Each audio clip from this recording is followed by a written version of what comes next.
Hi there, thanks for stopping by. You can support the growth of this channel by checking out our Patreon at Free Audiobooks Chronicles. Your support will keep us uploading regularly. Plus, you get the added bonus of early access and any book request of your choice. Thank you, and I hope you enjoy the book. Out covering, which stood behind the door. Upon this piece of furniture, the stranger sat himself with the air of a weary man, and the Jew, drawing up the armchair opposite, they sat face to face. It was not quite dark, the door was partially open, and the candle outside threw a feeble reflection on the opposite wall. They conversed for some time in whispers. Though nothing of the conversation was distinguishable beyond a few disjointed words here and there, a listener might easily have perceived that Fagin appeared to be defending himself against some remarks of the stranger, and that the latter was in a state of considerable irritation. They might have been talking, thus, for a quarter of an hour or more, when Monks, by which name the Jew had designated the strange man several times in the course of their colloquy, said, raising his voice a little, "I tell you again, it was badly planned. Why not have kept him here among the rest, and made a sneaking, sniveling pickpocket of him at once?" "Only hear him," exclaimed the Jew, shrugging his shoulders. "Why, do you mean to say you couldn't have done it if you had chosen?" demanded Monks, sternly. "Haven't you done it with other boys scores of times? If you had had patience for a 12-month at most, couldn't you have got him convicted and sent safely out of the kingdom, perhaps for life?" "Whose turn would that have served, my dear?" inquired the Jew humbly. "Mine," replied Monks. "But not mine," said the Jew submissively. "He might have become of use to me. When there are two parties to a bargain, it is only reasonable that the interests of both should be consulted. Is it, my good friend?" "What then?" demanded Monks. "I saw it was not easy to train him to the business," replied the Jew. "He was not like other boys in the same circumstances." "Curse him, no," muttered the man, "or he would have been a thief long ago." "I had no hold upon him to make him worse," pursued the Jew, anxiously watching the countenance of his companion. "His hand was not in. I had nothing to frighten him with, which we always must have in the beginning, or we labor in vain. What could I do? Send him out with the Dodger and Charlie? We had enough of that at first, my dear." I trembled for us all. "That was not my doing," observed Monks. No, my dear," renewed the Jew. "And I don't quarrel with it now, because if it had never happened, you might never have clapped eyes on the boy to notice him, and so led to the discovery that it was him you were looking for. Well, I got him back for you by means of the girl, and then she begins to favor him." "Throttle the girl," said Monks impatiently. "Why, we can't afford to do that just now, my dear," replied the Jew, smiling, "and, besides, that sort of thing is not in our way, or, one of these days, I might be glad to have it done. I know what these girls are, Monks, well. As soon as the boy begins to harden, she'll care no more for him than for a block of wood. You want him made a thief. If he is alive, I can make him one from this time, and if, said the Jew, drawing nearer to the other, "it's not likely, mind, but if the worst comes to the worst, and he is dead." "It's no fault of mine if he is," interposed the other man, with a look of terror, and clasping the Jew's arm with trembling hands. "Mind that, Fagin. I had no hand in it. Anything but his death, I told you from the first. I won't shed blood, it's always found out, and haunts a man besides. If they shot him dead, I was not the cause, do you hear me? Fire this infernal den." "What's that?" "What?" cried the Jew, grasping the coward round the body with both arms as he sprung to his feet. "Where?" "Yonder," replied the man, glaring at the opposite wall. "The shadow." I saw the shadow of a woman, in a cloak and bonnet, pass along the wainscot like a breath. The Jew released his hold, and they rushed tumultuously from the room. The candle, wasted by the draft, was standing where it had been placed.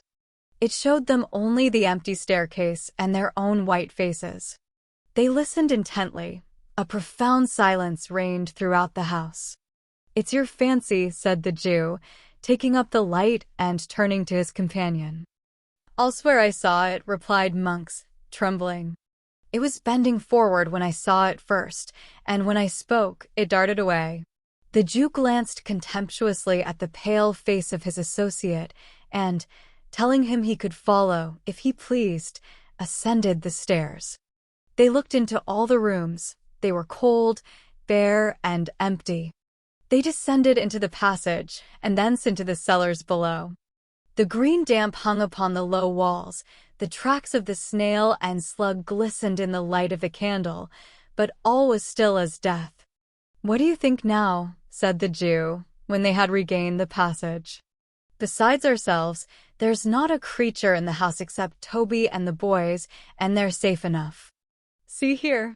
As a proof of the fact, the Jew drew forth 2 keys from his pocket and explained that when he first went downstairs, he had locked them in to prevent any intrusion on the conference.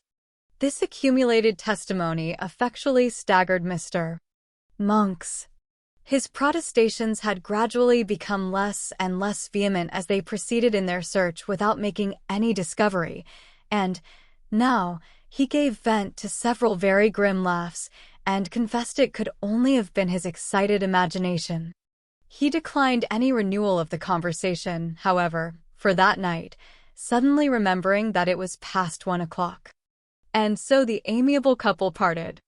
Chapter 27 atones for the unpoliteness of a former chapter, which deserted a lady most unceremoniously.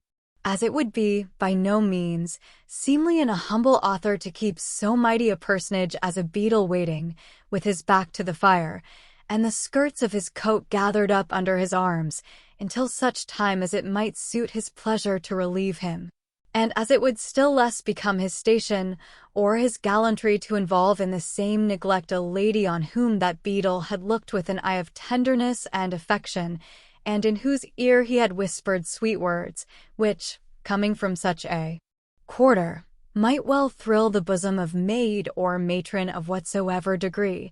The historian whose pen traces these words, trusting that he knows his place, and that he entertains a becoming reverence for those upon earth to whom high and important authority is delegated, hastens to pay them that respect which their position demands, and to treat them with all that duteous ceremony which their exalted rank, and, by consequence, great virtues, imperatively claim at his hands.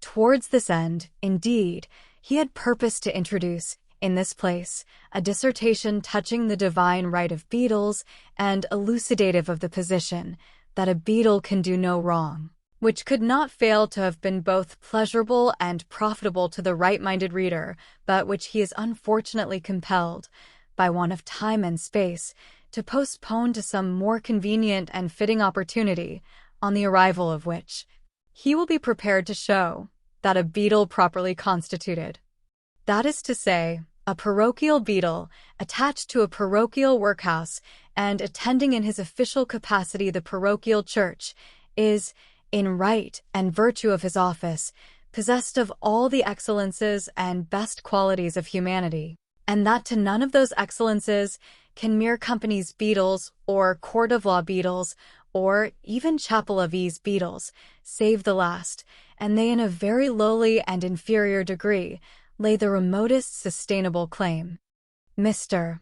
Bumble had recounted the teaspoons, reweighed the sugar tongs, made a closer inspection of the milk pot, and ascertained to a nicety the exact condition of the furniture, down to the very horsehair seats of the chairs, and had repeated each process full 6 times, before he began to think that it was time for Mrs. Corney to return. Thinking begets thinking. As there were no sounds of Mrs. Corney's approach, it occurred to Mr.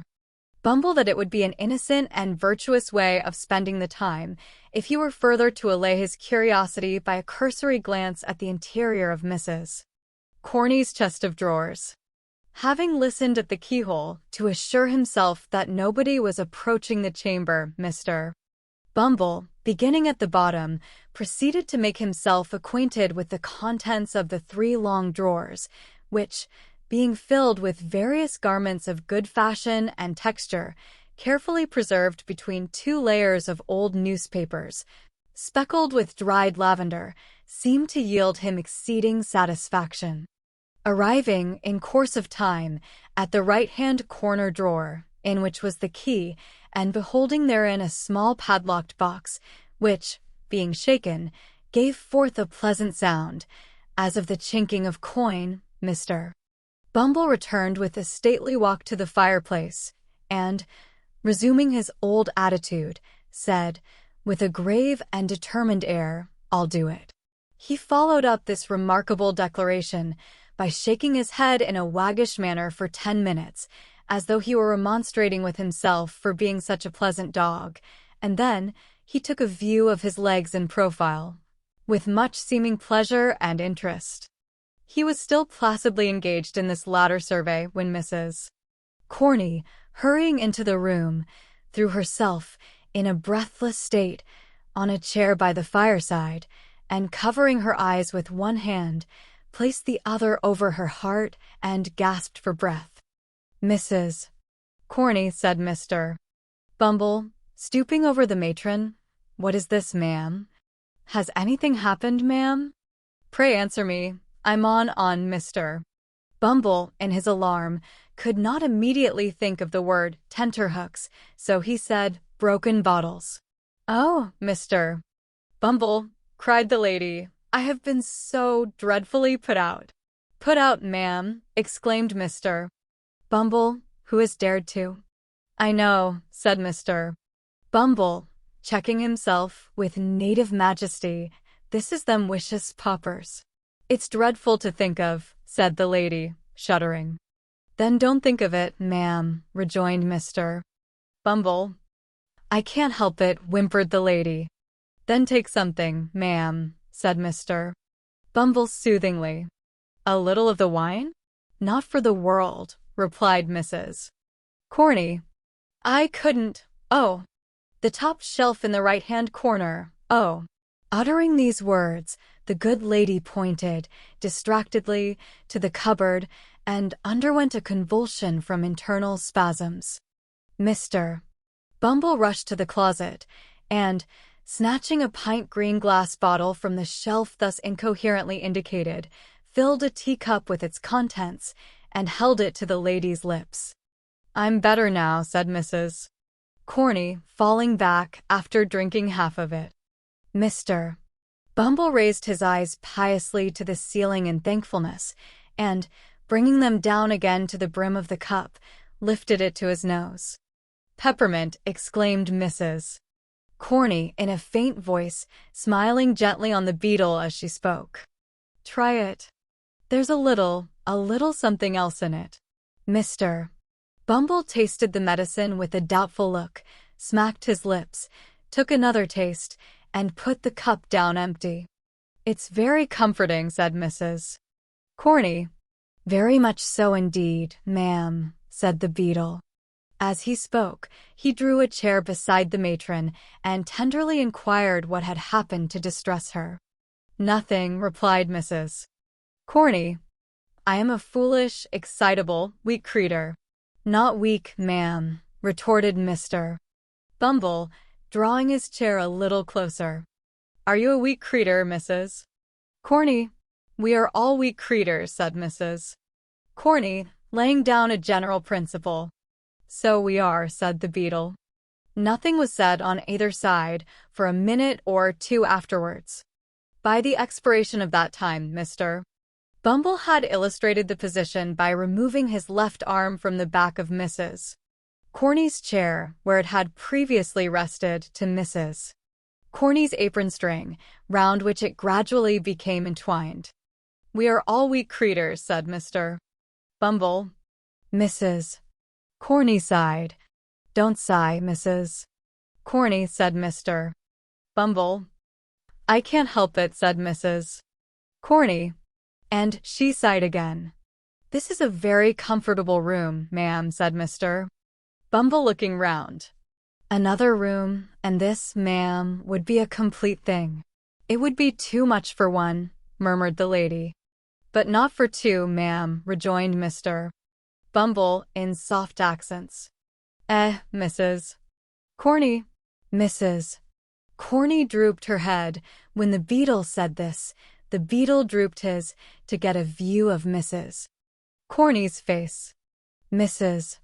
Corny, with great propriety, turned her head away, and released her hand to get at her pocket handkerchief, but insensibly replaced it in that of Mr. Bumble. "The board allows you coals, don't they, Mrs. Corny?" inquired the beetle, affectionately pressing her hand. "And candles," replied Mrs. Corny, slightly returning the pressure.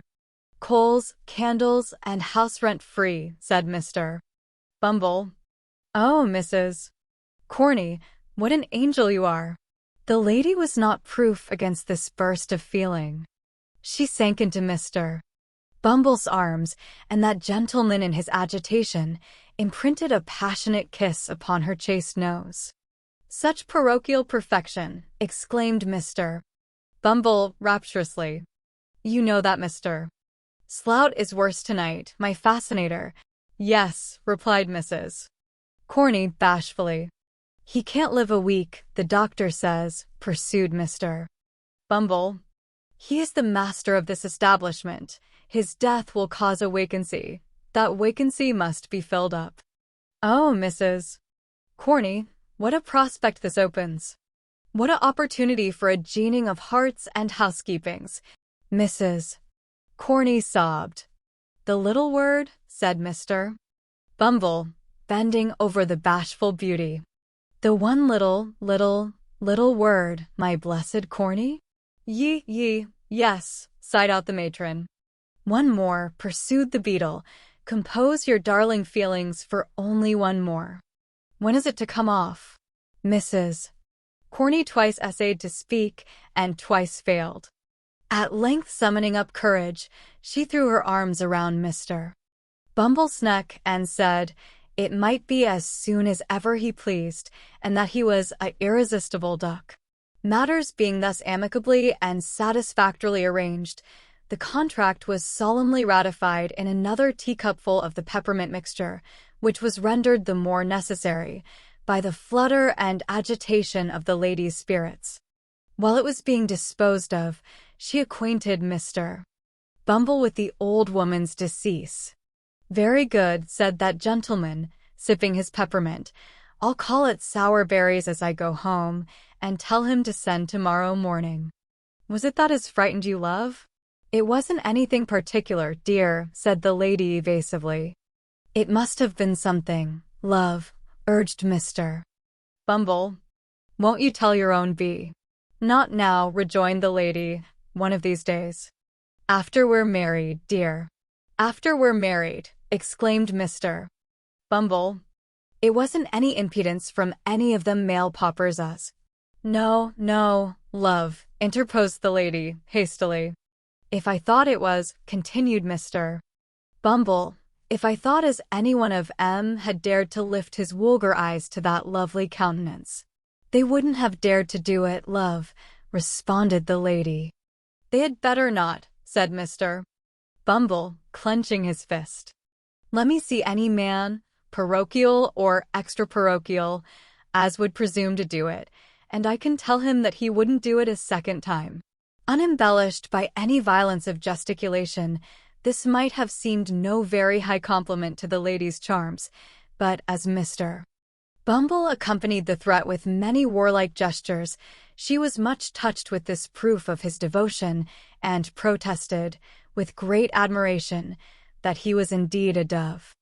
The dove then turned up his coat collar and put on his cocked hat, and, having exchanged a long and affectionate embrace with his future partner, once again braved the cold wind of the night, merely pausing for a few minutes in the male pauper's ward, to abuse them a little, with the view of satisfying himself that he could fill the office of workhouse master with needful acerbity. Assured of his qualifications, Mr. Bumble left the building with a light heart and bright visions of his future promotion, which served to occupy his mind until he reached the shop of the undertaker. Now Mr. and Mrs. Sowerberry having gone out to tea and supper, and Noah Claypole not being at any time disposed to take upon himself a greater amount of physical exertion than is necessary to a convenient performance of the two functions of eating and drinking. The shop was not closed, although it was past the usual hour of shutting up. Mr. Bumble tapped with his cane on the counter several times, but, attracting no attention, and beholding a light shining through the glass window of the little parlor at the back of the shop, he made bold to peep in and see what was going forward.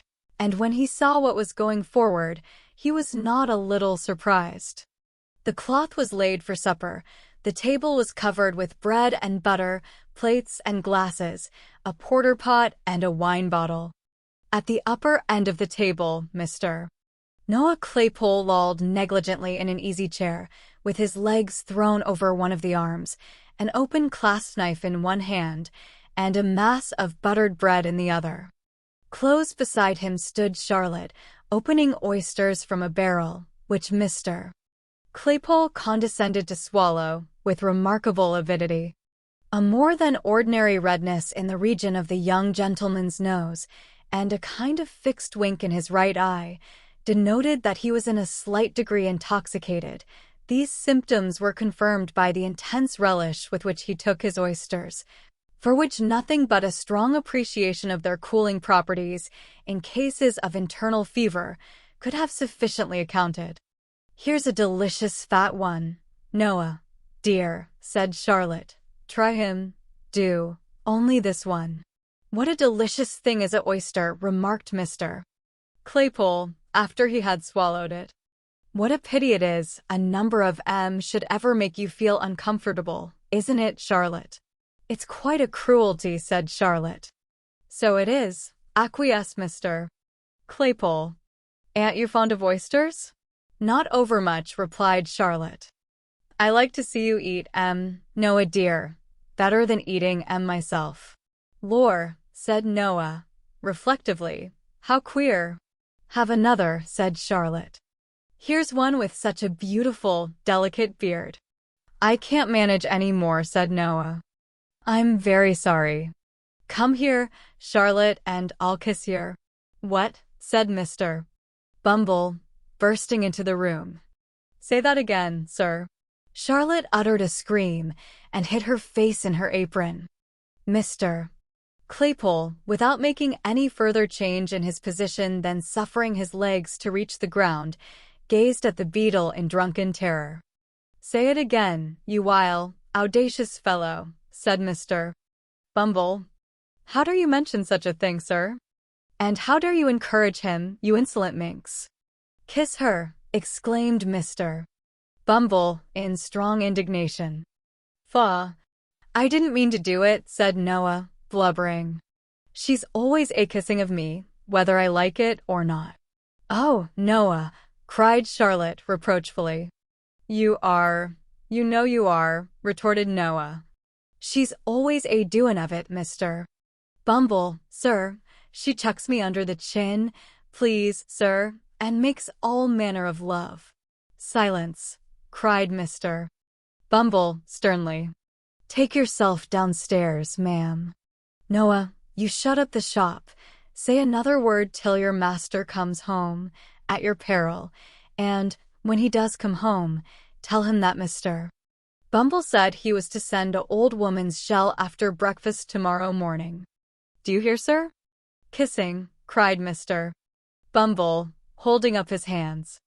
"The sin and wickedness of the lower orders in this parochial district is frightful. If Parliament don't take their abominable courses under consideration, this country's ruined, and the character of the peasantry gone forever." With these words, the beadle strode, with a lofty and gloomy air, from the undertaker's premises. "And now that we have accompanied him so far on his road home, and have made all necessary preparations for the old woman's funeral, let us set on foot a few inquires after young Oliver Twist, and ascertain whether he be still lying in the ditch where Toby Crackit left him. Chapter 28. Looks after Oliver and proceeds with his adventures. "Wolves tear your throats," muttered Sikes, grinding his teeth. "I wish I was among some of you. You'd howl the hoarser for it." As Sikes growled forth this imprecation, with the most desperate ferocity that his desperate nature was capable of, he rested the body of the wounded boy across his bended knee, and turned his head, for an instant, to look back at his pursuers. There was little to be made out in the mist and darkness, but the loud shouting of men vibrated through the air, and the barking of the neighboring dogs, roused by the sound of the alarm bell, resounded in every direction. "Stop, you white-livered hound," cried the robber, shouting after Toby Crackit, who, making the best use of his long legs, was already ahead. "Stop." The repetition of the word brought Toby to a dead standstill, for he was not quite satisfied that he was beyond the range of pistol shot, and Sikes was in no mood to be played with. "Bear a hand with the boy," cried Sikes, beckoning furiously to his confederate. "Come back." Toby made a show of returning, but ventured, in a low voice, broken for want of breath, to intimate considerable reluctance as he came slowly along. "Quicker," cried Sikes, laying the boy in a dry ditch at his feet and drawing a pistol from his pocket. "Don't play booty with me." At this moment the noise grew louder. Sikes, again looking round, could discern that the men who had given chase were already climbing the gate of the field in which he stood, and that a couple of dogs were some paces in advance of them. "It's all up, Bill," cried Toby. "Drop the kid, and show 'em your heels." With this parting advice, Mr. Crackit, preferring the chance of being shot by his friend to the certainty of being taken by his enemies, fairly turned tail and darted off at full speed. Sikes clenched his teeth, took one look around, threw over the prostrate form of Oliver the cape in which he had been hurriedly muffled, ran along the front of the hedge, as if to distract the attention of those behind from the spot where the boy lay, paused for a second before another hedge which met it at right angles, and whirling his pistol high into the air, cleared it at a bound, and was gone. "Ho, ho, there," cried a tremulous voice in the rear. "Pincher! Neptune! Come here, come here!" The dogs, who, in common with their masters, seemed to have no particular relish for the sport in which they were engaged, readily answered to the command. 3 men, who had by this time advanced some distance into the field, stopped to take counsel together. "My advice, or leastways I should say my orders, is," said the fattest man of the party, "that we immediately go home again." "I am agreeable to anything which is agreeable to Mr.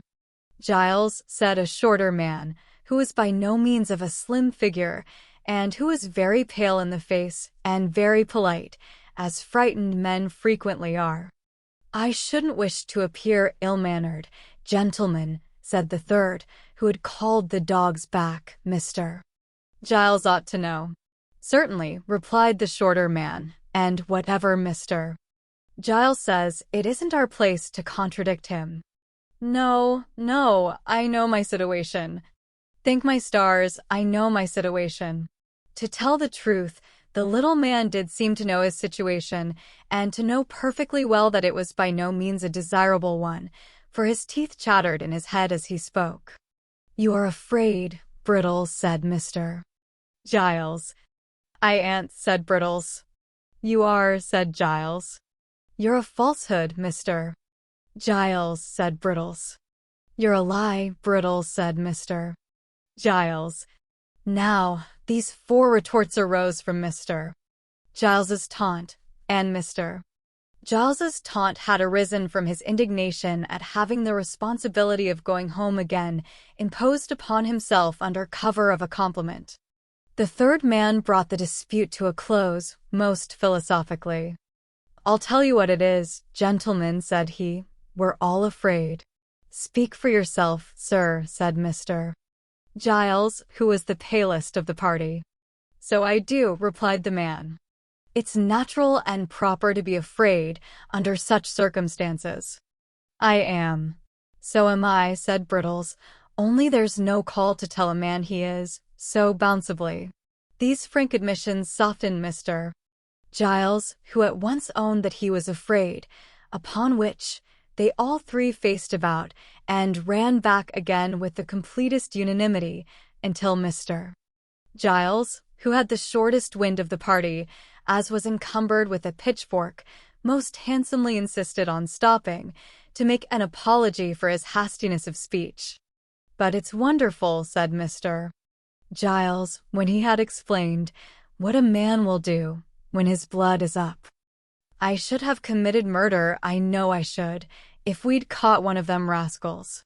As the other two were impressed with a similar presentiment, and as their blood, like his, had all gone down again, some speculation ensued upon the cause of this sudden change in their temperament. "I know what it was," said Mr. Giles. "It was the gate." "I shouldn't wonder if it was," exclaimed Brittles, catching at the idea.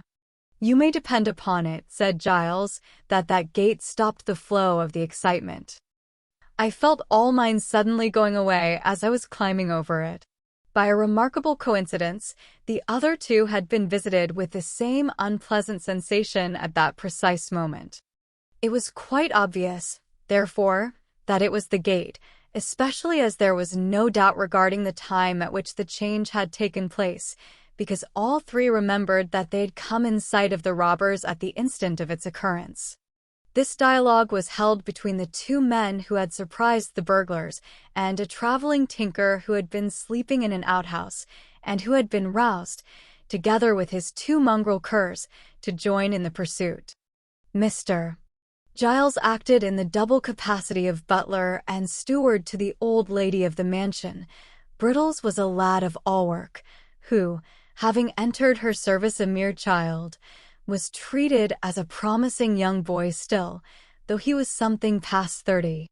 Encouraging each other with such converse as this, but keeping very close together, notwithstanding, and looking apprehensively round, whenever a fresh gust rattled through the boughs, the three men hurried back to a tree, behind which they had left their lantern, lest its light should inform the thieves in what direction to fire. Catching up the light, they made the best of their way home, at a good round trot, and long after their dusky forms had ceased to be discernible, the light might have been seen twinkling and dancing in the distance, like some exhalation of the damp and gloomy atmosphere through which it was swiftly borne. The air grew colder as day came slowly on, and the mist rolled along the ground like a dense cloud of smoke. The grass was wet, the pathways and low places were all mire and water. The damp breath of an unwholesome wind went languidly by, with a hollow moaning. Still, Oliver lay motionless and insensible on the spot where Sikes had left him. Morning drew on apace. The air became more sharp and piercing as its first dull hue, the death of night, rather than the birth of day, glimmered faintly in the sky. The objects which had looked dim and terrible in the darkness grew more and more defined, and gradually resolved into their familiar shapes. The rain came down, thick and fast, and pattered noisily among the leafless bushes. But Oliver felt it not as it beat against him, for he still lay stretched, helpless and unconscious, on his bed of clay. At length, a low cry of pain broke the stillness that prevailed, and uttering it, the boy awoke. His left arm, rudely bandaged in a shawl, hung heavy and useless at his side. The bandage was saturated with blood. He was so weak that he could scarcely raise himself into a sitting posture. When he had done so, he looked feebly round for help and groaned with pain. Trembling in every joint from cold and exhaustion, he made an effort to stand upright, but, shuddering from head to foot, fell prostrate on the ground. After a short return of the stupor in which he had been so long plunged, Oliver, urged by a creeping sickness at his heart, which seemed to warn him that if he lay there, he must surely die, got upon his feet and essayed to walk. His head was dizzy, and he staggered to and fro like a drunken man. But he kept up, nevertheless, and, with his head drooping languidly on his breast, went stumbling onward, he knew not whither. And now, hosts of bewildering and confused ideas came crowding on his mind. He seemed to be still walking between Sikes and Crackit, who were angrily disputing, for the very words they said sounded in his ears, and when he caught his own attention, as it were, by making some violent effort to save himself from falling, he found that he was talking to them. Then he was alone with Sikes, plodding on as on the previous day, and as shadowy people passed them, he felt the robber's grasp upon his wrist. Suddenly, he started back at the report of firearms. There rose into the air loud cries and shouts. Lights gleamed before his eyes. All was noise and tumult, as some unseen hand bore him hurriedly away. Through all these rapid visions, there ran an undefined, uneasy consciousness of pain, which wearied and tormented him incessantly. Thus he staggered on, creeping, almost mechanically, between the bars of gates, or through hedge gaps as they came in his way, until he reached a road. Here the rain began to fall so heavily that it roused him. He looked about, and saw that at no great distance there was a house, which perhaps he could reach. Pitying his condition, they might have compassion on him, and if they did not, it would be better, he thought, to die near human beings than in the lonely open fields. He summoned up all his strength for one last trial, and bent his faltering steps towards it. As he drew nearer to this house, a feeling come over him that he had seen it before. He remembered nothing of its details, but the shape and aspect of the building seemed familiar to him. That garden wall. On the grass inside, he had fallen on his knees last night and prayed the two men's mercy. It was the very house they had attempted to rob. Oliver felt such fear come over him when he recognized the place, that, for the instant, he forgot the agony of his wound and thought only of flight. Flight. He could scarcely stand, and if he were in full possession of all the best powers of his slight and youthful frame, whither could he fly? He pushed against the garden gate. It was unlocked and swung open on its hinges. He tottered across the lawn, climbed the steps, knocked faintly at the door, and, his whole strength failing him, sunk down against one of the pillars of the little portico. It happened that about this time Mr. Giles, Brittles, and the tinker were recruiting themselves after the fatigues and terrors of the night, with tea and sundries, in the kitchen. Not that it was Mr. Giles's habit to admit to too great familiarity the humbler servants, towards whom it was rather his wont to deport himself with a lofty affability, which, while it gratified, could not fail to remind them of his superior position in society. But death, fires, and burglary make all men equals, so Mr. Giles sat with his legs stretched out before the kitchen fender, leaning his left arm on the table, while, with his right, he illustrated a circumstantial and minute account of the robbery, to which his bearers, but especially the cook and housemaid, who were of the party, listened with breathless interest. "It was about 2:30, said Mr. Giles, or I wouldn't swear that it mightn't have been a little nearer 3, when I woke up, and, turning round in my bed, as it might be so, here Mr. Giles turned round in his chair, and pulled the corner of the tablecloth over him to imitate bedclothes. I fancied I heard a noise." At this point of the narrative the cook turned pale, and asked the housemaid to shut the door, who asked Brittles, who asked the tinker, who pretended not to hear. "Heard a noise," continued Mr. Giles. "I says, at first, this is illusion, and was composing myself off to sleep, when I heard the noise again, distinct." "What sort of a noise?" asked the cook. "A kind of a busting noise," replied Mr. Giles, looking round him. "More like the noise of powdering an iron bar on a nutmeg grater," suggested Brittles. It was, when you heard it, sir, rejoined Mr. Giles, but, at this time, it had a busting sound.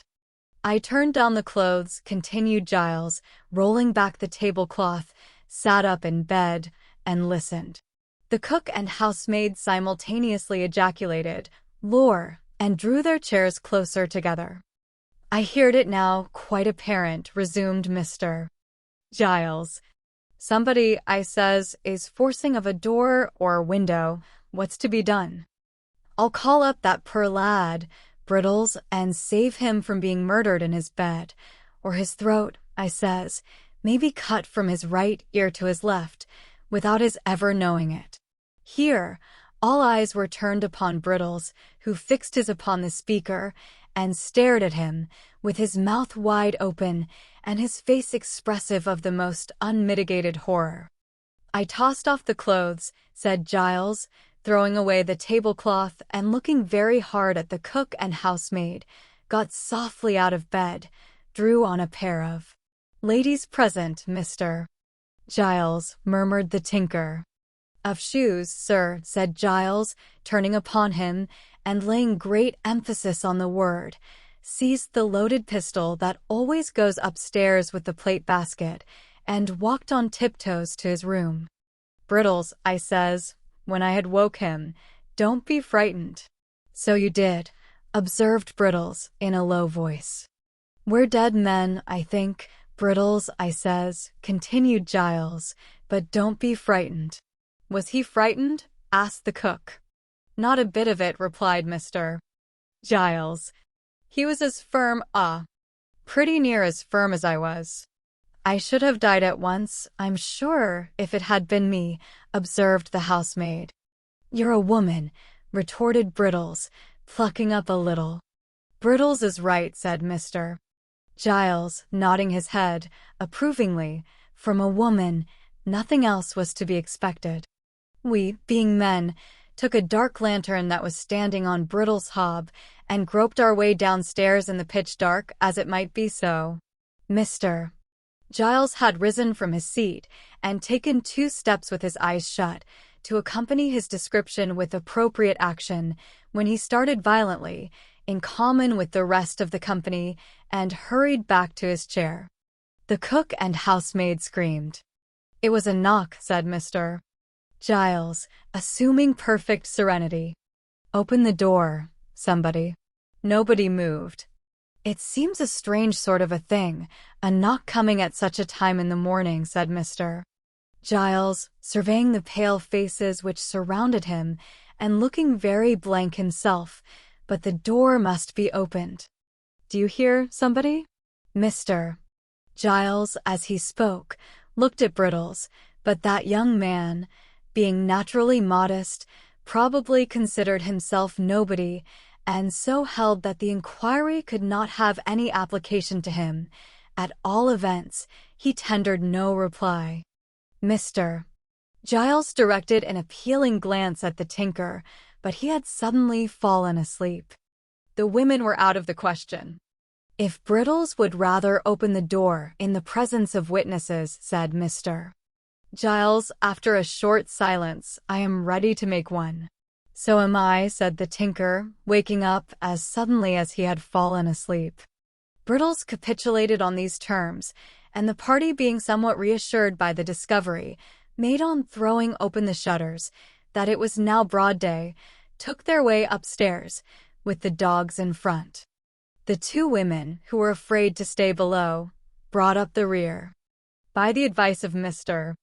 Giles, they all talked very loud, to warn any evil-disposed person outside that they were strong in numbers, and by a masterstroke of policy, originating in the brain of the same ingenious gentleman, the dogs' tails were well pinched, in the hall, to make them bark savagely. These precautions having been taken, Mr. Giles held on fast by the tinker's arm, to prevent his running away, as he pleasantly said, and gave the word of command to open the door. Brittles obeyed. The group, peeping timorously over each other's shoulders, beheld no more formidable object than poor little Oliver Twist, speechless and exhausted, who raised his heavy eyes and mutely solicited their compassion. "A boy!" exclaimed Mr. Giles valiantly, pushing the tinker into the background. "What's the matter with it, eh? Why, Brittles, look here, don't you know?" Brittles, who had got behind the door to open it, no sooner saw Oliver than he uttered a loud cry. Mr. Giles, seizing the boy by one leg and one arm, fortunately not the broken limb, lugged him straight into the hall and deposited him at full length on the floor thereof. "Here he is," bawled Giles, calling in a state of great excitement up the staircase. "Here's one of the thieves, ma'am." "Here's a thief, miss." "Wounded, miss." "I shot him, miss," and Brittles held the light. "In a lantern, miss," cried Brittles, applying one hand to the side of his mouth, so that his voice might travel the better. The two women servants ran upstairs to carry the intelligence that Mr. Giles had captured a robber, and the tinker busied himself in endeavoring to restore Oliver, lest he should die before he could be hanged. In the midst of all this noise and commotion, there was heard a sweet female voice, which quelled it in an instant. "Giles," whispered the voice from the stairhead. "I'm here, miss," replied Mr. Giles. "Don't be frightened, miss. I ain't much injured." "He didn't make a very desperate resistance, miss. I was soon too many for him." "Hush," replied the young lady. "You frighten my aunt as much as the thieves did. Is the poor creature much hurt?" "Wounded desperate, miss," replied Giles with indescribable complacency. "He looks as if he was a-going, miss," bawled Brittles in the same manner as before. "Wouldn't you like to come and look at him, miss, in case he should?" "Hush, pray, there's a good man," rejoined the lady. "Wait quietly only one instant while I speak to aunt." With a footstep as soft and gentle as the voice, the speaker tripped away. She soon returned, with the direction that the wounded person was to be carried, carefully, upstairs to Mr. Giles's room, and that Brittles was to saddle the pony and betake himself instantly to Chertsey, from which place he was to dispatch, with all speed, a constable and doctor. "But won't you take one look at him first, miss?" asked Mr. Giles, with as much pride as if Oliver were some bird of rare plumage that he had skillfully brought down. "Not one little peep, miss?" "Not now, for the world," replied the young lady. "Poor fellow." "Oh! Treat him kindly, Giles, for my sake." The old servant looked up at the speaker as she turned away, with a glance as proud and admiring as if she had been his own child.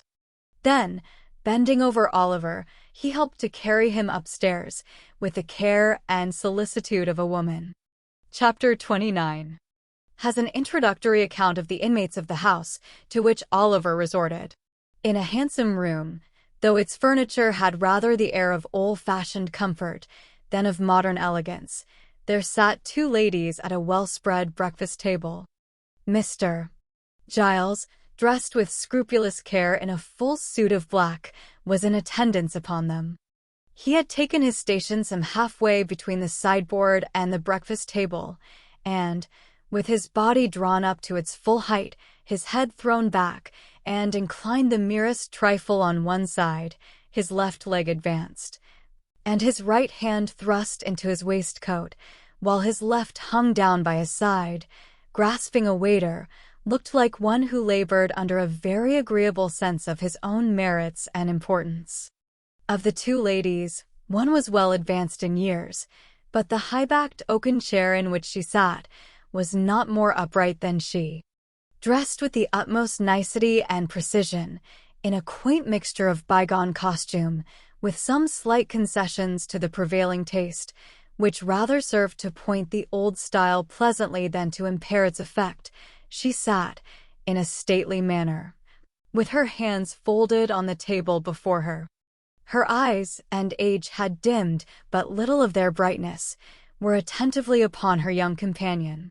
The younger lady was in the lovely bloom and springtime of womanhood, At that age, when, if ever angels be for God's good purposes enthroned in mortal forms, they may be, without impiety, supposed to abide in such as hers.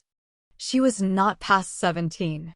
Cast in so slight and exquisite a mold, so mild and gentle, so pure and beautiful, that earth seemed not her element, nor its rough creatures her fit companions. The very intelligence that shone in her deep blue eye, and was stamped upon her noble head, seemed scarcely of her age, or of the world, and yet the changing expression of sweetness and good humor, the thousand lights that played about the face, and left no shadow there. Above all, the smile, the cheerful, happy smile, were made for home and fireside peace and happiness. She was busily engaged in the little offices of the table. Chancing to raise her eyes as the elder lady was regarding her, she playfully put back her hair, which was simply braided on her forehead, and threw into her beaming look such an expression of affection and artless loveliness that blessed spirits might have smiled to look upon her. "And Brittles has been gone upwards of an hour, has he?" asked the old lady after a pause. "An hour and 12 minutes, ma'am," replied Mr. Giles, referring to a silver watch, which he drew forth by a black ribbon. "He is always slow," remarked the old lady. "Brittles always was a slow boy, ma'am," replied the attendant. And seeing, by the by, that Brittles had been a slow boy for upwards of 30 years, there appeared no great probability of his ever being a fast one. "He gets worse instead of better, I think," said the elder lady. "It is very inexcusable in him if he stops to play with any other boys," said the young lady, smiling. Mr. Giles was apparently considering the propriety of indulging in a respectful smile himself, when a gig drove up to the garden gate, out of which there jumped a fat gentleman, who ran straight up to the door, and who, getting quickly into the house by some mysterious process, burst into the room, and nearly overturned Mr. Giles and the breakfast table together. "I never heard of such a thing," exclaimed the fat gentleman. "My dear Mrs. May, bless my soul, in the silence of the night, too, I never heard of such a thing." With these expressions of condolence, the fat gentleman shook hands with both ladies, and drawing up a chair, inquired how they found themselves. "You ought to be dead, positively dead with the fright," said the fat gentleman. "Why didn't you send?" "Bless me, my man should have come in a minute, and so would I, and my assistant would have been delighted, or anybody, I'm sure, under such circumstances. Dear, dear, so unexpected. In the silence of the night, too." The doctor seemed especially troubled by the fact of the robbery having been unexpected and attempted in the night-time, as if it were the established custom of gentlemen in the housebreaking way to transact business at noon, and to make an appointment, by post, a day or two previous. "And you, Miss Rose," said the doctor, turning to the young lady, "Oh, very much so, indeed," said Rose, interrupting him, "but there is a poor creature upstairs, whom Aunt wishes you to see." "Ah, to be sure," replied the doctor, "so there is. That was your handiwork, Giles, I understand." Mr.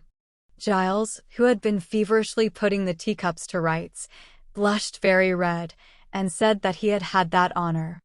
"Honor, eh?" said the doctor. "Well, I don't know. Perhaps it's as honorable to hit a thief in a back kitchen as to hit your man at 12 paces. Fancy that he fired in the air and you fought a duel, Giles." Mr. Giles, who thought this light treatment of the matter an unjust attempt at diminishing his glory, answered respectfully that it was not for the like of him to judge about that, but he rather thought it was no joke to the opposite party. "Gad, that's true," said the doctor. "Where is he? Show me the way. I'll look in again as I come down, Mrs. May. That's the little window that he got in at, eh? Well, I couldn't have believed it. Talking all the way, he followed Mr. Giles upstairs, and while he is going upstairs, the reader may be informed that Mr. Losberne, a surgeon in the neighborhood, known through a circuit of 10 miles round as the doctor, had grown fat, more from good humor than from good living, and was as kind and hearty, and withal as eccentric an old bachelor, as will be found in 5 times that space by any explorer alive. The doctor was absent much longer than either he or the ladies had anticipated. A large flat box was fetched out of the gig, and a bedroom bell was rung very often, and the servants ran up and downstairs perpetually, from which tokens it was justly concluded that something important was going on above. At length he returned, and in reply to an anxious inquiry after his patient, looked very mysterious and closed the door carefully. "This is a very extraordinary thing, Mrs. Mail I," said the doctor, standing with his back to the door, as if to keep it shut. "He is not in danger, I hope," said the old lady. "Why, that would not be an extraordinary thing, under the circumstances," replied the doctor, "though I don't think he is." "Have you seen the thief?" "No," rejoined the old lady. "Nor heard anything about him?" "No." "I beg your pardon, ma'am," interposed Mr.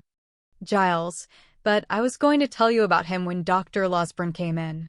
The fact was that Mr. Giles had not, at first, been able to bring his mind to the avowal that he had only shot a boy. Such commendations had been bestowed upon his bravery that he could not, for the life of him, help postponing the explanation for a few delicious minutes, during which he had flourished in the very zenith of a brief reputation for undaunted courage. "Rose wished to see the man," said Mrs. Mail I, "but I wouldn't hear of it." "Humph," rejoined the doctor.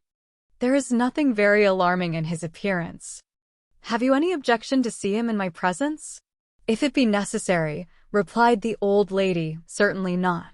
"Then I think it is necessary," said the doctor.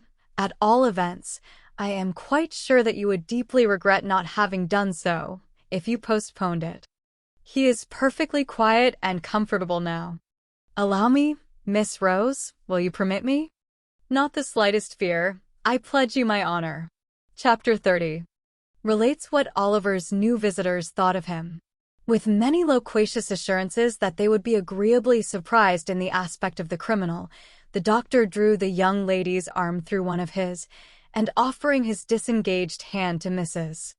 Mail I, led them, with much ceremony and stateliness, upstairs. "Now," said the doctor, in a whisper as he softly turned the handle of a bedroom door, "let us hear what you think of him. He has not been shaved very recently, but he don't look at all ferocious notwithstanding. Stop, though. Let me first see that he is in visiting order." Stepping before them, he looked into the room. Motioning them to advance, he closed the door when they had entered, and gently drew back the curtains of the bed. Upon it, in lieu of the dogged, black-visaged ruffian they had expected to behold, there lay a mere child, worn with pain and exhaustion, and sunk into a deep sleep. His wounded arm, bound and splintered up, was crossed upon his breast. His head reclined upon the other arm, which was half hidden by his long hair as it streamed over the pillow. The honest gentleman held the curtain in his hand, and looked on for a minute or so in silence. Whilst he was watching the patient thus, the younger lady glided softly past, and seating herself in a chair by the bedside, gathered Oliver's hair from his face. As she stooped over him, her tears fell upon his forehead. The boy stirred and smiled in his sleep, as though these marks of pity and compassion had awakened some pleasant dream of a love and affection he had never known. Thus, a strain of gentle music, or the rippling of water in a silent place, or the odor of a flower, or the mention of a familiar word, will sometimes call up sudden dim remembrances of scenes that never were in this life, which vanish like a breath, which some brief memory of a happier existence, long gone by, would seem to have awakened, which no voluntary exertion of the mind can ever recall. "What can this mean?" exclaimed the elder lady. "This poor child can never have been the pupil of robbers. Vice," said the surgeon, replacing the curtain, "takes up her abode in many temples, and who can say that a fair outside shall not enshrine her?" "But at so early an age," urged Rose. "My dear young lady," rejoined the surgeon, mournfully shaking his head, "crime, like death, is not confined to the old and withered alone. The youngest and fairest are too often its chosen victims. But can you really believe that this delicate boy has been the voluntary associate of the worst outcasts of society?" said Rose. The surgeon shook his head in a manner which intimated that he feared it was very possible, and observing that they might disturb the patient, led the way into an adjoining apartment. "But even if he has been wicked," pursued Rose, "think how young he is.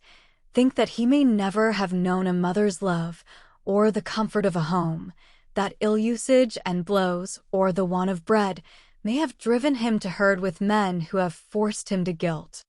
Aunt, dear aunt, for mercy's sake, think of this, before you let them drag this sick child to a prison, which in any case must be the grave of all his chances of amendment. Oh! As you love me, and know that I have never felt the want of parents in your goodness and affection, but that I might have done so, and might have been equally helpless and unprotected with this poor child, have pity upon him before it is too late. My dear love," said the elder lady, as she folded the weeping girl to her bosom, "do you think I would harm a hair of his head?" "Oh, no," replied Rose eagerly. "No, surely," said the old lady, "my days are drawing to their close, and may mercy be shown to me as I show it to others. What can I do to save him, sir?" "Let me think, ma'am," said the doctor. "Let me think. Mr. Losberne thrust his hands into his pockets and took several turns up and down the room, often stopping and balancing himself on his toes and frowning frightfully. After various exclamations of "I've got it now," and "No, I haven't," and as many renewals of the walking and frowning, he at length made a dead halt and spoke as follows. "I think if you give me a full and unlimited commission to bully Giles and that little boy, Brittles, I can manage it. Giles is a faithful fellow and an old servant, I know, but you can make it up to him in 1,000 ways, and reward him for being such a good shot besides. You don't object to that?" "Unless there is some other way of preserving the child," replied Mrs. Maylai. "There is no other," said the doctor. "No other, take my word for it." "Then my aunt invests you with full power," said Rose, smiling through her tears, "but pray don't be harder upon the poor fellows than is indispensably necessary."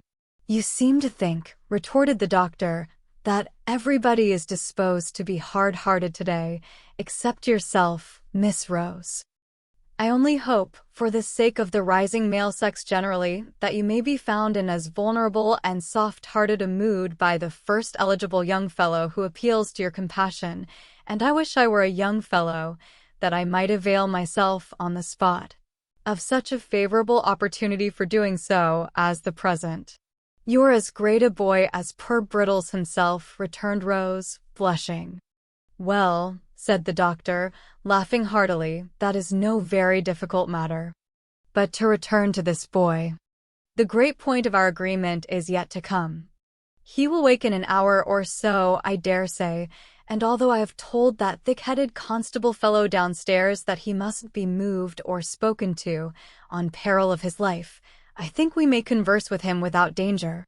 Now I make this stipulation, that I shall examine him in your presence, and that, if, from what he says, we judge, and I can show to the satisfaction of your cool reason, that he is a real and thorough bad one, which is more than possible, he shall be left to his fate, without any farther interference on my part, at all events." "Oh no, aunt," entreated Rose. "Oh yes, aunt," said the doctor. "Is it a bargain?" "He cannot be hardened in vice," said Rose. "It is impossible." "Very good," retorted the doctor. then so much the more reason for acceding to my proposition. Finally the treaty was entered into, and the parties thereunto sat down to wait, with some impatience, until Oliver should awake. The patience of the two ladies was destined to undergo a longer trial than Mr. Losberne had led them to expect, for hour after hour passed on, and still Oliver slumbered heavily. It was evening, indeed, before the kind-hearted doctor brought them the intelligence that he was at length sufficiently restored to be spoken to. The boy was very ill, he said, and weak from the loss of blood, but his mind was so troubled with anxiety to disclose something that he deemed it better to give him the opportunity than to insist upon his remaining quiet until next morning, which he should otherwise have done. The conference was a long one. Oliver told them all his simple history and was often compelled to stop by pain and want of strength. It was a solemn thing to hear, in the darkened room, the feeble voice of the sick child recounting a weary catalogue of evils and calamities which hard men had brought upon him. Oh! If when we oppress and grind our fellow creatures, we bestowed but one thought on the dark evidences of human error, which, like dense and heavy clouds, are rising, slowly it is true, but not less surely, to heaven, to pour thereafter vengeance on our heads. If we heard but one instant, in imagination, the deep testimony of dead men's voices, which no power can stifle, and no pride shut out, where would be the injury and injustice, the suffering, misery, cruelty, and wrong that each day's life brings with it? Oliver's pillow was smoothed by gentle hands that night, and loveliness and virtue watched him as he slept. He felt calm and happy and could have died without a murmur. The momentous interview was no sooner concluded and Oliver composed to rest again than the doctor, after wiping his eyes and condemning them for being weak all at once, betook himself downstairs to open upon Mr. Giles, and finding nobody about the parlors, it occurred to him that he could perhaps originate the proceedings with better effect in the kitchen, so into the kitchen he went. There were assembled, in that lower house of the domestic parliament, the women's servants, Mr. Brittles, Mr. Giles, the tinker, who had received a special invitation to regale himself for the remainder of the day, in consideration of his services, and the constable. The latter gentleman had a large staff, a large head, large features, and large half-boots, and he looked as if he had been taking a proportionate allowance of ale, as indeed he had. The adventures of the previous night were still under discussion, for Mr. Giles was expatiating upon his presence of mind when the doctor entered. Mr. Brittles, with a mug of ale in his hand, was corroborating everything before his superior said it. "Sit still," said the doctor, waving his hand. "Thank you, sir," said Mr. Giles. "Mrs. wished some ale to be given out, sir, and as I felt no ways inclined for my own little room, sir, and was disposed for company, I am taking mine among 'em here." Brittles headed a low murmur, by which the ladies and gentlemen generally were understood to express the gratification they derived from Mr. Giles's condescension. Mr. Giles looked round with a patronizing air, as much as to say that so long as they behaved properly, he would never desert them. "How's the patient tonight, sir?" asked Giles. "So," returned the doctor. "I am afraid you have got yourself into a scrape there, Mr. Giles." "I hope you don't mean to say, sir," said Mr. Giles, trembling, "that he's going to die. If I thought it, I should never be happy again. I wouldn't cut a boy off. No, not even Brittles here, not for all the plate in the county, sir." "That's not the point," said the doctor, mysteriously. "Mr. Giles, are you a Protestant?" "Yes, sir, I hope so," faltered Mr. Giles, who had turned very pale. "And what are you, boy?" said the doctor, turning sharply upon Brittles. "Lord bless me, sir," replied Brittles, starting violently, "I'm the same as Mr. Giles, sir. Then tell me this, said the doctor. Both of you. Are you going to take upon yourselves to swear that that boy upstairs is the boy that was put through the little window last night? Out with it. Come. We're prepared for you. The doctor, who was universally considered one of the best-tempered creatures on earth, made this demand in such a dreadful tone of anger that Giles and Brittles, who were considerably muddled by ale and excitement, stared at each other in a state of stupefaction. Pay attention to the reply, Constable, will you? Said the doctor, shaking his forefinger with great solemnity of manner and tapping the bridge of his nose with it, to bespeak the exercise of that worthy's utmost acuteness. Something may come of this before long. The constable looked as wise as he could, and took up his staff of office, which had been reclining indolently in the chimney corner. It's a simple question of identity, you will observe, said the doctor. That's what it is, sir, replied the constable, coughing with great violence, for he had finished his ale in a hurry, and some of it had gone the wrong way. Here's the house broken in two, said the doctor, and a couple of men catch one moment's glimpse of a boy in the midst of gunpowder smoke, and in all the distraction of alarm and darkness. Here's a boy comes to that very same house next morning, and because he happens to have his arm tied up, these men lay violent hands upon him, by doing which they place his life in great danger, and swear he is the thief. Now, the question is, whether these men are justified by the fact. If not, in what situation do they place themselves? The constable nodded profoundly. He said, if that wasn't law, he would be glad to know what was. I ask you again, thundered the doctor, are you, on your solemn oaths, able to identify that boy? Brittles looked doubtfully at Mr. Giles. Giles looked doubtfully at Brittles. The constable put his hand behind his ear to catch the reply. The two women and the tinker leaned forward to listen. The doctor glanced keenly round, when a ring was heard at the gate, and at the same moment the sound of wheels. It's the runners, cried Brittles, to all appearance much relieved. The what? Exclaimed the doctor, aghast in his turn. The Bow Street officers, sir, replied Brittles, taking up a candle. Me and Mr. Giles sent for this morning. What? Cried the doctor. Yes, replied Brittles. I sent a message up by the coachman, and I only wonder they weren't here before, sir. You did you? Then confound your slow coaches down here. That's all, said the doctor, walking away. Chapter 31. Involves a critical position. Who's that? Inquired Brittles, opening the door a little way, with the chain up and peeping out, shading the candle with his hand. Open the door, replied a man outside. It's the officers from Bow Street, as was sent to today. Much comforted by this assurance, Brittles opened the door to its full width and confronted a portly man in a greatcoat, who walked in without saying anything more and wiped his shoes on the mat as coolly as if he lived there. Just send somebody out to relieve my mate, will you, young man? Said the officer. He's in the gig, minding the Pratt. Have you got a coach, us here, that you could put it up in, for 5 or 10 minutes? Brittles replying in the affirmative, and pointing out the building, the portly man stepped back to the garden gate and helped his companion to put up the gig, while Brittles lighted them, in a state of great admiration. This done, they returned to the house, and, being shown into a parlor, took off their greatcoats and hats, and showed like what they were.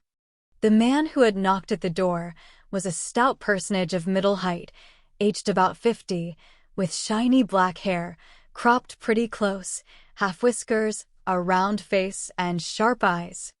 The other was a red-headed, bony man, in top boots, with a rather ill-favored countenance, and a turned-up, sinister-looking nose.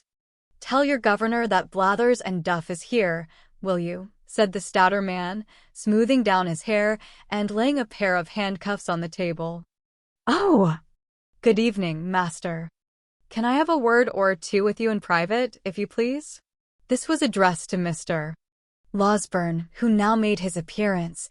That gentleman, motioning Brittles to retire, brought in the two ladies and shut the door. "This is the lady of the house," said Mr. Losberne, motioning towards Mrs. May. Mr. Blathers made a bow. Being desired to sit down, he put his hat on the floor and, taking a chair, motioned to Duff to do the same. The latter gentleman, who did not appear quite so much accustomed to good society, or quite so much at his ease in it, one of the two, seated himself, after undergoing several muscular affections of the limbs, and the head of his stick into his mouth, with some embarrassment. "Now, with regard to this here robbery, master," said Blathers. "What are the circumstances?" Mr. Losberne, who appeared desirous of gaining time, recounted them at great length and with much circumlocution. Messrs. Blathers and Duff looked very knowing meanwhile, and occasionally exchanged a nod. "I can't say, for certain, till I see the work, of course," said Blathers, "but my opinion at once is, I don't mind committing myself to that extent, that this wasn't done by a yokel. Duff?"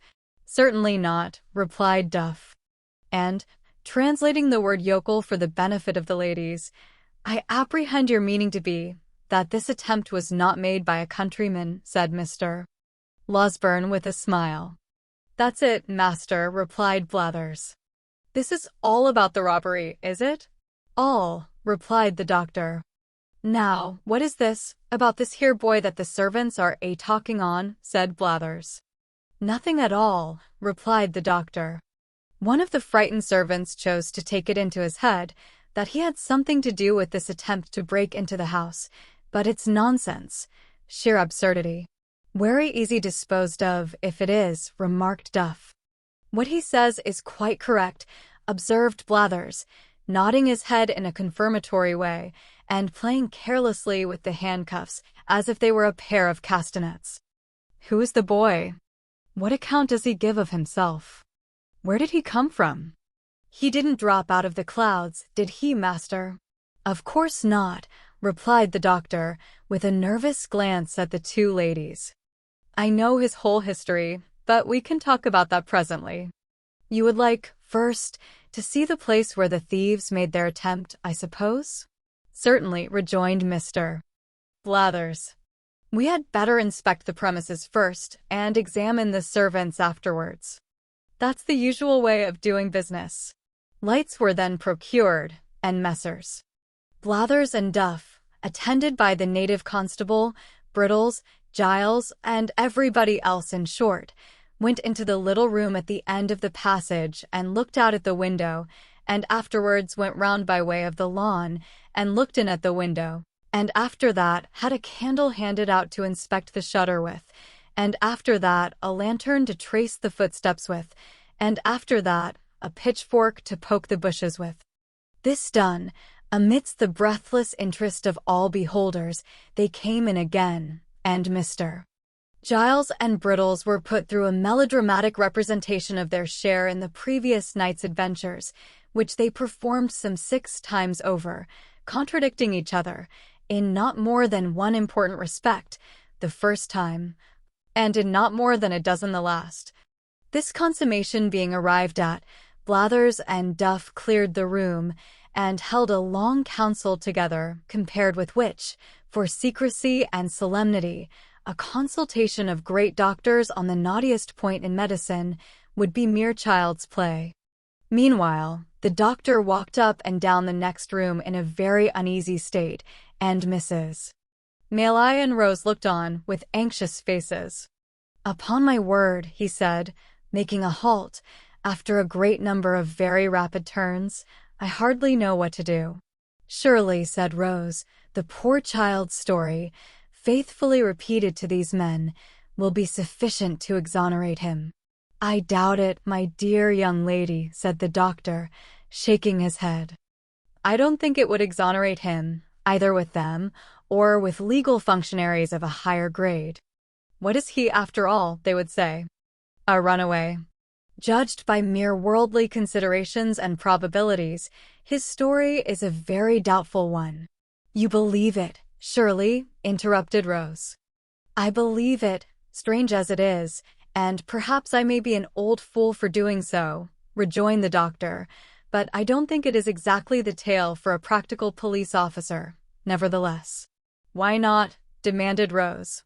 Because, my pretty cross-examiner, replied the doctor, because, viewed with their eyes, there are many ugly points about it. He can only prove the parts that look ill, and none of those that look well. Confound the fellows, they will have the why and the wherefore, and will take nothing for granted. On his own showing, you see, he has been the companion of thieves for some time past. He has been carried to a police officer.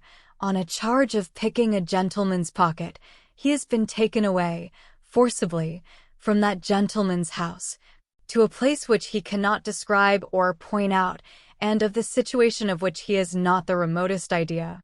He is brought down to Chertsey, by men who seem to have taken a violent fancy to him, whether he will or no, and is put through a window to rob a house, and then, just at the very moment when he is going to alarm the inmates, and so do the very thing that would set him all to rights, there rushes into the way a blundering dog of a half-bred butler and shoots him, as if on purpose to prevent his doing any good for himself. Don't you see all this? I see it, of course, replied Rose, smiling at the doctor's impetuosity, but still I do not see anything in it to criminate the poor child. No, replied the doctor, of course not. Bless the bright eyes of your sex. They never see, whether for good or bad, more than one side of any question, and that is, always, the one which first presents itself to them. Having given vent to this result of experience, the doctor put his hands into his pockets and walked up and down the room with even greater rapidity than before. The more I think of it, said the doctor, the more I see that it will occasion endless trouble and difficulty if we put these men in possession of the boy's real story. I am certain it will not be believed, and even if they can do nothing to him in the end, still the dragging it forward and giving publicity to all the doubts that will be cast upon it must interfere, materially, with your benevolent plan of rescuing him from misery. Oh! What is to be done? Cried Rose. Dear, dear! Why did they send for these people? Why, indeed, exclaimed Mrs. Maylay. I would not have had them here for the world. All I know is, said Mr. Losberne at last, sitting down with a kind of desperate calmness, that we must try and carry it off with a bold face. The object is a good one, and that must be our excuse. The boy has strong symptoms of fever upon him, and is in no condition to be talked to any more. That's one comfort. We must make the best of it, and if bad be the best, it is no fault of ours. Come in. Well, master, said Blathers, entering the room followed by his colleague, and making the door fast, before he said any more. This warn't a put-up thing. And what the devil's a put-up thing? Demanded the doctor, impatiently. We call it a put-up robbery, ladies, said Blathers, turning to them, as if he pitied their ignorance, but had a contempt for the doctors, when the servants is in it. Nobody suspected them in this case, said Mrs. Maylay. Very likely not, ma'am, replied Blathers, but they might have been in it, for all that. More likely on that very account, said Duff. We find it was a town hand, said Blathers, continuing his report, for the style of work is first-rate. Very pretty indeed it is, remarked Duff in an undertone. There was two of 'em in it, continued Blathers, and they had a boy with 'em, that's plain from the size of the window. That's all to be said at present. We'll see this lad that you've got upstairs at once, if you please. Perhaps they will take something to drink first, Mrs. Maylay, said the doctor, his face brightening, as if some new thought had occurred to him. Oh! To be sure, exclaimed Rose, eagerly. You shall have it immediately, if you will. Why, thank you, miss, said Blathers, drawing his coat sleeve across his mouth, It's dry work, this sort of duty. Anything that's handy, miss. Don't put yourself out of the way on our accounts." "What shall it be?" asked the doctor, following the young lady to the sideboard. "A little drop of spirits, master, if it's all the same," replied Blathers. "It's a cold ride from London, ma'am, and I always find that spirits comes home warmer to the feelings." This interesting communication was addressed to Mrs. Maley, who received it very graciously. While it was being conveyed to her, the doctor slipped out of the room. "Ah," said Mr. Blathers, not holding his wine-glass by the stem, but grasping the bottom between the thumb and forefinger of his left hand, and placing it in front of his chest. "I have seen a good many pieces of business like this, in my time, ladies." "That crack down in the back lane at Edmonton," Blathers said Mr. Duff, assisting his colleague's memory. "That was something in this way, warn't it?" rejoined Mr. Blathers. "That was done by Conky Chickweed, that was." "You always gave that to him," replied Duff. "It was the family pet, I tell you. Conky hadn't any more to do with it than I had." "Get out," retorted Mr. Blathers. "I know better. Do you mind that time when Conky was robbed of his money, though? What a start that was. Better than any novel book I ever see." "What was that?" inquired Rose, anxious to encourage any symptoms of good humor in the unwelcome visitors. "It was a robbery, miss, that hardly anybody would have been down upon," said Blathers. "This here Conky Chickweed." "Conky means nosy, ma'am," interposed Duff. "Of course the lady knows that, don't she?" demanded Mr. Blathers. "Always interrupting, you are, partner." "This here Conky Chickweed, miss, kept a public house over Battlebridge Way, and he had a cellar where a good many young lords went to see cockfighting and badger drawing and that, and a very intellectual manner the sports was conducted in, for I've seen 'em often. He weren't one of the family at that time, and one night he was robbed of 327 guineas in a canvas bag that was stole out of his bedroom in the dead of night by a tall man with a black patch over his eye, who had concealed himself under the bed, and after committing the robbery, jumped slap out of window, which was only a story high. He was very quick about it. But Conky was quick, too, for he fired a blunderbuss arter him and roused the neighborhood. They set up a hue and cry directly, and when they came to look about, found that Conky had hit the robber, for there was traces of blood, all the way to some palings a good distance off, and there they lost him. However, he had made off with the blunt, and, consequently, the name of Mr.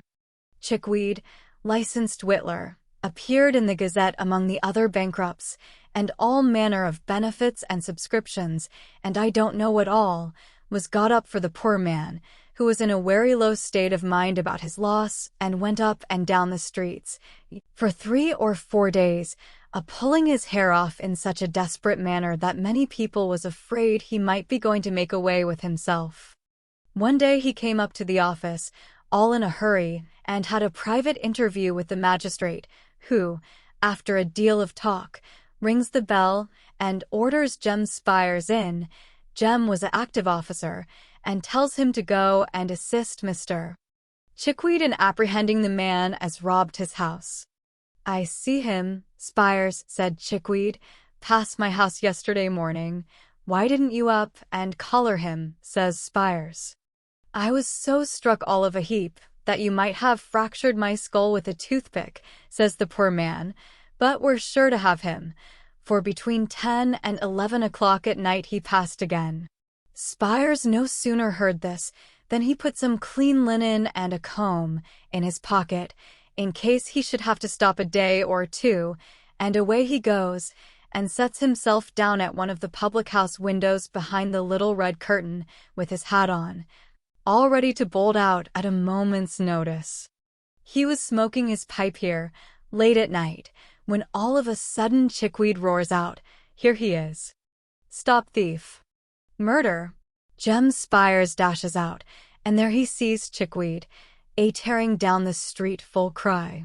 Away goes Spires, on goes Chickweed, round turns the people, everybody roars out, thieves, and Chickweed himself keeps on shouting, all the time, like mad. Spires loses sight of him a minute as he turns a corner, shoots round, sees a little crowd, dives in. Which is the man? "Deave me," says Chickweed, "I've lost him again." It was a remarkable occurrence, but he warn't to be seen nowhere, so they went back to the public house. Next morning, Spires took his old place and looked out, from behind the curtain, for a tall man with a black patch over his eye, till his own 2 eyes ached again. At last, he couldn't help shutting to ease a minute, and the very moment he did so, he hears Chickweed roaring out, "Here he is." Off he starts once more, with Chickweed halfway down the street ahead of him, and after twice as long a run as the yesterday's one, the man's lost again. This was done once or twice more, till one half the neighbors gave out that Mr. Chickweed had been robbed by the devil, who was playing tricks with him arterwards, and the other half, that poor Mr. Chickweed had gone mad with grief. "What did Jem Spires say?" inquired the doctor, who had returned to the room shortly after the commencement of the story. "Jem Spires," resumed the officer, "for a long time said nothing at all, and listened to everything without seeming to, which showed he understood his business. But one morning he walked into the bar, and taking out his snuff-box, says, 'Chickweed, I've found out who done this here robbery.' 'Have you?' said Chickweed. 'Oh, my dear Spires, only let me have vengeance, and I shall die contented.' 'Oh, my dear Spires, where is the villain?' 'Come,' said Spires, offering him a pinch of snuff, 'none of that gammon. You did it yourself.' So he had, and a good bit of money he had made by it, too, and nobody would never have found it out if he hadn't been so precious anxious to keep up appearances," said Mr. Blathers, putting down his wine-glass and clinking the handcuffs together. "Very curious, indeed," observed the doctor. "Now, if you please, you can walk upstairs." "If you please, sir," returned Mr. Blathers, closely following Mr. Losberne. The 2 officers ascended to Oliver's bedroom, Mr. Giles preceding the party with a lighted candle. Oliver had been dozing, but looked worse and was more feverish than he had appeared yet. Being assisted by the doctor, he managed to sit up in bed for a minute or so, and looked at the strangers without at all understanding what was going forward, in fact, without seeming to recollect where he was, or what had been passing. "This," said Mr. Losberne, speaking softly, but with great vehemence notwithstanding, "this is the lad, who, being accidentally wounded by a spring gun in some boyish trespass on Mr. What do ye call him's grounds, at the back here, comes to the house for assistance this morning, and is immediately laid hold of and maltreated by that ingenious gentleman with the candle in his hand, who has placed his life in considerable danger, as I can professionally certify." Messrs. Blathers and Duff looked at Mr. Giles as he was thus recommended to their notice. The bewildered butler gazed from them towards Oliver, and from Oliver towards Mr. Losberne, with a most ludicrous mixture of fear and perplexity. "You don't mean to deny that, I suppose," said the doctor, laying Oliver gently down again. "It was all done for the best, sir," answered Giles. "I am sure I thought it was the boy, or I wouldn't have meddled with him. I am not of an inhuman disposition, sir." "Thought it was what boy?" inquired the senior officer. "The housebreaker's boy, sir," replied Giles. They certainly had a boy." "Well? Do you think so now?" inquired Blathers. "Think what, now?" replied Giles, looking vacantly at his questioner. "Think it's the same boy, stupid head," rejoined Blathers impatiently. "I don't know. I really don't know," said Giles, with a rueful countenance. "I couldn't swear to him." "What do you think?" asked Mr. Blathers. "I don't know what to think," replied poor Giles. "I don't think it is the boy. Indeed, I'm almost certain that it isn't." "You know it can't be." "Has this man been a-drinking, sir?" inquired Blathers, turning to the doctor. "What a precious muddle-headed chap you are," said Duff, addressing Mr. Giles with supreme contempt. Mr. Losberne had been feeling the patient's pulse during this short dialogue, but he now rose from the chair by the bedside and remarked that if the officers had any doubts upon the subject, they would perhaps like to step into the next room and have Brittles before them. Acting upon this suggestion, they adjourned to a neighboring apartment where Mr.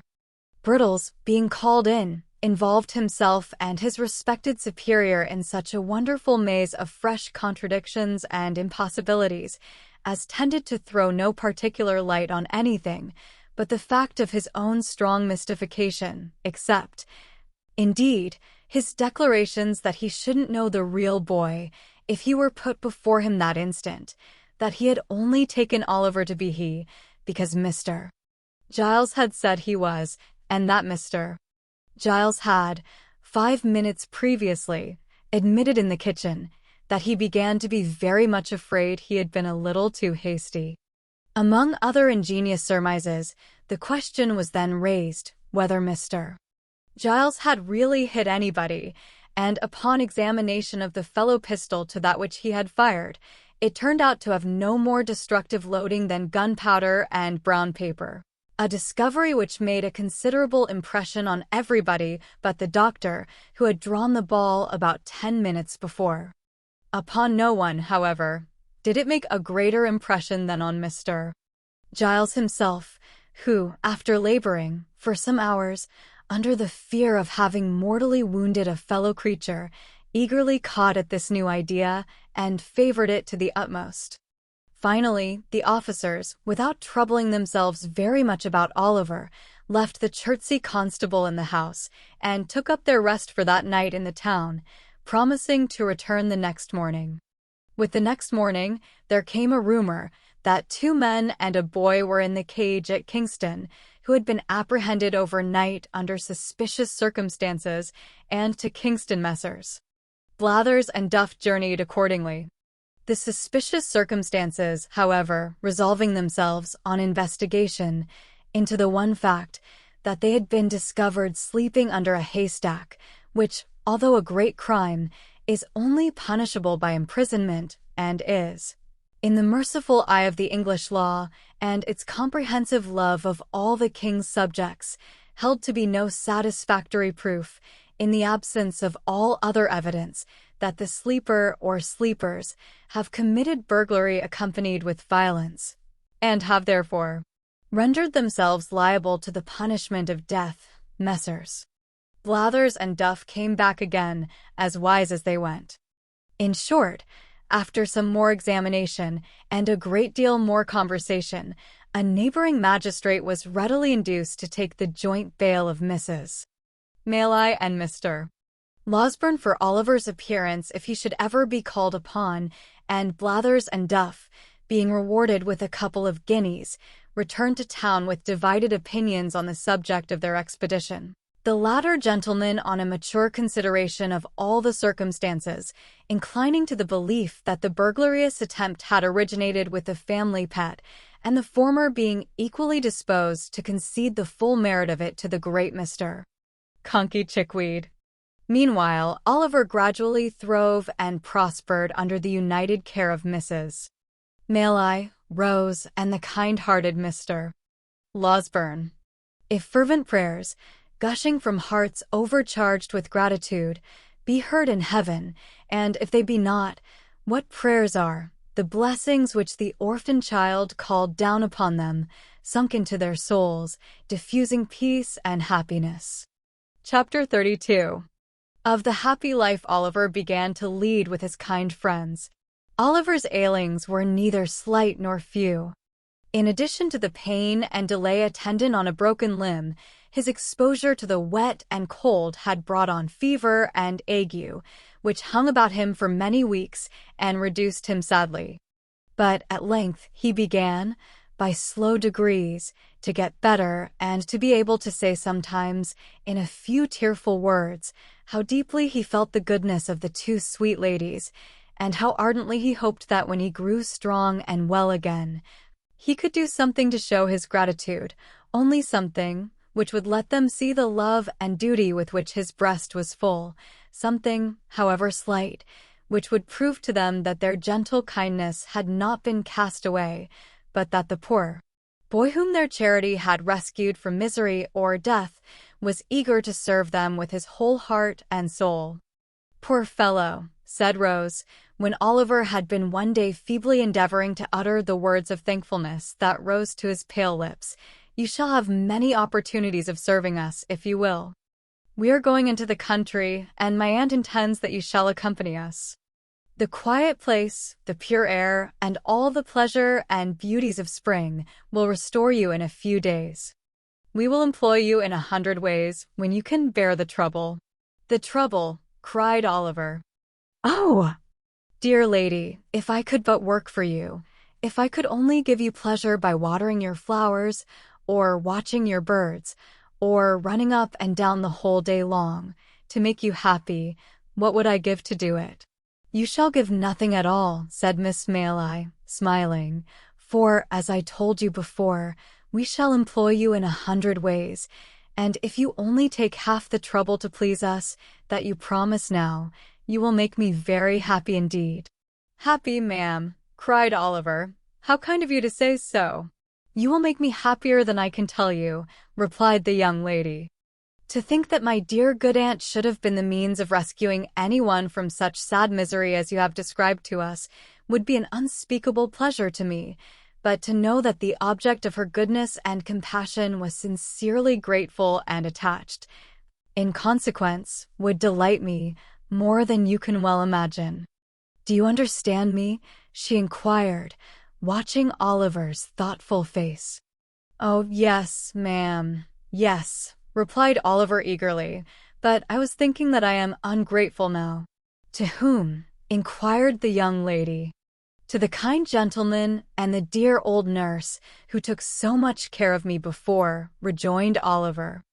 "If they knew how happy I am, they would be pleased, I am sure." "I am sure they would," rejoined Oliver's benefactress, and Mr. Losberne has already been kind enough to promise that when you are well enough to bear the journey, he will carry you to see them." "Has he, ma'am?" cried Oliver, his face brightening with pleasure. "I don't know what I shall do for joy when I see their kind faces once again." In a short time Oliver was sufficiently recovered to undergo the fatigue of this expedition. One morning he and Mr. Losberne set out, accordingly, in a little carriage which belonged to Mrs. Maylie. When they came to Chertsey Bridge, Oliver turned very pale and uttered a loud exclamation. "What's the matter with the boy?" cried the doctor, as usual, all in a bustle. "Do you see anything, hear anything, feel anything, eh?" "That, sir," cried Oliver, pointing out of the carriage window. "That house." "Yes, well, what of it?" "Stop, coachman. Pull up here," cried the doctor. "What of the house, my man?" "Eh?" "The thieves, the house they took me to," whispered Oliver. "The devil it is," cried the doctor. "Hullo there. Let me out." But before the coachman could dismount from his box, he had tumbled out of the coach, by some means or other, and, running down to the deserted tenement, began kicking at the door like a madman. "Hullo," said a little ugly humpbacked man, opening the door so suddenly that the doctor, from the very impetus of his last kick, nearly fell forward into the passage. "What's the matter here?" "Matter," exclaimed the other, collaring him, without a moment's reflection. "A good deal. Robbery is the matter. There'll be murder the matter, too," replied the humpbacked man, coolly, "if you don't take your hands off. Do you hear me?" "I hear you," said the doctor, giving his captive a hearty shake. "Where's, confound the fellow, what's his rascally name? Sykes, that's it. Where's Sykes, you thief?" The humpbacked man stared, as if in excess of amazement and indignation, then, twisting himself dexterously from the doctor's grasp, growled forth a volley of horrid oaths and retired into the house. Before he could shut the door, however, the doctor had passed into the parlor without a word of parley. He looked anxiously round. Not an article of furniture, not a vestige of anything animate or inanimate, not even the position of the cupboards, answered Oliver's description. "Now," said the humpbacked man, who had watched him keenly, "what do you mean by coming into my house in this violent way? Do you want to rob me or to murder me? Which is it? Did you ever know a man come out to do either in a chariot and pair, you ridiculous old vampire?" said the irritable doctor. "What do you want, then?" demanded the hunchback. "Will you take yourself off before I do you a mischief?" "Curse you." "As soon as I think proper," said Mr. Losberne, looking into the other parlor, which, like the first, bore no resemblance whatever to Oliver's account of it. "I shall find you out some day, my friend." "Will you?" sneered the ill-favored cripple. "If you ever want me, I'm here. I haven't lived here mad and all alone for 25 years to be scared by you. You shall pay for this. You shall pay for this." And so saying, the misshapen little demon set up a yell and danced upon the ground, as if wild with rage. "Stupid enough, this," muttered the doctor to himself. "The boy must have made a mistake. Here, put that in your pocket and shut yourself up again." With these words he flung the hunchback a piece of money and returned to the carriage. The man followed to the chariot door, uttering the wildest imprecations and curses all the way, but as Mr. Losberne turned to speak to the driver, he looked into the carriage and eyed Oliver for an instant with a glance so sharp and fierce, and at the same time so furious and vindictive, that, waking or sleeping, he could not forget it for months afterwards. He continued to utter the most fearful imprecations until the driver had resumed his seat, and when they were once more on their way, they could see him some distance behind, beating his feet upon the ground and tearing his hair, in transports of real or pretended rage. "I am an ass," said the doctor after a long silence. "Did you know that before, Oliver?" "No, sir." "Then don't forget it another time." "An ass," said the doctor again, after a further silence of some minutes. "Even if it had been the right place, and the right fellows had been there, what could I have done, single-handed?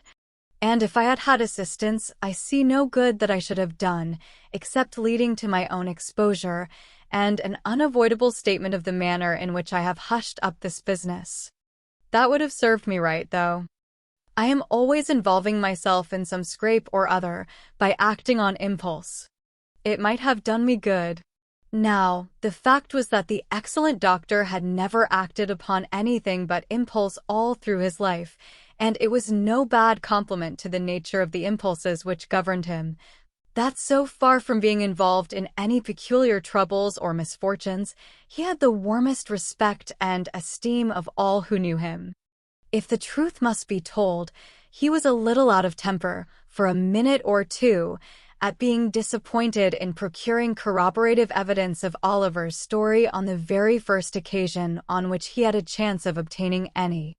He soon came round again, however, and finding that Oliver's replies to his questions were still as straightforward and consistent, and still delivered with as much apparent sincerity and truth as they had ever been, he made up his mind to attach full credence to them from that time forth. As Oliver knew the name of the street in which Mr. Brownlow resided, they were enabled to drive straight thither. When the coach turned into it, his heart beat so violently that he could scarcely draw his breath. "Now, my boy, which house is it?" inquired Mr. Losberne. That, replied Oliver, pointing eagerly out of the window.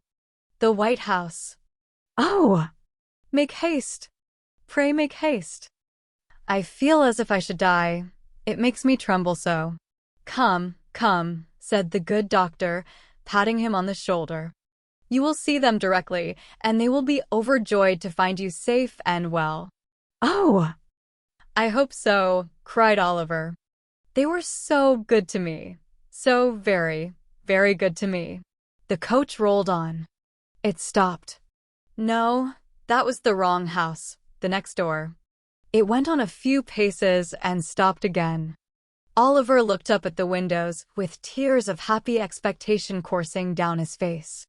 Alas, the White House was empty and there was a bill in the window. To let.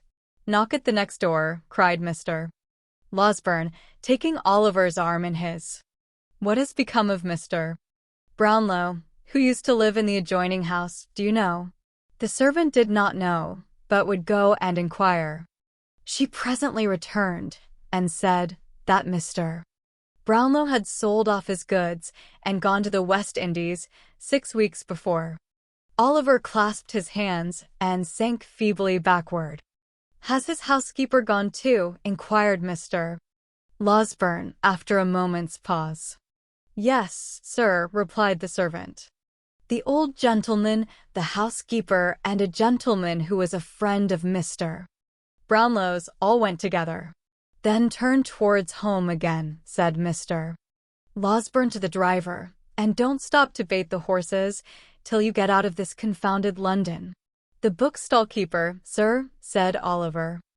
I know the way there. See him, pray, sir. Do see him. My poor boy, this is disappointment enough for one day, said the doctor. Quite enough for both of us. If we go to the bookstall keeper's, we shall certainly find that he is dead, or has set his house on fire, or run away. No, home again straight.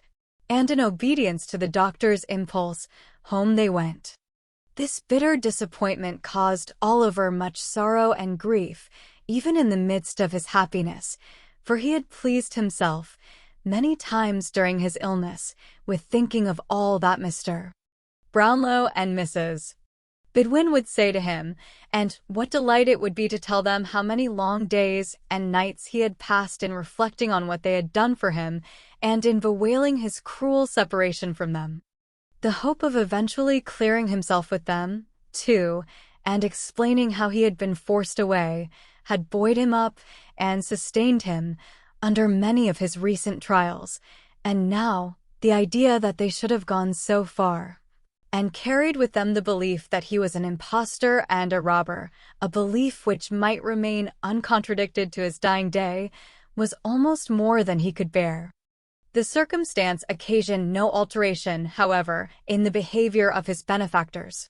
After another fortnight, when the fine warm weather had fairly begun, and every tree and flower was putting forth its young leaves and rich blossoms, they made preparations for quitting the house at Chertsey for some months.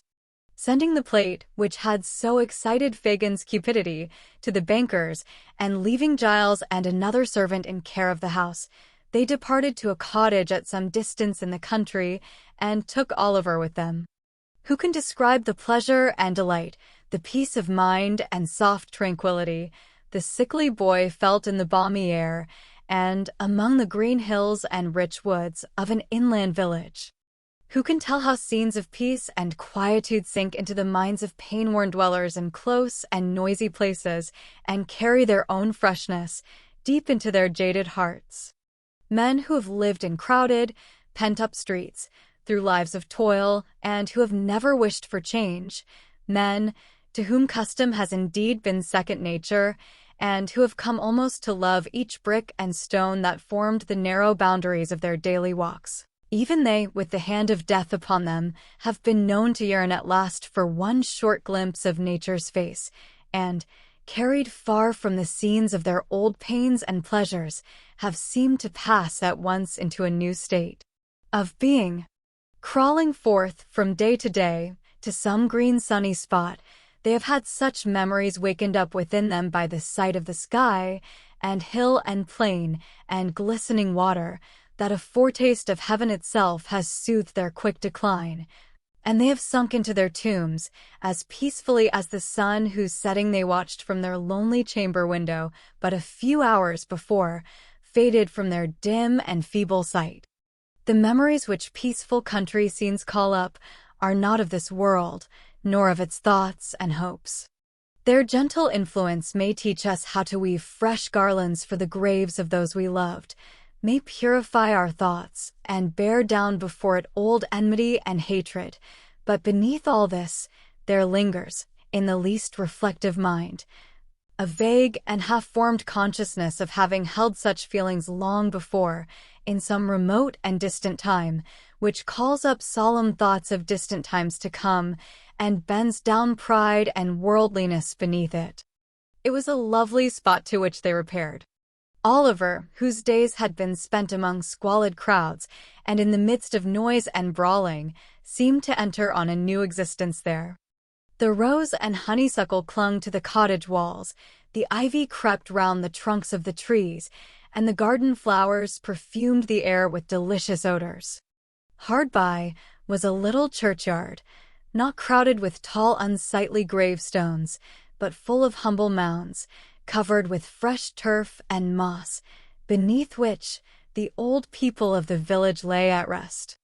Oliver often wandered here, and, thinking of the wretched grave in which his mother lay, would sometimes sit him down and sob unseen, but when he raised his eyes to the deep sky overhead, he would cease to think of her as lying in the ground, and would weep for her. Sadly, but without pain. It was a happy time. The days were peaceful and serene. The nights brought with them neither fear nor care, no languishing in a wretched prison, or associating with wretched men, nothing but pleasant and happy thoughts. Every morning he went to a white-headed old gentleman who lived near the little church, who taught him to read better and to write, and who spoke so kindly and took such pains that Oliver could never try enough to please him. Then he would walk with Mrs.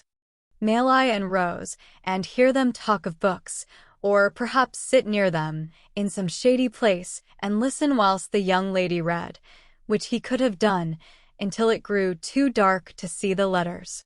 Then he had his own lesson for the next day to prepare, and at this he would work hard, in a little room which looked into the garden, till evening came slowly on, when the ladies would walk out again, and he with them, listening with such pleasure to all they said, and so happy if they wanted a flower that he could climb to reach, or had forgotten anything he could run to fetch, that he could never be quick enough about it. When it became quite dark, and they returned home, the young lady would sit down to the piano, and play some pleasant air, or sing, in a low and gentle voice, some old song which it pleased her aunt to hear. There would be no candles lighted at such times as these, and Oliver would sit by one of the windows, listening to the sweet music, in a perfect rapture. And when Sunday came, how differently the day was spent, from any way in which he had ever spent it yet. And how happily, too, like all the other days in that most happy time. There was the little church in the morning, with the green leaves fluttering at the windows, the birds singing without, and the sweet-smelling air stealing in at the low porch and filling the homely building with its fragrance. The poor people were so neat and clean and knelt so reverently in prayer that it seemed a pleasure, not a tedious duty, their assembling there together, and though the singing might be rude, it was real and sounded more musical, to Oliver's ears at least, than any he had ever heard in church before. Then there were the walks as usual, and many calls at the clean houses of the laboring men, and at night Oliver read a chapter or two from the Bible, which he had been studying all the week, and in the performance of which duty he felt more proud and pleased than if he had been the clergyman himself. In the morning, Oliver would be afoot by 6 o'clock, roaming the fields and plundering the hedges, far and wide, for nosegays of wild flowers, with which he would return laden home, and which it took great care and consideration to arrange, to the best advantage, for the embellishment of the breakfast table. There was fresh groundsel, too, for Miss Maley's birds, with which Oliver, who had been studying the subject under the able tuition of the village clerk, would decorate the cages in the most approved taste. When the birds were made all spruce and smart for the day, there was usually some little commission of charity to execute in the village, or, failing that, there was rare cricket playing, sometimes on the green, or, failing that, there was always something to do in the garden or about the plants, to which Oliver, who had studied the science also under the same master who was a gardener by trade, applied himself with hearty goodwill until Miss Rose made her appearance, when there were 1,000 commendations to be bestowed on all he had done. So 3 months glided away, 3 months which, in the life of the most blessed and favored of mortals, might have been unmingled happiness, and which, in Oliver's, were true felicity. With the purest and most amiable generosity on one side, and the truest, warmest, soul-felt gratitude on the other, it is no wonder that, by the end of that short time, Oliver Twist had become completely domesticated with the old lady and her niece, and that the fervent attachment of his young and sensitive heart was repaid by their pride in, and attachment to, himself. Chapter 33. Wherein the happiness of Oliver and his friends experiences a sudden check. Spring flew swiftly by, and summer came. If the village had been beautiful at first, it was now in the full glow and luxuriance of its richness.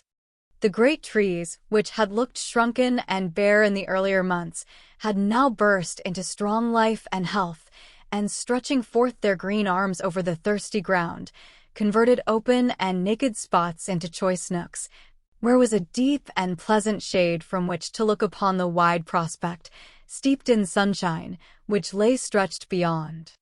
The earth had donned her mantle of brightest green, and shed her richest perfumes abroad. It was the prime and vigor of the year. All things were glad and flourishing. Still, the same quiet life went on at the little cottage, and the same cheerful serenity prevailed among its inmates. Oliver had long since grown stout and healthy, but health or sickness made no difference in his warm feelings of a great many people. He was still the same gentle, attached, affectionate creature that he had been when pain and suffering had wasted his strength, and when he was dependent for every slight attention and comfort on those who tended him. One beautiful night, when they had taken a longer walk than was customary with them, for the day had been unusually warm, and there was a brilliant moon, and a light wind had sprung up, which was unusually refreshing. Rose had been in high spirits, too, and they had walked on, in merry conversation, until they had far exceeded their ordinary bounds. Mrs. May being fatigued, they returned more slowly home. The young lady, merely throwing off her simple bonnet, sat down to the piano as usual. After running abstractedly over the keys for a few minutes, she fell into a low and very solemn air, and as she played it, they heard a sound as if she were weeping. "Rose, my dear," said the elder lady. Rose made no reply, but played a little quicker, as though the words had roused her from some painful thoughts. "Rose, my love," cried Mrs. May, rising hastily and bending over her. "What is this?" "In tears." "My dear child, what distresses you?" "Nothing, aunt, nothing," replied the young lady. "I don't know what it is. I can't describe it, but I feel—" "Not ill, my love," interposed Mrs. May. "No, no." "Oh, not ill," replied Rose, shuddering as though some deadly chillness were passing over her while she spoke. "I shall be better presently. Close the window, pray." Oliver hastened to comply with her request. The young lady, making an effort to recover her cheerfulness, strove to play some livelier tune, but her fingers dropped powerless over the keys. Covering her face with her hands, she sank upon a sofa and gave vent to the tears which she was now unable to repress. "My child," said the elderly lady, folding her arms about her, "I never saw you so before." "I would not alarm you if I could avoid it," rejoined Rose, "but indeed I have tried very hard, and cannot help this. I fear I am ill, Aunt. She was, indeed, for, when candles were brought, they saw that in the very short time which had elapsed since their return home, the hue of her countenance had changed to a marble whiteness. Its expression had lost nothing of its beauty, but it was changed, and there was an anxious, haggard look about the gentle face, which it had never worn before. Another minute, and it was suffused with a crimson flush, and a heavy wildness came over the soft blue eye.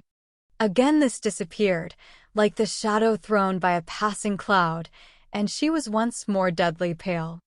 Oliver, who watched the old lady anxiously, observed that she was alarmed by these appearances, and so in truth was he, but seeing that she affected to make light of them, he endeavored to do the same, and they so far succeeded, that when Rose was persuaded by her aunt to retire for the night, she was in better spirits, and appeared even in better health, assuring them that she felt certain she should rise in the morning quite well. "I hope," said Oliver, when Mrs. Maylie returned, "that nothing is the matter? She don't look well tonight, but—" The old lady motioned to him not to speak, and sitting herself down in a dark corner of the room, remained silent for some time. At length she said, in a trembling voice, "I hope not, Oliver. I have been very happy with her for some years. Too happy, perhaps. It may be time that I should meet with some misfortune, but I hope it is not this." "What?" inquired Oliver. "The heavy blow," said the old lady, "of losing the dear girl who has so long been my comfort and happiness." "Oh! God forbid!" exclaimed Oliver, hastily. "Amen to that, my child," said the old lady, wringing her hands. "Surely there is no danger of anything so dreadful," said Oliver. "2 hours ago, she was quite well." "She is very ill now," rejoined Mrs. Maylie, "and will be worse, I am sure. My dear, dear Rose. Oh, what shall I do without her?" She gave way to such great grief that Oliver, suppressing his own emotion, ventured to remonstrate with her, and to beg, earnestly, that, for the sake of the dear young lady herself, she would be more calm. "And consider, ma'am," said Oliver, as the tears forced themselves into his eyes, despite of his efforts to the contrary. "Oh! Consider how young and good she is, and what pleasure and comfort she gives to all about her. I am sure, certain, quite certain, that, for your sake, who are so good yourself, and for her own, and for the sake of all she makes so happy, she will not die. Heaven will never let her die so young." "Hush," said Mrs. Maylie, laying her hand on Oliver's head. "You think like a child, poor boy. But you teach me my duty notwithstanding. I had forgotten it for a moment, Oliver, but I hope I may be pardoned, for I am old, and have seen enough of illness and death to know the agony of separation from the objects of our love. I have seen enough, too, to know that it is not always the youngest and best who are spared to those that love them, but this should give us comfort in our sorrow, for heaven is just, and such things teach us, impressively, that there is a brighter world than this, and that the passage to it is speedy. God's will be done. I love her, and he knows how well." Oliver was surprised to see that as Mrs. Maylie said these words, she checked her lamentations as though by one effort, and drawing herself up as she spoke, became composed and firm. He was still more astonished to find that this firmness lasted, and that, under all the care and watching which ensued, Mrs. Maylie was ever ready and collected, performing all the duties which had devolved upon her, steadily and, to all external appearances, even cheerfully. But he was young, and did not know what strong minds are capable of under trying circumstances. How should he, when their possessors so seldom know themselves? An anxious night ensued. When morning came, Mrs. Maylie's predictions were but too well verified. Rose was in the first stage of a high and dangerous fever. "We must be active, Oliver, and not give way to useless grief," said Mrs. Maley, laying her finger on her lip as she looked steadily into his face. "This letter must be sent, with all possible expedition, to Mr. Losberne. It must be carried to the market town, which is not more than 4 miles off, by the footpath across the field, and thence dispatched, by an express on horseback, straight to Chertsey. The people at the inn will undertake to do this, and I can trust to you to see it done, I know." Oliver could make no reply, but looked his anxiety to be gone at once. "Here is another letter," said Mrs. Maley, pausing to reflect, "but whether to send it now or wait until I see how Rose goes on, I scarcely know. I would not forward it unless I feared the worst." "Is it for Chertsey, too, ma'am?" inquired Oliver, impatient to execute his commission, and holding out his trembling hand for the letter. "No," replied the old lady, giving it to him mechanically. Oliver glanced at it, and saw that it was directed to Harry Maley, Esquire, at some great lord's house in the country, where he could not make out. "Shall it go, ma'am?" asked Oliver, looking up impatiently. "I think not," replied Mrs. Maley, taking it back. "I will wait until tomorrow." With these words, she gave Oliver her purse, and he started off, without more delay, at the greatest speed he could muster. Swiftly he ran across the fields, and down the little lanes which sometimes divided them, now almost hidden by the high corn on either side, and now emerging on an open field, where the mowers and haymakers were busy at their work. Nor did he stop once, save now and then, for a few seconds, to recover breath, until he came, in a great heat and covered with dust, on the little market-place of the market town. Here he paused, and looked about for the inn. There were a white bank, and a red brewery, and a yellow town hall, and in one corner there was a large house, with all the wood about it painted green, before which was the sign of the George. To this he hastened, as soon as it caught his eye. He spoke to a postboy who was dozing under the gateway, and who, after hearing what he wanted, referred him to the ostler, who, after hearing all he had to say again, referred him to the landlord, who was a tall gentleman in a blue neckcloth, a white hat, drab breeches, and boots with tops to match, leaning against a pump by the stable door, picking his teeth with a silver toothpick. This gentleman walked with much deliberation into the bar to make out the bill, which took a long time making out, and after it was ready and paid, a horse had to be saddled, and a man to be dressed, which took up 10 good minutes more. Meanwhile Oliver was in such a desperate state of impatience and anxiety that he felt as if he could have jumped upon the horse himself and galloped away, full tear, to the next stage.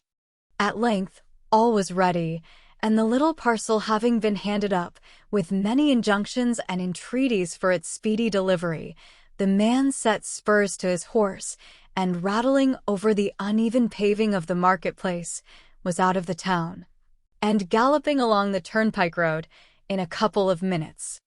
As it was something to feel certain that assistance was sent for, and that no time had been lost, Oliver hurried up the inn-yard, with a somewhat lighter heart.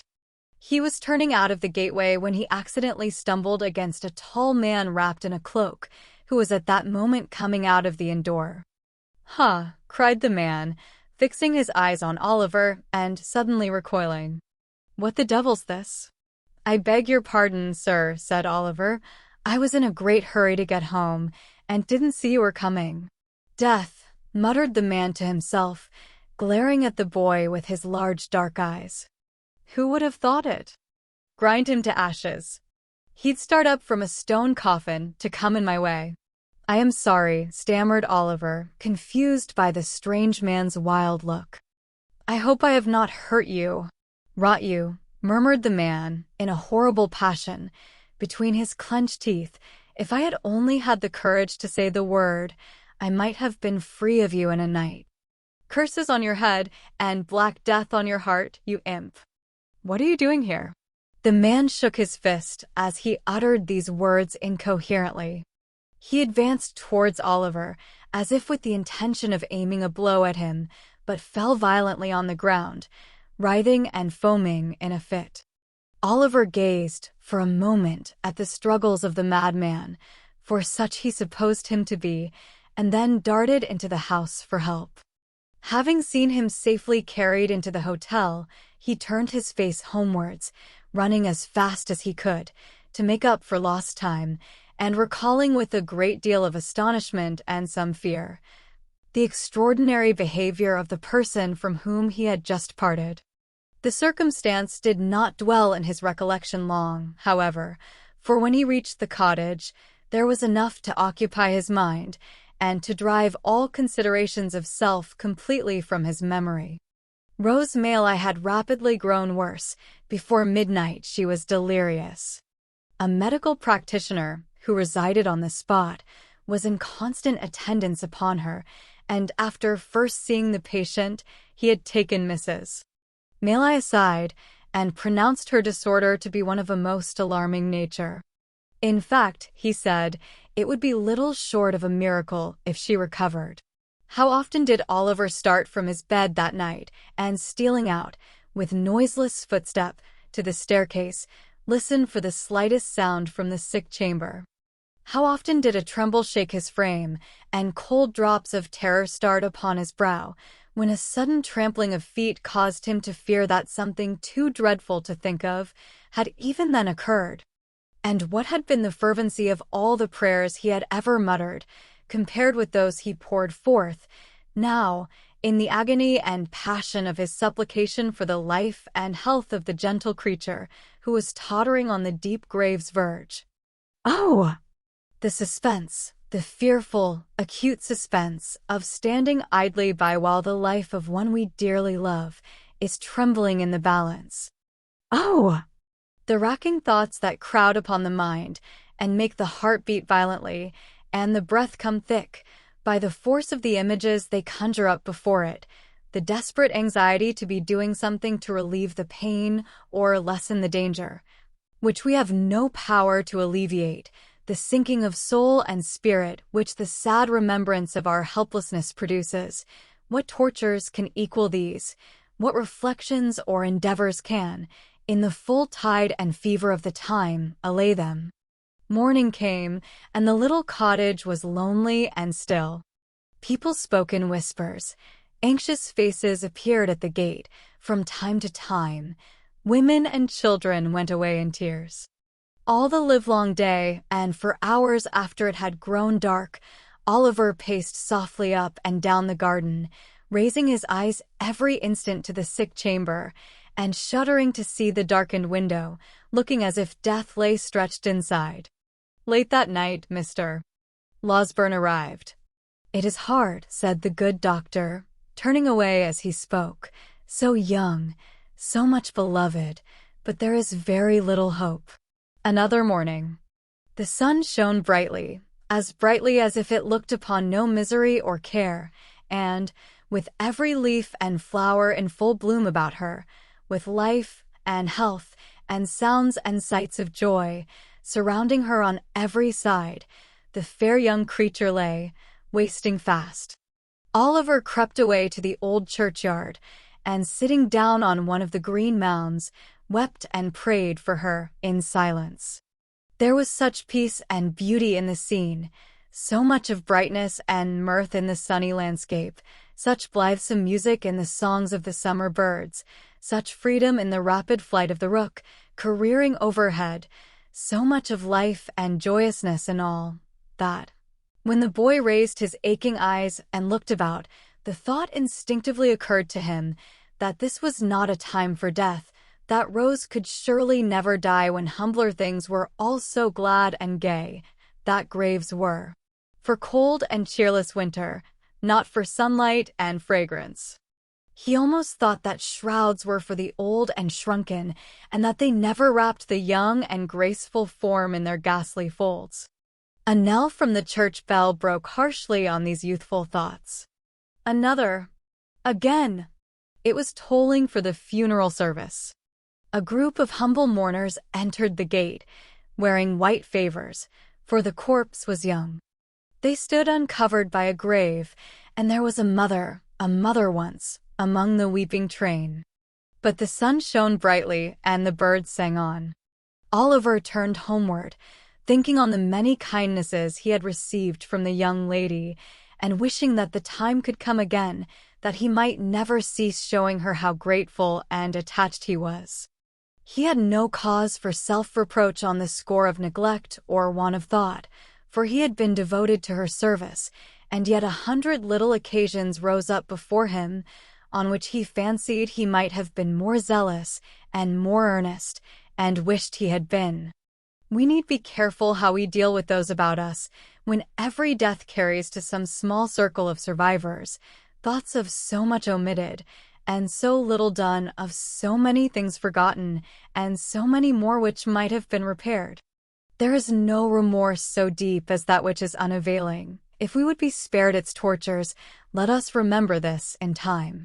When he reached home, Mrs. Maylie was sitting in the little parlor. Oliver's heart sank at sight of her, for she had never left the bedside of her niece, and he trembled to think what change could have driven her away. He learnt that she had fallen into a deep sleep, from which she would waken, either to recovery and life, or to bid them farewell and die. They sat, listening and afraid to speak, for hours. The untasted meal was removed, with looks which showed that their thoughts were elsewhere. They watched the sun as he sank lower and lower, and, at length, cast over sky and earth those brilliant hues which herald his departure. Their quick ears caught the sound of an approaching footstep. They both involuntarily darted to the door as Mr. Losberne entered. "What of Rose?" cried the old lady. "Tell me at once.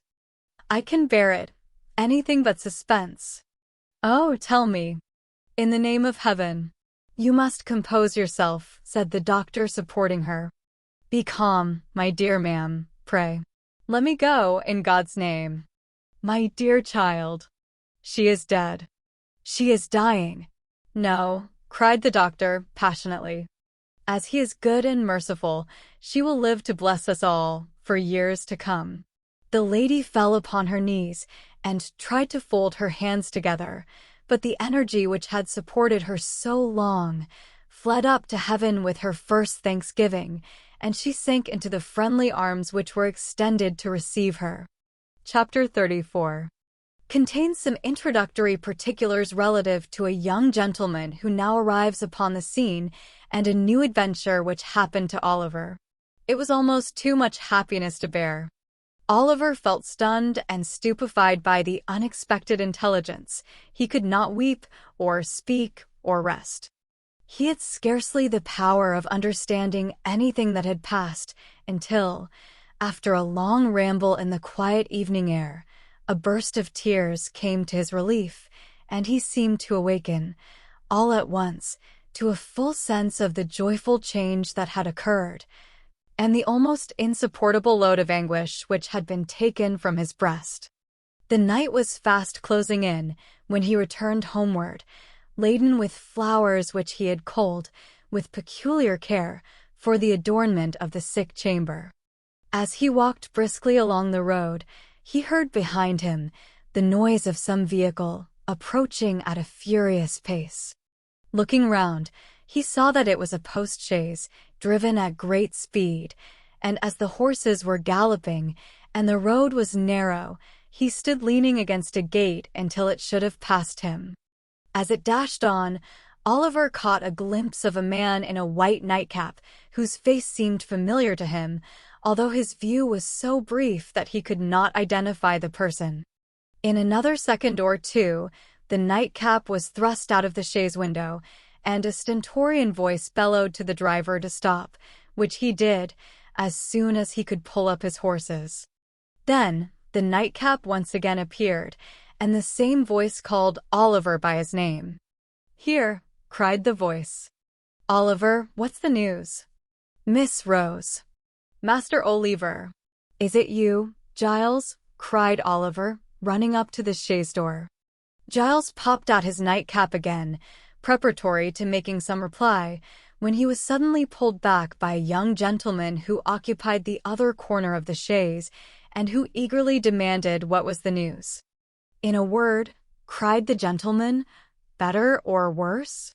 "Better, much better," replied Oliver, hastily.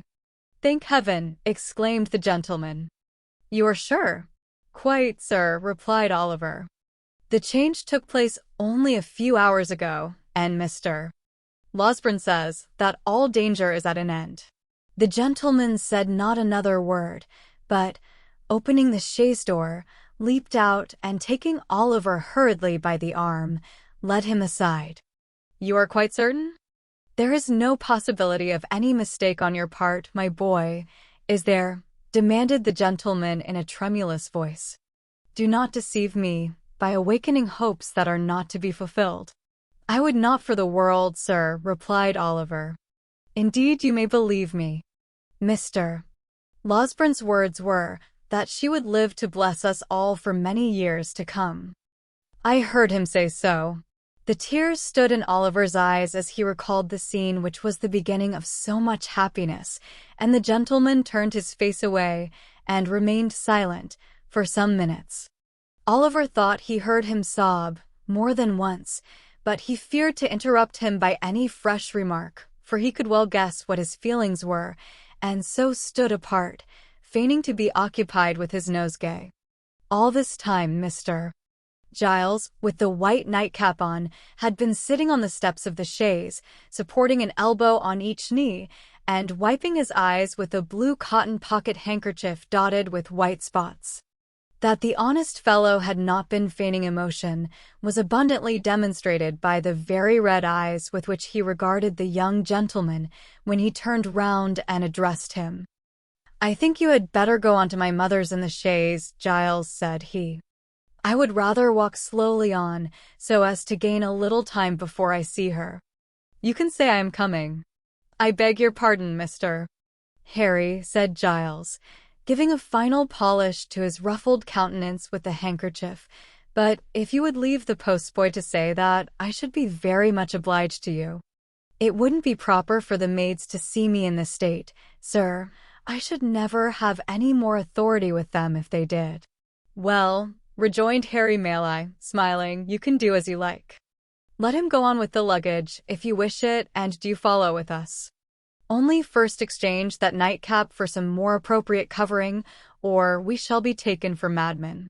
Mr. Giles, reminded of his unbecoming costume, snatched off and pocketed his nightcap, and substituted a hat of grave and sober shape, which he took out of the chaise. This done, the postboy drove off. Giles, Mr. Maley, and Oliver followed at their leisure. As they walked along, Oliver glanced from time to time with much interest and curiosity at the newcomer. He seemed about 25 years of age, and was of the middle height. His countenance was frank and handsome, and his demeanor easy and prepossessing. Notwithstanding the difference between youth and age, he bore so strong a likeness to the old lady that Oliver would have had no great difficulty in imagining their relationship if he had not already spoken of her as his mother. Mrs. Maley was anxiously waiting to receive her son when he reached the cottage. The meeting did not take place without great emotion on both sides. "Mother," whispered the young man, "why did you not write before?" "I did," replied Mrs. Maley, "but on reflection, I determined to keep back the letter until I had heard Mr. Losberne's opinion." "But why," said the young man, "why run the chance of that occurring which so nearly happened? If Rose had, I cannot utter that word now, if this illness had terminated differently, how could you ever have forgiven yourself? How could I ever have no happiness again?" "If that had been the case, Harry," said Mrs. Maley, "I fear your happiness would have been effectually blighted, and that your arrival here, a day sooner or a day later, would have been of very, very little import." "And who can wonder if it be so, mother?" rejoined the young man. "Or why should I say, if it is, you know it, mother.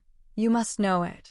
I know that she deserves the best and purest love the heart of man can offer, said Mrs. Maley. I know that the devotion and affection of her nature require no ordinary return, but one that shall be deep and lasting.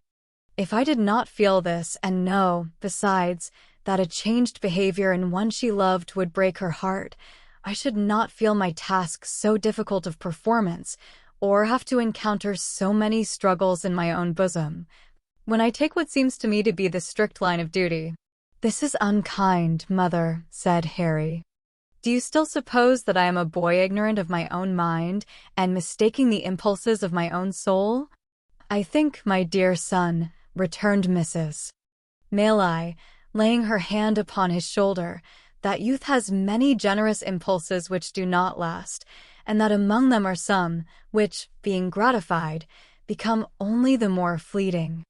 Above all, I think, said the lady, fixing her eyes on her son's face, that if an enthusiastic, ardent, and ambitious man marry a wife on whose name there is a stain, which, though it originate in no fault of hers, may be visited by cold and sordid people upon her, and upon his children also, and, in exact proportion to his success in the world, be cast in his teeth, and made the subject of sneers against him, he may, no matter how generous and good his nature, one day repent of the connection he formed in early life, and she may have the pain of knowing that he does so. Mother, said the young man, impatiently, he would be a selfish brute, unworthy alike of the name of man and of the woman you describe, who acted thus. You think so now, Harry, replied his mother. And ever will, said the young man.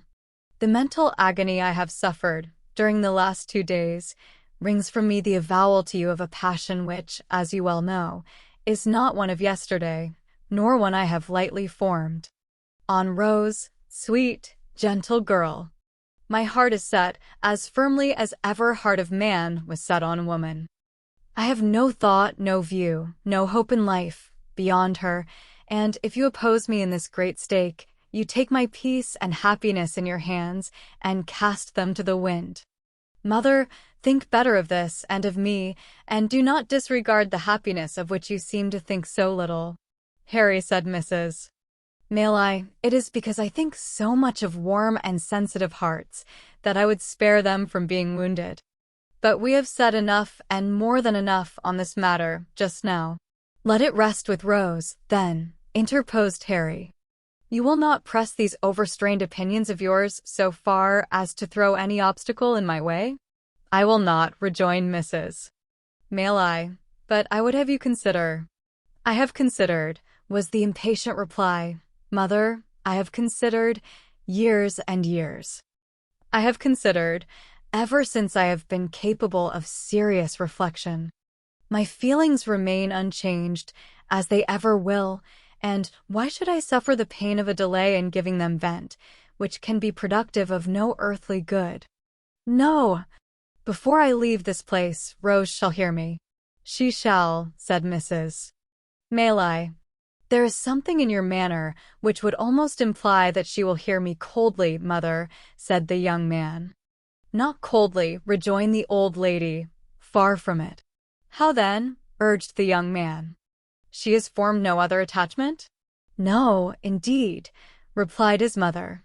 You have, or I mistake, too strong a hold on her affections already. What I would say, resumed the old lady, stopping her son as he was about to speak, is this. Before you stake your all on this chance, before you suffer yourself to be carried to the highest point of hope, reflect for a few moments, my dear child, on Rose's history, and consider what effect the knowledge of her doubtful birth may have on her decision.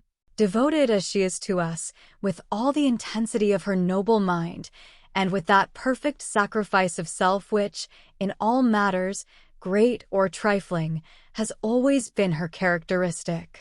What do you mean? That I leave you to discover, replied Mrs. Maley. I must go back to her. God bless you. I shall see you again tonight, said the young man, eagerly. By and by, replied the lady, when I leave Rose. "You will tell her I am here?" said Harry. "Of course," replied Mrs. Maylie. "And say how anxious I have been, and how much I have suffered, and how I long to see her. You will not refuse to do this, mother." "No," said the old lady, "I will tell her all." And pressing her son's hand affectionately, she hastened from the room. Mr. Losberne and Oliver had remained at another end of the apartment while this hurried conversation was proceeding. The former now held out his hand to Harry Maylie, and hearty salutations were exchanged between them. The doctor then communicated, in reply to multifarious questions from his young friend, a precise account of his patient's situation, which was quite as consolatory and full of promise as Oliver's statement had encouraged him to hope, and to the whole of which Mr. Giles, who affected to be busy about the luggage, listened with greedy ears. "Have you shot anything particular lately, Giles?" inquired the doctor, when he had concluded. "Nothing particular, sir," replied Mr. Giles, coloring up to the eyes. "Nor catching any thieves, nor identifying any housebreakers," said the doctor. "None at all, sir," replied Mr. Giles, with much gravity. "Well," said the doctor, "I am sorry to hear it, because you do that sort of thing admirably. Pray, how is Brittles?" "The boy is very well, sir," said Mr.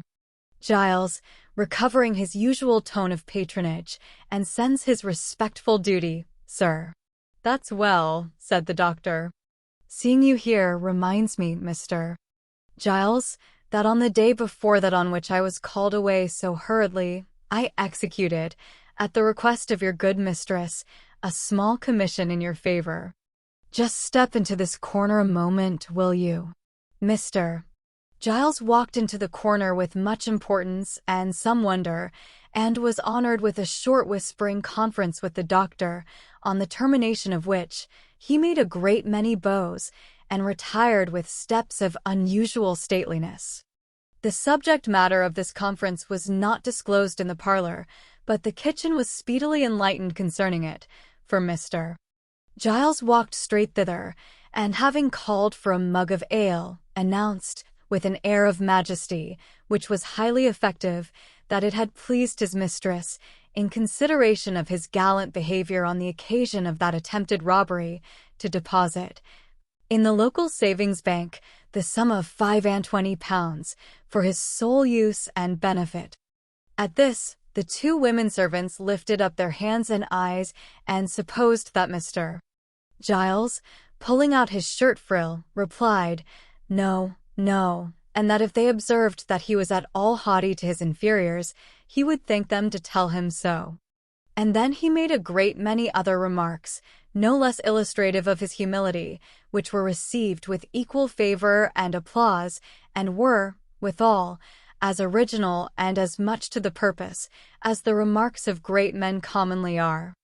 Above stairs, the remainder of the evening passed cheerfully away, for the doctor was in high spirits, and however fatigued or thoughtful Harry Maylie might have been at first, he was not proof against the worthy gentleman's good humor, which displayed itself in a great variety of sallies and professional recollections, and an abundance of small jokes, which struck Oliver as being the drollest things he had ever heard, and caused him to laugh proportionately, to the evident satisfaction of the doctor, who laughed immoderately at himself, and made Harry laugh almost as heartily, by the very force of sympathy. So, they were as pleasant a party as, under the circumstances, they could well have been, and it was late before they retired, with light and thankful hearts, to take that rest of which, after the doubt and suspense they had recently undergone, they stood much in need. Oliver rose next morning in better heart, and went about his usual occupations with more hope and pleasure than he had known for many days. The birds were once more hung out to sing in their old places, and the sweetest wild flowers that could be found were once more gathered to gladden Rose with their beauty. The melancholy which had seemed to the sad eyes of the anxious boy to hang, for days past, over every object, beautiful as all were, was dispelled by magic. The dew seemed to sparkle more brightly on the green leaves, the air to rustle among them with a sweeter music, and the sky itself to look more blue and bright. Such is the influence which the condition of our own thoughts exercise even over the appearance of external objects. Men who look on nature and their fellow men and cry that all is dark and gloomy are in the right, but the somber colors are reflections from their own jaundiced eyes and hearts. The real hues are delicate and need a clearer vision. It is worthy of remark, and Oliver did not fail to note it at the time, that his morning expeditions were no longer made alone. Harry Maley, after the very first morning when he met Oliver coming laden home, was seized with such a passion for flowers, and displayed such a taste in their arrangement, as left his young companion far behind.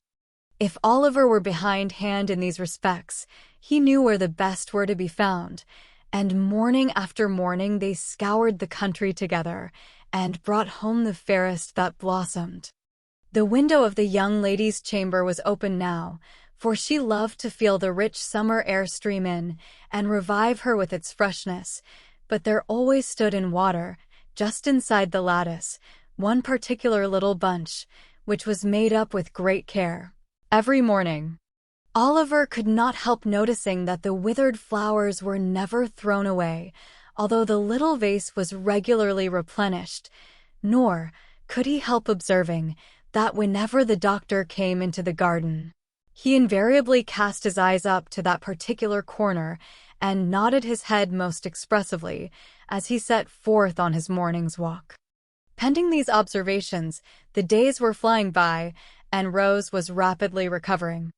Nor did Oliver's time hang heavy on his hands, although the young lady had not yet left her chamber, and there were no evening walks, save now and then, for a short distance, with Mrs. Maley.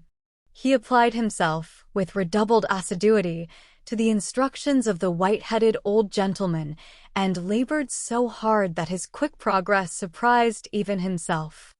It was while he was engaged in this pursuit that he was greatly startled and distressed by a most unexpected occurrence. The little room in which he was accustomed to sit when busy at his books was on the ground floor at the back of the house. It was quite a cottage room, with a lattice window, around which were clusters of jessamine and honeysuckle that crept over the casement and filled the place with their delicious perfume. It looked into a garden, whence a wicket gate opened into a small paddock. All beyond was fine meadowland and wood. There was no other dwelling near in that direction, and the prospect it commanded was very extensive. One beautiful evening, when the first shades of twilight were beginning to settle upon the earth, Oliver sat at this window, intent upon his books. He had been poring over them for some time, and as the day had been uncommonly sultry, and he had exerted himself a great deal, it is no disparagement to the authors, whoever they may have been, to say that gradually and by slow degrees he fell asleep. There is a kind of sleep that steals upon us sometimes, which, while it holds the body prisoner, does not free the mind from a sense of things about it, and enable it to ramble at its pleasure.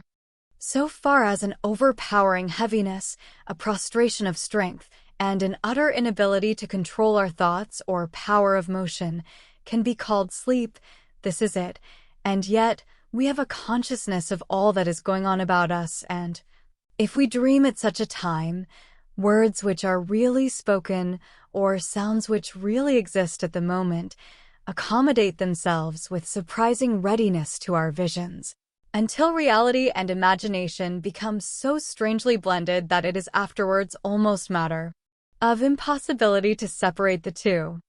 Nor is this the most striking phenomenon incidental to such a state. It is an undoubted fact that although our senses of touch and sight be for the time dead, yet our sleeping thoughts and the visionary scenes that pass before us will be influenced and materially influenced by the mere silent presence of some external object, which may not have been near us when we closed our eyes, and of whose vicinity we have had no waking consciousness. Oliver knew perfectly well that he was in his own little room, that his books were lying on the table before him, that the sweet air was stirring among the creeping plants outside. And yet he was asleep. Suddenly, the scene changed. The air became close and confined, and he thought, with a glow of terror, that he was in the Jew's house again. There sat the hideous old man, in his accustomed corner, pointing at him, and whispering to another man, with his face averted, who sat beside him. "Hush, my dear," he thought he heard the Jew say. "It is he, sure enough. Come away." The other man seemed to answer. "Could I mistake him, think you? If a crowd of ghosts were to put themselves into his exact shape, and he stood amongst them, there is something that would tell me how to point him out. If you buried him 50 feet deep and took me across his grave, I fancy I should know, if there wasn't a mark above it, that he lay buried there." The man seemed to say this with such dreadful hatred that Oliver awoke with the fear and started up. Good heaven! What was that which sent the blood tingling to his heart and deprived him of his voice and of power to move? There, at the window, close before him, so close that he could have almost touched him before he started back, with his eyes peering into the room, and meeting his, there stood the Jew. And beside him, white with rage or fear or both, were the scowling features of the man who had accosted him in the inn-yard. It was but an instant, a glance, a flash, before his eyes, and they were gone. But they had recognized him, and he them, and their look was as firmly impressed upon his memory as if it had been deeply carved in stone and set before him from his birth. He stood transfixed for a moment, then, leaping from the window into the garden, called loudly for help. Chapter 35. Containing the unsatisfactory result of Oliver's adventure and a conversation of some importance between Harry Maylie and Rose. When the inmates of the house, attracted by Oliver's cries, hurried to the spot from which they proceeded, they found him, pale and agitated, pointing in the direction of the meadows behind the house, and scarcely able to articulate the words, "The Jew." "The Jew, Mr." Giles was at a loss to comprehend what this outcry meant, but Harry Maylie, whose perceptions were something quicker, and who had heard Oliver's history from his mother, understood it at once. "What direction did he take?" he asked, catching up a heavy stick which was standing in a corner. "That," replied Oliver, pointing out the course the man had taken. "I missed them in an instant." "Then, they're in the ditch," said Harry. "Follow, and keep as near me as you can." So saying, he sprang over the hedge and darted off with a speed which rendered it matter of exceeding difficulty for the others to keep near him. Giles followed as well as he could, and Oliver followed too, and in the course of a minute or two, Mr. Losberne, who had been out walking and just then returned, tumbled over the hedge after them, and picking himself up with more agility than he could have been supposed to possess, struck into the same course at no contemptible speed, shouting all the while, most prodigiously, to know what was the matter. On they all went, nor stopped they once to breathe, until the leader, striking off into an angle of the field indicated by Oliver, began to search, narrowly, the ditch and hedge adjoining, which afforded time for the remainder of the party to come up, and for Oliver to communicate to Mr. Losberne the circumstances that had led to so vigorous a pursuit. The search was all in vain. There were not even the traces of recent footsteps to be seen. They stood now on the summit of a little hill, commanding the open fields in every direction for 3 or 4 miles. There was the village in the hollow on the left, but in order to gain that, after pursuing the track Oliver had pointed out, the men must have made a circuit of open ground, which it was impossible they could have accomplished in so short a time. A thick wood skirted the meadowland in another direction, but they could not have gained that covert for the same reason. "It must have been a dream, Oliver," said Harry Maylie. "Oh no, indeed, sir," replied Oliver, shuddering at the very recollection of the old wretch's countenance. "I saw him too plainly for that." "I saw them both as plainly as I see you now." "Who was the other?" inquired Harry and Mr. Losberne together. "The very same man I told you of, who came so suddenly upon me at the inn," said Oliver. "We had our eyes fixed full upon each other, and I could swear to him." "They took this way?" demanded Harry. "Are you sure?" "As I am that the men were at the window," replied Oliver, pointing down, as he spoke, to the hedge which divided the cottage garden from the meadow. The tall man leaped over, just there, and the Jew, running a few paces to the right, crept through that gap. The two gentlemen watched Oliver's earnest face as he spoke, and looking from him to each other, seemed to feel satisfied of the accuracy of what he said. Still, in no direction were there any appearances of the trampling of men in hurried flight. The grass was long, but it was trodden down nowhere, save where their own feet had crushed it. The sides and brinks of the ditches were of damp clay, but in no one place could they discern the print of men's shoes, or the slightest mark which would indicate that any feet had pressed the ground for hours before. "This is strange," said Harry. "Strange?" echoed the doctor. Blathers and Duff, themselves, could make nothing of it. Notwithstanding the evidently useless nature of their search, they did not desist until the coming on of night rendered its further prosecution hopeless, and even then they gave it up with reluctance. Giles was dispatched to the different alehouses in the village, furnished with the best description Oliver could give of the appearance and dress of the strangers. Of these, the Jew was, at all events, sufficiently remarkable to be remembered, supposing he had been seen drinking or loitering about, but Giles returned without any intelligence calculated to dispel or lessen the mystery. On the next day, fresh search was made, and the inquiries renewed, but with no better success. On the day following, Oliver and Mr.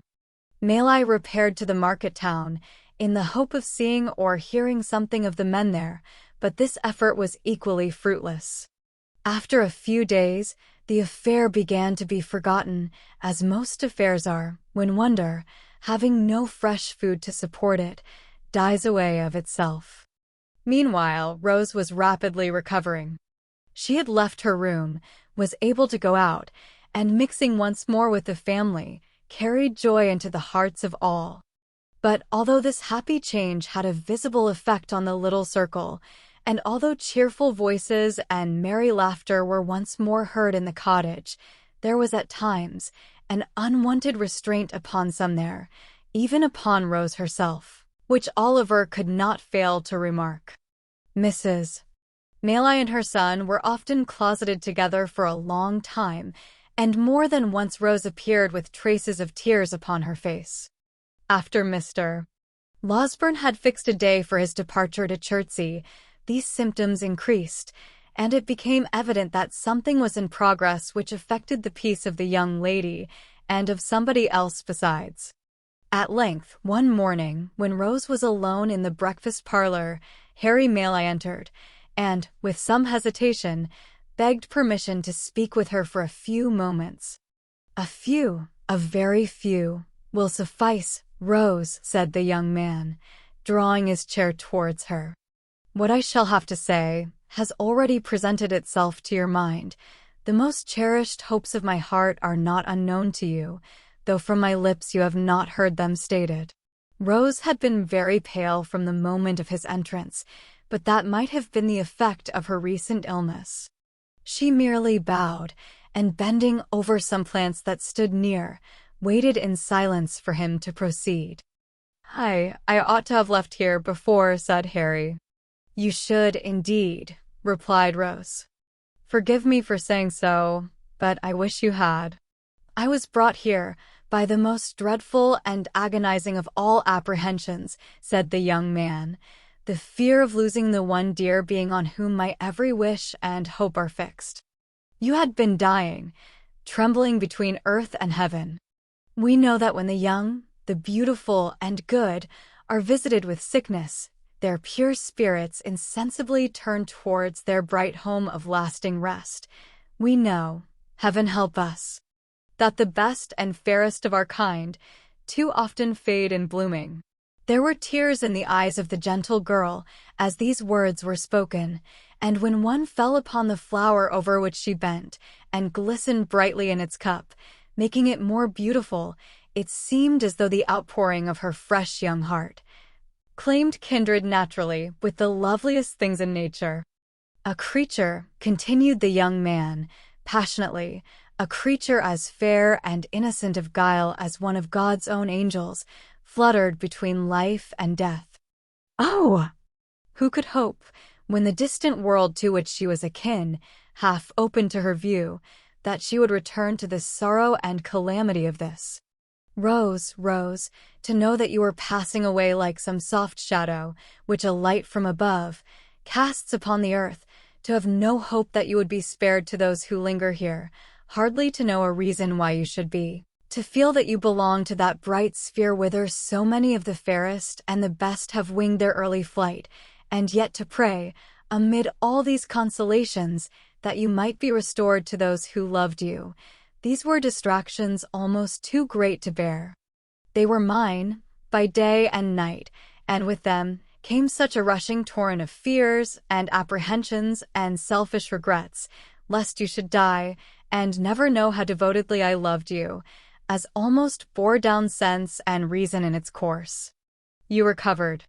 Day by day, and almost hour by hour, some drop of health came back, and mingling with the spent and feeble stream of life which circulated languidly within you, swelled it again to a high and rushing tide. I have watched you change almost from death to life, with eyes that turned blind with their eagerness and deep affection. Do not tell me that you wish I had lost this, for it has softened my heart to all mankind. I did not mean that, said Rose, weeping. I only wish you had left here, that you might have turned to high and noble pursuits again, to pursuits well worthy of you. There is no pursuit more worthy of me, more worthy of the highest nature that exists, than the struggle to win such a heart as yours, said the young man, taking her hand. Rose, my own dear Rose. For years, I have loved you, hoping to win my way to fame, and then come proudly home and tell you it had been pursued only for you to share, thinking, in my daydreams, how I would remind you, in that happy moment, of the many silent tokens I had given of a boy's attachment, and claim your hand, as in redemption of some old mute contract that had been sealed between us. That time has not arrived, but here, with not fame won, and no young vision realized, I offer you the heart so long your own, and stake my all upon the words with which you greet the offer. Your behavior has ever been kind and noble, said Rose, mastering the emotions by which she was agitated. As you believe that I am not insensible or ungrateful, so hear my answer. It is, that I may endeavor to deserve you. It is, dear Rose? It is, replied Rose, that you must endeavor to forget me, not as your old and dearly attached companion, for that would wound me deeply, but as the object of your love. Look into the world. Think how many hearts you would be proud to gain, are there. Confide some other passion to me, if you will. I will be the truest, warmest, and most faithful friend you have. There was a pause, during which Rose, who had covered her face with one hand, gave free vent to her tears. Harry still retained the other. "And your reasons, Rose," he said, at length, in a low voice, "your reasons for this decision?" "You have a right to know them," rejoined Rose. "You can say nothing to alter my resolution. It is a duty that I must perform. I owe it alike to others and to myself." "To yourself?" "Yes, Harry. I owe it to myself that I, a friendless, portionless girl, with a blight upon my name, should not give your friends reason to suspect that I had sordidly yielded to your first passion and fastened myself, a clog, on all your hopes and projects. I owe it to you and yours to prevent you from opposing, in the warmth of your generous nature, this great obstacle to your progress in the world. If your inclinations chime with your sense of duty, Harry began. They do not, replied Rose, coloring deeply.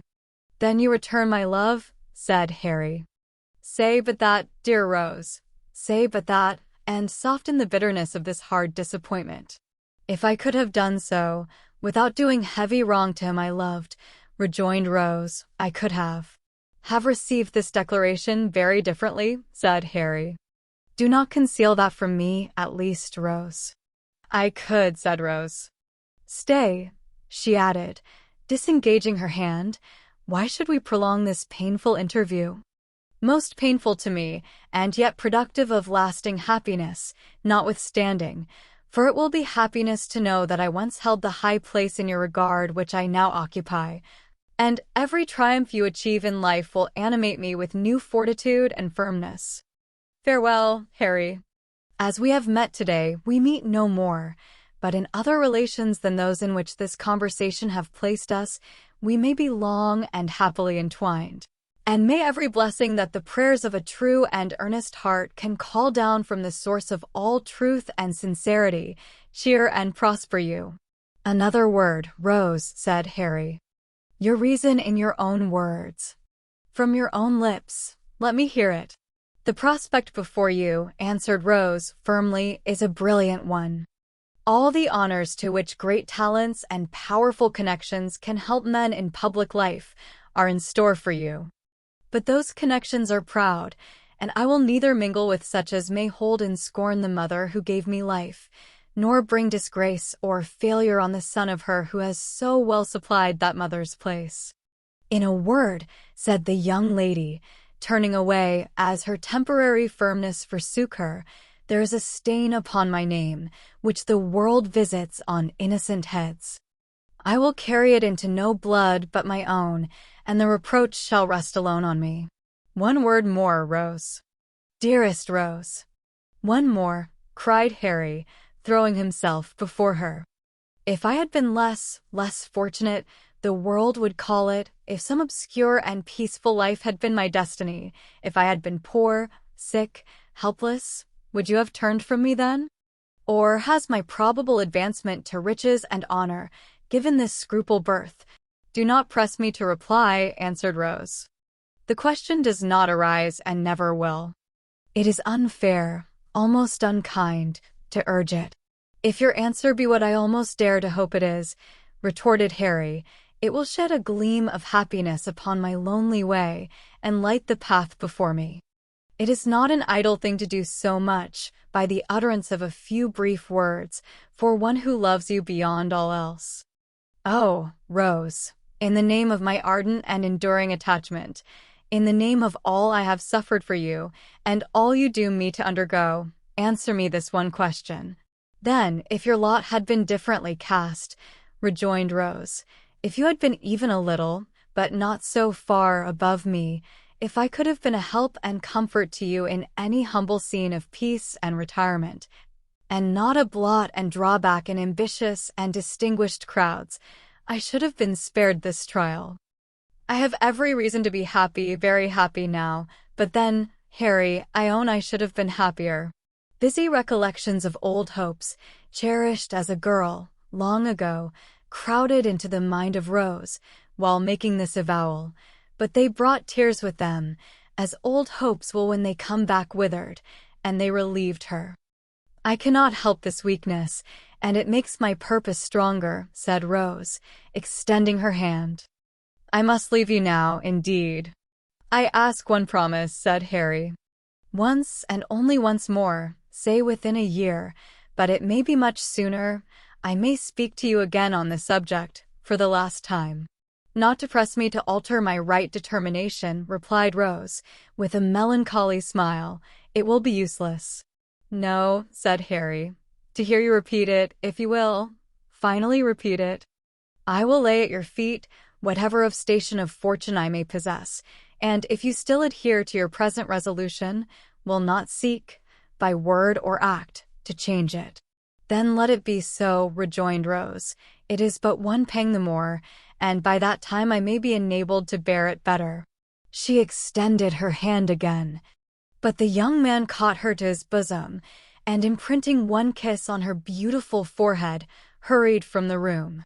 Chapter 36 is a very short one and may appear of no great importance in its place, but it should be read notwithstanding, as a sequel to the last, and a key to one that will follow when its time arrives. "And so you are resolved to be my traveling companion this morning, eh?" said the doctor, as Harry Maley joined him and Oliver at the breakfast table. "Why, you're not in the same mind or intention 2 hours together. You will tell me a different tale one of these days," said Harry, coloring without any perceptible reason. "I hope I may have good cause to do so," replied Mr. Losberne, "though I confess I don't think I shall. But yesterday morning you had made up your mind, in a great hurry, to stay here and to accompany your mother, like a dutiful son, to the seaside. Before noon, you announced that you are going to do me the honor of accompanying me as far as I go on your road to London. And at night you urge me, with great mystery, to start before the ladies are stirring, the consequence of which is that young Oliver here is pinned down to his breakfast when he ought to be ranging the meadows after botanical phenomena of all kinds. Too bad, isn't it, Oliver? I should have been very sorry not to have been at home when you and Mr. Maley went away, sir," rejoined Oliver. "That's a fine fellow," said the doctor. "You shall come and see me when you return. But, to speak seriously, Harry, has any communication from the great Nobbs produced this sudden anxiety on your part to be gone?" "The great Nobbs," replied Harry, "under which designation, I presume, you include my most stately uncle, have not communicated with me at all, since I have been here, nor at this time of the year. Is it likely that anything would occur to render necessary my immediate attendance among them?" "Well," said the doctor, "you are a queer fellow. But of course they will get you into Parliament at the election before Christmas, and these sudden shiftings and changes are no bad preparation for political life. There's something in that. Good training is always desirable, whether the race be for place, cup, or sweepstakes." Harry Maley looked as if he could have followed up this short dialogue by one or two remarks that would have staggered the doctor not a little, but he contented himself with saying, "We shall see," and pursued the subject no farther. The post-chaise drove up to the door shortly afterwards, and Giles coming in for the luggage, the good doctor bustled out, to see it packed. "Oliver," said Harry Maley, in a low voice, "let me speak a word with you." Oliver walked into the window recess to which Mr. Maley beckoned him, much surprised at the mixture of sadness and boisterous spirits which his whole behavior displayed. "You can write well now," said Harry, laying his hand upon his arm. "I hope so, sir," replied Oliver. "I shall not be at home again, perhaps for some time. I wish you would write to me, say once a fortnight, every alternate Monday, to the General Post Office in London. Will you?" "Oh!" "Certainly, sir. I shall be proud to do it," exclaimed Oliver, greatly delighted with the commission. "I should like to know how my mother and Miss Maley are," said the young man, "and you can fill up a sheet by telling me what walks you take, and what you talk about, and whether seem happy and quite well. You understand me?" "Oh!" "Quite, sir, quite," replied Oliver. "I would rather you did not mention it to them," said Harry, hurrying over his words, "because it might make my mother anxious to write to me oftener, and it is a trouble and worry to her. Let it be a secret between you and me, and mind you tell me everything. I depend upon you." Oliver, quite elated and honored by a sense of his importance, faithfully promised to be secret and explicit in his communications. Mr. Maley took leave of him, with many assurances of his regard and protection. The doctor was in the chaise. Giles, who, it had been arranged, should be left behind, held the door open in his hand, and the women servants were in the garden, looking on. Harry cast one slight glance at the latticed window and jumped into the carriage. "Drive on," he cried, "hard, fast, full gallop. Nothing short of flying will keep pace with me today." "Hullo," cried the doctor, letting down the front glass in a great hurry and shouting to the postilion, "Something very short of flying will keep pace with me. Do you hear?" Jingling and clattering, till distance rendered its noise inaudible, and its rapid progress only perceptible to the eye, the vehicle wound its way along the road, almost hidden in a cloud of dust, now wholly disappearing and now becoming visible again, as intervening objects or the intricacies of the way permitted.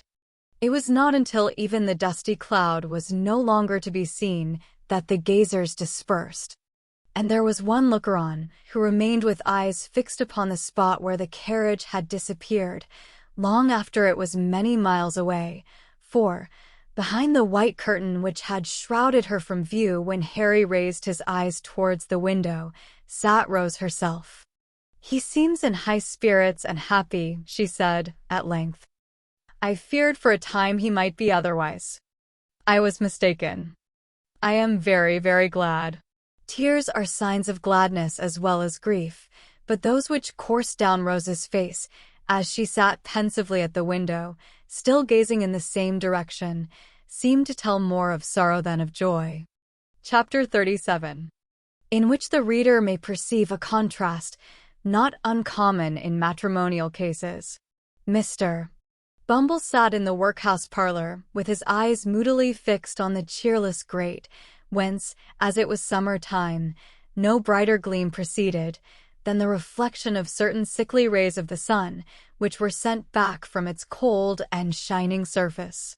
A paper fly-cage dangled from the ceiling, to which he occasionally raised his eyes in gloomy thought, and as the heedless insects hovered round the gaudy network, Mr. Bumble would heave a deep sigh, while a more gloomy shadow overspread his countenance. Mr. Bumble was meditating. It might be that the insects brought to mind some painful passage in his own past life. Nor was Mr. Bumble's gloom the only thing calculated to awaken a pleasing melancholy in the bosom of a spectator. There were not wanting other appearances, and those closely connected with his own person, which announced that a great change had taken place in the position of his affairs. The laced coat and the cocked hat, where were they? He still wore knee breeches and dark cotton stockings on his nether limbs, but they were not the breeches. The coat was wide-skirted, and in that respect like the coat, but oh, how different. The mighty cocked hat was replaced by a modest round one. Mr. Bumble was no longer a beetle.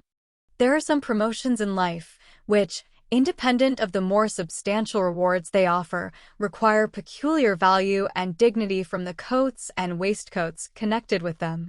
A field marshal has his uniform, a bishop his silk apron, a counselor his silk gown, a beadle his cocked hat. Strip the bishop of his apron, or the beadle of his hat and lace. What are they? Men. Mere men. Dignity, and even holiness too, sometimes, are more questions of coat and waistcoat than some people imagine. Mr.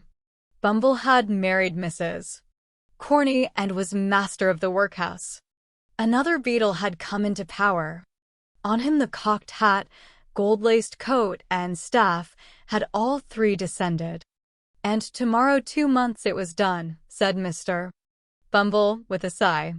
"It seems a age." Mr. Bumble might have meant that he had concentrated a whole existence of happiness into the short space of 8 weeks, but the sigh, there was a vast deal of meaning in the sigh. "I sold myself," said Mr. Bumble, pursuing the same train of recollection, "for 6 teaspoons, a pair of sugar tongs, and a milk pot, with a small quantity of second-hand furniture and £20 in money. I went very reasonable." "Cheap, dirt cheap, cheap," cried a shrill voice in Mr. Bumble's ear. "You would have been dear at any price, and dear enough I paid for you. Lord above knows that." Mr.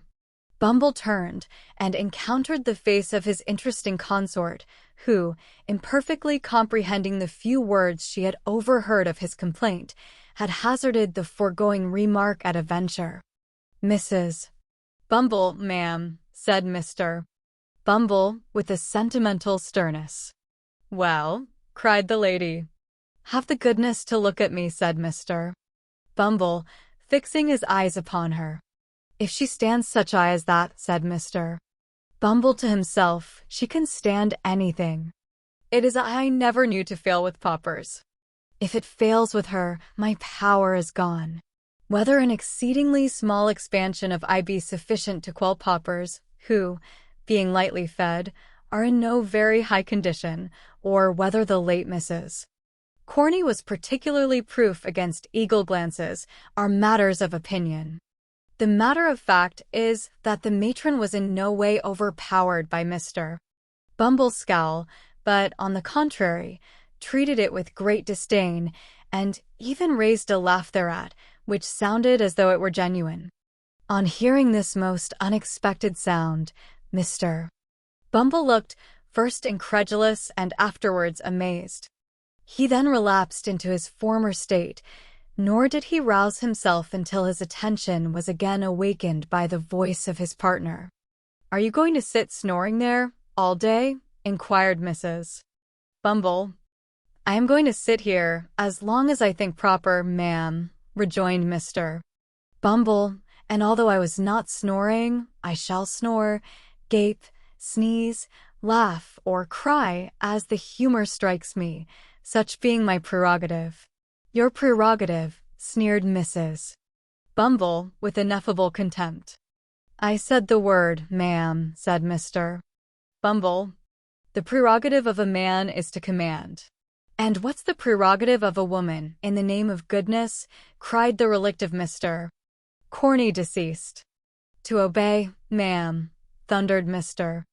Bumble. "Your late unfortunate husband should have taught it you, and then, perhaps, he might have been alive now." "I wish he was, poor man." Mrs. Bumble, seeing at a glance that the decisive moment had now arrived, and that a blow struck for the mastership on one side or other must necessarily be final and conclusive, no sooner heard this allusion to the dead and gone than she dropped into a chair, and with a loud scream that Mr.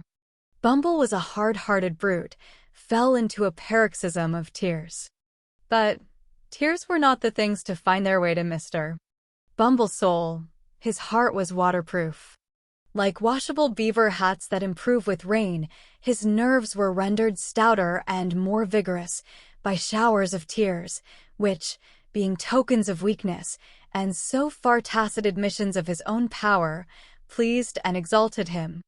He eyed his good lady with looks of great satisfaction, and begged, in an encouraging manner, that she should cry her hardest, the exercise being looked upon by the faculty as strongly conducive to health. "It opens the lungs, washes the countenance, exercises the eyes, and softens down the temper," said Mr. Bumble. "So cry away." As he discharged himself of this pleasantry, Mr. Bumble took his hat from a peg, and putting it on, rather rakishly, on one side, as a man might, who felt he had asserted his superiority in a becoming manner, thrust his hands into his pockets, and sauntered towards the door, with much ease and waggishness depicted in his whole appearance. Now Mrs. Corney, that was, had tried the tears, because they were less troublesome than a manual assault, but she was quite prepared to make trial of the latter mode of proceeding, as Mr. Bumble was not long in discovering. The first proof he experienced of the fact was conveyed in a hollow sound, immediately succeeded by the sudden flying off of his hat to the opposite end of the room.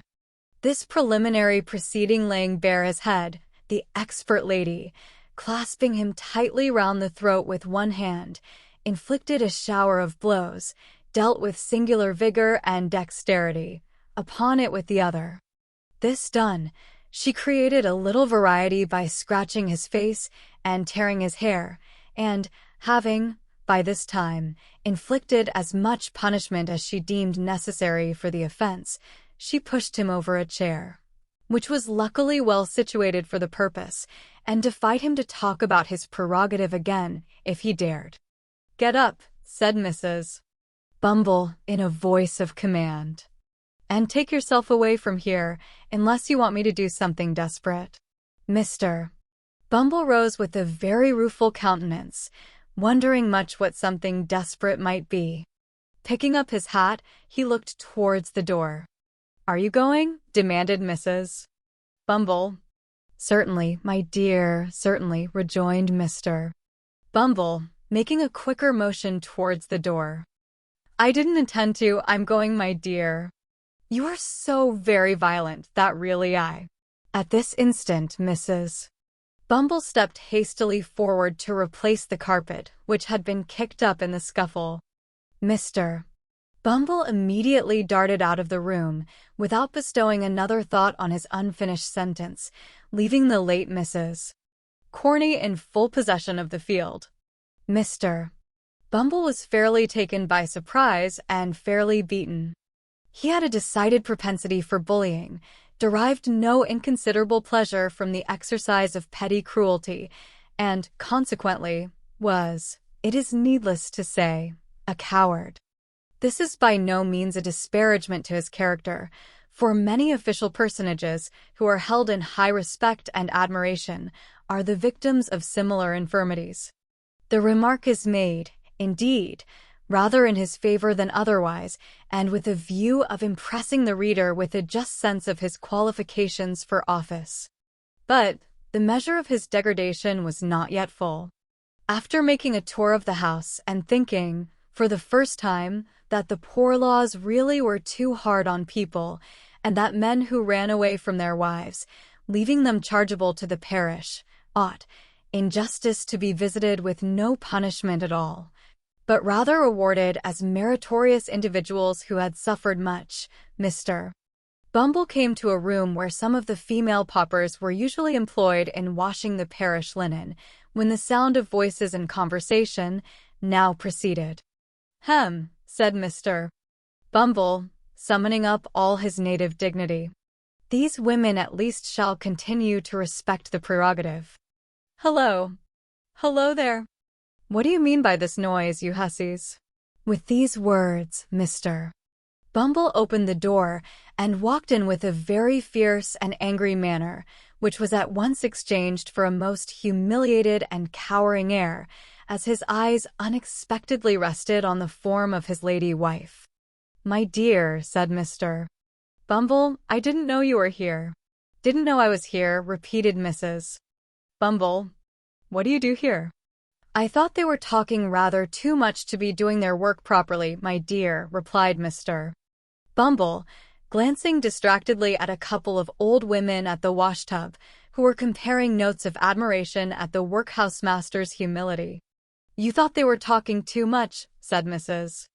Bumble. "What business is it of yours?" "Why, my dear," urged Mr. Bumble submissively. "What business is it of yours?" demanded Mrs. Bumble again.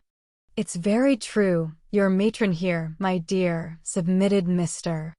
Bumble, "but I thought you mightn't be in the way just then. I'll tell you what, Mr. Bumble," returned his lady. "We don't want any of your interference.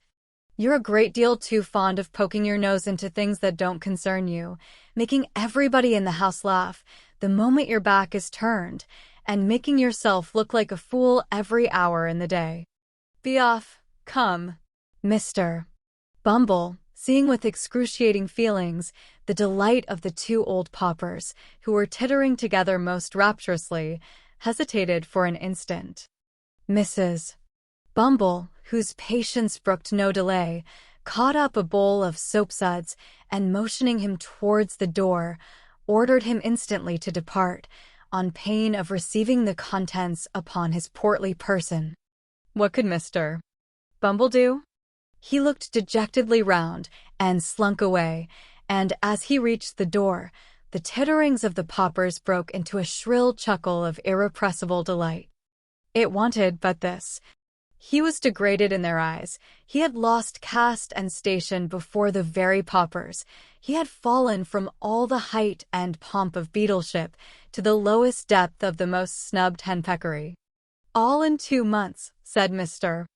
Bumble, filled with dismal thoughts. 2 months. No more than 2 months ago, I was not only my own master, but everybody else's, so far as the parochial workhouse was concerned, and now it was too much. Mr. Bumble boxed the ears of the boy who opened the gate for him, for he had reached the portal in his reverie and walked distractedly into the street. He walked up one street and down another until exercise had abated the first passion of his grief, and then the revulsion of feeling made him thirsty. He passed a great many public houses, but at length paused before one in a byway, whose parlor, as he gathered from a hasty peep over the blinds, was deserted, save by one solitary customer. It began to rain heavily at the moment. This determined him. Mr. Bumble stepped in and, ordering something to drink as he passed the bar, entered the apartment into which he had looked from the street. The man who was seated there was tall and dark and wore a large cloak. He had the air of a stranger and seemed, by a certain haggardness in his look, as well as by the dusty soils on his dress, to have traveled some distance. He eyed Bumble askance as he entered, but scarcely deigned to nod his head in acknowledgment of his salutation. Mr. Bumble had quite dignity enough for two, supposing even that the stranger had been more familiar, so he drank his gin and water in silence, and read the paper with great show of pomp and circumstance. It so happened, however, as it will happen very often when men fall into company under such circumstances, that Mr. Bumble felt, every now and then, a powerful inducement, which he could not resist, to steal a look at the stranger, and that whenever he did so, he withdrew his eyes in some confusion, to find that the stranger was at that moment stealing a look at him. Mr. Bumble's awkwardness was enhanced by the very remarkable expression of the stranger's eye, which was keen and bright, but shadowed by a scowl of distrust and suspicion, unlike anything he had ever observed before, and repulsive to behold. When they had encountered each other's glance several times in this way, the stranger, in a harsh, deep voice, broke silence. "Were you looking for me," he said, "when you peered in at the window?" "Not that I am aware of, unless you're here, Mr. Bumble stopped short, for he was curious to know the stranger's name, and thought in his impatience he might supply the blank. "I see you are not," said the stranger, an expression of quiet sarcasm playing about his mouth, "or you have known my name." "You don't know it. I would recommend you not to ask for it." "I meant no harm, young man," observed Mr. Bumble majestically. "And have done none," said the stranger. Another silence succeeded this short dialogue, which was again broken by the stranger. "I have seen you before, I think," said he. "You were differently dressed at that time, and I only passed you in the street, but I should know you again. You were beadle here, once, were you not?" "I was," said Mr. Bumble, in some surprise. "Parochial beadle." "Just so," rejoined the other, nodding his head. "It was in that character I saw you." "What are you now?" "Master of the workhouse," rejoined Mr. Bumble, slowly and impressively, to check any undue familiarity the stranger might otherwise assume. "Master of the workhouse, young man. You have the same eye to your own interest that you always had, I doubt not," resumed the stranger, looking keenly into Mr. Bumble's eyes as he raised them in astonishment at the question. "Don't scruple to answer freely, man. I know you pretty well, you see." "I suppose a married man," replied Mr. Bumble, shading his eyes with his hand, and surveying the stranger, from head to foot, in evident perplexity, "is not more averse to turning an honest penny when he can, than a single one. Parochial officers are not so well paid that they can afford to refuse any little extra fee when it comes to them in a civil and proper manner."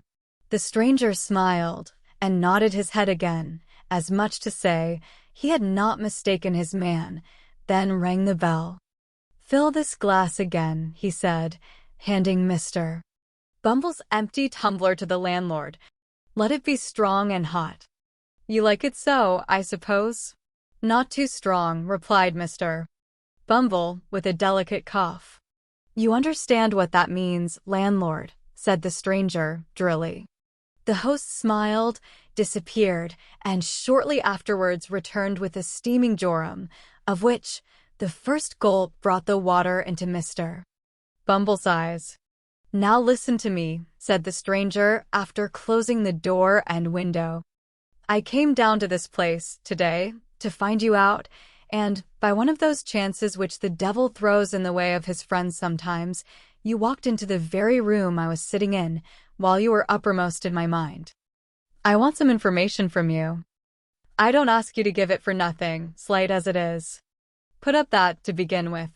As he spoke, he pushed a couple of sovereigns across the table to his companion, carefully, as though unwilling that the chinking of money should be heard without. When Mr. Bumble had scrupulously examined the coins to see that they were genuine, and had put them up, with much satisfaction, in his waistcoat pocket, he went on. Carry your memory back, let me see, 12 years, last winter. It's a long time, said Mr.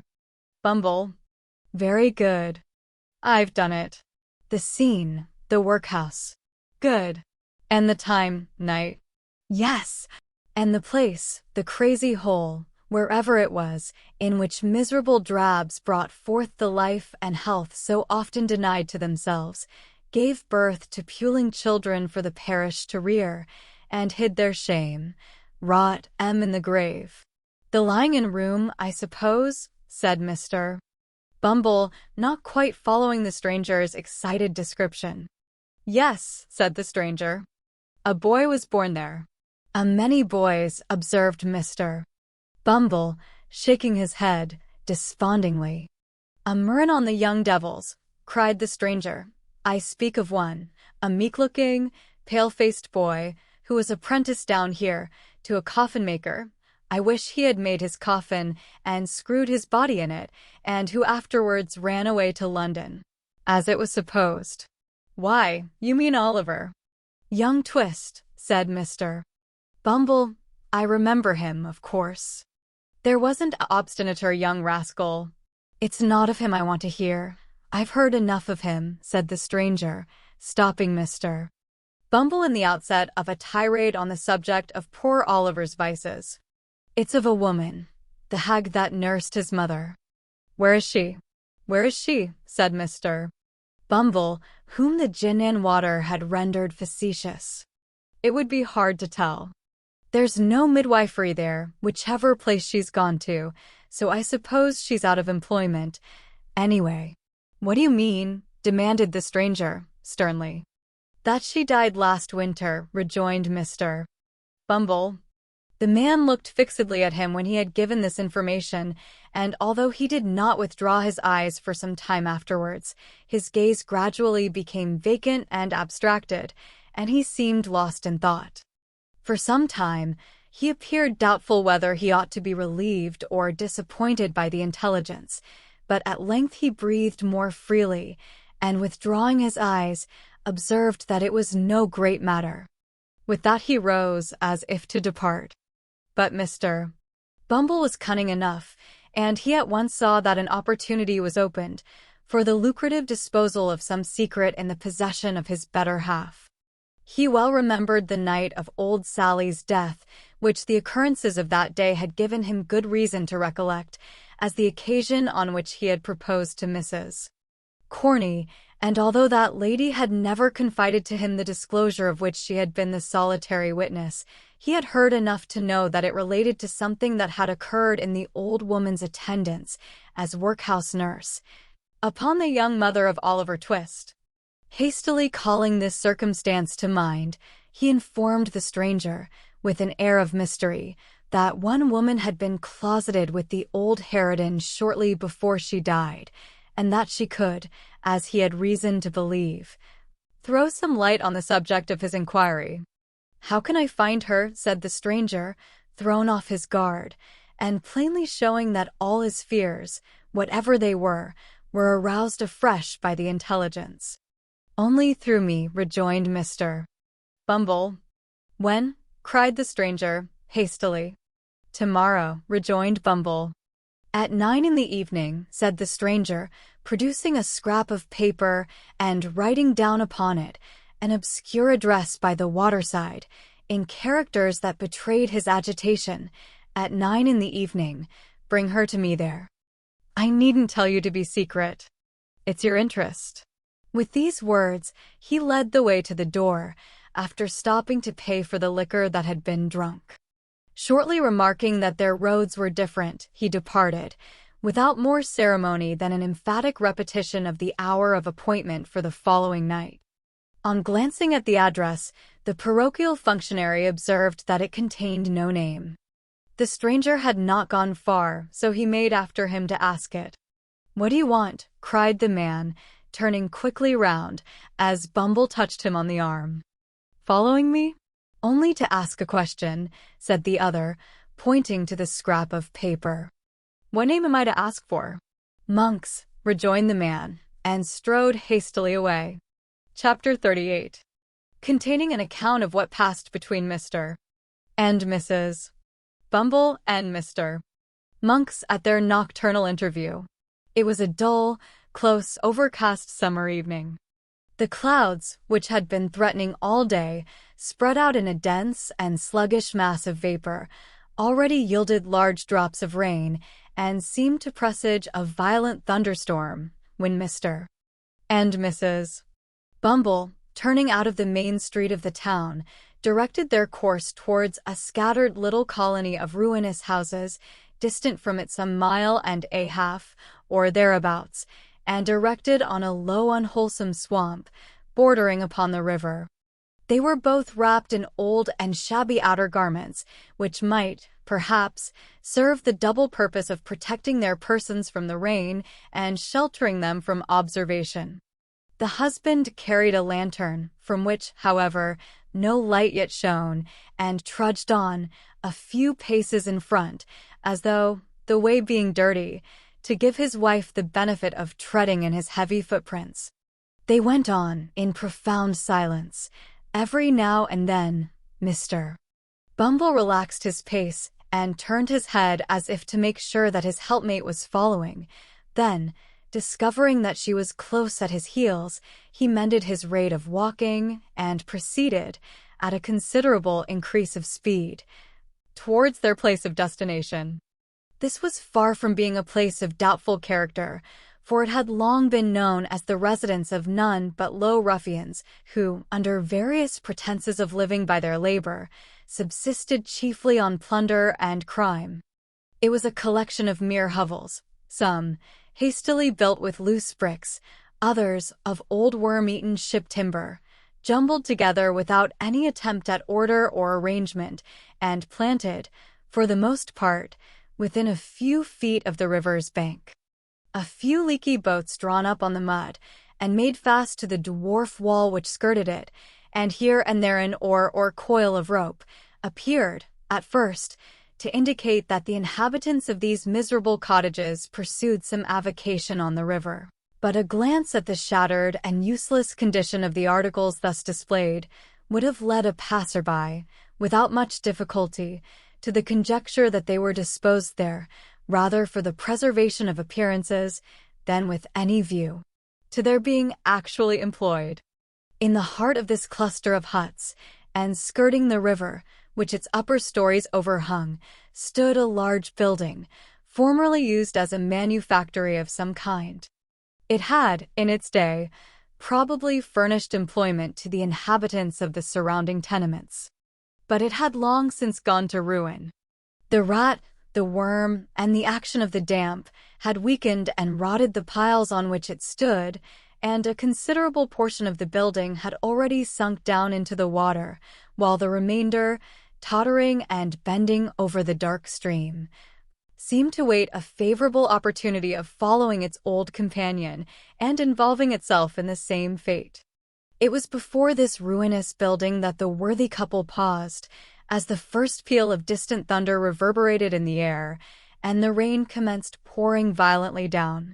"The place should be somewhere here," said Bumble, consulting a scrap of paper he held in his hand. "Hello there," cried a voice from above. Following the sound, Mr. Bumble raised his head and descried a man looking out of a door, breast high, on the second story. "Stand still, a minute," cried the voice. "I'll be with you directly." With which the head disappeared and the door closed. "Is that the man?" asked Mr. Bumble's good lady. Mr. Bumble nodded in the affirmative. "Then, mind what I told you," said the matron, "and be careful to say as little as you can, or you'll betray us at once." Mr. Bumble, who had eyed the building with very rueful looks, was apparently about to express some doubts relative to the advisability of proceeding any further with the enterprise just then, when he was prevented by the appearance of Monks, who opened a small door, near which they stood, and beckoned them inwards. "Come in," he cried impatiently, stamping his foot upon the ground. "Don't keep me here." The woman, who had hesitated at first, walked boldly in, without any other invitation. Mr. Bumble, who was ashamed or afraid to lag behind, followed, obviously very ill at ease and with scarcely any of that remarkable dignity which was usually his chief characteristic. "What the devil made you stand lingering there, in the wet?" said Monks, turning round and addressing Bumble, after he had bolted the door behind them. We were only cooling ourselves," stammered Bumble, looking apprehensively about him. "Cooling yourselves," retorted Monks. "Not all the rain that ever fell, or ever will fall, will put as much of hell's fire out as a man can carry about with him. You won't cool yourself so easily. Don't think it." With this agreeable speech, Monks turned short upon the matron and bent his gaze upon her, till even she, who was not easily cowed, was fain to withdraw her eyes and turn them towards the ground. "This is the woman, is it?" demanded Monks. "Hem! That is the woman," replied Mr. Bumble, mindful of his wife's caution. "You think women never can keep secrets, I suppose," said the matron, interposing and returning, as she spoke, the searching look of Monks. "I know they will always keep one till it's found out," said Monks. "And what may that be?" asked the matron. "The loss of their own good name," replied Monks. "So, by this same rule, if a woman's a party to a secret that might hang or transport her, I'm not afraid of her telling it to anybody. Not I. Do you understand, mistress?" "No," rejoined the matron, slightly coloring as she spoke. "Of course you don't," said Monks. "How should you?" Bestowing something halfway between a smile and a frown upon his two companions, and again beckoning them to follow him, the man hastened across the apartment, which was of considerable extent, but low in the roof. He was preparing to ascend a steep staircase, or rather ladder, leading to another floor of warehouses above, when a bright flash of lightning streamed down the aperture, and a peal of thunder followed, which shook the crazy building to its center. "Hear it!" he cried, shrinking back. "Hear it!" rolling and crashing on as if it echoed through 1,000 caverns where the devils were hiding from it. "I hate the sound." He remained silent for a few moments, and then, removing his hands suddenly from his face, showed, to the unspeakable discomposure of Mr. Bumble, that it was much distorted and discolored. "These fits come over me, now and then," said Monks, observing his alarm, "and thunder sometimes brings them on. Don't mind me now. It's all over for this once." Thus speaking, he led the way up the ladder, and hastily closing the window shutter of the room into which it led, lowered a lantern which hung at the end of a rope and pulley passed through one of the heavy beams in the ceiling, and which cast a dim light upon an old table and 3 chairs that were placed beneath it. "Now," said Monks, when they had all 3 seated themselves, "the sooner we come to our business, the better for all. The woman know what it is, does she?" The question was addressed to Bumble, but his wife anticipated the reply by intimating that she was perfectly acquainted with it. He is right in saying that you were with this hag the night she died, and that she told you something. About the mother of the boy you named, replied the matron, interrupting him. Yes. The first question is, of what nature was her communication, said Monks. That's the second, observed the woman with much deliberation. The first is, what may the communication be worth? Who the devil can tell that without knowing of what kind it is? Asked Monks. Nobody better than you, I am persuaded, answered Mrs. Bumble, who did not want for spirit, as her yokefellow could abundantly testify. Humph, said Monks significantly, and with a look of eager inquiry. There may be money's worth to get. Eh? Perhaps there may, was the composed reply. Something that was taken from her, said Monks. Something that she wore. Something that. You had better bid, interrupted Mrs. Bumble. I have heard enough, already, to assure me that you are the man I ought to talk to.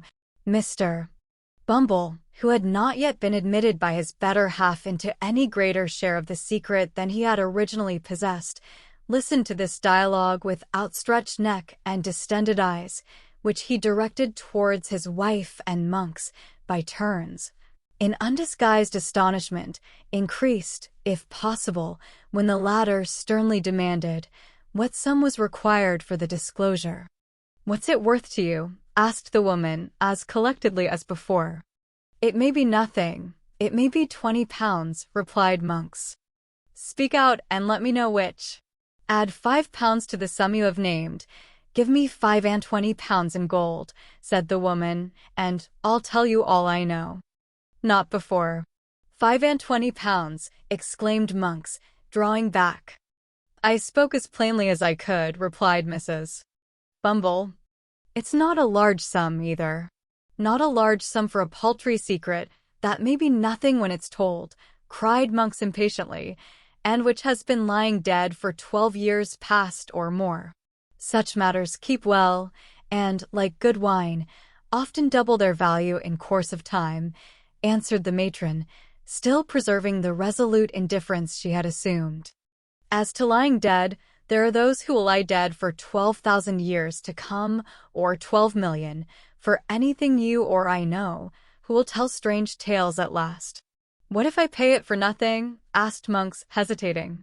You can easily take it away again, replied the matron. I am but a woman, alone here, and unprotected. Not alone, my dear, nor unprotected, neither, submitted Mr. Bumble, in a voice tremulous with fear. I am here, my dear.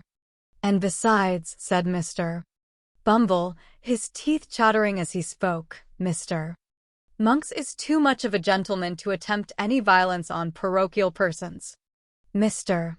Monks is aware that I am not a young man, my dear, and also that I am a little run to seed, as I may say, but he has heard. I say I have no doubt, Mr.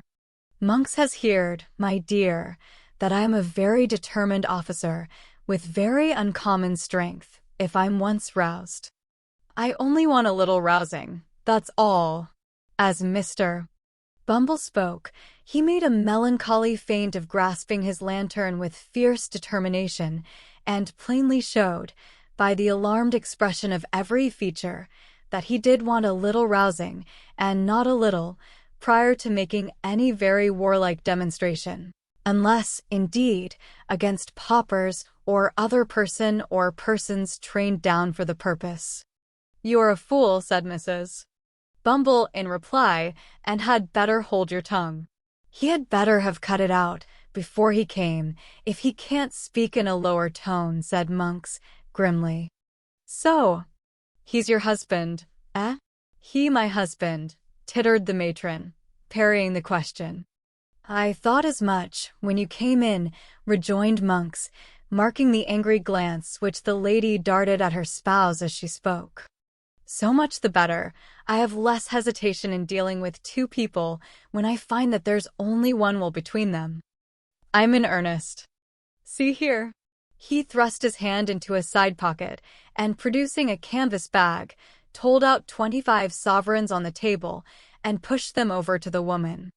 Now, he said, gather them up, And when this cursed peal of thunder, which I feel is coming up to break over the housetop, is gone, let's hear your story."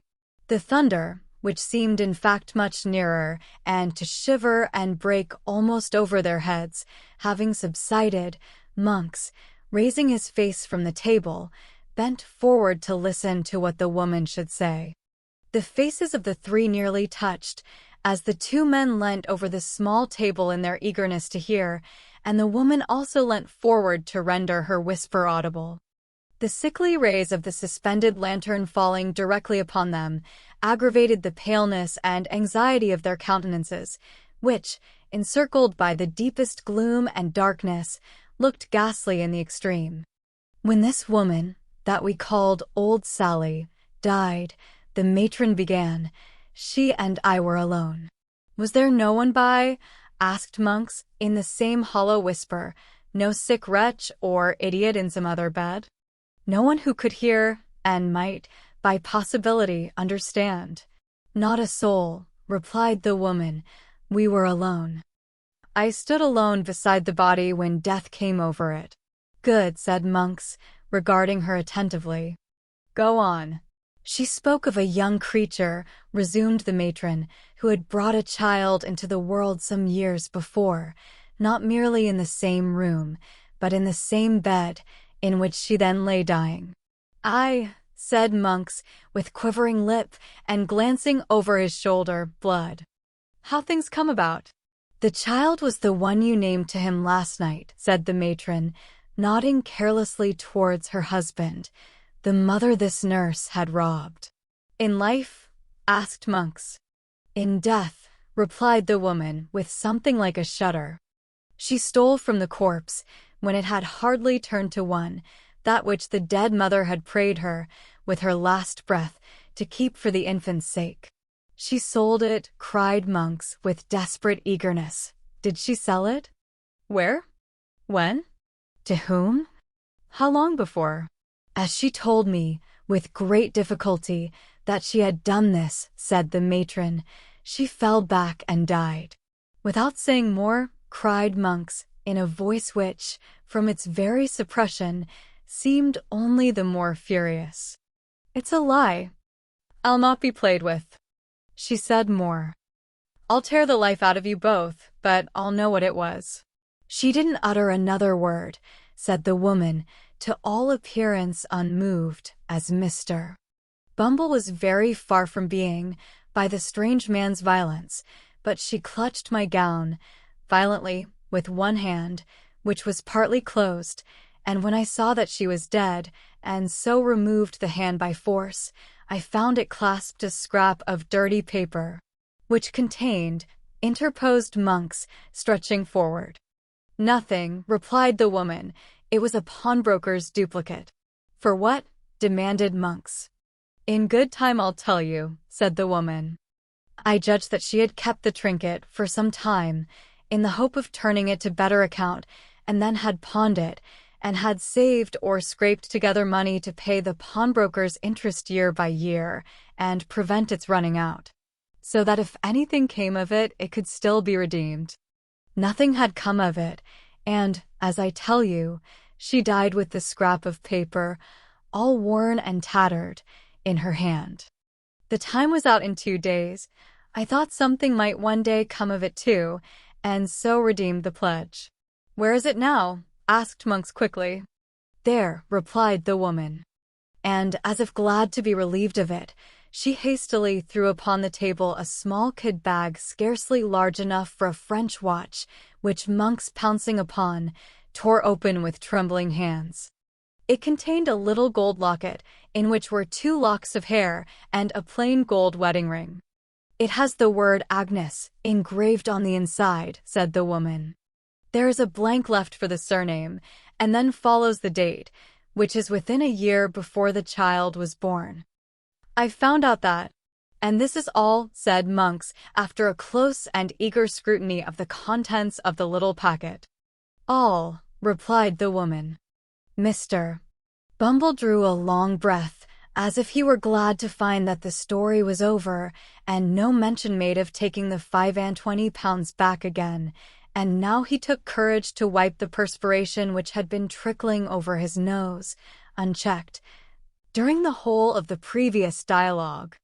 "I know nothing of the story, beyond what I can guess at," said his wife addressing Monks, after a short silence, "and I want to know nothing, for it's safer not. But I may ask you 2 questions, may I?" "You may ask," said Monks, with some show of surprise, "but whether I answer or not is another question." "Which makes 3, observed Mr. Bumble, essaying a stroke of facetiousness. "Is that what you expected to get from me?" demanded the matron. "It is," replied Monks. "The other question?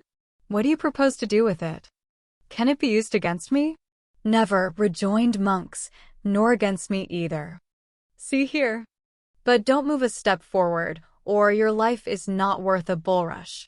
With these words, he suddenly wheeled the table aside, and pulling an iron ring in the boarding, threw back a large trapdoor which opened close at Mr.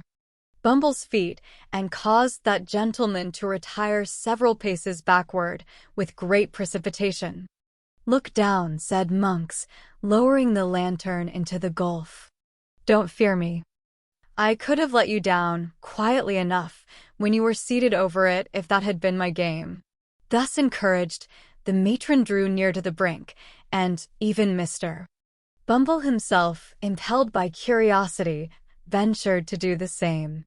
The turbid water, swollen by the heavy rain, was rushing rapidly on below, and all other sounds were lost in the noise of its plashing and eddying against the green and slimy piles. There had once been a watermill beneath, the tide foaming and chafing round the few rotten stakes, and fragments of machinery that yet remained seemed to dart onward, with a new impulse, when freed from the obstacles which had unavailingly attempted to stem its headlong course. "If you flung a man's body down there, where would it be tomorrow morning?" said Monks, swinging the lantern to and fro in the dark well. 12 miles down the river, and cut to pieces besides," replied Bumble, recoiling at the thought. Monks drew the little packet from his breast, where he had hurriedly thrust it, and tying it to a leaden weight, which had formed a part of some pulley, and was lying on the floor, dropped it into the stream.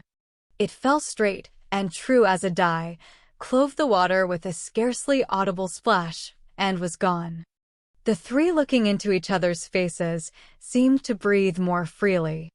"There," said Monks, closing the trapdoor, which fell heavily back into its former position. "If the sea ever gives up its dead, as books say it will keep its gold and silver to itself, and that trash among it. We have nothing more to say, and may break up our pleasant party." "By all means," observed Mr. Bumble, with great alacrity. "You'll keep a quiet tongue in your head, will you?" said Monks, with a threatening look. "I am not afraid of your wife. You may depend upon me, young man," answered Mr. Bumble, bowing himself gradually towards the ladder with excessive politeness. "On everybody's account, young man, on my own, you know, Mr. Monks." "I am glad, for your sake, to hear it," remarked Monks. "Light your lantern, and get away from here as fast as you can." It was fortunate that the conversation terminated at this point, or Mr. Bumble, who had bowed himself to within 6 inches of the ladder, would infallibly have pitched headlong into the room below. He lighted his lantern from that which Monks had detached from the rope, and now carried in his hand, and making no effort to prolong the discourse, descended in silence, followed by his wife. Monks brought up the rear, after pausing on the steps to satisfy himself that there were no other sounds to be heard than the beating of the rain without and the rushing of the water. They traversed the lower room, slowly and with caution, for Monks started at every shadow, and Mr. Bumble, holding his lantern a foot above the ground, walked not only with remarkable care, but with a marvelously light step for a gentleman of his figure, looking nervously about him for hidden trapdoors. The gate at which they had entered was softly unfastened and opened by Monks, merely exchanging a nod with their mysterious acquaintance. the married couple emerged into the wet and darkness outside. They were no sooner gone than Monks, who appeared to entertain an invincible repugnance to being left alone, called to a boy who had been hidden somewhere below. Bidding him go first and bear the light, he returned to the chamber he had just quitted. Chapter 39 introduces some respectable characters with whom the reader is already acquainted, and shows how Monks and the Jew laid their worthy heads together. On the evening following that upon which the three worthies mentioned in the last chapter disposed of their little matter of business as therein narrated, Mr. William Sikes, awakening from a nap, drowsily growled forth an inquiry what time of night it was. The room in which Mr. Sikes propounded this question was not one of those he had tenanted previous to the Chertsey expedition, although it was in the same quarter of the town and was situated at no great distance from his former lodgings. It was not, in appearance, so desirable a habitation as his old quarters, being a mean and badly furnished apartment of very limited size, lighted only by one small window in the shelving roof and abutting on a close and dirty lane. Nor were there wanting other indications of the good gentleman's having gone down in the world of late, for a great scarcity of furniture and total absence of comfort, together with the disappearance of all such small movables as spare clothes and linen, bespoke a state of extreme poverty, while the meager and attenuated condition of Mr. Sikes himself would have fully confirmed these symptoms if they had stood in any need of corroboration. The housebreaker was lying on the bed, wrapped in his white greatcoat, by way of dressing gown, and displaying a set of features in no degree improved by the cadaverous hue of illness, and the addition of a soiled nightcap and a stiff, black beard of a week's growth. The dog sat at the bedside, now eyeing his master with a wistful look, and now pricking his ears and uttering a low growl as some noise in the street, or in the lower part of the house, attracted his attention. Seated by the window, busily engaged in patching an old waistcoat which formed a portion of the robber's ordinary dress, was a female, so pale and reduced with watching and privation, that there would have been considerable difficulty in recognizing her as the same Nancy who has already figured in this tale, but for the voice in which she replied to Mr. Sikes's question. "Not long gone 7, said the girl. "How do you feel tonight, Bill?" "As weak as water," replied Mr. Sikes, with an imprecation on his eyes and limbs. "Here, lend us a hand, and let me get off this thundering bed anyhow." Illness had not improved Mr. Sikes's temper, for, as the girl raised him up and led him to a chair, he muttered various curses on her awkwardness and struck her. "Whining are you?" said Sikes. "Come, don't stand sniveling there. If you can't do anything better than that, cut off altogether. Do you hear me?" "I hear you," replied the girl, turning her face aside and forcing a laugh. "What fancy have you got in your head now?" "Oh! You've thought better of it, have you?" growled Sikes, marking the tear which trembled in her eye. "All the better for you, you have. Why, you don't mean to say you'd be hard upon me tonight, Bill," said the girl, laying her hand upon his shoulder. "No," cried Mr. Sikes. "Why not?" "Such a number of nights," said the girl, with a touch of woman's tenderness, which communicated something like sweetness of tone, even to her voice, "such a number of nights as I've been patient with you, nursing and caring for you, as if you had been a child. And this the first that I've seen you like yourself. You wouldn't have served me as you did just now, if you'd thought of that, would you?" "Come, come, say you wouldn't." "Well, then," rejoined Mr. Sikes, "I wouldn't." "Why, damn, now, the girl's is whining again." "It's nothing," said the girl, throwing herself into a chair. "Don't you seem to mind me.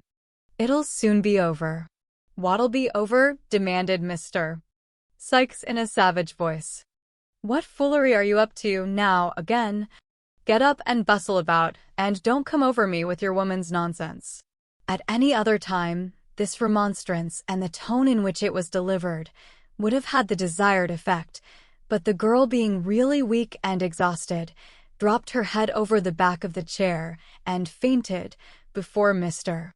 Sikes could get out a few of the appropriate oaths with which, on similar occasions, he was accustomed to garnish his threats. Not knowing very well what to do in this uncommon emergency, for Miss Nancy's hysterics were usually of that violent kind which the patient fights and struggles out of, without much assistance, Mr. Sikes tried a little blasphemy, and finding that mode of treatment wholly ineffectual, called for assistance. "What's the matter here, my dear?" said Fagin, looking in. "Lend a hand to the girl, can't you?" replied Sikes impatiently. "Don't stand chattering and grinning at me." With an exclamation of surprise, Fagin hastened to the girl's assistance, while Mr. John Dawkins, otherwise the Artful Dodger, who had followed his venerable friend into the room, hastily deposited on the floor a bundle with which he was laden, and snatching a bottle from the grasp of Master Charles Bates, who came close at his heels, uncorked it in a twinkling with his teeth and poured a portion of its contents down the patient's throat, previously taking a taste himself to prevent mistakes. "Give her a whiff of fresh air with the bellows, Charlie," said Mr.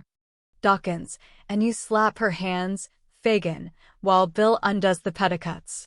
These united restoratives, administered with great energy, especially that department consigned to Master Bates, who appeared to consider his share in the proceedings a piece of unexampled pleasantry, were not long in producing the desired effect. The girl gradually recovered her senses, and, staggering to a chair by the bedside, hid her face upon the pillow, leaving Mr. Sikes to confront the newcomers in some astonishment at their unlooked-for appearance. "Why, what evil wind has blowed you here?" he asked Fagin. "No evil wind at all, my dear, for evil winds blow nobody any good, and I've brought something good with me that you'll be glad to see. Dodger, my dear, open the bundle, and give Bill the little trifles that we spent all our money on this morning." In compliance with Mr. Fagin's request, the Artful untied this bundle, which was of large size and formed of an old tablecloth, and handed the articles it contained, one by one, to Charlie Bates, who placed them on the table, with various encomiums on their rarity and excellence. "Sich a rabbit pie, Bill," exclaimed that young gentleman, disclosing to view a huge pasty, "sich delicate creeters, with sich tender limbs, Bill, that the wery bones melt in your mouth, and there's no occasion to pick 'em, half a pound of 7 and 6 penny green, so precious strong that if you mix it with biling water, it'll go nigh to blow the lid of the teapot off, a pound and a half of moist sugar that the niggers didn't work at all at, afore they got it up to sich a pitch of goodness, oh no, 2 half-quartern brands, pound of best fresh, piece of double Gloucester, and, to wind up all, some of the richest sort you ever lushed." Uttering this last panegyric, Master Bates produced, from one of his extensive pockets, a full-sized wine bottle, carefully corked, while Mr. Dawkins, at the same instant, poured out a wine-glassful of raw spirits from the bottle he carried, which the invalid tossed down his throat without a moment's hesitation. "Ah," said Fagin, rubbing his hands with great satisfaction. "You'll do, Bill, you'll do now." "Do," exclaimed Mr. Sikes. "I might have been done for 20 times over, afore you'd have done anything to help me." "What do you mean by leaving a man in this state 3 weeks and more, you false-hearted vagabond?" "Only hear him, boys," said Fagin, shrugging his shoulders. "And us come to bring him all these beautiful things." "The things is well enough in their way," observed Mr. Sikes, a little soothed as he glanced over the table, "but what have you got to say for yourself, why you should leave me here, down in the mouth, health, blunt, and everything else, and take no more notice of me, all this mortal time, than if I was that 'ere dog?" Drive him down, Charlie. I never see such a jolly dog as that, cried Master Bates, doing as he was desired. Smelling the grub like a old lady a-going to market. He'd make his fortune on the stage, that dog would, and rewive the drama besides. Hold your din, cried Sikes, as the dog retreated under the bed, still growling angrily. What have you got to say for yourself, you withered old fence, eh? I was away from London a week and more, my dear, on a plant, replied the Jew. And what about the other fortnight? Demanded Sikes. What about the other fortnight that you've left me lying here, like a sick rat in his hole? I couldn't help it, Bill. I can't go into a long explanation before company, but I couldn't help it, upon my honor. Upon your what? Growled Sikes, with excessive disgust. Here, cut me off a piece of that pie, one of you boys, to take the taste of that out of my mouth, or it'll choke me dead. Don't be out of temper, my dear, urged Fagin, submissively. I have never forgot you, Bill, never once. No, I'll pound it that you haunt, replied Sikes, with a bitter grin.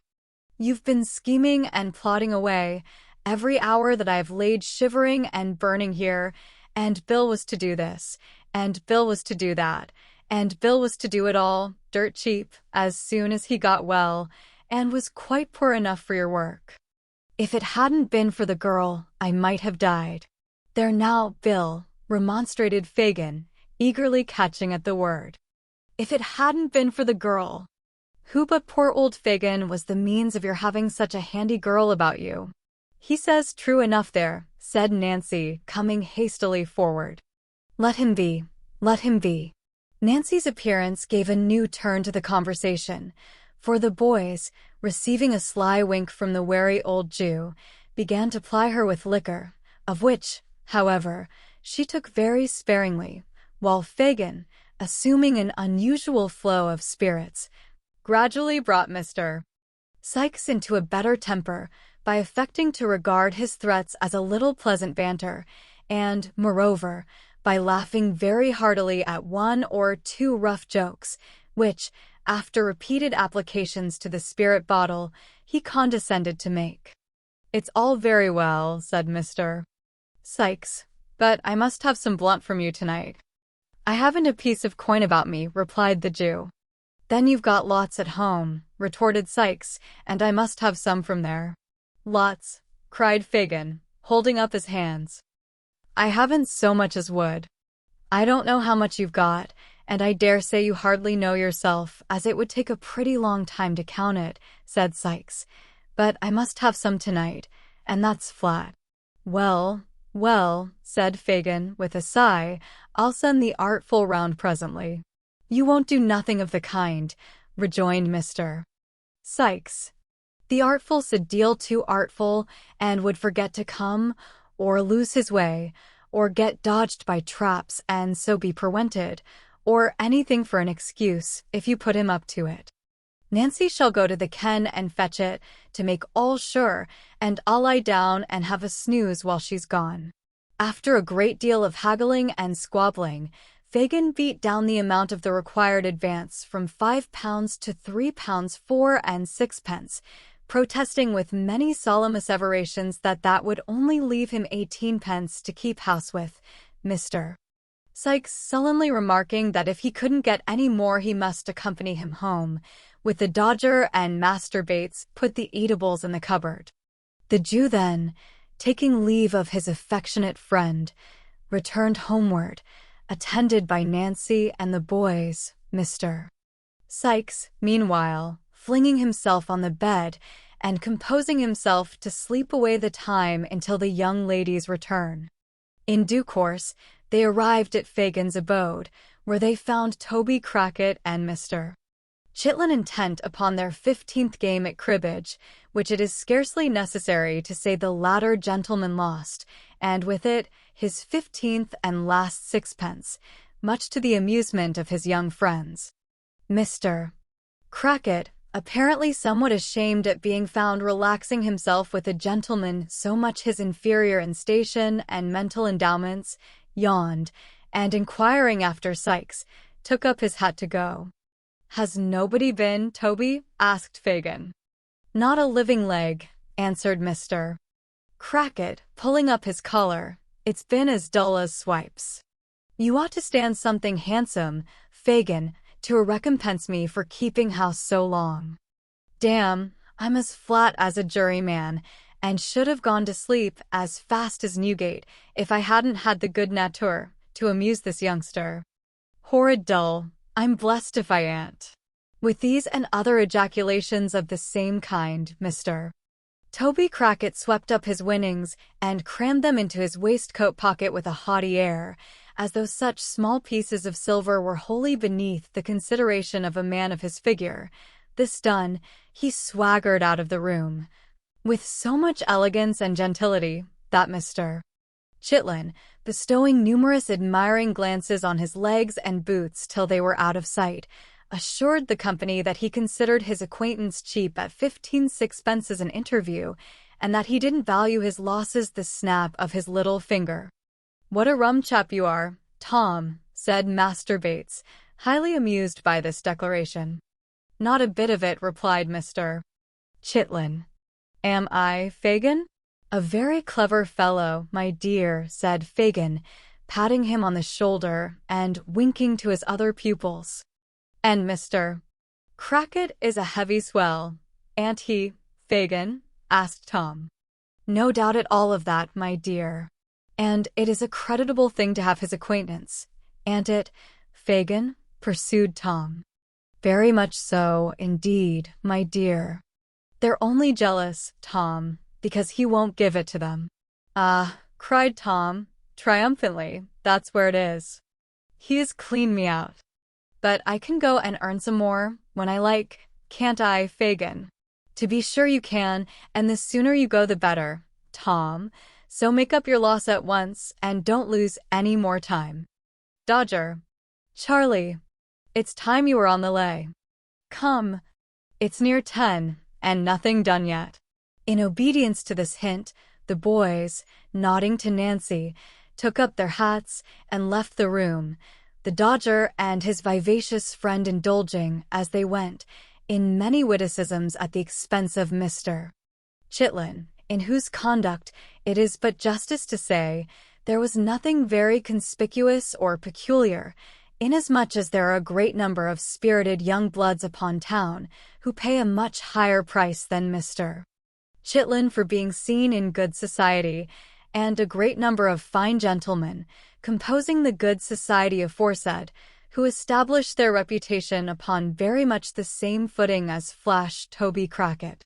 Now, said Fagin, when they had left the room, I'll go and get you that cash, Nancy. This is only the key of a little cupboard where I keep a few odd things the boys get, my dear. I never lock up my money, for I've got none to lock up, my dear, ha. Ha. Ha, none to lock up. It's a poor trade, Nancy, and no thanks, but I'm fond of seeing the young people about me, and I bear it all, I bear it all. Hush, he said, hastily concealing the key in his breast. Who's that? Listen. The girl, who was sitting at the table with her arms folded, appeared in no way interested in the arrival, or to care whether the person, whoever he was, came or went, until the murmur of a man's voice reached her ears. The instant she caught the sound, she tore off her bonnet and shawl with the rapidity of lightning and thrust them under the table. The Jew, turning round immediately afterwards, she muttered a complaint of the heat, in a tone of languor that contrasted, very remarkably, with the extreme haste and violence of this action, which, however, had been unobserved by Fagin, who had his back towards her at the time. Bah, he whispered, as though nettled by the interruption, it's the man I expected before. He's coming downstairs. Not a word about the money while he's here, Nance. He won't stop long. Not 10 minutes, my dear. Laying his skinny forefinger upon his lip, the Jew carried a candle to the door, as a man's step was heard upon the stairs without. He reached it at the same moment as the visitor, who, coming hastily into the room, was close upon the girl before he observed her. It was Monks. "Only one of my young people," said Fagin, observing that Monks drew back on beholding a stranger. "Don't move, Nancy." The girl drew closer to the table and, glancing at Monks with an air of careless levity, withdrew her eyes, but as he turned towards Fagin, she stole another look, so keen and searching and full of purpose, that if there had been any bystander to observe the change, he could hardly have believed the two looks to have proceeded from the same person. "Any news?" inquired Fagin. "Great." And good?" asked Fagin, hesitating as though he feared to vex the other man by being too sanguine. "Not bad, anyway," replied Monks with a smile. "I have been prompt enough this time. Let me have a word with you." The girl drew closer to the table and made no offer to leave the room, although she could see that Monks was pointing to her. The Jew, perhaps fearing she might say something aloud about the money if he endeavored to get rid of her, pointed upward and took Monks out of the room. "Not that infernal hole we were in before," she could hear the man say as they went upstairs. Fagin laughed, and making some reply which did not reach her, seemed, by the creaking of the boards, to lead his companion to the second story. Before the sound of their footsteps had ceased to echo through the house, the girl had slipped off her shoes, and drawing her gown loosely over her head, and muffling her arms in it, stood at the door, listening with breathless interest. The moment the noise ceased, she glided from the room, ascended the stairs with incredible softness and silence, and was lost in the gloom above. The room remained deserted for a quarter of an hour or more. The girl glided back with the same unearthly tread, and, immediately afterwards, the two men were heard descending. Monks went at once into the street, and the Jew crawled upstairs again for the money. When he returned, the girl was adjusting her shawl and bonnet as if preparing to be gone. "Why, Nance," exclaimed the Jew, starting back as he put down the candle, "how pale you are." "Pale?" echoed the girl, shading her eyes with her hands as if to look steadily at him. "Quite horrible. What have you been doing to yourself?" "Nothing that I know of, except sitting in this close place for I don't know how long and all," replied the girl carelessly. "Come, let me get back, that's a dear." With a sigh for every piece of money, Fagin told the amount into her hand. They parted without more conversation, merely interchanging a good night. When the girl got into the open street, she sat down upon a doorstep and seemed, for a few moments, wholly bewildered and unable to pursue her way. Suddenly she arose, and hurrying on, in a direction quite opposite to that in which Sikes was awaiting her return, quickened her pace until it gradually resolved into a violent run. After completely exhausting herself, she stopped to take breath, and, as if suddenly recollecting herself, and deploring her inability to do something she was bent upon, wrung her hands and burst into tears. It might be that her tears relieved her, or that she felt the full hopelessness of her condition, but she turned back, and hurrying with nearly as great rapidity in the contrary direction, partly to recover lost time, and partly to keep pace with the violent current of her own thoughts, soon reached the dwelling where she had left the housebreaker. If she betrayed any agitation when she presented herself to Mr. Sikes, he did not observe it, for merely inquiring if she had brought the money, and receiving a reply in the affirmative, he uttered a growl of satisfaction, and replacing his head upon the pillow, resumed the slumbers which her arrival had interrupted. It was fortunate for her that the possession of money occasioned him so much employment next day in the way of eating and drinking, and withal had so beneficial an effect in smoothing down the asperities of his temper, that he had neither time nor inclination to be very critical upon her behavior and deportment.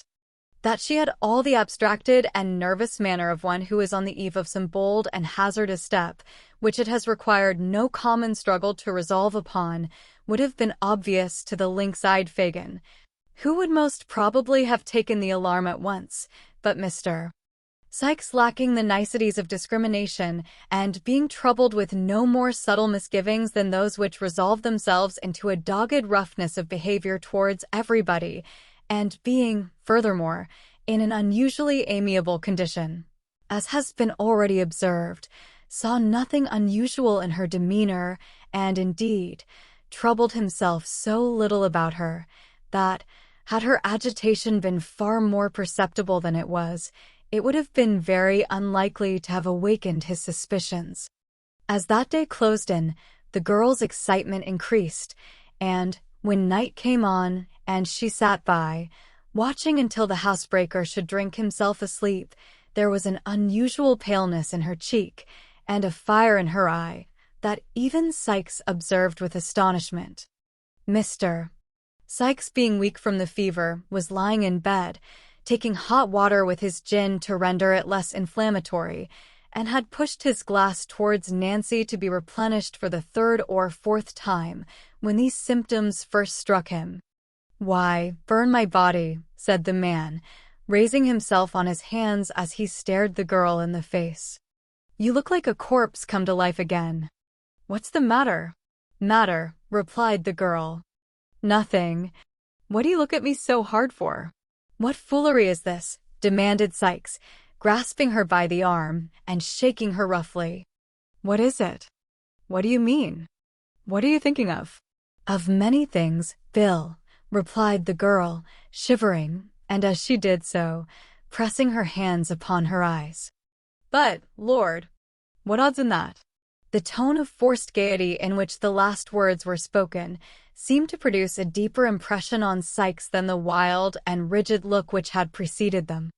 "I tell you what it is," said Sykes, "if you haven't caught the fever and got it comin' on, now, there's something more than usual in the wind, and something dangerous too.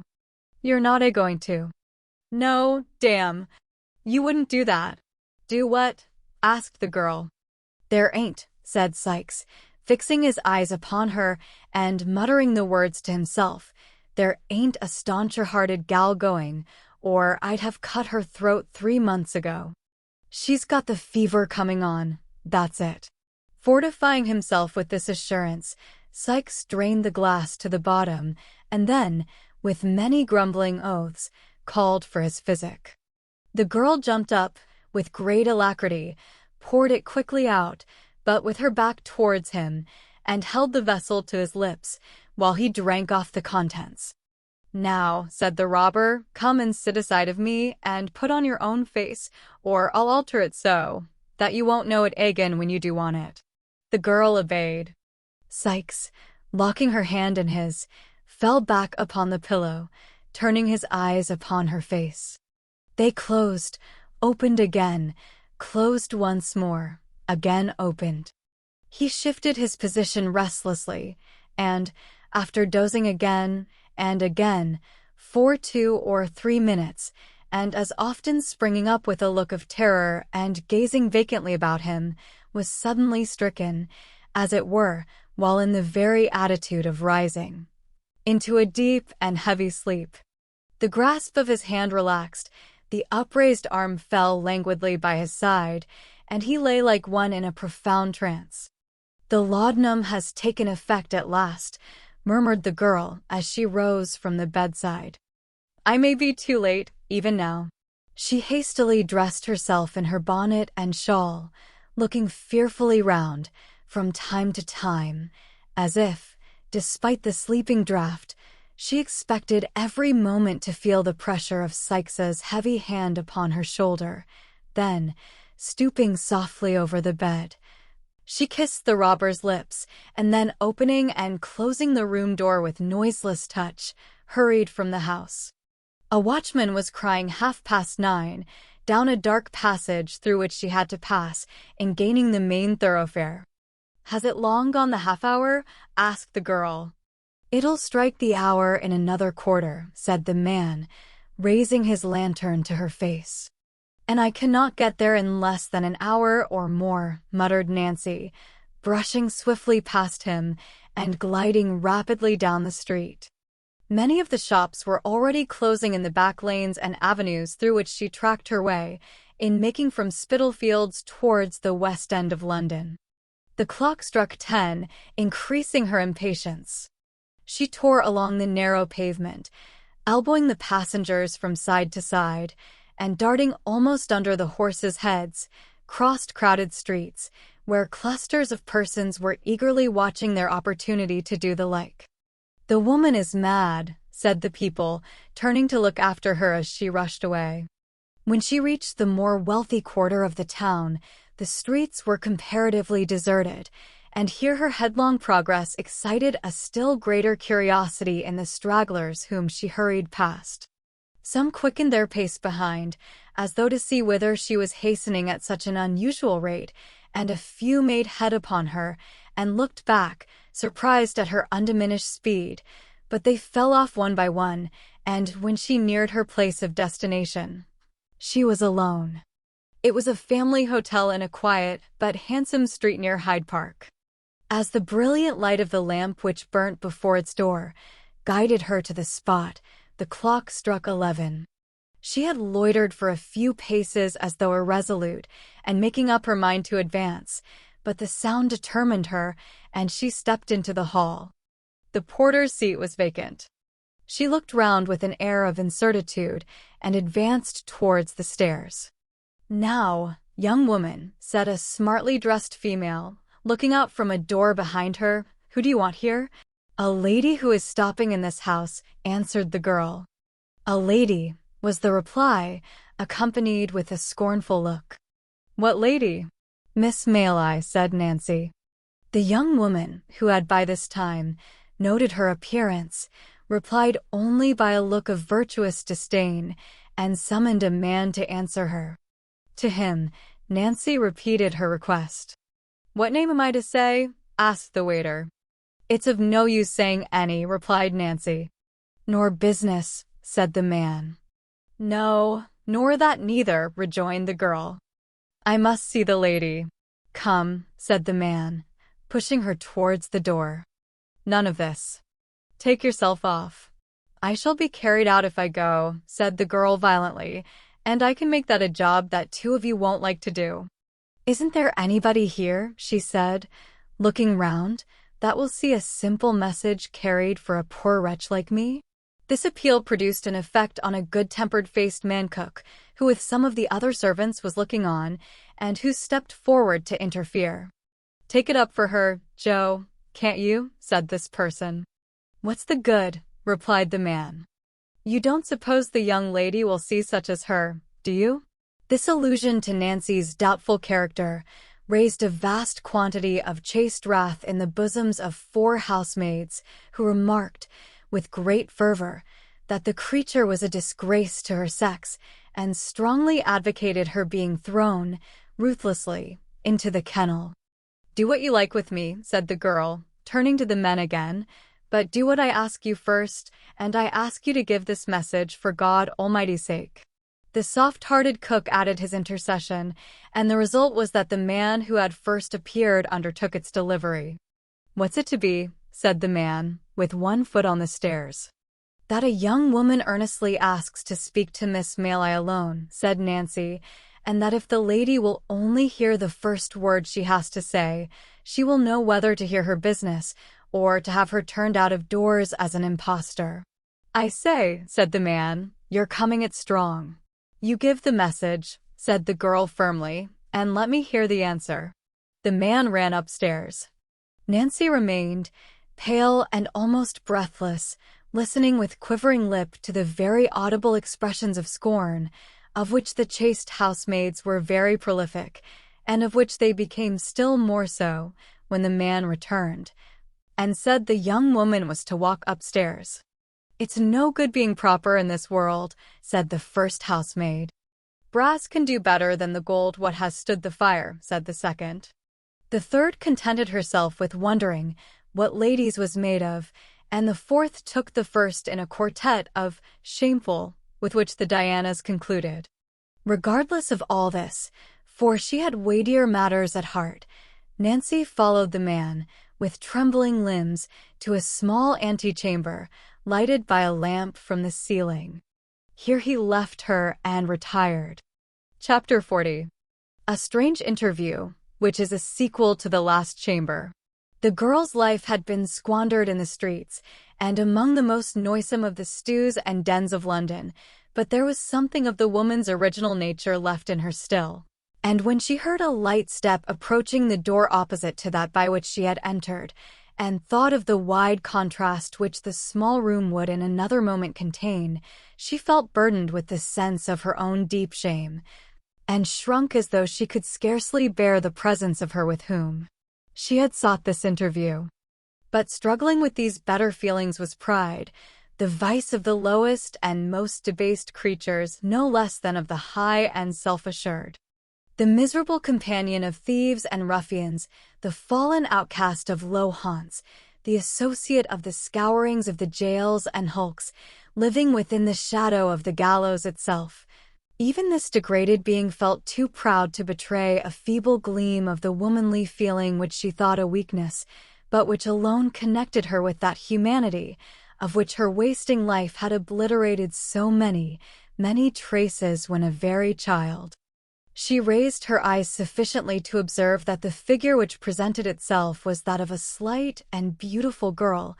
Then, bending them on the ground, she tossed her head with affected carelessness as she said, "It's a hard matter to get to see you, lady. If I had taken offense and gone away, as many would have done, you'd have been sorry for it one day, and not without reason either." "I am very sorry if anyone has behaved harshly to you," replied Rose. "Do not think of that. Tell me why you wished to see me." "I am the person you inquired for." The kind tone of this answer, the sweet voice, the gentle manner, the absence of any accent of haughtiness or displeasure, took the girl completely by surprise, and she burst into tears. "Oh, lady, she said, clasping her hands passionately before her face, "if there was more like you, there would be fewer like me. There would. "Sit down," said Rose earnestly. "If you are in poverty or affliction, I shall be truly glad to relieve you if I can. I shall indeed." "Sit down. Let me stand, lady," said the girl, still weeping, "and do not speak to me so kindly till you know me better. It is growing late. Is that door shut?" "Yes," said Rose, recoiling a few steps, as if to be nearer assistance in case she should require it. "Why?" "Because," said the girl, "I am about to put my life and the lives of others in your hands. I am the girl that dragged little Oliver back to old Fagin's on the night he went out from the house in Pentonville." "You," said Rose Maylie. "I, lady," replied the girl. "I am the infamous creature you have heard of, that lives among the thieves, and that never from the first moment I can recollect my eyes and senses opening on London streets have known any better life, or kinder words than they have given me, so help me God. Do not mind shrinking openly from me, lady. I am younger than you would think, to look at me, but I am well used to it. The poorest women fall back as I make my way along the crowded pavement." "What dreadful things are these?" said Rose, involuntarily falling from her strange companion. "Thank heaven upon your knees, dear lady," cried the girl, "that you had friends to care for and keep you in your childhood, and that you were never in the midst of cold and hunger, and riot and drunkenness, and something worse than all, as I have been from my cradle. I may use the word, for the alley and the gutter were mine, as they will be my deathbed." "I pity you," said Rose, in a broken voice. "It wrings my heart to hear you." "Heaven bless you for your goodness," rejoined the girl. "If you knew what I am sometimes, you would pity me, indeed. But I have stolen away from those who would surely murder me, if they knew I had been here, to tell you what I have overheard. Do you know a man named Monks?" "No," said Rose.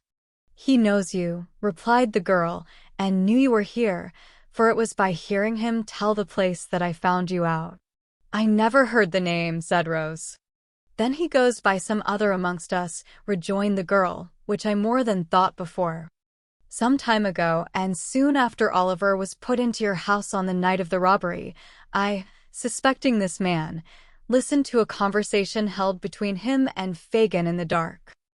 I found out, From what I heard, that monk's the man I asked you about, you know. Yes, said Rose, I understand. That monk's, pursued the girl, had seen him accidentally with two of our boys on the day we first lost him, and had known him directly to be the same child that he was watching for, though I couldn't make out why.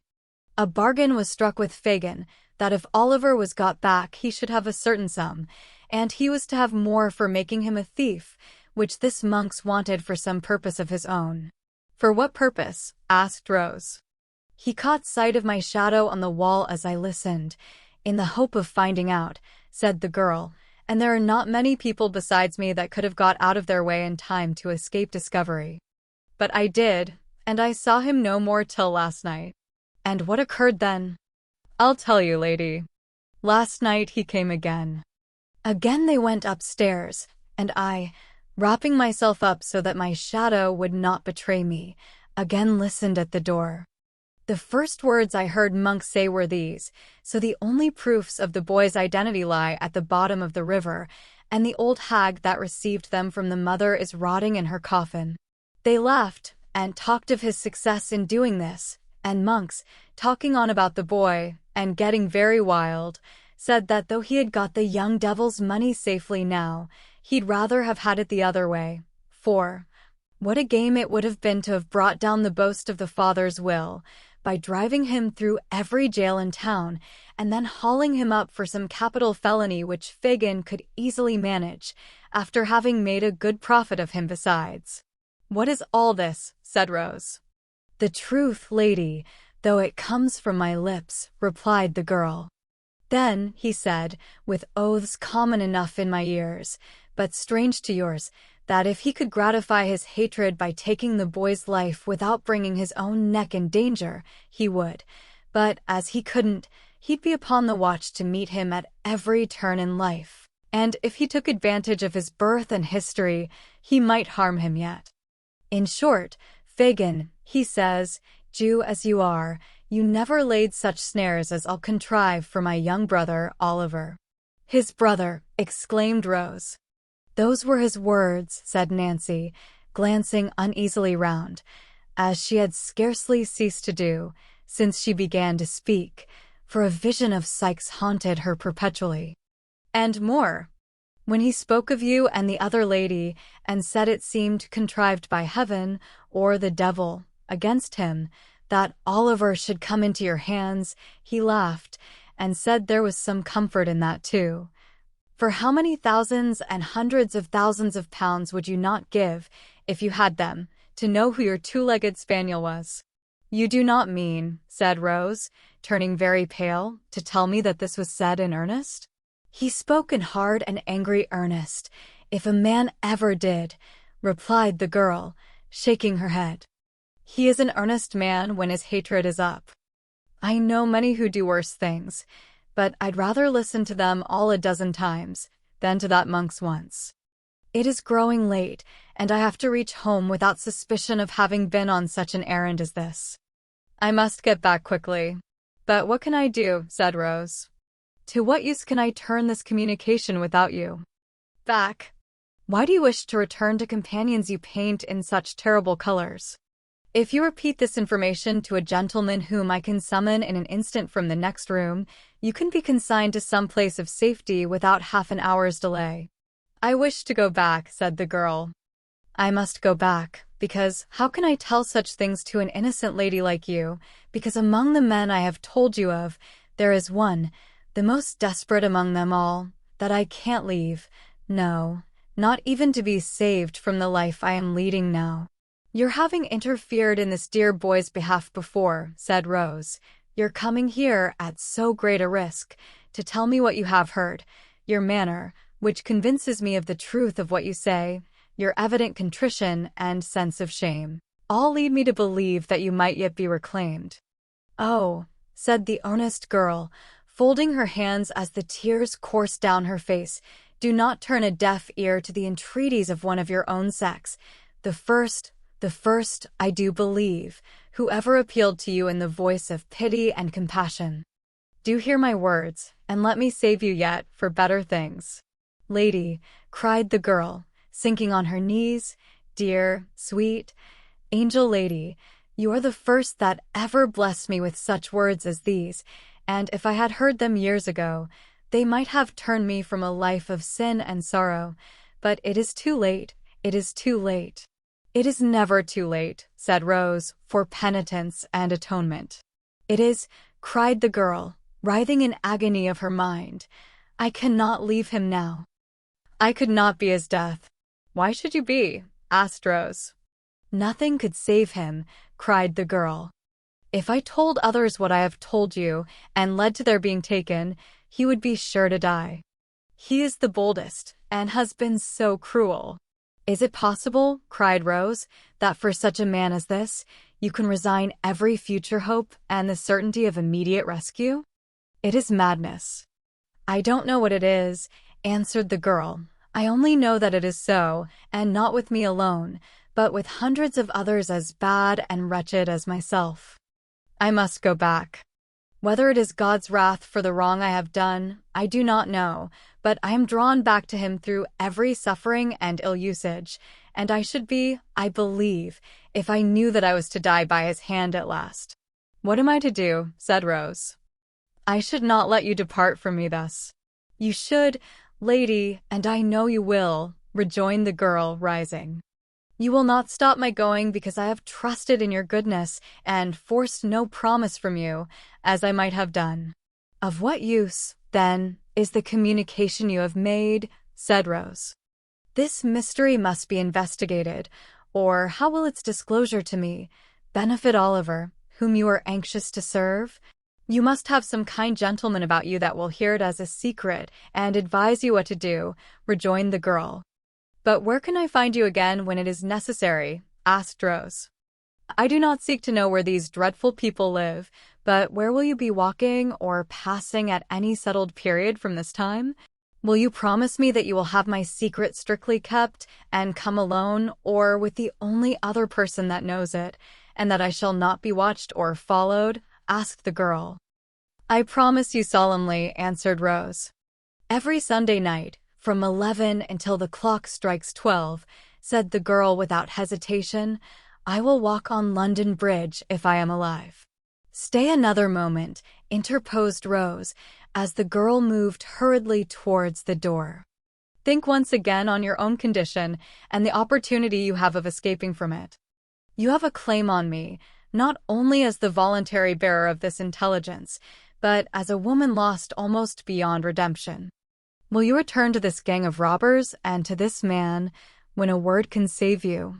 What fascination is it that can take you back and make you cling to wickedness and misery?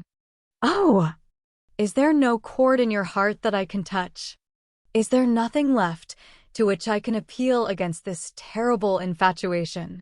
When ladies as young and good and beautiful as you are, replied the girl steadily, give away your hearts, love will carry you all lengths, even such as you, who have home, friends, other admirers, everything to fill them. When such as I, who have no certain roof but the coffin lid, and no friend in sickness or death but the hospital nurse, set our rotten hearts on any man, and let him fill the place that has been a blank through all our wretched lives, who can hope to cure us? Pity us, lady, pity us for having only one feeling of the woman left, and for having that turned, by a heavy judgment, from a comfort and a pride, into a new means of violence and suffering. You will, said Rose, after a pause, take some money from me, which may enable you to live without dishonesty, at all events until we meet again? Not a penny, replied the girl, waving her hand. Do not close your heart against all my efforts to help you, said Rose, stepping gently forward. I wish to serve you indeed. You would serve me best, lady, replied the girl, wringing her hands, if you could take my life at once, for I have felt more grief to think of what I am, tonight, than I ever did before, and it would be something not to die in the hell in which I have lived. God bless you, sweet lady, and send as much happiness on your head as I have brought shame on mine. Thus speaking, and sobbing aloud, the unhappy creature turned away, while Rose Maylie, overpowered by this extraordinary interview, which had more the semblance of a rapid dream than an actual occurrence, sank into a chair, and endeavored to collect her wandering thoughts. Chapter 41. Containing fresh discoveries and showing that surprises, like misfortunes, seldom come alone. Her situation was, indeed, one of no common trial and difficulty. While she felt the most eager and burning desire to penetrate the mystery in which Oliver's history was enveloped, she could not but hold sacred the confidence which the miserable woman with whom she had just conversed had reposed in her, as a young and guileless girl. Her words and manner had touched Rose Maylie's heart, and, mingled with her love for her young charge, and scarcely less intense in its truth and fervor, was her fond wish to win the outcast back to repentance and hope. They purposed remaining in London only 3 days, prior to departing for some weeks to a distant part of the coast. It was now midnight of the first day. What course of action could she determine upon, which could be adopted in 48 hours? Or how could she postpone the journey without exciting suspicion? Mr. Losberne was with them, and would be for the next 2 days, but Rose was too well acquainted with the excellent gentleman's impetuosity, and foresaw too clearly the wrath with which, in the first explosion of his indignation, he would regard the instrument of Oliver's recapture, to trust him with the secret, when her representations in the girl's behalf could be seconded by no experienced person. These were all reasons for the greatest caution and most circumspect behavior in communicating it to Mrs. Maylie, whose first impulse would infallibly be to hold a conference with the worthy doctor on the subject. As to resorting to any legal adviser, even if she had known how to do so, it was scarcely to be thought of, for the same reason. Once the thought occurred to her of seeking assistance from Harry, but this awakened the recollection of their last parting, and it seemed unworthy of her to call him back, when the tears rose to her eyes as she pursued this train of reflection. He might have by this time learnt to forget her, and to be happier away. Disturbed by these different reflections, inclining now to one course and then to another, and again recoiling from all, as each successive consideration presented itself to her mind, Rose passed a sleepless and anxious night. After more communing with herself next day, she arrived at the desperate conclusion of consulting Harry. If it be painful to him, she thought, to come back here, how painful it will be to me. But perhaps he will not come. He may write, or he may come himself, and studiously abstain from meeting me. He did when he went away. I hardly thought he would, but it was better for us both. And here Rose dropped the pen and turned away, as though the very paper which was to be her messenger should not see her weep. She had taken up this same pen and laid it down again 50 times, and had considered and reconsidered the first line of her letter without writing the first word, when Oliver, who had been walking in the streets, with Mr. Giles for a bodyguard, entered the room in such breathless haste and violent agitation as seemed to betoken some new cause of alarm. "What makes you look so flurried?" asked Rose, advancing to meet him. "I hardly know how. I feel as if I should be choked," replied the boy. "Oh, dear! To think that I should see him at last, and you should be able to know that I have told you the truth." "I never thought you had told us anything but the truth," said Rose, soothing him. "But what is this? Of whom do you speak?" "I have seen the gentleman," replied Oliver, scarcely able to articulate, "the gentleman who was so good to me, Mr. Brownlow, that we have so often talked about." "Where?" asked Rose. "Getting out of a coach," replied Oliver, shedding tears of delight and going into a house. "I didn't speak to him. I couldn't speak to him, for he didn't see me, and I trembled so that I was not able to go up to him. But Giles asked for me whether he lived there, and they said he did." "Look here," said Oliver, opening a scrap of paper. "Here it is. Here's where he lives. I'm going there directly." "Oh, dear me, dear me. What shall I do when I come to see him and hear him speak again?" With her attention not a little distracted by these and a great many other incoherent exclamations of joy, Rose read the address, which was Craven Street, in the Strand. She very soon determined upon turning the discovery to account. "Quick," she said. "Tell them to fetch a hackney coach and be ready to go with me. I will take you there directly, without a minute's loss of time. I will only tell my aunt that we are going out for an hour, and be ready as soon as you are." Oliver needed no prompting to dispatch, and in little more than 5 minutes they were on their way to Craven Street. When they arrived there, Rose left Oliver in the coach, under pretense of preparing the old gentleman to receive him, and sending up her card by the servant, requested to see Mr. Brownlow on very pressing business.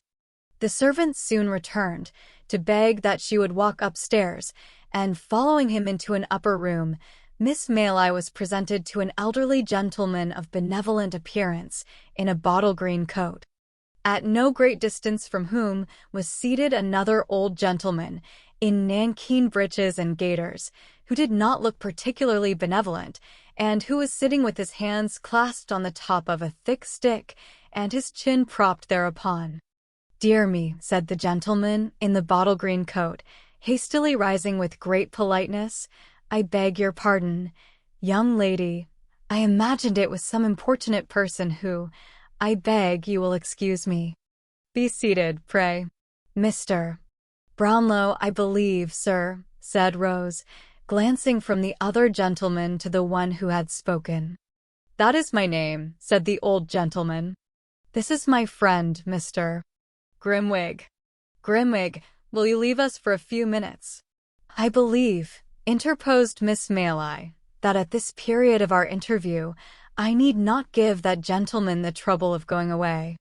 If I am correctly informed, he is cognizant of the business on which I wish to speak to you." Mr. Brownlow inclined his head. Mr. Grimwig, who had made one very stiff bow and risen from his chair, made another very stiff bow and dropped into it again. "I shall surprise you very much, I have no doubt," said Rose, naturally embarrassed, "but you once showed great benevolence and goodness to a very dear young friend of mine, and I am sure you will take an interest in hearing of him again." "Indeed," said Mr. Brownlow. "Oliver Twist you knew him as," replied Rose. The words no sooner escaped her lips than Mr. Grimwig, who had been affecting to dip into a large book that lay on the table, upset it with a great crash, and falling back in his chair, discharged from his features every expression but one of unmitigated wonder, and indulged in a prolonged and vacant stare. Then, as if ashamed of having betrayed so much emotion, he jerked himself, as it were, by a convulsion into his former attitude, and looking out straight before him emitted a long deep whistle, which seemed, at last, not to be discharged on empty air, but to die away in the innermost recesses of his stomach. Mr. Brownlow was no less surprised, although his astonishment was not expressed in the same eccentric manner.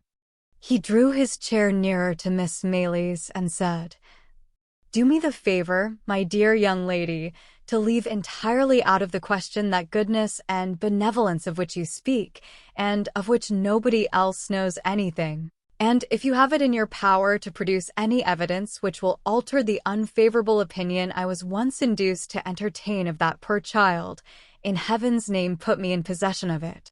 "A bad one." "I'll eat my head if he is not a bad one," growled Mr. Grimwig, speaking by some ventriloquial power, without moving a muscle of his face. "He is a child of a noble nature and a warm heart," said Rose, coloring, "and that power which has thought fit to try him beyond his years, has planted in his breast affections and feelings which would do honor to many who have numbered his days 6 times over." "I'm only 61, said Mr. Grimwig, with the same rigid face. "And as the devil's in it if this Oliver is not 12 years old at least, I don't see the application of that remark." "Do not heed my friend, Miss Maylie," said Mr. Brownlow. "He does not mean what he says." "Yes, he does," growled Mr. Grimwig. No, he does not, said Mr. Brownlow, obviously rising in wrath as he spoke. He'll eat his head if he doesn't, growled Mr. Grimwig. He would deserve to have it knocked off if he does, said Mr. Brownlow. And he'd uncommonly like to see any man offer to do it, responded Mr. Grimwig, knocking his stick upon the floor. Having gone thus far, the two old gentlemen severally took snuff, and afterwards shook hands, according to their invariable custom. Now, Miss Maylie, said Mr. Brownlow, to return to the subject in which your humanity is so much interested. Will you let me know what intelligence you have of this poor child, allowing me to promise that I exhausted every means in my power of discovering him, and that since I have been absent from this country, my first impression that he had imposed upon me, and had been persuaded by his former associates to rob me, has been considerably shaken. Rose, who had had time to collect her thoughts, at once related, in a few natural words, all that had befallen Oliver since he left Mr. Brownlow's house, reserving Nancy's information for that gentleman's private ear, and concluding with the assurance that his only sorrow, for some months past, had been not being able to meet with his former benefactor and friend. Thank God, said the old gentleman. This is great happiness to me, great happiness. But you have not told me where he is now, Miss Maylie. You must pardon my finding fault with you, but why not have brought him? He is waiting in a coach at the door, replied Rose.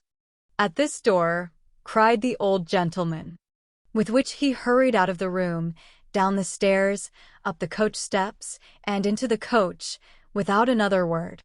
When the room door closed behind him, Mr.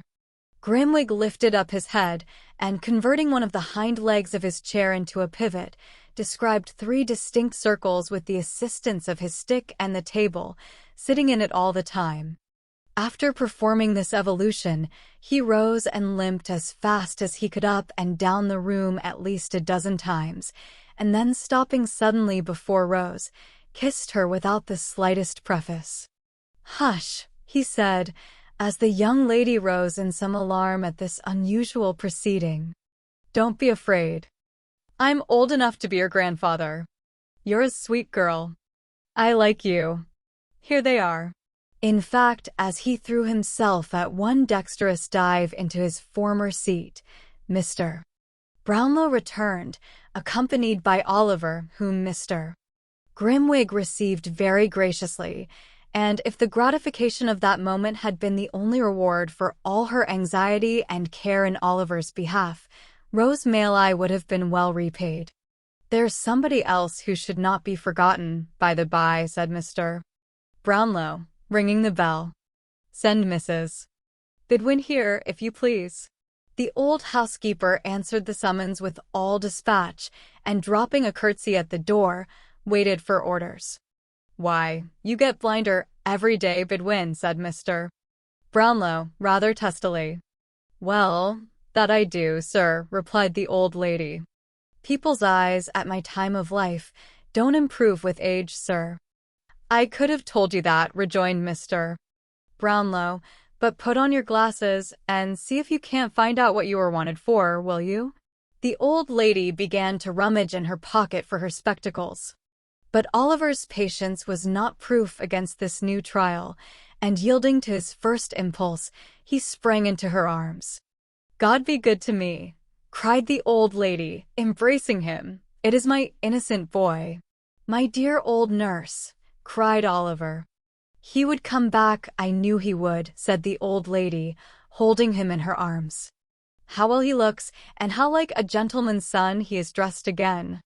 Where have you been this long, long while?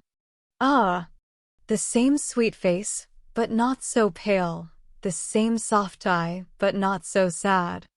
I have never forgotten them or his quiet smile, but have seen them every day, side by side with those of my own dear children, dead and gone since I was a lightsome young creature. Running on thus, and now holding Oliver from her to mark how he had grown, now clasping him to her and passing her fingers fondly through his hair, The good soul laughed and wept upon his neck by turns. Leaving her and Oliver to compare notes at leisure, Mr. Brownlow led the way into another room, and there heard from Rose a full narration of her interview with Nancy, which occasioned him no little surprise and perplexity. Rose also explained her reasons for not confiding in her friend Mr. Losberne in the first instance. The old gentleman considered that she had acted prudently, and readily undertook to hold solemn conference with the worthy doctor himself.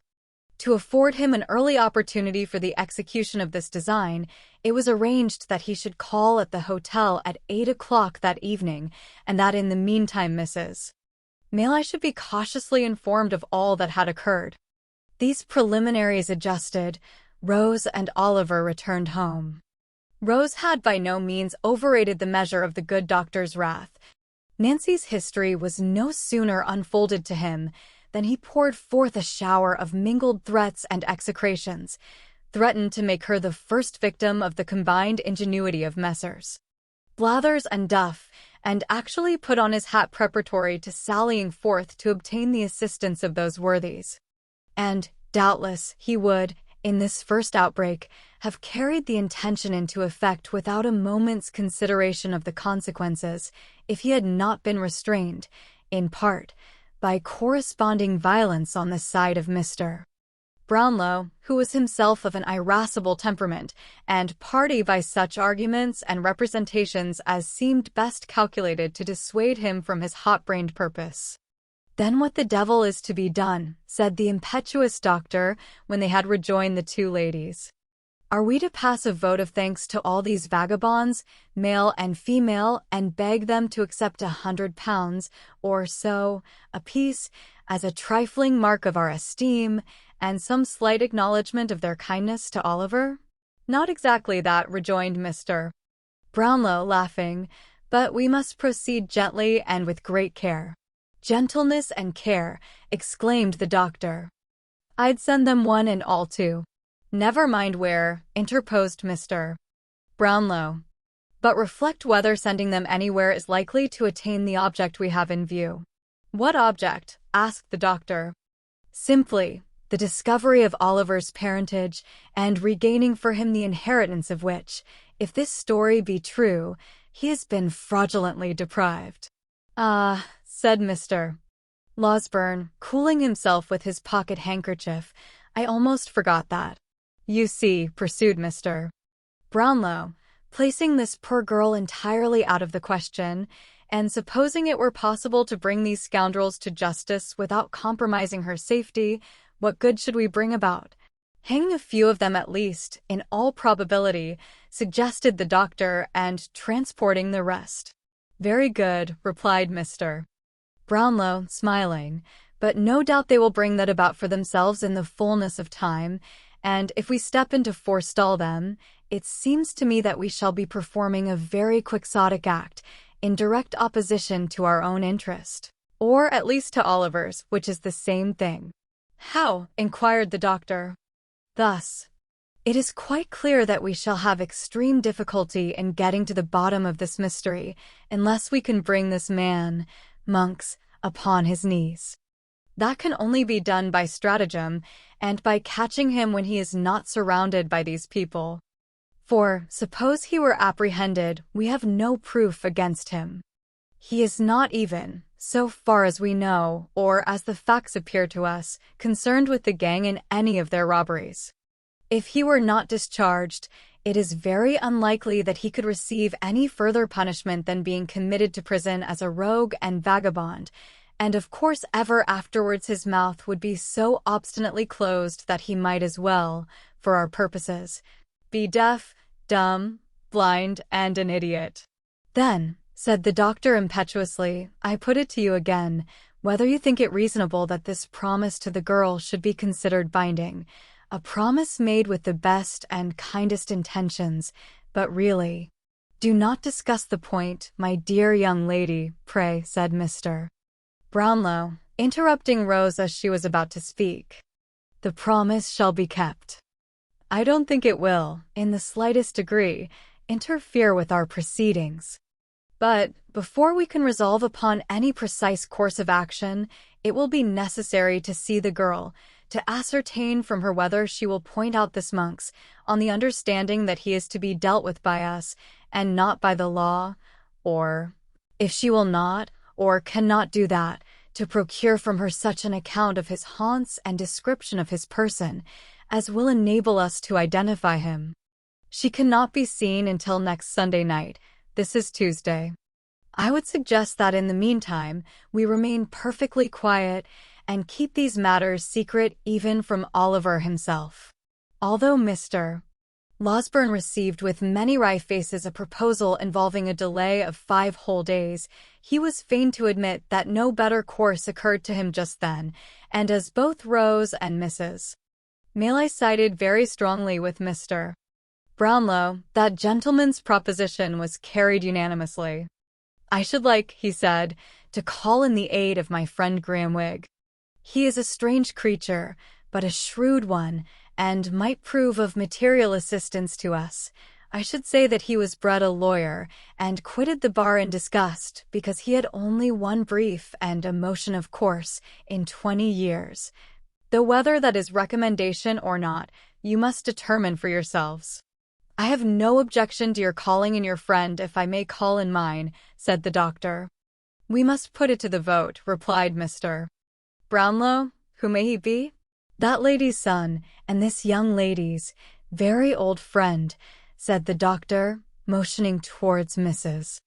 Mayley, and concluding with an expressive glance at her niece. Rose blushed deeply, but she did not make any audible objection to this motion. Possibly she felt in a hopeless minority, and Harry Mayley and Mr. Grimwig were accordingly added to the committee. "We stay in town, of course," said Mrs. Mayley, "while there remains the slightest prospect of prosecuting this inquiry with a chance of success. I will spare neither trouble nor expense in behalf of the object in which we are all so deeply interested, and I am content to remain here, if it be for 12 months, so long as you assure me that any hope remains." "Good," rejoined Mr. Brownlow. "And as I see on the faces about me, a disposition to inquire how it happened that I was not in the way to corroborate Oliver's tale, and had so suddenly left the kingdom, let me stipulate that I shall be asked no questions until such time as I may deem it expedient to forestall them by telling my own story. Believe me, I make this request with good reason, for I might otherwise excite hopes destined never to be realized, and only increase difficulties and disappointments already quite numerous enough. Come. Supper has been announced, and young Oliver, who is all alone in the next room, will have begun to think, by this time, that we have wearied of his company, and entered into some dark conspiracy to thrust him forth upon the world." With these words, the old gentleman gave his hand to Mrs. Mayley, and escorted her into the supper-room. Mr. Losberne followed, leading Rose, and the council was, for the present, effectually broken up. Chapter 42. An old acquaintance of Oliver's, exhibiting decided marks of genius, becomes a public character in the metropolis. Upon the night when Nancy, having lulled Mr. Sikes to sleep, hurried on her self-imposed mission to Rose Mayley, there advanced towards London, by the Great North Road, 2 persons, upon whom it is expedient that this history should bestow some attention. They were a man and woman, or perhaps they would be better described as a male and female, for the former was one of those long-limbed, knock-kneed, shambling, bony people, to whom it is difficult to assign any precise age, looking as they do, when they are yet boys, like undergrown men, and when they are almost men, like overgrown boys. The woman was young, but of a robust and hardy make, as she need have been to bear the weight of the heavy bundle which was strapped to her back.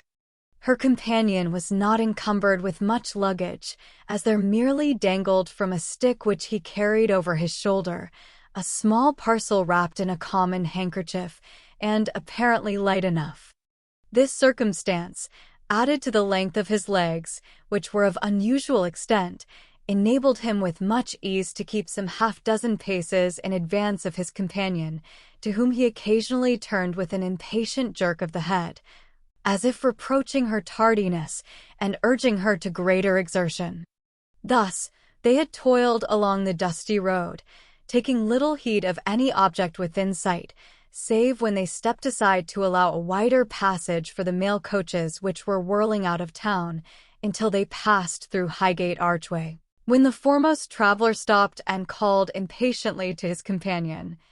"Come on, can't yer? What a lazybones you are, Charlotte." "It's a heavy load, I can tell you," said the female, coming up, almost breathless with fatigue. "Heavy? What are you talking about? What are you made for?" rejoined the male traveler, changing his own little bundle as he spoke, to the other shoulder. "Oh, there you are, resting again. Well, if you ain't enough to tire anybody's patience out, I don't know what is." "Is it much farther?" asked the woman, resting herself against a bank and looking up with the perspiration streaming from her face. "Much farther? You're as good as there," said the long-legged tramper, pointing out before him. "Look there. Those are the lights of London." "They're a good 2 miles off, at least," said the woman despondingly. "Never mind whether they're 2 miles off or 20, said Noah Claypole, for he it was, "but get up and come on, or I'll kick yer, and so I give you notice." As Noah's red nose grew redder with anger, and as he crossed the road while speaking, as if fully prepared to put his threat into execution, the woman rose without any further remark and trudged onward by his side. "Where do you mean to stop for the night, Noah?" she asked, after they had walked a few hundred yards. "How should I know?" replied Noah, whose temper had been considerably impaired by walking. "Near, I hope," said Charlotte. "No, not near," replied Mr. Claypole. "There, not near, so don't think it." "Why not? When I tell you that I don't mean to do a thing, that's enough, without any why or because either," replied Mr.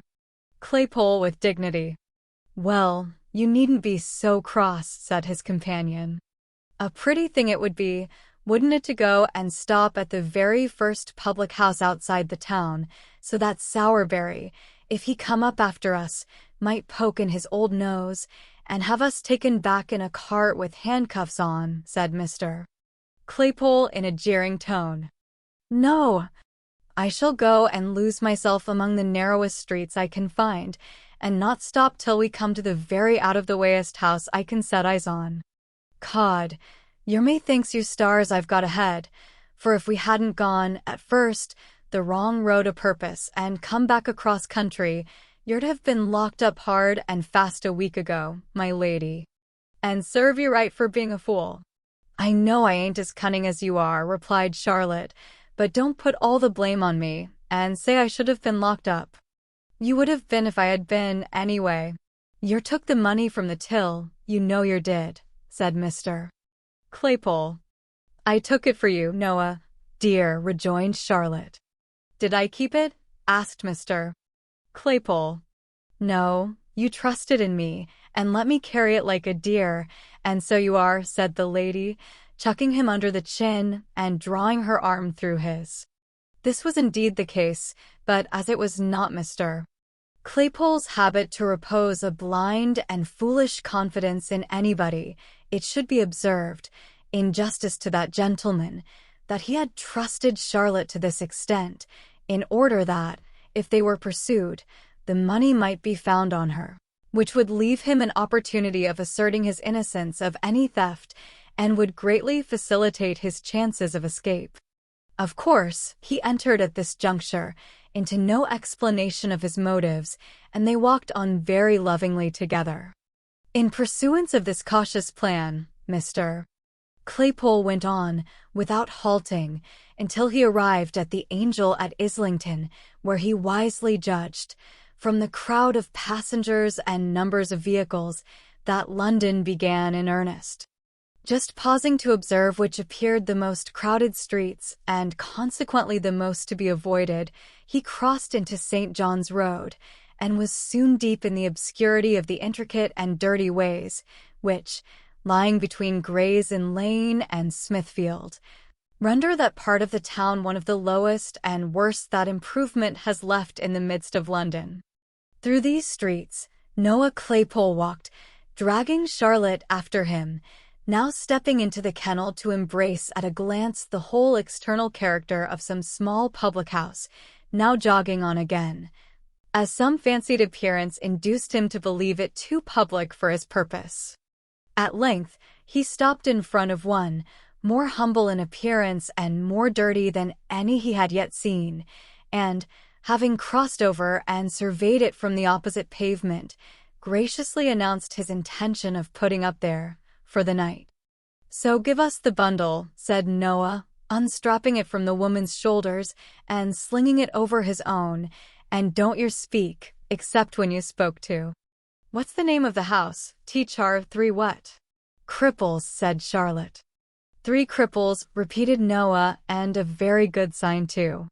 Now then, keep close at my heels and come along."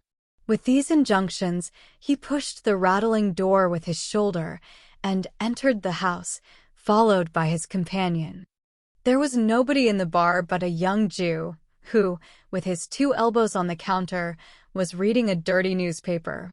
He stared very hard at Noah, and Noah stared very hard at him.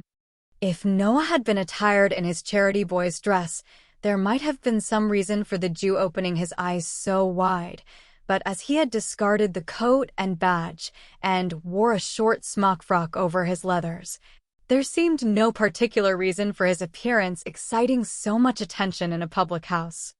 "Is this the 3 Cripples?" asked Noah. "That is the Dabe of this ooze," replied the Jew. "A gentleman we met on the road, coming up from the country, recommended us here," said Noah, nudging Charlotte, perhaps to call her attention to this most ingenious device for attracting respect, and perhaps to warn her to betray no surprise. "We want to sleep here tonight." "I be dat certes du cad," said Barney, who was the attendant sprite, "but I'll inquire." "Show us the tap, and give us a bit of cold meat and a drop of beer while you're inquiring, will yer?" said Noah. Barney complied by ushering them into a small back room and setting the required viands before them, having done which, he informed the travelers that they could be lodged that night, and left the amiable couple to their refreshment.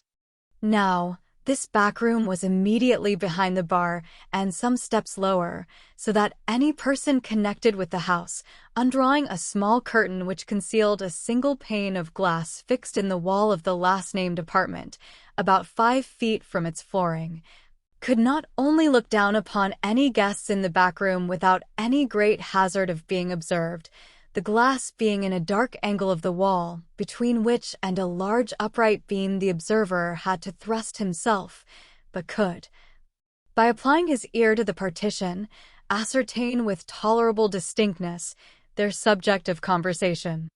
The landlord of the house had not withdrawn his eye from this place of espial for 5 minutes, and Barney had only just returned from making the communication above related, when Fagin, in the course of his evening's business, came into the bar to inquire after some of his young pupils. "Hush," said Barney. "Stratagers ID the next robe." "Strangers," repeated the old man in a whisper. "Ah, I'd rub UDS too," added Barney. "Frob the cut rye, but subthig in your way, or I be by staked." Fagin appeared to receive this communication with great interest. Mounting a stool, he cautiously applied his eye to the pane of glass, from which secret post he could see Mr. Claypole taking cold beef from the dish and porter from the pot, and administering homeopathic doses of both to Charlotte, who sat patiently by, eating and drinking at his pleasure.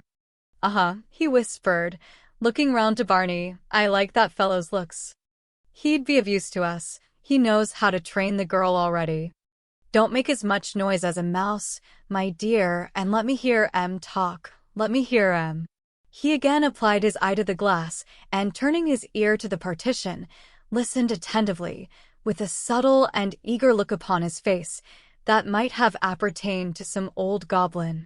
"So I mean to be a gentleman," said Mr. Claypole, kicking out his legs and continuing a conversation, the commencement of which Fagin had arrived too late to hear. "No more jolly old coffins, Charlotte, but a gentleman's life for me, and, if you like, you shall be a lady." "I should like that well enough, dear," replied Charlotte, "but tills ain't to be emptied every day and people to get clear off after it." "Tills be blowed," said Mr. Claypole. "There's more things besides tills to be emptied." "What do you mean?" asked his companion.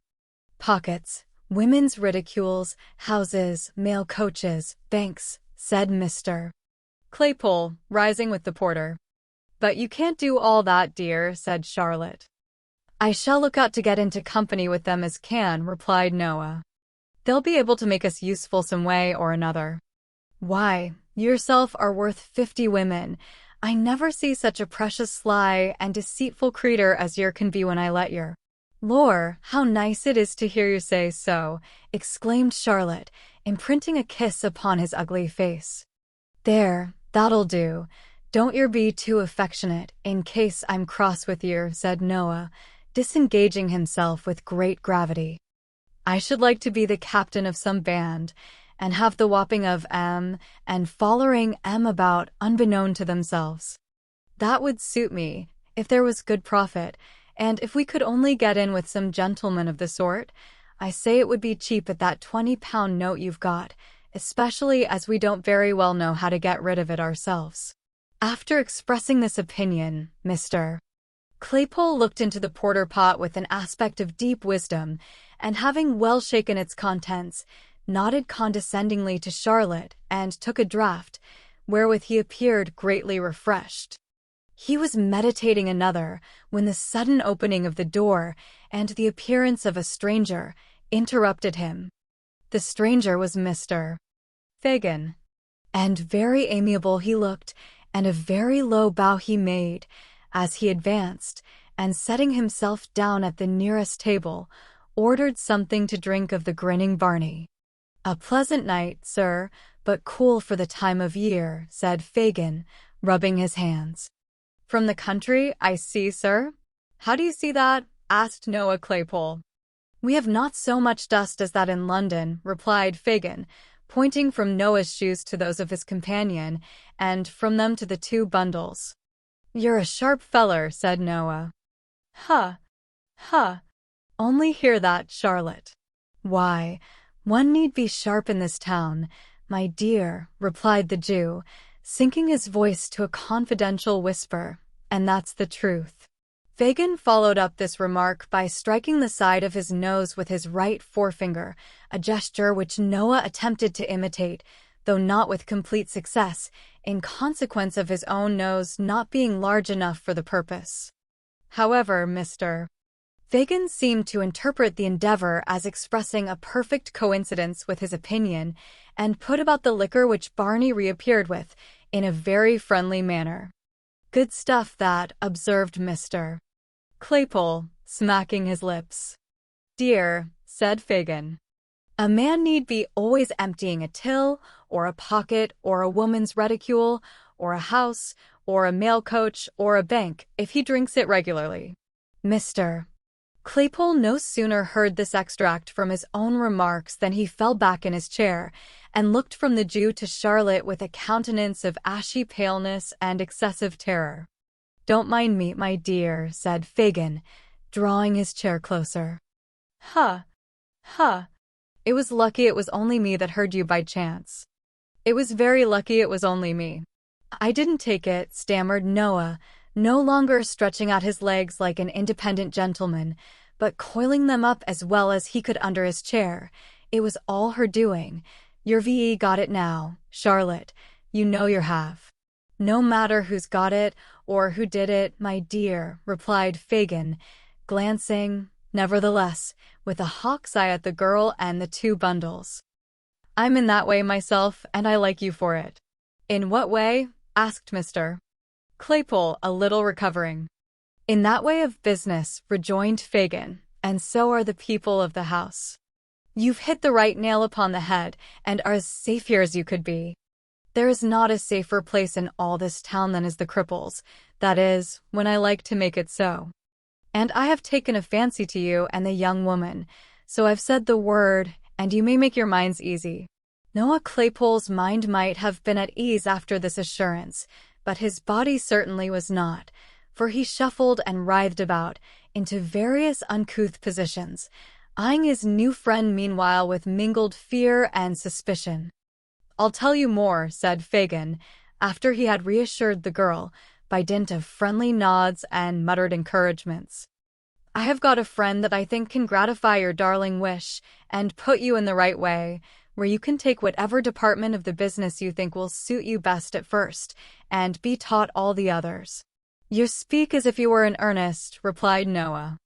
"What advantage would it be to me to be anything else?" inquired Fagin, shrugging his shoulders. "Here, let me have a word with you outside." "There's no occasion to trouble ourselves to move," said Noah, getting his legs by gradual degrees abroad again. "She'll take the luggage upstairs the while. Charlotte, see to them bundles."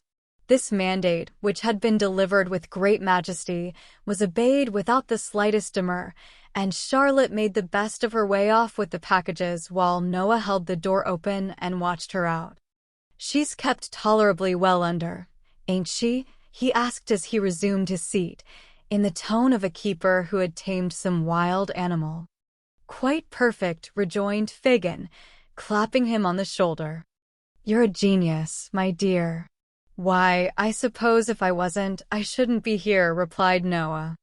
"But, I say, she'll be back if you lose time." "Now, what do you think?" said Fagin. "If he was to like my friend, could you do better than join him? Is he in a good way of business?" "That's where it is," responded Noah, winking one of his little eyes.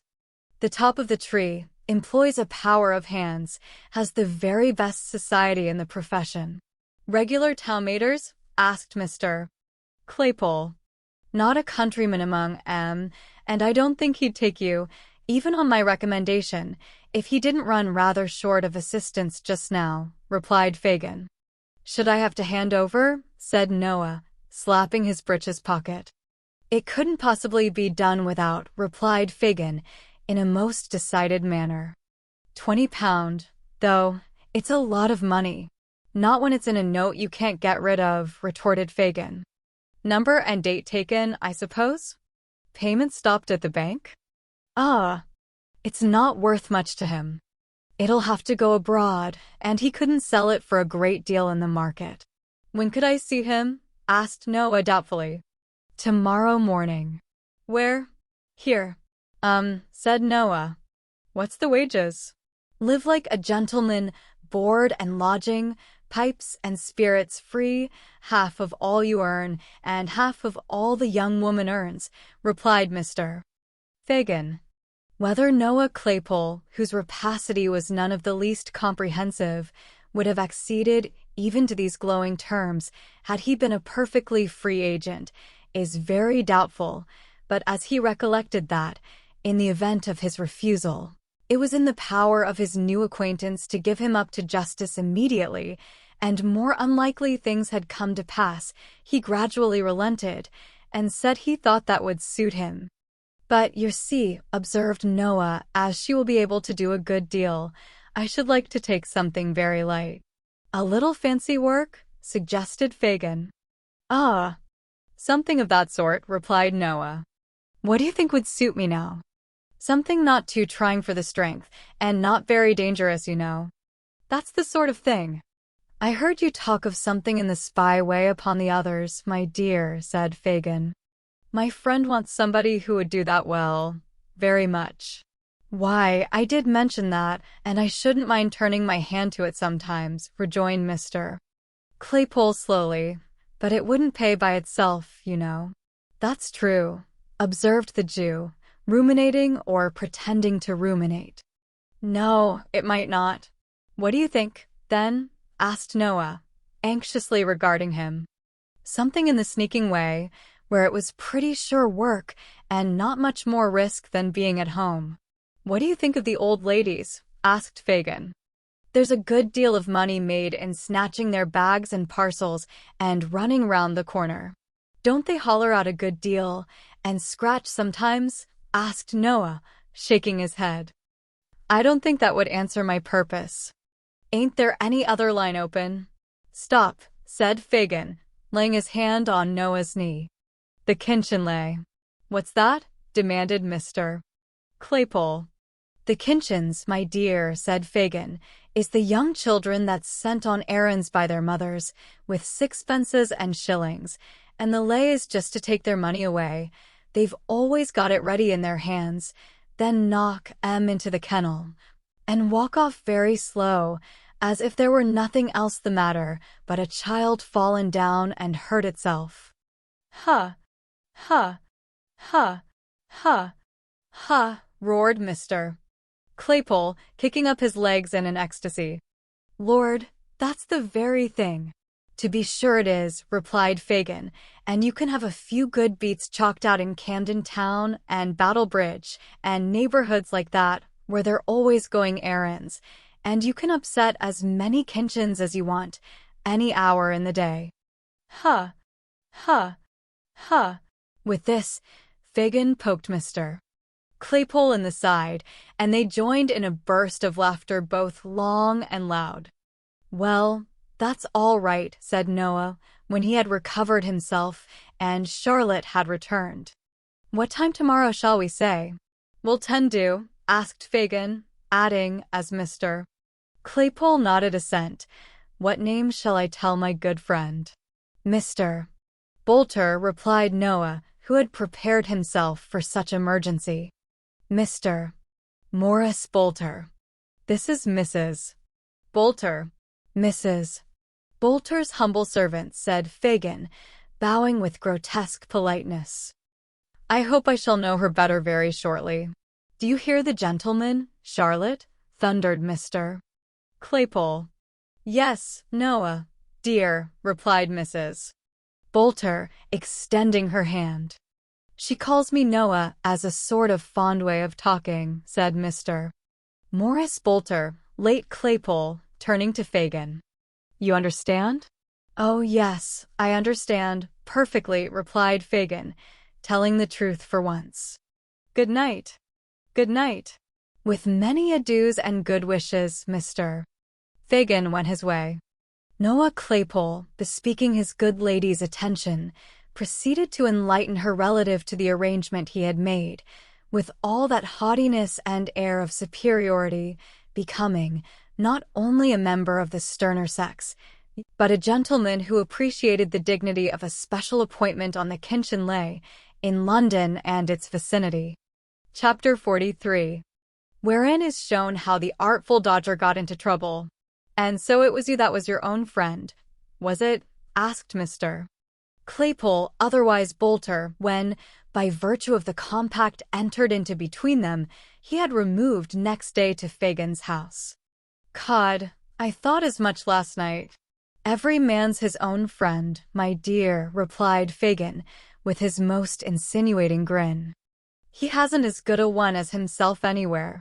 Except sometimes, replied Morris Bolter, assuming the air of a man of the world. Some people are nobody's enemies but their own, you know. Don't believe that, said Fagin.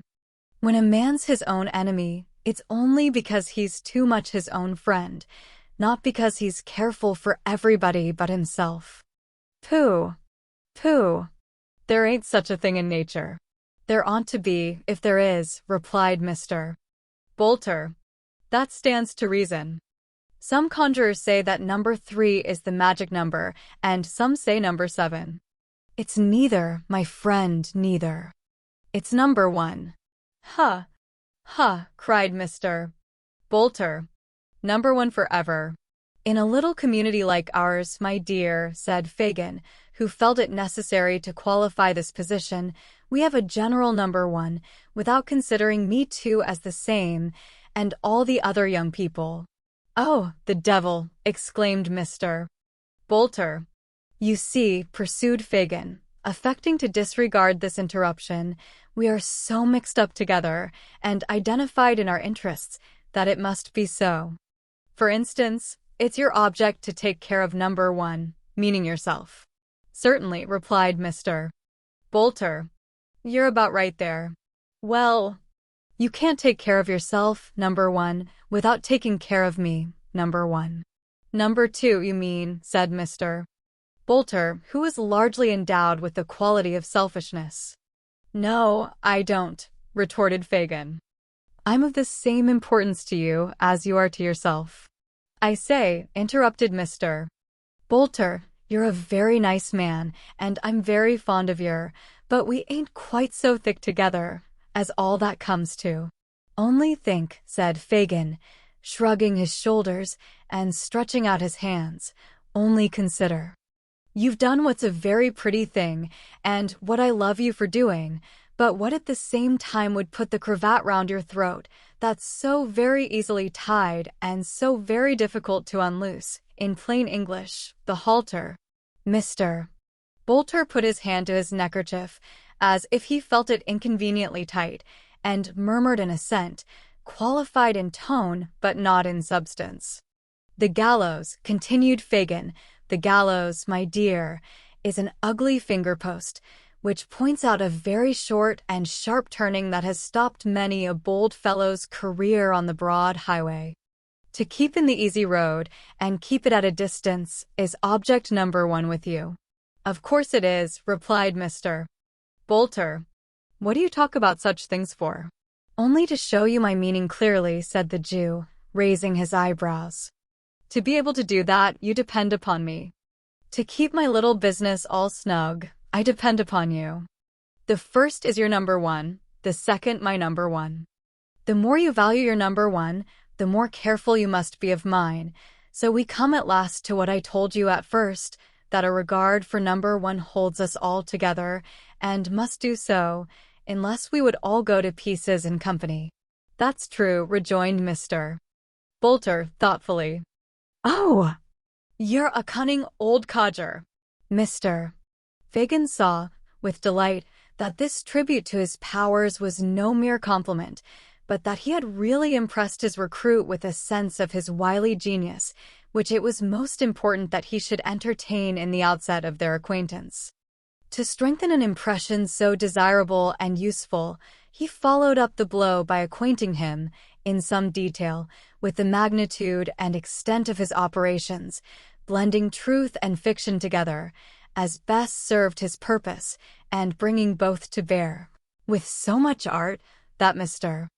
Bolter's respect visibly increased and became tempered at the same time with a degree of wholesome fear, which it was highly desirable to awaken.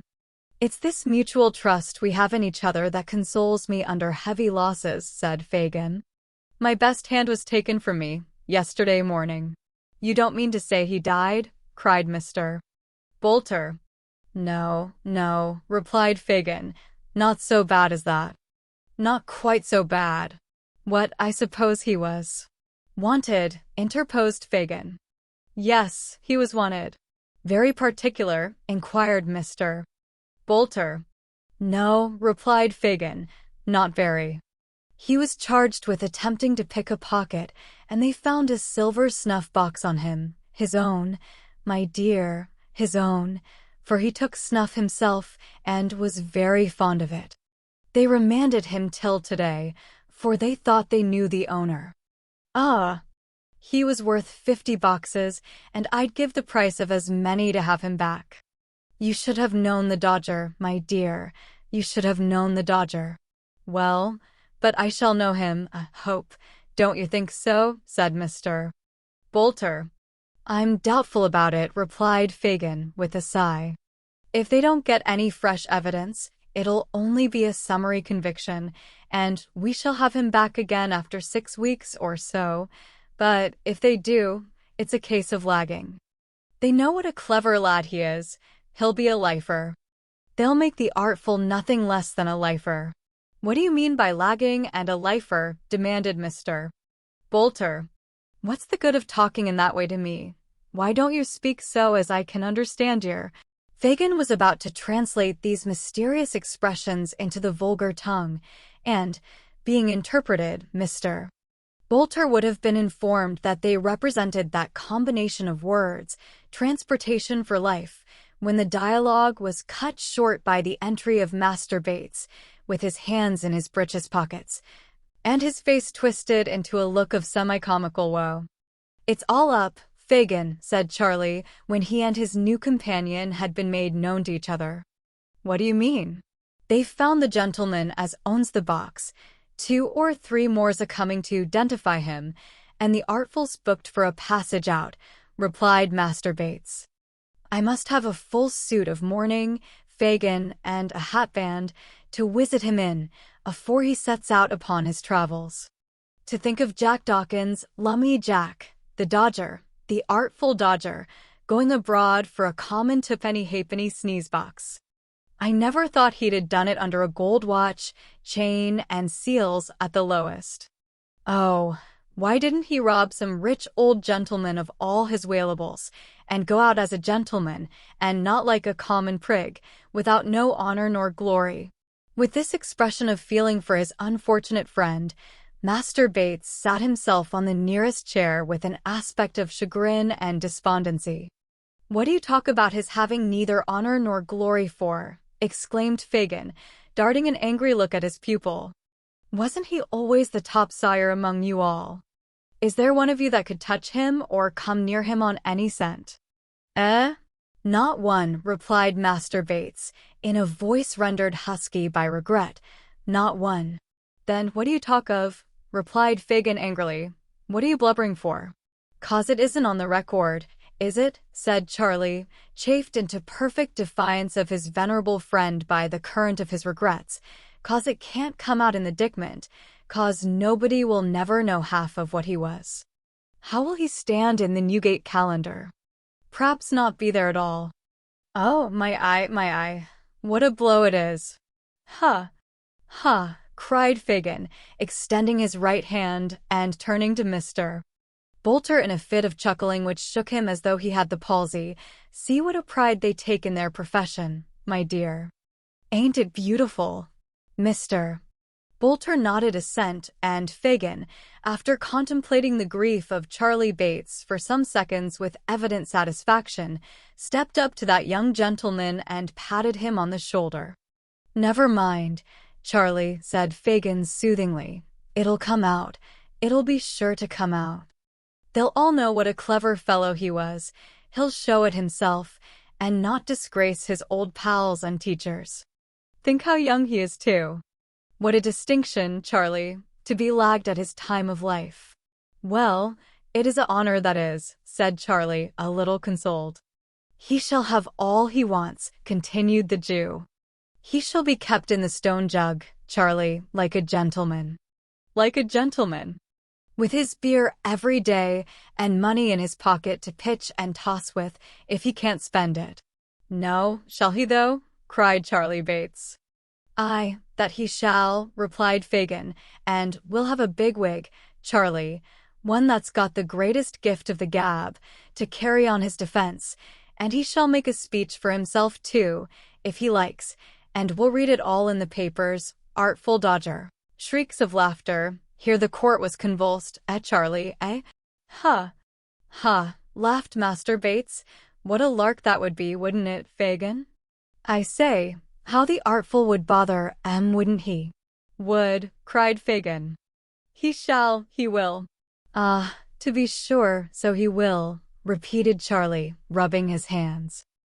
"I think I see him now," cried the Jew, bending his eyes upon his pupil. "So do I," cried Charlie Bates. "Ha! Ha! Ha! So do I. I see it all afore me, upon my soul I do, Fagin. What a game! What a regular game! All the bigwigs trying to look solemn, and Jack Dawkins addressing of as intimate and comfortable as if he was the judge's own son making a speech arter dinner. Ha! Ha! Ha! In fact, Mr. Fagin had so well humored his young friend's eccentric disposition that Master Bates, who had at first been disposed to consider the imprisoned Dodger rather in the light of a victim, now looked upon him as the chief actor in a scene of most uncommon and exquisite humor, and felt quite impatient for the arrival of the time when his old companion should have so favorable an opportunity of displaying his abilities. "We must know how he gets on today, by some handy means or other," said Fagin. "Let me think. Shall I go?" asked Charlie. "Not for the world," replied Fagin. "Are you mad, my dear, stark mad, that you'd walk into the very place where—" "No, Charlie, no. One is enough to lose at a time." "You don't mean to go yourself, I suppose," said Charlie with a humorous leer. "That wouldn't quite fit," replied Fagin, shaking his head. "Then why don't you send this new cove?" asked Master Bates, laying his hand on Noah's arm. "Nobody knows him." "Why, if he didn't mind," observed Fagin. "Mind?" interposed Charlie. "What should he have to mind?" "Really nothing, my dear," said Fagin, turning to Mr. Boulter. "Really nothing." "Oh, I dare say about that, you know," observed Noah, backing towards the door and shaking his head with a kind of sober alarm. No, none of that. It's not in my department, that ain't." "What department has he got?" Fagin inquired Master Bates, surveying Noah's lank form with much disgust. "The cutting away when there's anything wrong, and the eating all the wittles when there's everything right. Is that his branch?" "Never mind," retorted Mr. Boulter, "and don't you take liberties with your superiors, little boy, or you'll find yourself in the wrong shop." Master Bates laughed so vehemently at this magnificent threat that it was some time before Fagin could interpose and represent to Mr. Boulter that he incurred no possible danger in visiting the police office, that, inasmuch as no account of the little affair in which he had engaged, nor any description of his person, had yet been forwarded to the metropolis, it was very probable that he was not even suspected of having resorted to it for shelter, and that, if he were properly disguised, it would be as safe a spot for him to visit as any in London, inasmuch as it would be, of all places, the very last to which he could be supposed likely to resort of his own free will. Persuaded, in part, by these representations, but overborne in a much greater degree by his fear of Fagin, Mr. Boulter at length consented, with a very bad grace, to undertake the expedition. By Fagin's directions, he immediately substituted for his own attire a wagoner's frock, velveteen breeches, and leather leggings, all of which articles the Jew had at hand. He was likewise furnished with a felt hat well garnished with turnpike tickets, and a carter's whip. Thus equipped, he was to saunter into the office, as some country fellow from Covent Garden Market might be supposed to do for the gratification of his curiosity, and as he was as awkward, ungainly, and raw-boned a fellow as need be, Mr. Fagin had no fear but that he would look the part to perfection. These arrangements completed, he was informed of the necessary signs and tokens by which to recognize the artful dodger, and was conveyed by Master Bates through dark and winding ways to within a very short distance of Bow Street. Having described the precise situation of the office and accompanied it with copious directions how he was to walk straight up the passage, and when he got into the side, and pull off his hat as he went into the room, Charlie Bates bade him hurry on alone, and promised to bide his return on the spot of their parting. Noah Claypole, or Morris Boulter as the reader pleases, punctually followed the directions he had received, which, Master Bates, being pretty well acquainted with the locality, were so exact that he was enabled to gain the magisterial presence without asking any question or meeting with any interruption by the way. He found himself jostled among a crowd of people, chiefly women, who were huddled together in a dirty, frosy room, at the upper end of which was a raised platform railed off from the rest, with a dock for the prisoners on the left hand against the wall, a box for the witnesses in the middle, and a desk for the magistrates on the right, the awful locality last named, being screened off by a partition which concealed the bench from the common gaze, and left the vulgar to imagine, if they could, the full majesty of justice. There were only a couple of women in the dock who were nodding to their admiring friends, while the clerk read some depositions to a couple of policemen and a man in plain clothes who leant over the table. A jailer stood reclining against the dock rail, tapping his nose listlessly with a large key, except when he repressed an undue tendency to conversation among the idlers by proclaiming silence, or looked sternly up to bid some woman take that baby out. When the gravity of justice was disturbed by feeble cries, half smothered in the mother's shawl, from some meager infant. The room smelt close and unwholesome, the walls were dirt-discolored, and the ceiling blackened.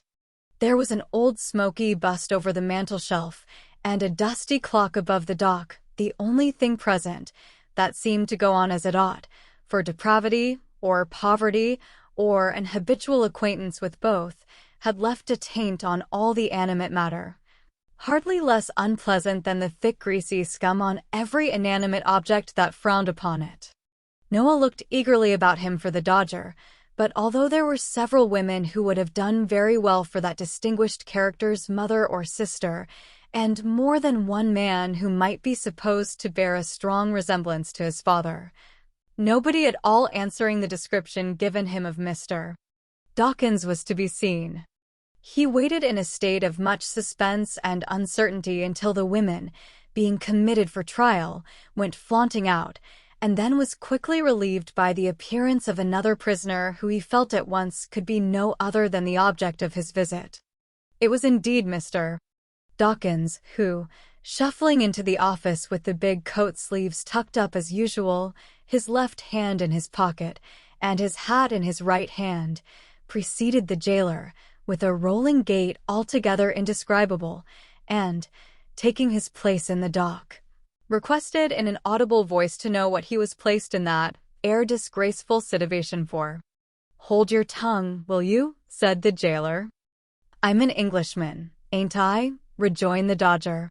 "Where are my privileges?" "You'll get your privileges soon enough," retorted the jailer, and pepper with "We'll see what the Secretary of State for the Home Affairs has got to say to the Beaks, if I don't," replied Mr. Dickens. "Now then, what is this here business?" "I shall thank the magistrates to dispose of this here little affair, and not to keep me while they read the paper, for I've got an appointment with a gentleman in the city, and as I am a man of my word and very punctual in business matters, he'll go away if I ain't there to my time, and then PRPS there won't be an action for damage against them as kept me away." "Oh no, certainly not." At this point, the Dodger, with a show of being very particular with a view to proceedings to be had thereafter, desired the jailer to communicate the names of them two files as was on the bench, which so tickled the spectators that they laughed almost as heartily as Master Bates could have done if he had heard the request. "Silence there," cried the jailer. "What is this?" inquired one of the magistrates. "A pickpocketing case, your worship." "Has the boy ever been here before?" "He ought to have been, a many times," replied the jailer. "He has been pretty well everywhere else." "I know him well, your worship." "Oh! You know me, do you?" cried the artful, making a note of the statement. "Very good. That's a case of deformation of character, anyway." Here there was another laugh and another cry of silence. "Now then, where are the witnesses?" said the clerk. "Ah, that's right," added the Dodger. "Where are they? I should like to see 'em." This wish was immediately gratified, for a policeman stepped forward who had seen the prisoner attempt the pocket of an unknown gentleman in a crowd, and indeed take a handkerchief therefrom, which, being a very old one, he deliberately put back again, after trying it on his own countenance. For this reason, he took the Dodger into custody as soon as he could get near him, and the said Dodger, being searched, had upon his person a silver snuff-box, with the owner's name engraved upon the lid. This gentleman had been discovered on reference to the court guide, and being then and there present, swore that the snuff-box was his, and that he had missed it on the previous day, the moment he had disengaged himself from the crowd before referred to. He had also remarked a young gentleman in the throng, particularly active in making his way about, and that young gentleman was the prisoner before him. "Have you anything to ask this witness, boy?" said the magistrate. "I wouldn't abase myself by descending to hold no conversation with him," replied the Dodger. "Have you anything to say at all?" "Do you hear his worship ask if you've anything to say?" inquired the jailer, nudging the silent Dodger with his elbow. "I beg your pardon," said the Dodger, looking up with an air of abstraction. "Did you redress yourself to me, my man?" "I never see such an out-and-out young vagabond, your worship," observed the officer with a grin. "Do you mean to say anything, you young shaver?" "No," replied the Dodger, "not here, for this ain't the shop for justice. Besides which, my attorney is breakfasting this morning with the vice-president of the House of Commons. But I shall have something to say elsewhere, and so will he.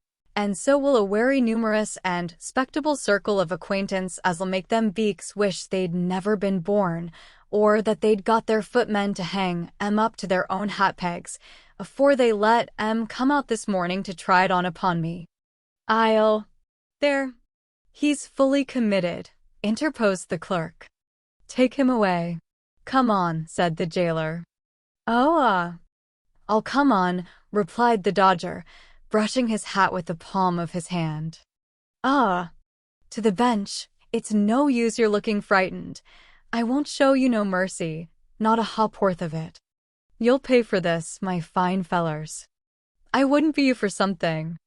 I wouldn't go free, now, if you was to fall down on your knees and ask me, 'Here, carry me off to prison. Take me away.'" With these last words, the Dodger suffered himself to be led off by the collar, threatening, till he got into the yard, to make a parliamentary business of it, and then grinning in the officer's face, with great glee and self-approval. Having seen him locked up by himself in a little cell, Noah made the best of his way back to where he had left Master Bates.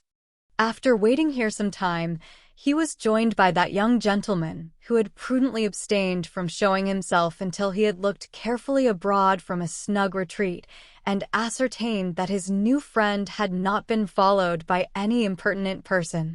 The two hastened back together, to bear to Mr.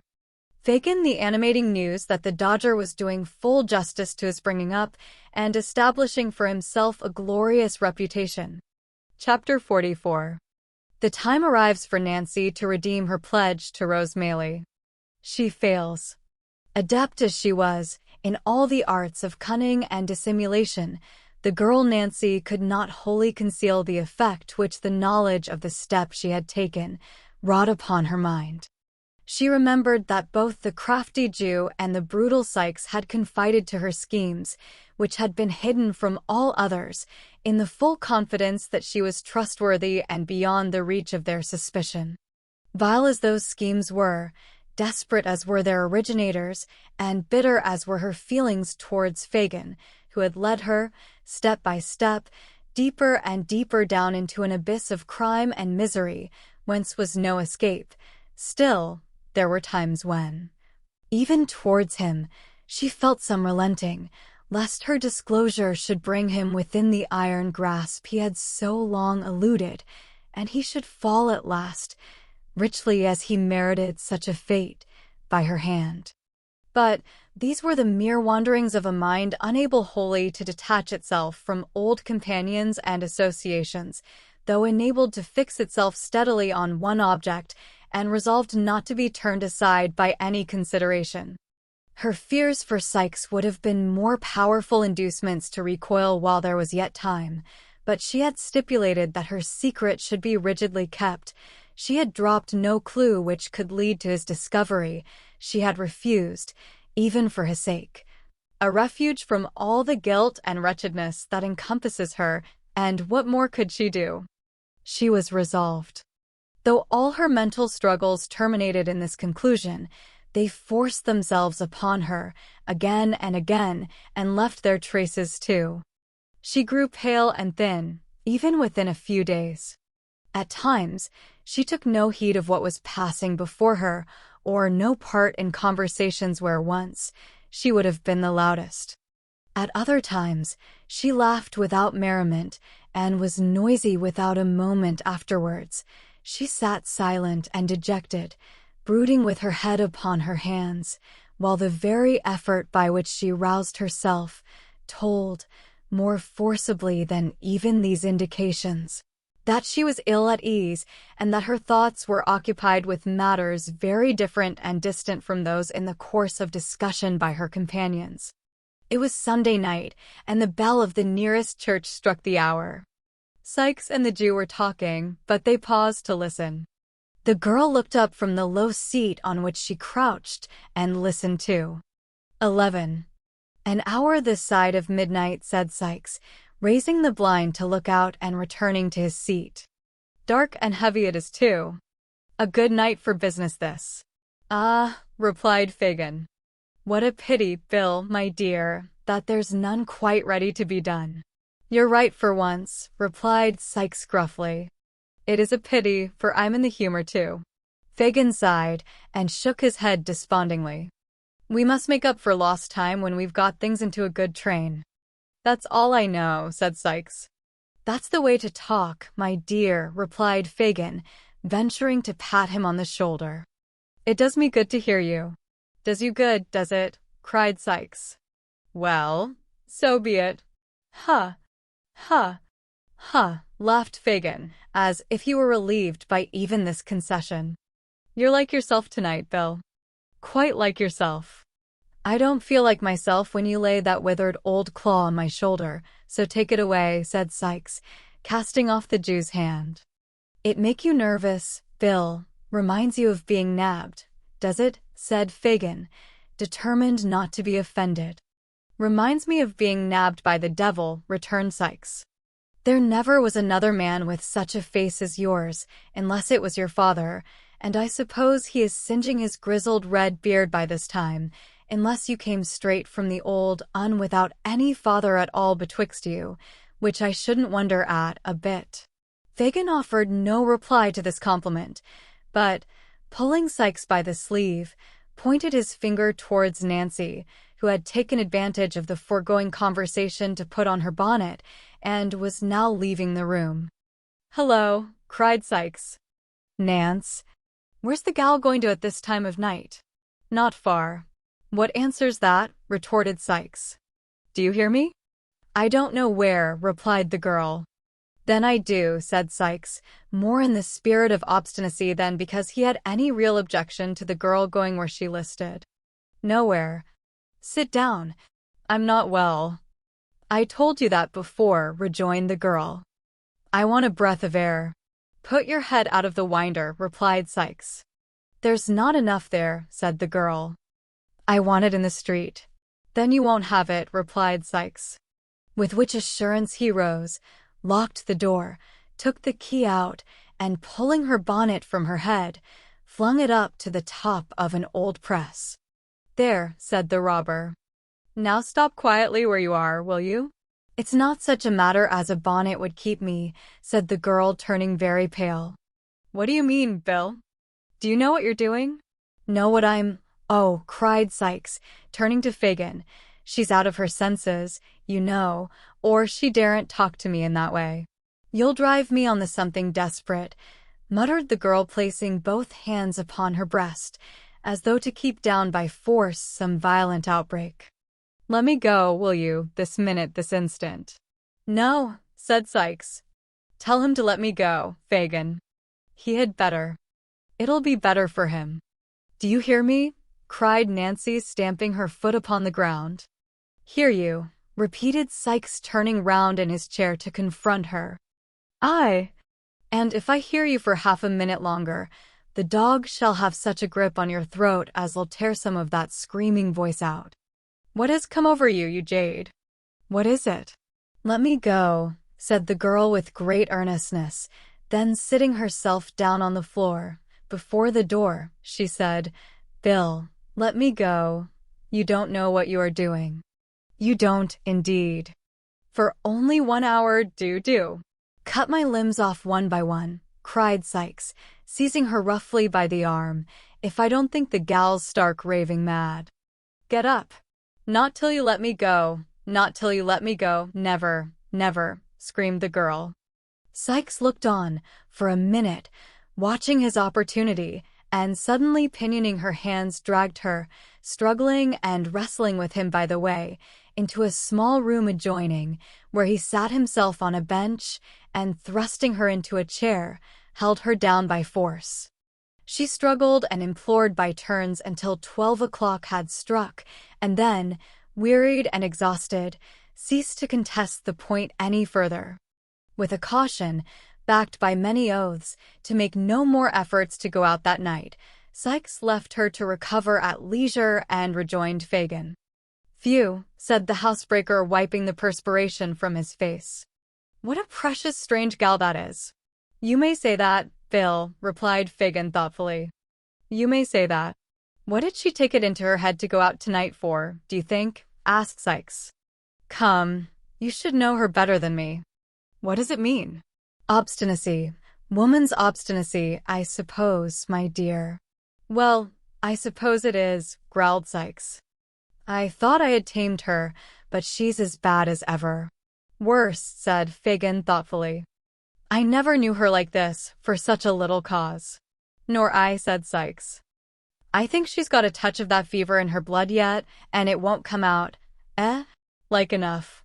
I'll let her a little blood, without troubling the doctor, if she's took that way again," said Sykes.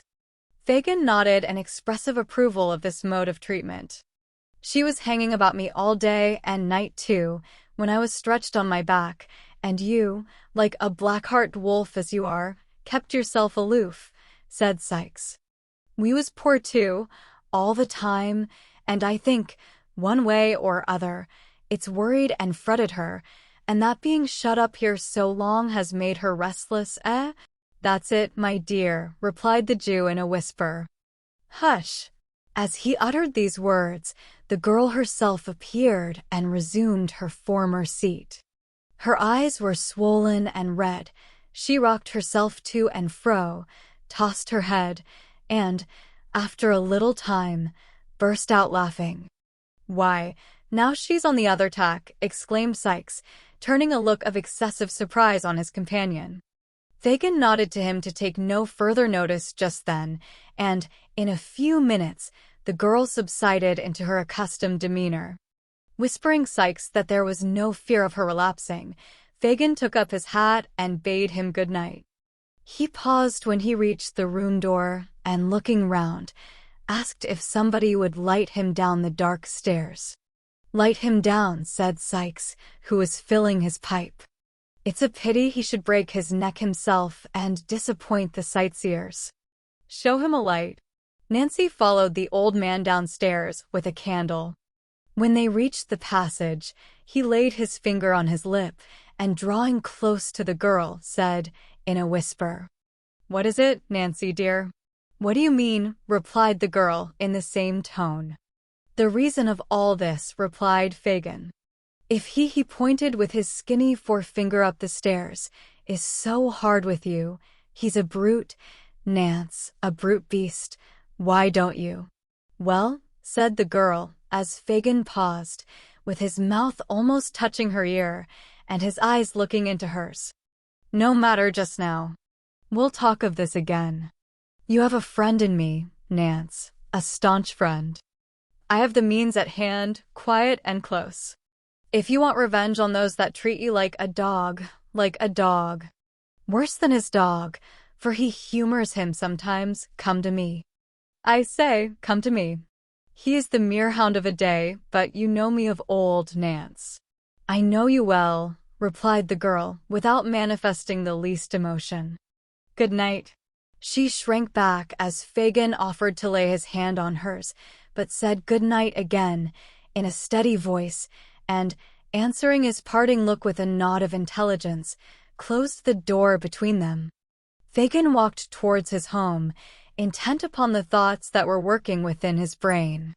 He had conceived the idea, not from what had just passed though that had tended to confirm him, but slowly and by degrees, that Nancy, wearied of the housebreaker's brutality, had conceived an attachment for some new friend. Her altered manner, Her repeated absences from home alone, her comparative indifference to the interests of the gang for which she had once been so zealous, and, added to these, her desperate impatience to leave home that night at a particular hour, all favored the supposition, and rendered it, to him at least, almost matter of certainty. The object of this new liking was not among his myrmidons. He would be a valuable acquisition with such an assistant as Nancy, and must, thus Fagin argued, be secured without delay. There was another, and a darker object, to be gained. Sikes knew too much, and his ruffian taunts had not galled Fagin the less, because the wounds were hidden. The girl must know, well, that if she shook him off, she could never be safe from his fury, and that it would be surely wreaked, to the maiming of limbs, or perhaps the loss of life, on the object of her more recent fancy. With a little persuasion, thought Fagin, what more likely than that she would consent to poison him? Women have done such things, and worse, to secure the same object before now. There would be the dangerous villain, the man I hate, gone, another secured in his place, and my influence over the girl, with a knowledge of this crime to back it, unlimited. These things passed through the mind of Fagin during the short time he sat alone in the housebreaker's room, and with them uppermost in his thoughts, he had taken the opportunity afterwards afforded him of sounding the girl in the broken hints he threw out at parting. There was no expression of surprise, no assumption of an inability to understand his meaning. The girl clearly comprehended it. Her glance at parting showed that. But perhaps she would recoil from a plot to take the life of Sikes, and that was one of the chief ends to be attained. How, thought Fagin, as he crept homeward, can I increase my influence with her?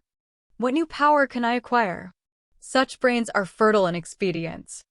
If, without extracting a confession from herself, he laid a watch, discovered the object of her altered regard, and threatened to reveal the whole history to Sikes, of whom she stood in no common fear, unless she entered into his designs. Could he not secure her compliance? I can, said Fagin, almost aloud. She durst not refuse me then. Not for her life, not for her life. I have it all. The means are ready and shall be set to work. I shall have you yet. He cast back a dark look and a threatening motion of the hand towards the spot where he had left the bolder villain, and went on his way, busying his bony hands in the folds of his tattered garment, which he wrenched tightly in his grasp, as though there were a hated enemy crushed with every motion of his fingers. Chapter 45. Noah Claypole is employed by Fagin on a secret mission. The old man was up betimes next morning and waited impatiently for the appearance of his new associate, who, after a delay that seemed interminable, at length presented himself and commenced a voracious assault on the breakfast. Bolter, said Fagin, drawing up a chair and seating himself opposite Morris Bolter. Well, here I am, returned Noah. What's the matter? Don't you ask me to do anything till I have done eating. That's a great fault in this place. You never get time enough over your meals. You can talk as you eat, can't you? Said Fagin, cursing his dear young friend's greediness from the very bottom of his heart. Oh yes, I can talk. I get on better when I talk, said Noah, cutting a monstrous slice of bread. Where's Charlotte? Out, said Fagin. I sent her out this morning with the other young woman because I wanted us to be alone. Oh, said Noah. I wish you'd ordered her to make some buttered toast first. Well, talk away. You won't interrupt me. There seemed, indeed, no great fear of anything interrupting him, as he had evidently sat down with a determination to do a great deal of business. You did well yesterday, my dear, said Fagin. Beautiful. 6 shillings and 9 halfpenny on the very first day.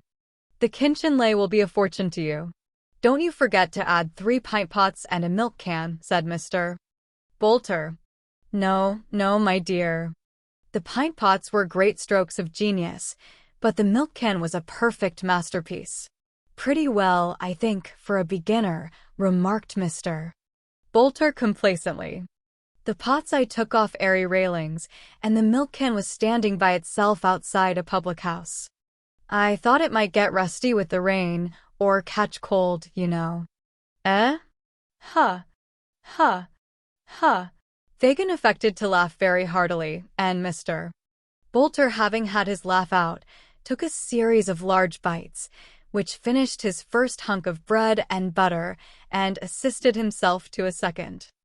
I want you, Bolter, said Fagin, leaning over the table, to do a piece of work for me, my dear, that needs great care and caution. I say, rejoined Bolter, don't you go shoving me into danger, or sending me any more o' your police offices. That don't suit me, that don't, and so I tell yer. That's not the smallest danger in it, not the very smallest, said the Jew. It's only to dodge a woman. An old woman? Demanded Mr. Bolter. A young one, replied Fagin. I can do that pretty well, I know, said Bolter. I was a regular cunning sneak when I was at school. What am I to dodge her for? Not to do anything, but to tell me where she goes, who she sees, and, if possible, what she says, to remember the street, if it is a street, or the house, if it is a house, and to bring me back all the information you can. What'll yer give me? Asked Noah, setting down his cup and looking his employer eagerly in the face. If you do it well, £1, my dear. £1, said Fagin, wishing to interest him in the cent as much as possible. And that's what I never gave yet, for any job of work where there wasn't valuable consideration to be gained. Who is she? Inquired Noah. One of us. Oh, lor, cried Noah, curling up his nose. You doubtful of her, are yer? She has found out some new friends, my dear, and I must know who they are, replied Fagin. I see, said Noah. Just to have the pleasure of knowing them, if they're respectable people, eh? Huh. Huh. Huh. I'm your man. I knew you would be, cried Fagin, elated by the success of his proposal. Of course, replied Noah. Where is she? Where am I to wait for her? Where am I to go? All that, my dear, you shall hear from me. I'll point her out at the proper time, said Fagin. You keep ready, and leave the rest to me. That night, and the next again, the spy sat booted and equipped in his carter's dress, ready to turn out at a word from Fagin. 6 nights passed, 6 long weary nights, and on each, Fagin came home with a disappointed face, and briefly intimated that it was not yet time. On the 7th, he returned earlier, and with an exultation he could not conceal. It was Sunday. She goes abroad tonight, said Fagin, and on the right errand, I'm sure, for she has been alone all day, and the man she is afraid of will not be back much before daybreak. Come with me. Quick! Noah started up without saying a word, for the Jew was in a state of such intense excitement that it infected him. They left the house stealthily, and hurrying through a labyrinth of streets, arrived at length before a public house, which Noah recognized as the same in which he had slept on the night of his arrival in London. It was past 11 o'clock, and the door was closed. It opened softly on its hinges as Fagin gave a low whistle. They entered, without noise, and the door was closed behind them. Scarcely venturing to whisper, but substituting dumb show for words, Fagin, and the young Jew who had admitted them, pointed out the pane of glass to Noah, and signed to him to climb up and observe the person in the adjoining room. Is that the woman? He asked, scarcely above his breath. Fagin nodded yes. I can't see her face well, whispered Noah. She is looking down, and the candle is behind her. Stay there, whispered Fagin. He signed to Barney, who withdrew. In an instant, the lad entered the room adjoining, and, under pretense of snuffing the candle, moved it in the required position, and, speaking to the girl, caused her to raise her face. I see her now, cried the spy. Plainly? I should know her among 1,000. He hastily descended as the room door opened and the girl came out. Fagin drew him behind a small partition which was curtained off, and they held their breaths as she passed within a few feet of their place of concealment and emerged by the door at which they had entered. "Hist!" cried the lad who held the door. "Dow!" Noah exchanged a look with Fagin and darted out. "To the left," whispered the lad. "Take the left hand and keep OD the other side." He did so, and, by the light of the lamps, saw the girl's retreating figure, already at some distance before him. He advanced as near as he considered prudent, and kept on the opposite side of the street, the better to observe her motions. She looked nervously round, twice or thrice, and once stopped to let two men who were following close behind her pass on. She seemed to gather courage as she advanced, and to walk with a steadier and firmer step. The spy preserved the same relative distance between them and followed, with his eye upon her. Chapter 46. The appointment kept. The church clocks chimed 11:15 as two figures emerged on London Bridge. One, which advanced with a swift and rapid step, was that of a woman who looked eagerly about her as though in quest of some expected object. The other figure was that of a man, who slunk along in the deepest shadow he could find, and, at some distance, accommodated his pace to hers, stopping when she stopped, and as she moved again, creeping stealthily on, but never allowing himself, in the ardor of his pursuit, to gain upon her footsteps. Thus, they crossed the bridge, from the Middlesex to the Surrey shore, when the woman, apparently disappointed in her anxious scrutiny of the foot passengers, turned back. The movement was sudden, but he who watched her was not thrown off his guard by it, for, shrinking into one of the recesses which surmount the piers of the bridge, and leaning over the parapet the better to conceal his figure, he suffered her to pass on the opposite pavement. When she was about the same distance in advance as she had been before, he slipped quietly down and followed her again. At nearly the center of the bridge, she stopped. The man stopped too. It was a very dark night. The day had been unfavorable, and at that hour and place there were few people stirring. Such as there were, hurried quickly past, very possibly without seeing, but certainly without noticing, either the woman or the man who kept her in view. Their appearance was not calculated to attract the importunate regards of such of London's destitute population as chanced to take their way over the bridge that night in search of some cold arch or doorless hovel wherein to lay their heads. They stood there in silence, neither speaking nor spoken to by anyone who passed. A mist hung over the river, deepening the red glare of the fires that burnt upon the small craft moored off the different wharfs, and rendering darker and more indistinct the murky buildings on the banks. The old smoke-stained storehouses on either side rose heavy and dull from the dense mass of roofs and gables, and frowned sternly upon water too black to reflect even their lumbering shapes. The tower of old St. Saviour's Church and the spire of St. Magnus, so long the giant warders of the ancient bridge, were visible in the gloom, but the forest of shipping below bridge and the thickly scattered spires of churches above were nearly all hidden from sight. The girl had taken a few restless turns to and fro, closely watched meanwhile by her hidden observer, when the heavy bell of St. Paul's tolled for the death of another day. Midnight had come upon the crowded city. The palace, the night cellar, the jail, the madhouse, the chambers of birth and death, of health and sickness, the rigid face of the corpse and the calm sleep of the child, midnight was upon them all. The hour had not struck 2 minutes when a young lady, accompanied by a gray-haired gentleman, alighted from a hackney carriage within a short distance of the bridge, and, having dismissed the vehicle, walked straight towards it. They had scarcely set foot upon its pavement when the girl started and immediately made towards them.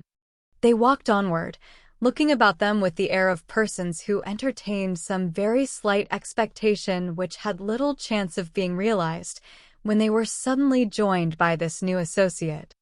They halted with an exclamation of surprise, but suppressed it immediately, for a man in the garments of a countryman came close up, brushed against them, indeed, at that precise moment. "Not here," said Nancy hurriedly. "I am afraid to speak to you here. Come away, out of the public road, down the steps yonder."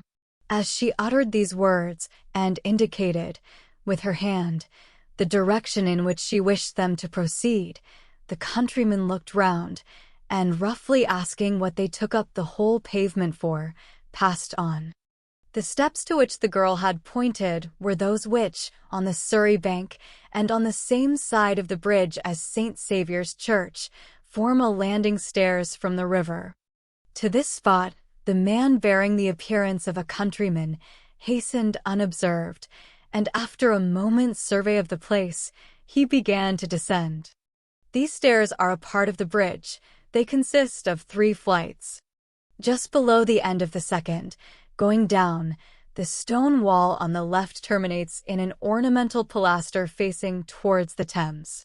At this point the lower steps widen, so that a person turning that angle of the wall is necessarily unseen by any others on the stairs who chance to be above him, if only a step.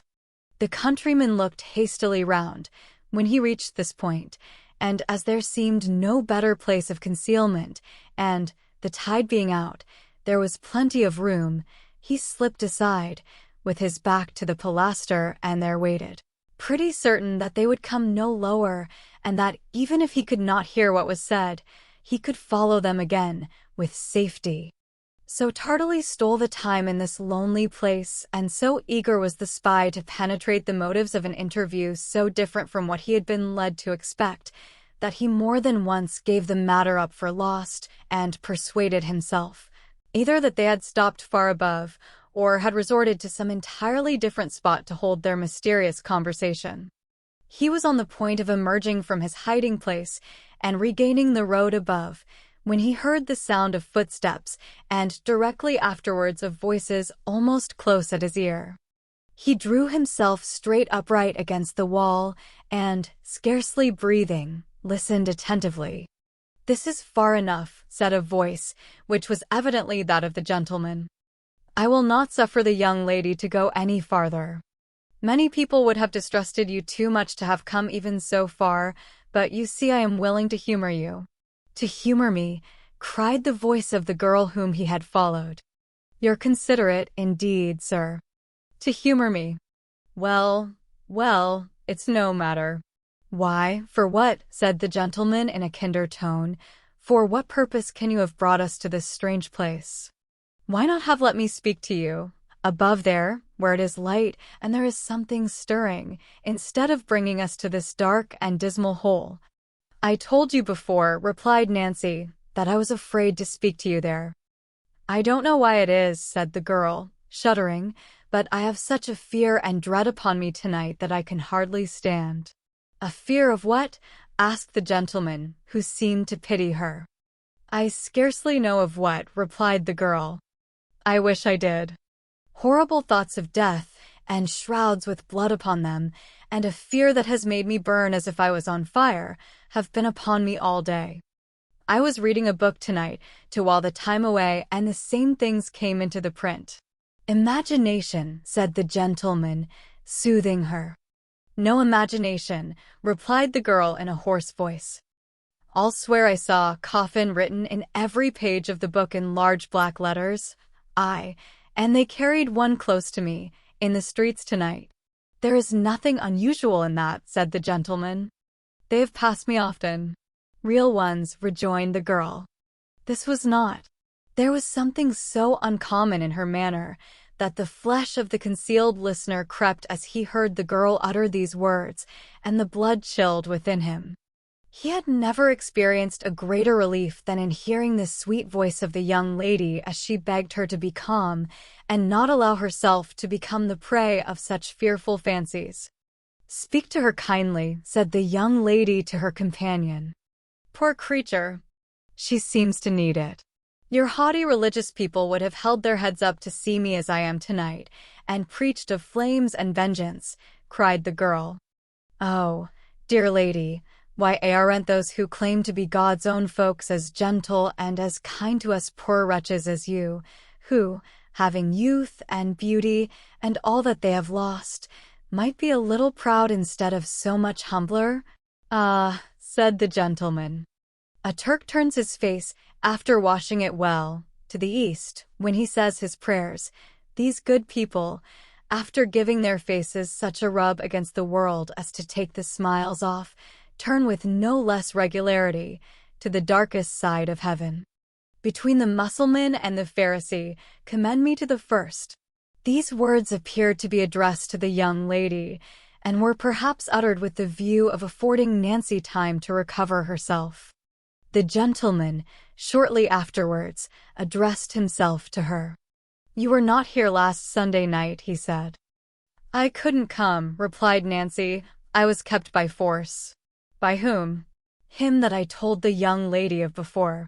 You were not suspected of holding any communication with anybody on the subject which has brought us here tonight, Hope? Asked the old gentleman. No, replied the girl, shaking her head. It's not very easy for me to leave him unless he knows why. I couldn't give him a drink of laudanum before I came away. Did he wake before you returned? Inquired the gentleman. No, and neither he nor any of them suspect me. Good, said the gentleman. Now listen to me. I am ready, replied the girl as he paused for a moment. This young lady, the gentleman began, has communicated to me and to some other friends who can be safely trusted what you told her nearly a fortnight since. I confess to you that I had doubts, at first, whether you were to be implicitly relied upon, but now I firmly believe you are. I am, said the girl earnestly. I repeat that I firmly believe it. To prove to you that I am disposed to trust you, I tell you without reserve that we propose to extort the secret, whatever it may be, from the fear of this man Monks. But if, said the gentleman, he cannot be secured, or, if secured, cannot be acted upon as we wish, you must deliver up the Jew. Fagin, cried the girl, recoiling. That man must be delivered up by you, said the gentleman. I will not do it. I will never do it, replied the girl. Devil that he is, and worse than devil as he has been to me, I will never do that. You will not, said the gentleman, who seemed fully prepared for this answer. Never, returned the girl. Tell me why. For one reason, rejoined the girl firmly, for one reason, that the lady knows and will stand by me in, I know she will, for I have her promise, and for this other reason, besides, that, bad life as he has led, I have led a bad life too. There are many of us who have kept the same courses together, and I'll not turn upon them, who might, any of them, have turned upon me, but didn't, bad as they are. Then, said the gentleman, quickly, as if this had been the point he had been aiming to attain, put Monks into my hands, and leave him to me to deal with. What if he turns against the others? I promise you that in that case, if the truth is forced from him, there the matter will rest. There must be circumstances in Oliver's little history which it would be painful to drag before the public eye, and if the truth is once elicited, they shall go scot-free. And if it is not, suggested the girl. Then, pursued the gentleman, this Fagin shall not be brought to justice without your consent. In such a case I could show you reasons, I think, which would induce you to yield it. Have I the lady's promise for that? Asked the girl. You have, replied Rose. My true and faithful pledge. Monks would never learn how you knew what you do, said the girl after a short pause. Never, replied the gentleman. The intelligence should be brought to bear upon him that he could never even guess. I have been a liar, and among liars from a little child, said the girl after another interval of silence, but I will take your words. After receiving an assurance from both that she might safely do so, she proceeded in a voice so low that it was often difficult for the listener to discover even the purport of what she said. to describe, by name and situation, the public house whence she had been followed that night. From the manner in which she occasionally paused, it appeared as if the gentleman were making some hasty notes of the information she communicated. When she had thoroughly explained the localities of the place, the best position from which to watch it without exciting observation, and the night and hour on which Monks was most in the habit of frequenting it, she seemed to consider for a few moments, for the purpose of recalling his features and appearances more forcibly to her recollection. "He is tall," said the girl, "and a strongly made man, but not stout. He has a lurking walk, and as he walks, constantly looks over his shoulder, first on one side, and then on the other. Don't forget that, for his eyes are sunk in his head so much deeper than any other man's, that you might almost tell him by that alone. His face is dark, like his hair and eyes, and although he can't be more than 6 or 28, withered and haggard. His lips are often discolored and disfigured with the marks of teeth, for he has desperate fits, and sometimes even bites his hands and covers them with wounds." "Why did you start?" said the girl, stopping suddenly. The gentleman replied, in a hurried manner, that he was not conscious of having done so, and begged her to proceed. "Part of this," said the girl, "I have drawn out from other people at the house I tell you of, for I have only seen him twice, and both times he was covered up in a large cloak. I think that's all I can give you to know him by. Stay, though," she added. "Upon his throat, so high that you can see a part of it below his neckerchief when he turns his face, there is a broad red mark, like a burn or scald," cried the gentleman. "How's this?" said the girl. "You know him?" The young lady uttered a cry of surprise, and for a few moments they were so still that the listener could distinctly hear them breathe. "I think I do," said the gentleman, breaking silence. "I should by your description. We shall see. Many people are singularly like each other. It may not be the same." As he expressed himself to this effect, with assumed carelessness, he took a step or two nearer the concealed spy, as the latter could tell from the distinctness with which he heard him mutter, "It must be he." "Now," he said, returning, so it seemed by the sound, to the spot where he had stood before, "you have given us most valuable assistance, young woman, and I wish you to be the better for it." "What can I do to serve you?" "Nothing," replied Nancy. "You will not persist in saying that," rejoined the gentleman, with a voice and emphasis of kindness that might have touched a much harder and more obdurate heart. "Think now. Tell me." "Nothing, sir," rejoined the girl, weeping. "You can do nothing to help me. I am past all hope indeed." "You put yourself beyond its pale," said the gentleman. "The past has been a dreary waste with you, of youthful energies misspent, and such priceless treasures lavished, as the Creator bestows but once and never grants again, but for the future you may hope. I do not say that it is in our power to offer you peace of heart and mind, for that must come as you seek it, but a quiet asylum, either in England, or, if you fear to remain here, in some foreign country. It is not only within the compass of our ability, but our most anxious wish to secure you. Before the dawn of morning, before this river wakes to the first glimpse of daylight, you shall be placed as entirely beyond the reach of your former associates, and leave as utter an absence of all trace behind you, as if you were to disappear from the earth this moment. Come, I would not have you go back to exchange one word with any old companion, or take one look at any old haunt, or breathe the very air which is pestilence and death to you.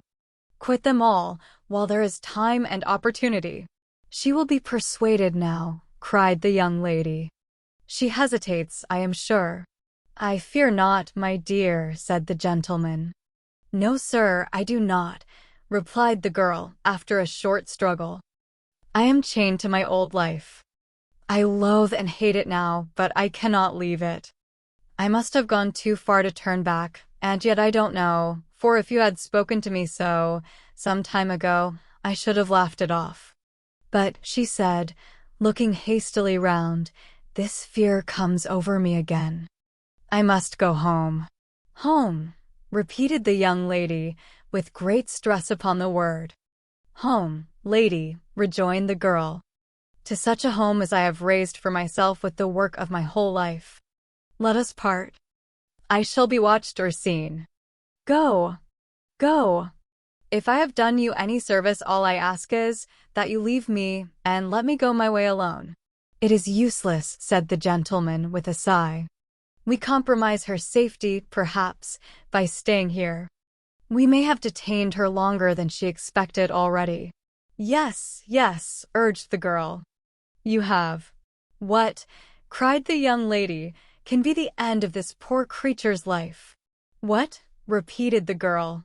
Look before you, lady. Look at that dark water. How many times do you read of such as I who spring into the tide and leave no living thing to care for or bewail them? It may be years hence, or it may be only months, but I shall come to that at last. Do not speak thus, pray, returned the young lady, sobbing. It will never reach your ears, dear lady, and God forbid such horrors should, replied the girl. Good night, good night. The gentleman turned away. This purse, cried the young lady. Take it for my sake, that you may have some resource in an hour of need and trouble. No, replied the girl. I have not done this for money. Let me have that to think of. And yet, give me something that you have worn. I should like to have something, no, not a ring, your gloves, or handkerchief, anything that I can keep, as having belonged to you, sweet lady. There. Bless you. God bless you. Good night, good night. The violent agitation of the girl, and the apprehension of some discovery which would subject her to ill usage and violence, seemed to determine the gentleman to leave her as she requested. The sound of retreating footsteps were audible and the voices ceased. The two figures of the young lady and her companion soon afterwards appeared upon the bridge. They stopped at the summit of the stairs. Hark! Cried the young lady, listening. Did she call? I thought I heard her voice. No, my love, replied Mr. Brownlow, looking sadly back. She has not moved, and will not till we are gone. Rose Male I lingered, but the old gentleman drew her arm through his, and led her, with gentle force, away. As they disappeared, the girl sunk down nearly at her full length upon one of the stone stairs, and vented the anguish of her heart in bitter tears. After a time she arose, and with feeble and tottering steps ascended the street. The astonished listener remained motionless on his post for some minutes afterwards, and having ascertained, with many cautious glances round him, that he was again alone, crept slowly from his hiding-place and returned, stealthily and in the shade of the wall, in the same manner as he had descended, peeping out more than once, when he reached the top, to make sure that he was unobserved. Noah Claypole darted away at his utmost speed, and made for the Jew's house as fast as his legs would carry him. Chapter 47. Fatal Consequences.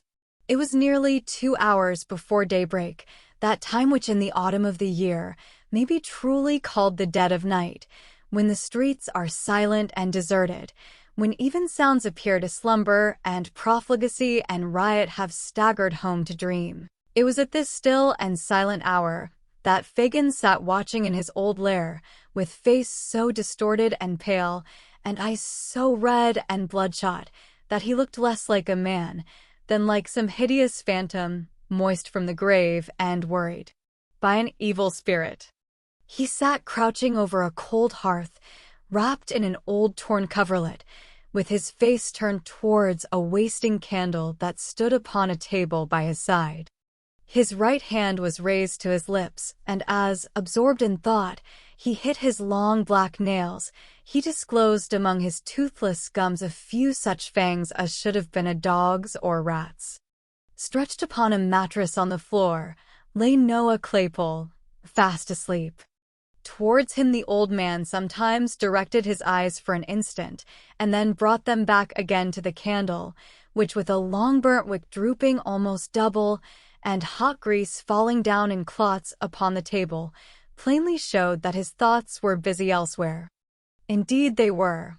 Mortification at the overthrow of his notable scheme, hatred of the girl who had dared to palter with strangers, and utter distrust of the sincerity of her refusal to yield him up, bitter disappointment at the loss of his revenge on Sikes, the fear of detection and ruin and death, and a fierce and deadly rage kindled by all.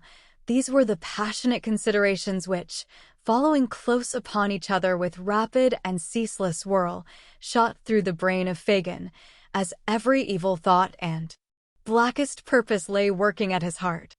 He sat without changing his attitude in the least, or appearing to take the smallest heed of time, until his quick ear seemed to be attracted by a footstep in the street.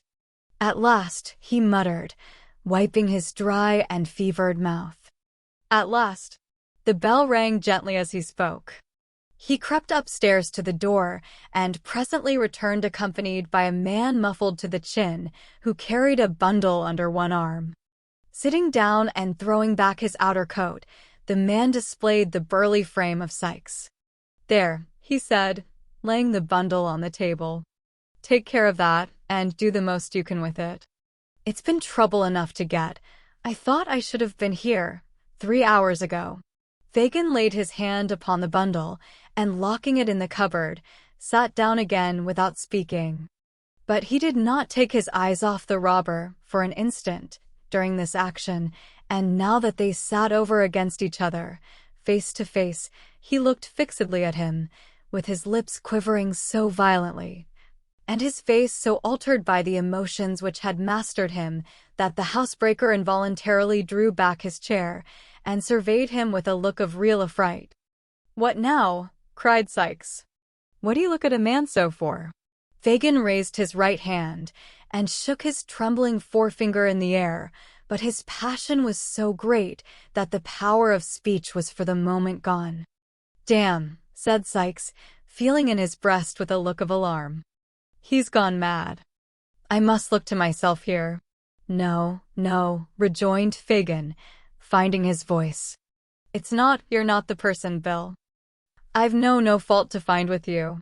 "Oh, you haven't you?" said Sikes, looking sternly at him, and ostentatiously passing a pistol into a more convenient pocket. "That's lucky for one of us.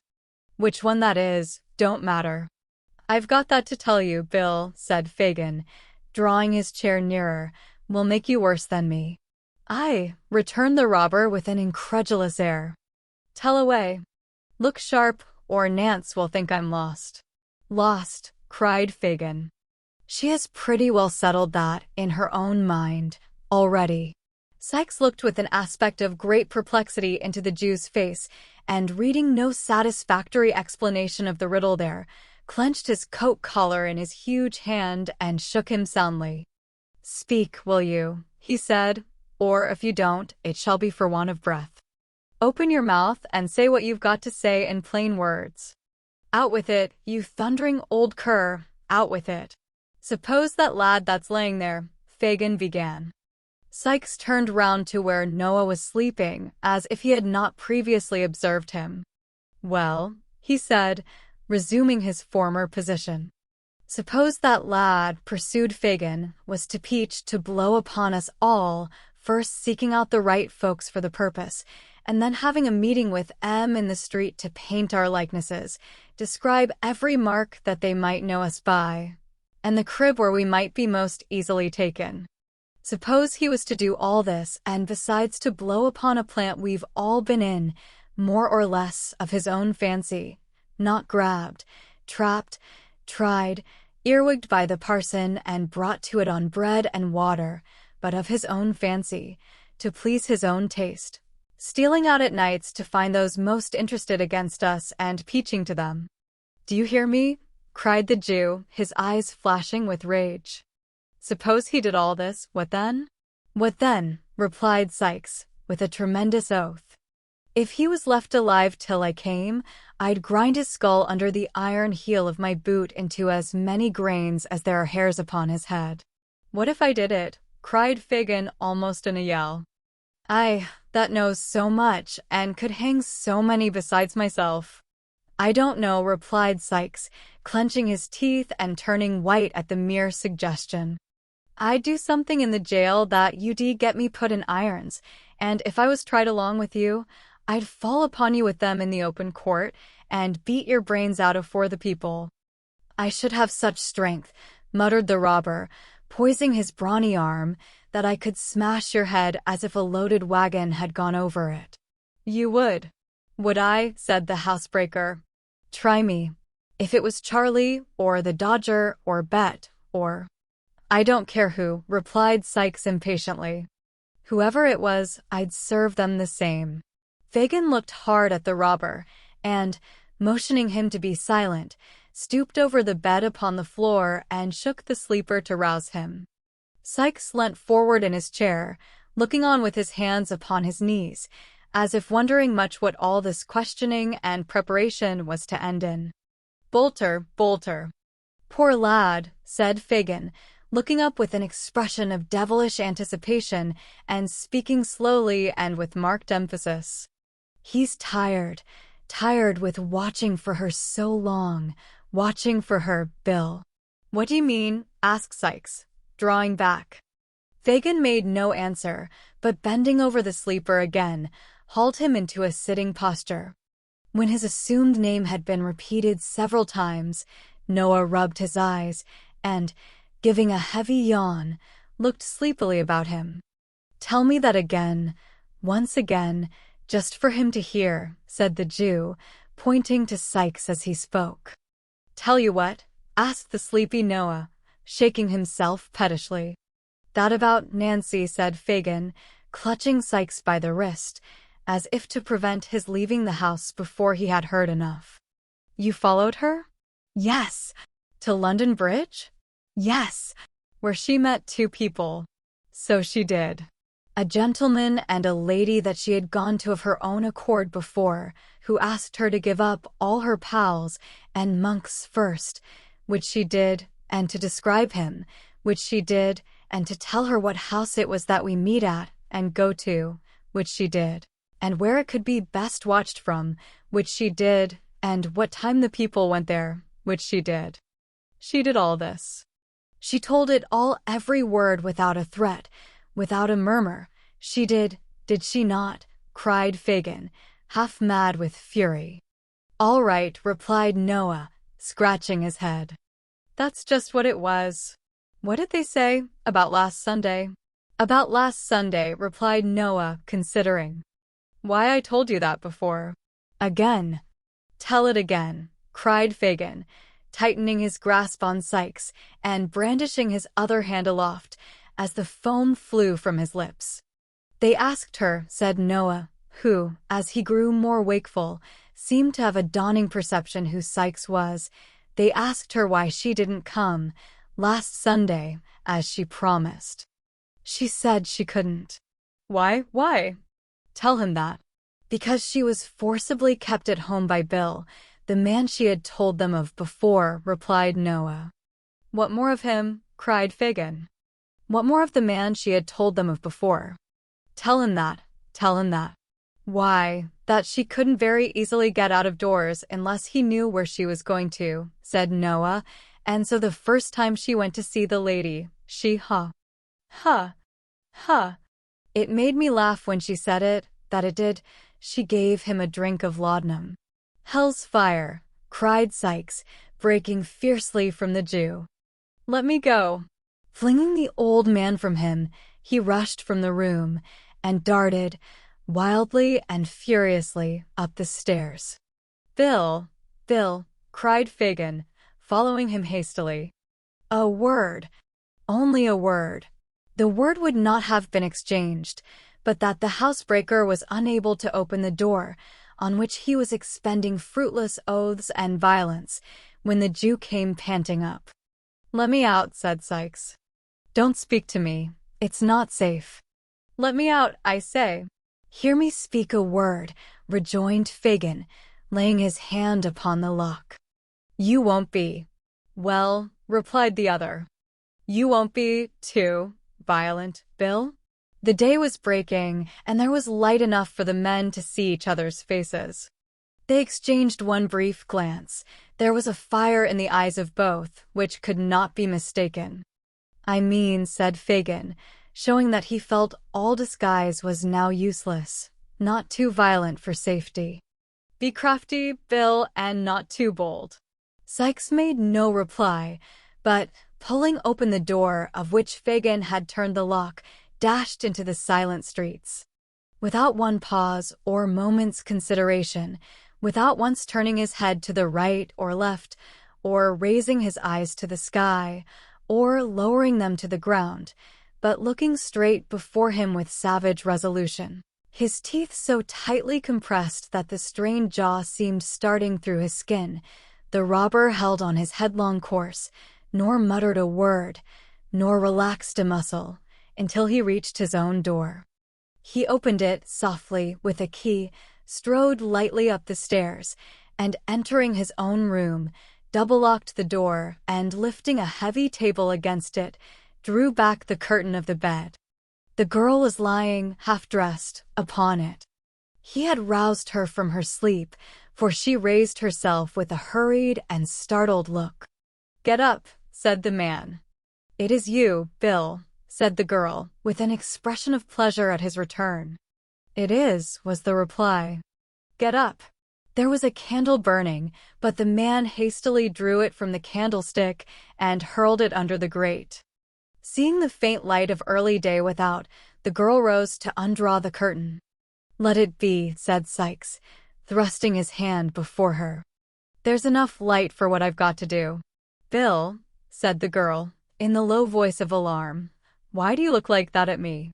The robber sat regarding her for a few seconds with dilated nostrils and heaving breast, and then, grasping her by the head and throat, dragged her into the middle of the room, and looking once towards the door, placed his heavy hand upon her mouth. "Bill, Bill," gasped the girl, wrestling with the strength of mortal fear. I won't scream or cry. Not once. Hear me. Speak to me. Tell me what I have done." "You know, you she-devil," returned the robber, suppressing his breath. "You were watched tonight. Every word you said was heard." "Then spare my life for the love of heaven, as I spared yours," rejoined the girl, clinging to him. "Bill, dear Bill, you cannot have the heart to kill me." "Oh! Think of all I have given up, only this one night for you." "You shall have time to think, and save yourself this crime. I will not loose my hold. You cannot throw me off." "Bill, Bill, for dear God's sake, for your own, for mine, stop before you spill my blood. I have been true to you. Upon my guilty soul I have." The man struggled violently to release his arms, but those of the girl were clasped round his, and tear her as he would, he could not tear them away. "Bill," cried the girl, striving to lay her head upon his breast, "the gentleman and that dear lady told me tonight of a home in some foreign country where I could end my days in solitude and peace. Let me see them again, and beg them, on my knees, to show the same mercy and goodness to you, and let us both leave this dreadful place, and far apart lead better lives, and forget how we have lived, except in prayers, and never see each other more. It is never too late to repent. They told me so, I feel it now, but we must have time, a little time." The housebreaker freed one arm and grasped his pistol. The certainty of immediate detection if he fired flashed across his mind even in the midst of his fury, and he beat it twice with all the force he could summon upon the upturned face that almost touched his own. She staggered and fell, nearly blinded with the blood that rained down from a deep gash in her forehead, but raising herself, with difficulty, on her knees, drew from her bosom a white handkerchief, Rose Maylie's own, and holding it up, in her folded hands, as high towards heaven as her feeble strength would allow, breathed one prayer for mercy to her Maker. It was a ghastly figure to look upon. The murderer, staggering backward to the wall, and shutting out the sight with his hand, seized a heavy club and struck her down. Chapter 48. The Flight of Sikes. Of all bad deeds that, under cover of the darkness, had been committed within wide London's bounds since night hung over it, that was the worst. Of all the horrors that rose with an ill scent upon the morning air, that was the foulest and most cruel. The sun, the bright sun, that brings back, not light alone, but new life and hope and freshness to man, burst upon the crowded city in clear and radiant glory. Through costly colored glass and paper-mended window, through cathedral dome and rotten crevice, it shed its equal ray. It lighted up the room where the murdered woman lay. It did. He tried to shut it out, but it would stream in. If the sight had been a ghastly one in the dull morning, what was it now, in all that brilliant light? He had not moved. He had been afraid to stir. There had been a moan and motion of the hand, and, with terror added to rage, he had struck and struck again. Once he threw a rug over it, but it was worse to fancy the eyes and imagine them moving towards him than to see them glaring upward, as if watching the reflection of the pool of gore that quivered and danced in the sunlight on the ceiling. He had plucked it off again. And there was the body, mere flesh and blood, no more, but such flesh and so much blood. He struck a light, kindled a fire, and thrust the club into it. There was hair upon the end, which blazed and shrunk into a light cinder, and, caught by the air, whirled up the chimney. Even that frightened him, sturdy as he was, but he held the weapon till it broke, and then piled it on the coals to burn away and smolder into ashes. He washed himself and rubbed his clothes. There were spots that would not be removed, but he cut the pieces out and burnt them. How those stains were dispersed about the room! The very feet of the dog were bloody. All this time he had, never once, turned his back upon the corpse.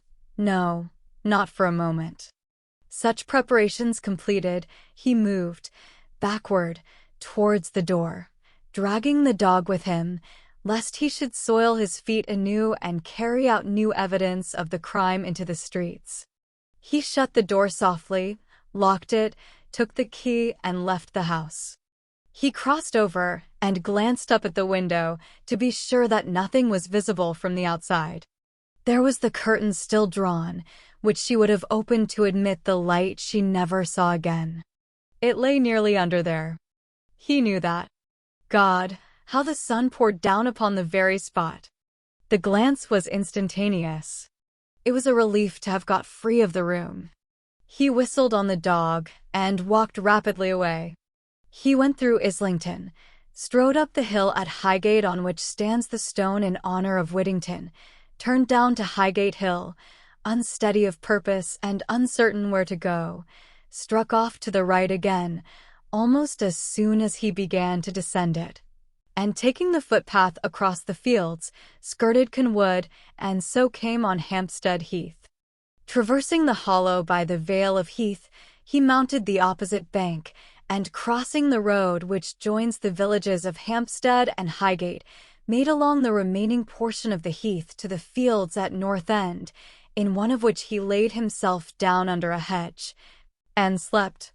Soon he was up again, and away, not far into the country, but back towards London by the high road, then back again, then over another part of the same ground as he already traversed, then wandering up and down in fields, and lying on ditches' brinks to rest, and starting up to make for some other spot, and do the same, and ramble on again.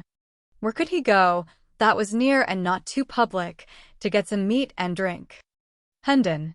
That was a good place, not far off and out of most people's way. Thither he directed his steps, running sometimes, and sometimes, with a strange perversity, loitering at a snail's pace, or stopping altogether and idly breaking the hedges with a stick. But when he got there, all the people he met, the very children at the doors, seemed to view him with suspicion. Back he turned again, without the courage to purchase bit or drop, though he had tasted no food for many hours, and once more he lingered on the heath, uncertain where to go. He wandered over miles and miles of ground and still came back to the old place. Morning and noon had passed, and the day was on the wane, and still he rambled to and fro, and up and down, and round, and still lingered about the same spot. At last he got away and shaped his course for Hatfield. It was 9 o'clock at night, when the man, quite tired out, and the dog, limping and lame from the unaccustomed exercise, turned down the hill by the church of the quiet village, and plodding along the little street, crept into a small public house, whose scanty light had guided them to the spot. There was a fire in the tap-room, and some country laborers were drinking before it. They made room for the stranger, but he sat down in the furthest corner, and ate and drank alone, or rather with his dog, to whom he cast a morsel of food from time to time.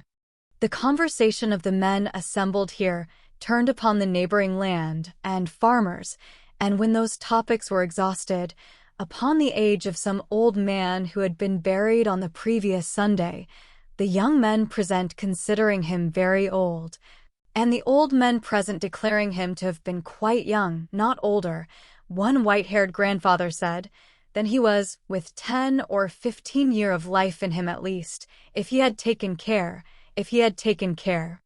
There was nothing to attract attention or excite alarm in this.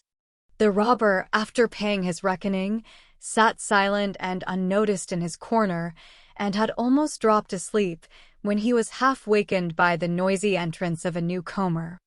This was an antic fellow, half peddler and half mountebank, who traveled about the country on foot to vend hones, strops, razors, washballs, harness paste, medicine for dogs and horses, cheap perfumery, cosmetics, and such like wares, which he carried in a case slung to his back. His entrance was the signal for various homely jokes with the countrymen, which slackened not until he had made his supper and opened his box of treasures, when he ingeniously contrived to unite business with amusement. "And what be that stuff? Good to eat, Harry?" asked a grinning countryman, pointing to some composition cakes in one corner. "This," said the fellow, producing one, "this is the infallible and invaluable composition for removing all sorts of stain, rust, dirt, mildew, spick, speck, spot, or spatter, from silk, satin, linen, cambric, cloth, crepe, stuff, carpet, merino, muslin, bombazine, or woolen stuff. Wine stains, fruit stains, beer stains, water stains, paint stains, pitch stains, any stains, all come out at one rub with the infallible and invaluable composition. If a lady stains her honor, she has only need to swallow one cake and she's cured at once, for its poison. If a gentleman wants to prove this, he has only need to bolt one little square, and he has put it beyond question, for it's quite as satisfactory as a pistol bullet, and a great deal nastier in the flavor, consequently the more credit in taking it. 1 penny a square. With all these virtues, 1 penny a square. There were 2 buyers directly, and more of the listeners plainly hesitated. The vendor, observing this, increased in loquacity. "It's all bought up as fast as it can be made," said the fellow. "There are 14 water mills, 6 steam engines, and a galvanic battery, always working upon it, and they can't make it fast enough, though the men work so hard that they die off, and the widows is pensioned directly, with £20 a year for each of the children, and a premium of 50 for twins. 1 penny a square. 2 halfpence is all the same, and 4 farthings is received with joy. 1 penny a square. Wine stains, fruit stains, beer stains, water stains, paint stains, pitch stains, mud stains, blood stains. Here is a stain upon the hat of a gentleman in company that I'll take clean out before he can order me a pint of ale." "Ha!" cried Sikes, starting up. "Give that back." "I'll take it clean out, sir," replied the man, winking to the company, "before you can come across the room to get it. Gentlemen all, observe the dark stain upon this gentleman's hat. no wider than a shilling, but thicker than a half-crown. Whether it is a wine stain, fruit stain, beer stain, water stain, paint stain, pitch stain, mud stain, or blood stain. The man got no further, for Sikes, with a hideous imprecation, overthrew the table, and tearing the hat from him, burst out of the house. With the same perversity of feeling and irresolution that had fastened upon him, despite himself, all day, the murderer, finding that he was not followed, and that they most probably considered him some drunken sullen fellow, turned back up the town, and getting out of the glare of the lamps of a stagecoach that was standing in the street, was walking past, when he recognized the mail from London, and saw that it was standing at the little post office. He almost knew what was to come, but he crossed over and listened. The guard was standing at the door, waiting for the letter bag. A man, dressed like a gamekeeper, came up at the moment, and he handed him a basket which lay ready on the pavement. "That's for your people," said the guard. "Now, look alive in there, will you? Damn that air bag, it weren't ready night afore last. This won't do, you know." "Anything new up in town, Ben?" asked the gamekeeper, drawing back to the window shutters, the better to admire the horses. "No, nothing that I knows on," replied the man, pulling on his gloves. "Corn's up a little. I hear talk of a murder, too, down Spitalfields way, but I don't reckon much upon it." "Oh, that's quite true," said a gentleman inside, who was looking out of the window. "And a dreadful murder it was." "Was it, sir?" rejoined the guard, touching his hat. "Man or woman, pray, sir?" "A woman," replied the gentleman. "It is supposed." "Now, Ben," replied the coachman impatiently. "Damn that air bag," said the guard. "Are you gone to sleep in there?" "Coming," cried the office-keeper, running out. "Coming," growled the guard. "Ah, and so's the young woman of property that's going to take a fancy to me, but I don't know when. Here, give hold." "All right." The horn sounded a few cheerful notes, and the coach was gone. Sikes remained standing in the street, apparently unmoved by what he had just heard, and agitated by no stronger feeling than a doubt where to go. At length he went back again, and took the road which leads from Hatfield to St. Albans. He went on doggedly, but as he left the town behind him, and plunged into the solitude and darkness of the road, he felt a dread and awe creeping upon him which shook him to the core. Every object before him, substance or shadow, still or moving, took the semblance of some fearful thing, but these fears were nothing compared to the sense that haunted him of that morning's ghastly figure following at his heels. He could trace its shadow in the gloom, supply the smallest item of the outline, and note how stiff and solemn it seemed to stalk along. He could hear its garments rustling in the leaves, and every breath of wind came laden with that last low cry. If he stopped, it did the same. If he ran, it followed, not running too. That would have been a relief, but like a corpse endowed with the mere machinery of life, and borne on one slow melancholy wind that never rose or fell. At times he turned, with desperate determination, resolved to beat this phantom off, though it should look him dead, but the hair rose on his head, and his blood stood still, for it had turned with him and was behind him then. He had kept it before him that morning, but it was behind now always. He leaned his back against a bank and felt that it stood above him, visibly out against the cold night sky. He threw himself upon the road, on his back upon the road. At his head it stood, silent, erect, and still, a living gravestone with its epitaph in blood. Let no man talk of murderers escaping justice, and hint that Providence must sleep. There were 20 score of violent deaths in one long minute of that agony of fear. There was a shed in a field he passed that offered shelter for the night. Before the door were 3 tall poplar trees, which made it very dark within, and the wind moaned through them with a dismal wail. He could not walk on till daylight came again, and here he stretched himself close to the wall to undergo new torture.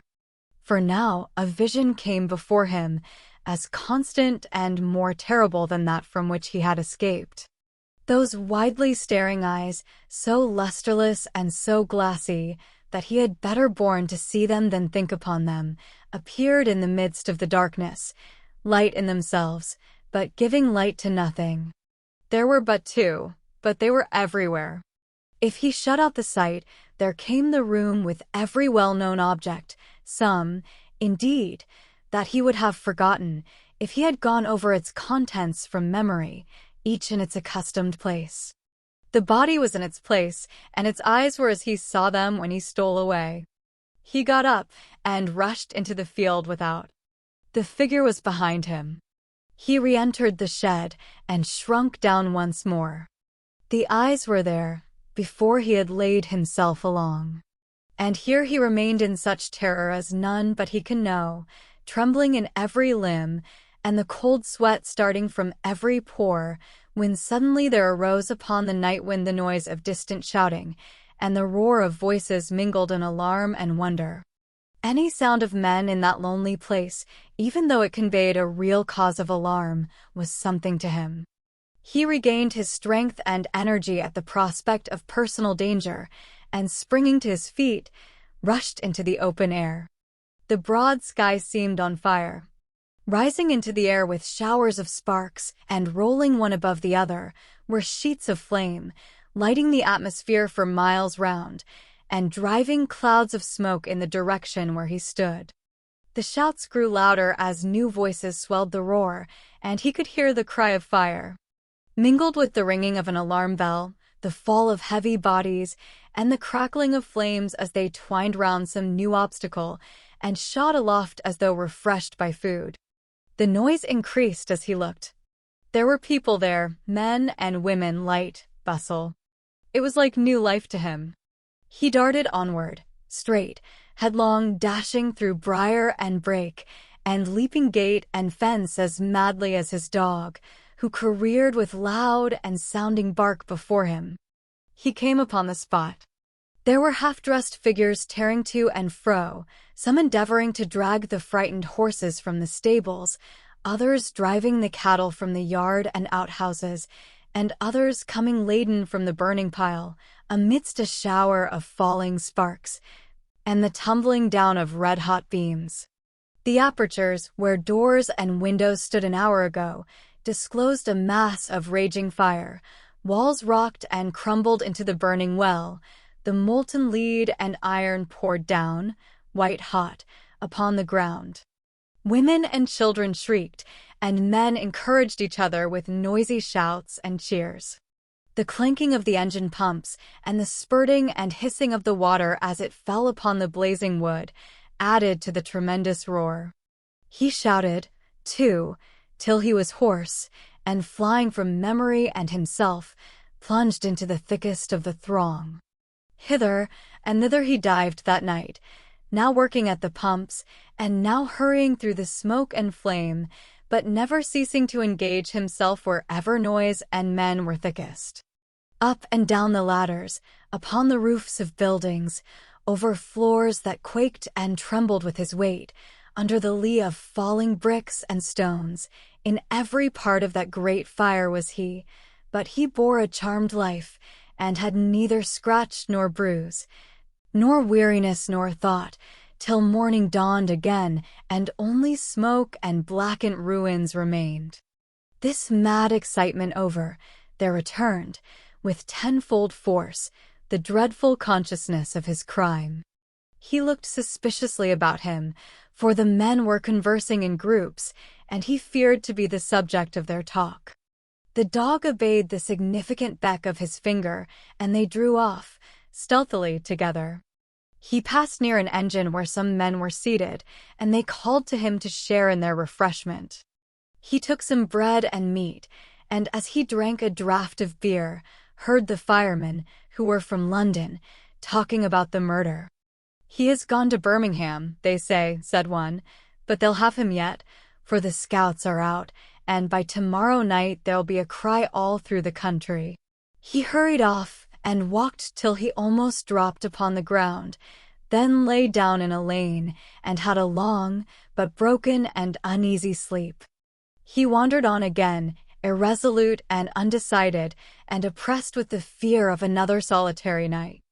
Suddenly, he took the desperate resolution to going back to London. There's somebody to speak to there, at all event, he thought. A good hiding place, too. They'll never expect to nab me there, after this country scent. Why can't I lie by for a week or so, and, forcing blunt from Fagin, get abroad to France? Damn, I'll risk it. He acted upon this impulse without delay, and choosing the least frequented roads began his journey back, resolved to lie concealed within a short distance of the metropolis, and, entering it at dusk by a circuitous route, to proceed straight to that part of it which he had fixed on for his destination. The dog, though. If any description of him were out, it would not be forgotten that the dog was missing, and had probably gone with him. This might lead to his apprehension as he passed along the streets. He resolved to drown him, and walked on, looking about for a pond, picking up a heavy stone and tying it to his handkerchief as he went. The animal looked up into his master's face while these preparations were making. Whether his instinct apprehended something of their purpose, or the robber's sidelong look at him was sterner than ordinary, he skulked a little farther in the rear than usual, and cowered as he came more slowly along. When his master halted at the brink of a pool and looked round to call him, he stopped outright. "Do you hear me call?" "Come here," cried Sikes. The animal came up from the very force of habit, but as Sikes stooped to attach the handkerchief to his throat, he uttered a low growl and started back. "Come back," said the robber. The dog wagged his tail, but moved not. Sikes made a running noose and called him again. The dog advanced, retreated, paused an instant, and scoured away at his hardest speed. The man whistled again and sat down and waited in the expectation that he would return. But no dog appeared, and at length he resumed his journey. Chapter 49. Monks and Mr. Brownlow at length meet. Their conversation, and the intelligence that interrupts it. The twilight was beginning to close in when Mr. Brownlow alighted from a hackney coach at his own door and knocked softly. The door being opened, a sturdy man got out of the coach and stationed himself on one side of the steps, while another man, who had been seated on the box, dismounted too, and stood upon the other side. At a sign from Mr. Brownlow, they helped out a third man, and taking him between them, hurried him into the house. This man was Monks. They walked in the same manner up the stairs without speaking, and Mr. Brownlow, preceding them, led the way into a back room. At the door of this apartment, Monks, who had ascended with evident reluctance, stopped. The two men looked at the old gentleman as if for instructions. "He knows the alternative," said Mr. Brownlow.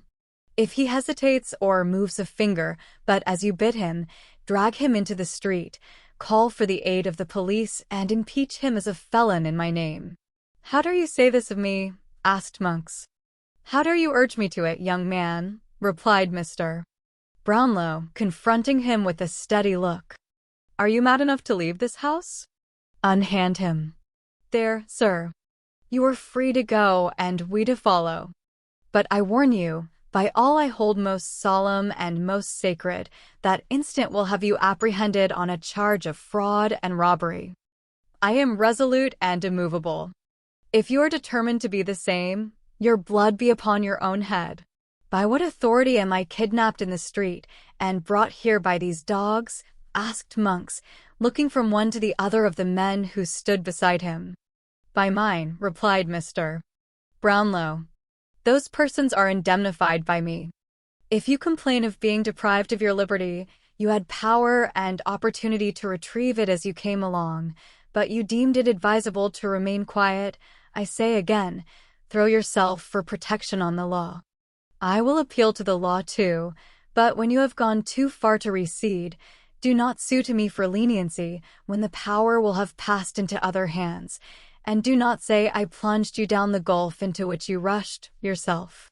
Monks was plainly disconcerted and alarmed besides. He hesitated. "You will decide quickly," said Mr. Brownlow with perfect firmness and composure. "If you wish me to prefer my charges publicly and consign you to a punishment the extent of which, although I can, with a shudder, foresee, I cannot control, once more I say, for you know the way. If not, and you appeal to my forbearance and the mercy of those you have deeply injured, seat yourself, without a word, in that chair. It has waited for you 2 whole days." Monks muttered some unintelligible words, but wavered still. "You will be prompt," said Mr. Brownlow. "A word from me, and the alternative has gone forever." Still the man hesitated. "I have not the inclination to parley," said Mr. Brownlow, "and, as I advocate the dearest interests of others, I have not the right." "Is there?" demanded Monks with a faltering tongue. "Is there no middle course?" "None."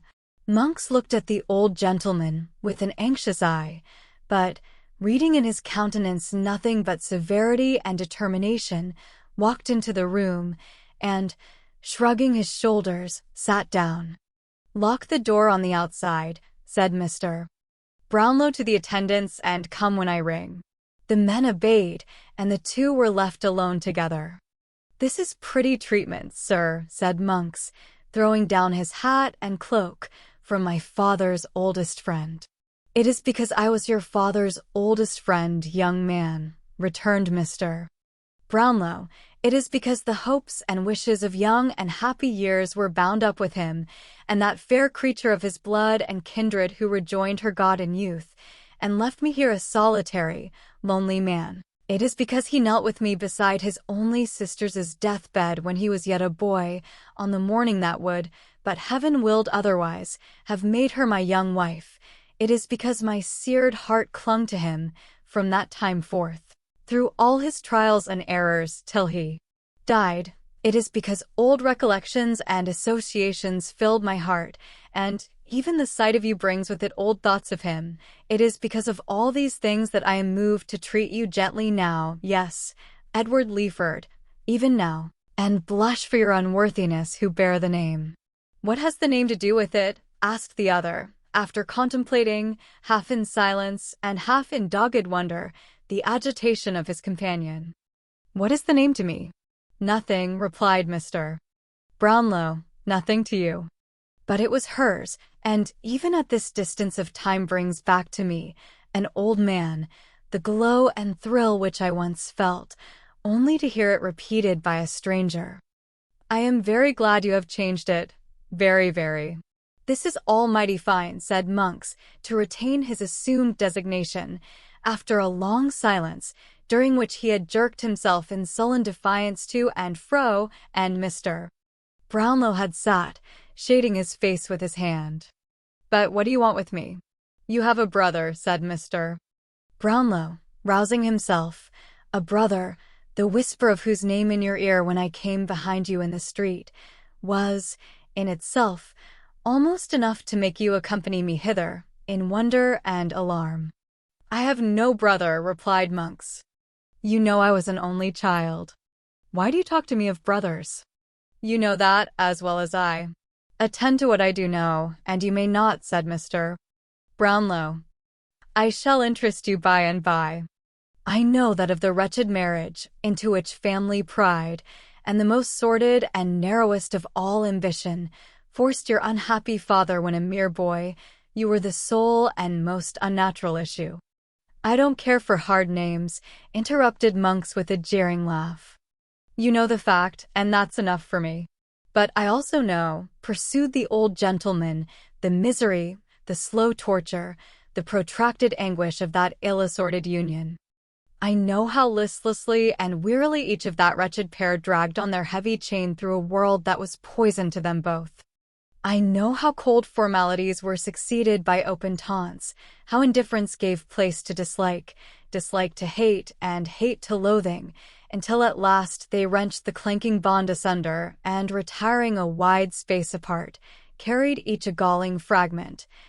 of which nothing but death could break the rivets, to hide it in new society beneath the gayest looks they could assume. Your mother succeeded, she forgot it soon. But it rusted and cankered at your father's heart for years. Well, they were separated, said Monks, and what of that? When they had been separated for some time, returned Mr. Brownlow, and your mother, wholly given up to continental frivolities, had utterly forgotten the young husband 10 good years her junior, who, with prospects blighted, lingered on at home. He fell among new friends. This circumstance, at least, you know already. Not I, said Monks, turning away his eyes and beating his foot upon the ground, as a man who is determined to deny everything. Not I. Your manner, no less than your actions, assures me that you have never forgotten it, or ceased to think of it with bitterness, returned Mr. Brownlow. I speak of 15 years ago, when you were not more than 11 years old, and your father but 31, for he was, I repeat, a boy, when his father ordered him to marry. Must I go back to events which cast a shade upon the memory of your parent, or will you spare it and disclose to me the truth? I have nothing to disclose, rejoined Monks. You must talk on if you will. These new friends, then, said Mr. Brownlow, were a naval officer retired from active service, whose wife had died some half a year before, and left him with 2 children. There had been more, but of all their family, happily but 2 survived. They were both daughters, one a beautiful creature of 19, and the other a mere child of 2 or 3 years old. What's this to me? Asked Monks. They resided, said Mr. Brownlow, without seeming to hear the interruption, in a part of the country to which your father in his wandering had repaired, and where he had taken up his abode. Acquaintance, intimacy, friendship, fast followed on each other. Your father was gifted as few men are. He had his sister's soul and person. As the old officer knew him more and more, he grew to love him. I would that it had ended there. His daughter did the same. The old gentleman paused. Monks was biting his lips, with his eyes fixed upon the floor. Seeing this, he immediately resumed. The end of a year found him contracted, solemnly contracted, to that daughter, the object of the first, true, ardent, only passion of a guileless girl. Your tale is of the longest, observed Monks, moving restlessly in his chair. It is a true tale of grief and trial and sorrow, young man, returned Mr. Brownlow, and such tales usually are. If it were one of unmixed joy and happiness, it would be very brief.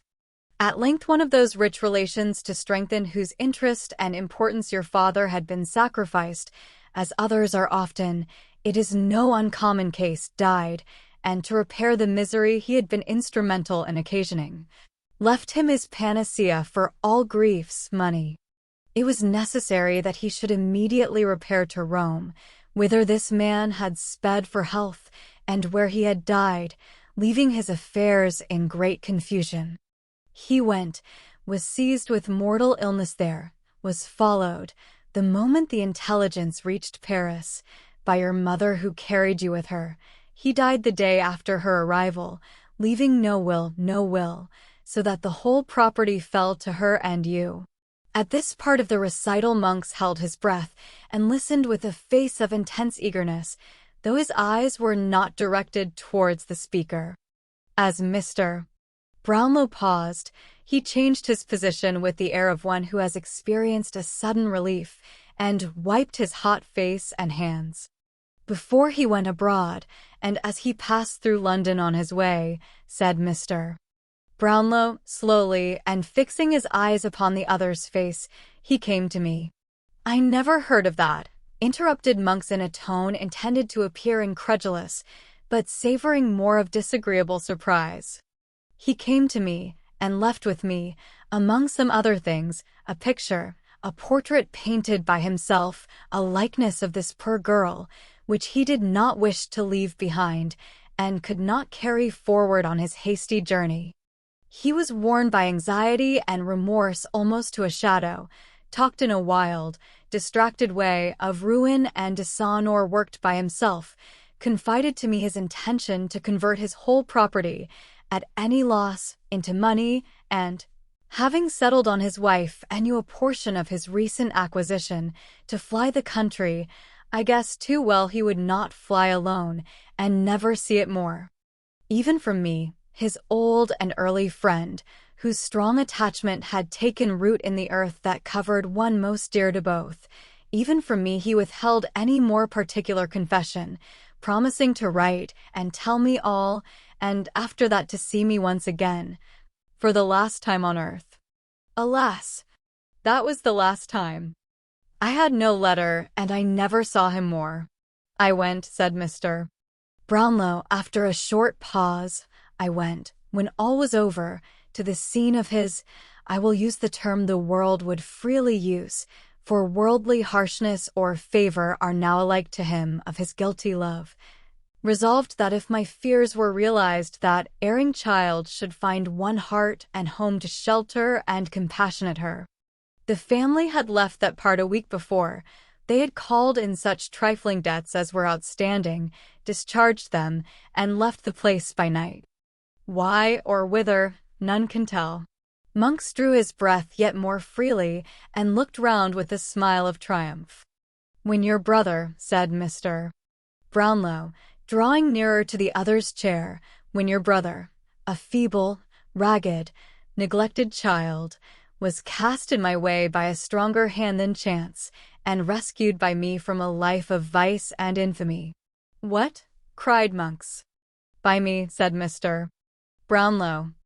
I told you I should interest you before long. I say by me. I see that your cunning associate suppressed my name, although for aught he knew, it would be quite strange to your ears. When he was rescued by me, then, and lay recovering from sickness in my house, his strong resemblance to this picture I have spoken of struck me with astonishment. Even when I first saw him in all his dirt and misery, there was a lingering expression in his face that came upon me like a glimpse of some old friend flashing on one in a vivid dream. I need not tell you he was snared away before I knew his history. Why not? Asked Monks hastily. Because you know it well. Aye. Denial to me is vain, replied Mr. Brownlow. I shall show you that I know more than that. You can't prove anything against me, stammered Monks. I defy you to do it. We shall see, returned the old gentleman with a searching glance. I lost the boy, and no efforts of mine could recover him.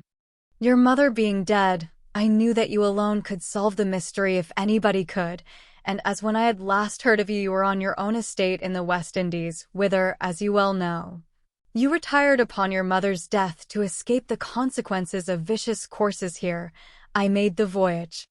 You had left it months before, and were supposed to be in London, but no one could tell where. I returned. Your agents had no clue to your residence. You came and went, they said, as strangely as you had ever done, sometimes for days together and sometimes not for months, keeping to all appearance the same low haunts and mingling with the same infamous herd who had been your associates when a fierce, ungovernable boy. I wearied them with new applications. I paced the streets by night and day, but until 2 hours ago, all my efforts were fruitless, and I never saw you for an instant. And now you do see me, said Monks, rising boldly. What then? Fraud and robbery are high-sounding words, justified, you think, by a fancied resemblance in some young imp to an idle daub of a dead man's brother. You don't even know that a child was born of this maudlin pair. You don't even know that. I did not, replied Mr. Brownlow, rising too, but within the last fortnight I have learned it all.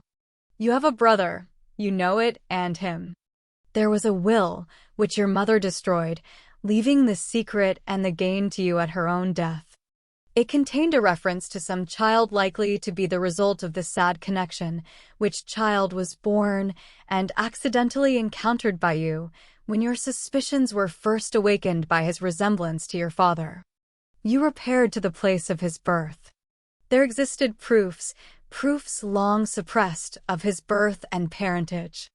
Those proofs were destroyed by you, and now, in your own words to your accomplice the Jew, the only proofs of the boy's identity lie at the bottom of the river, and the old hag that received them from the mother is rotting in her coffin.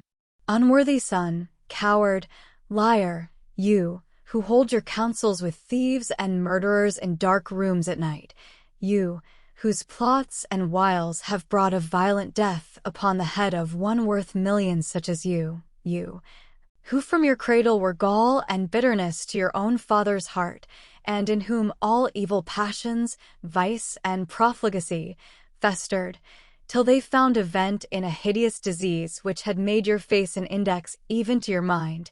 You, Edward Leeford. Do you still brave me? No, no, no, returned the coward, overwhelmed by these accumulated charges. Every word, cried the gentleman, every word that has passed between you and this detested villain is known to me. Shadows on the wall have caught your whispers and brought them to my ear. The sight of the persecuted child has turned vice itself and given it the courage and almost the attributes of virtue. Murder has been done, to which you were morally if not really a party. No, no, interposed Monks. I knew nothing of that. I was going to inquire the truth of the story when you overtook me. I didn't know the cause. I thought it was a common quarrel. It was the partial disclosure of your secrets, replied Mr. Brownlow. Will you disclose the whole? Yes, I will. Set your hand to a statement of truth and facts and repeat it before witnesses? That I promise too. Remain quietly here until such a document is drawn up, and proceed with me to such a place as I may deem most advisable, for the purpose of attesting it. If you insist upon that, I'll do that also, replied Monks. You must do more than that, said Mr. Brownlow. Make restitution to an innocent and unoffending child, for such he is, although the offspring of a guilty and most miserable love. You have not forgotten the provisions of the will.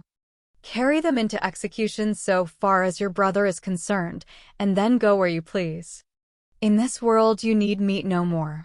While Monks was pacing up and down, meditating with dark and evil looks on this proposal and the possibilities of evading it, torn by his fears on the one hand and his hatred on the other, the door was hurriedly unlocked, and a gentleman, Mr. Losberne, entered the room in violent agitation. The man will be taken, he cried. He will be taken tonight. The murderer? Asked Mr. Brownlow. Yes, yes, replied the other.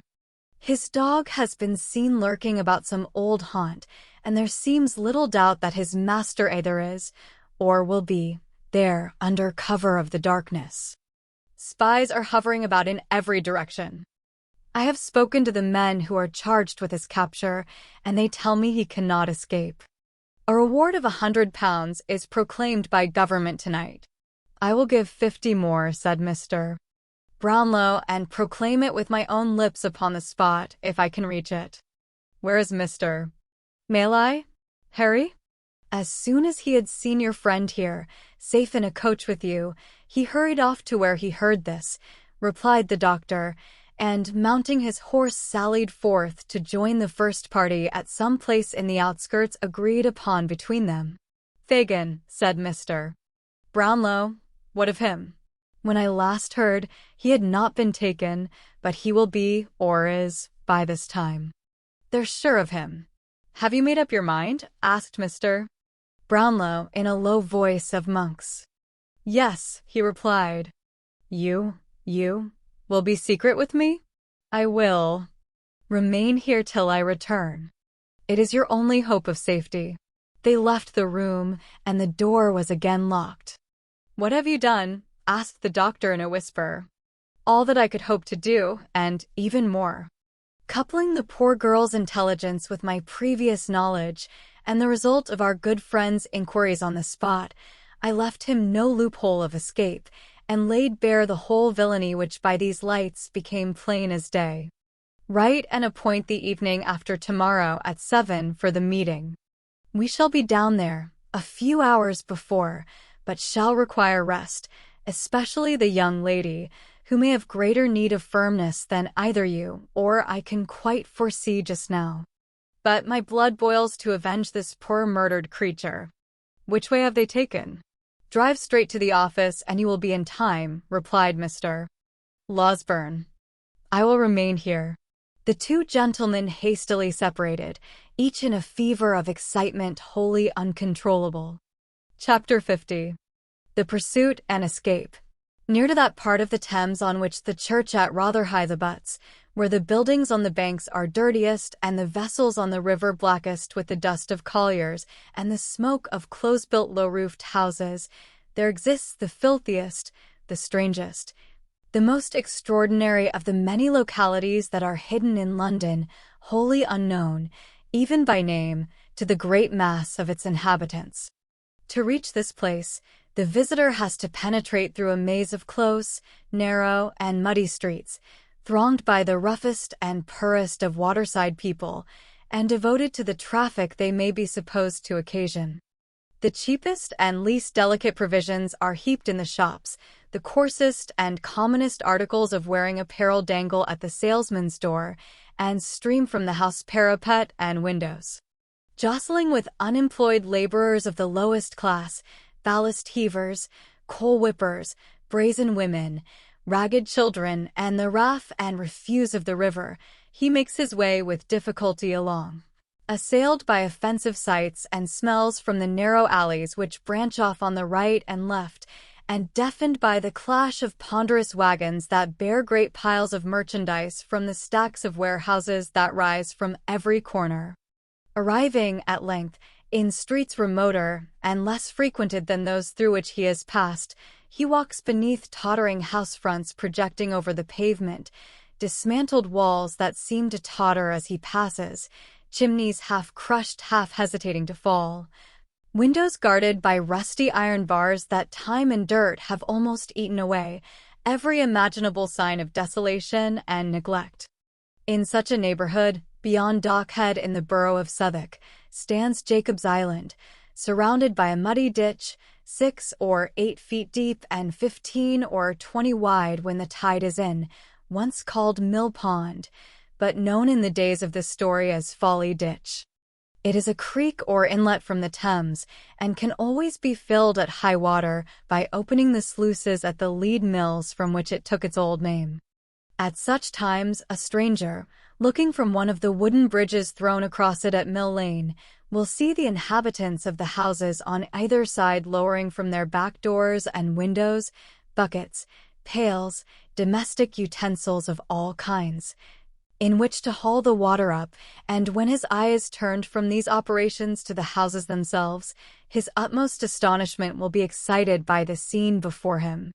Crazy wooden galleries common to the backs of half a dozen houses, with holes from which to look upon the slime beneath, windows, broken and patched, with poles thrust out, on which to dry the linen that is never there, rooms so small, so filthy, so confined, that the air would seem too tainted even for the dirt and squalor which they shelter, wooden chambers thrusting themselves out above the mud, and threatening to fall into it, as some have done, dirt-besmeared walls and decaying foundations. Every repulsive lineament of poverty, every loathsome indication of filth, rot, and garbage, all these ornament the banks of Folly Ditch. In Jacob's Island, the warehouses are roofless and empty, the walls are crumbling down, the windows are windows no more, the doors are falling into the streets, the chimneys are blackened, but they yield no smoke. 30 or 40 years ago, before losses and chancery suits came upon it, it was a thriving place, but now it is a desolate island indeed. The houses have no owners. They are broken open and entered upon by those who have the courage, and there they live, and there they die. They must have powerful motives for a secret residence, or be reduced to a destitute condition indeed, who seek a refuge in Jacob's Island. In an upper room of one of these houses, a detached house of fair size, ruinous in other respects, but strongly defended at door and window, of which house the back commanded the ditch in manner already described, there were assembled 3 men, who, regarding each other every now and then with looks expressive of perplexity and expectation, sat for some time in profound and gloomy silence. One of these was Toby Crackit, another Mr. Chitlin, and the third a robber of 50 years, whose nose had been almost beaten in some old scuffle, and whose face bore a frightful scar which might probably be traced to the same occasion. This man was a returned transport, and his name was Caggs. "I wish," said Toby, turning to Mr.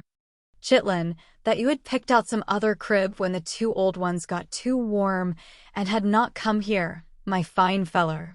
"Why didn't you, blunderhead?" said Caggs. "Well, I thought you'd have been a little more glad to see me than this," replied Mr. Chitlin, with a melancholy air. "Why, look'ee, young gentleman," said Toby, "when a man keeps himself so very exclusive as I have done, and by that means has a snug house over his head with nobody a-prying and smelling about it, it's rather a startling thing to have the honor of a visit from a young gentleman, however respectable and pleasant a person he may be, to play cards with that conveniency, circumstanced as you are. Especially when the exclusive young man has got a friend stopping with him that's arrived sooner than was expected from foreign parts, and is too modest to want to be presented to the judges on his return," added Mr. Caggs. There was a short silence, after which Toby Crackit, seeming to abandon as hopeless any further effort to maintain his usual devil-may-care swagger, turned to Chitlin and said, "When was Fagin took then?" "Just at dinner time, 2 o'clock this afternoon. Charlie and I made our lucky up the washus chimney, and Bolter got into the empty water butt, head downwards, but his legs were so precious long that they stuck out at the top, and so they took him too." "And Bet?" "Per Bet. She went to see the body, to speak to who it was," replied Chitlin, his countenance falling more and more, "and went off mad, screaming and raving, and beating her head against the boards, so they put a straight waistcoat on her and took her to the hospital, and there she is." "What's come of young Bates?" demanded Caggs. "He hung about, not to come over here 'fore dark, but he'll be here soon," replied Chitlin. "There's nowhere else to go to now, for the people at the Cripples are all in custody, and the bar of the Ken, I went up there and see it with my own eyes, is filled with traps." "This is a smash," observed Toby, biting his lips. "There's more than one will go with this." "The sessions are on," said Caggs. "If they get the inquest over and Bolter turns King's evidence, as of course he will, from what he said already, they can prove Fagin an accessory before the fact and get the trial on Friday. And he'll swing in 6 days from this, by G. You should have heard the people groan," said Chitlin. "The officers fought like devils, or they'd have torn him away. He was down once, but they made a ring round him and fought their way along. You should have seen how he looked about him, all muddy and bleeding, and clung to them as if they were his dearest friends. I can see M now, not able to stand upright with the pressing of the mob, and dragging him along amongst M. I can see the people jumping up, one behind another, and snarling with their teeth and making at him. I can see the blood upon his hair and beard, and hear the cries with which the women worked themselves into the center of the crowd at the street corner, and swore they'd tear his heart out." The horror-stricken witness of the scene pressed his hands upon his ears, and with his eyes closed got up and paced violently to and fro, like one distracted. While he was thus engaged, and the 2 men sat by in silence with their eyes fixed upon the floor, a pattering noise was heard upon the stairs, and Sykes's dog bounded into the room. They ran to the window, downstairs, and into the street. The dog had jumped in at an open window. He made no attempt to follow them, nor was his master to be seen. "What's the meaning of this?" said Toby when they had returned. "He can't be coming here." I hope not. If he was coming here, he'd have come with the dog," said Caggs, stooping down to examine the animal, who lay panting on the floor. Here, give us some water for him. He has run himself faint. He's drunk it all up, every drop, said Chitlin after watching the dog some time in silence. Covered with mud, lame, half-blind, he must have come a long way. Where can he have come from? Exclaimed Toby. He's been to the other kens, of course, and finding them filled with strangers come on here, where he's been many a time and often. But where can he have come from first, and how comes he here alone without the other? None of them called the murderer by his old name. He can't have made away with himself. What do you think? Said Chitlin. Toby shook his head.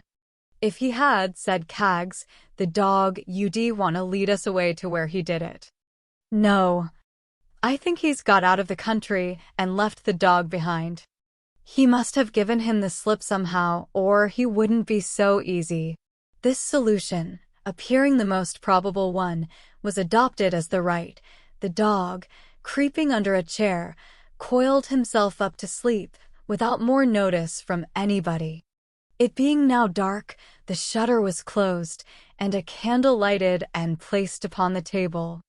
The terrible events of the last 2 days had made a deep impression on all three, increased by the danger and uncertainty of their own position. They drew their chairs closer together, starting at every sound.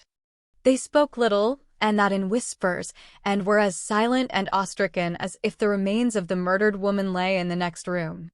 They had sat thus some time, when suddenly was heard a hurried knocking at the door below.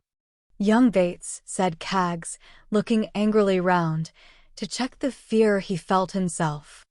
The knocking came again. No, it wasn't he. He never knocked like that. Crackit went to the window, and shaking all over, drew in his head.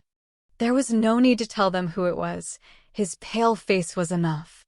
The dog, too, was on the alert in an instant, and ran whining to the door. We must let him in, he said, taking up the candle. Isn't there any help for it? Asked the other man in a hoarse voice. None. He must come in. Don't leave us in the dark, said Cags, taking down a candle from the chimney-piece and lighting it, with such a trembling hand that the knocking was twice repeated before he had finished.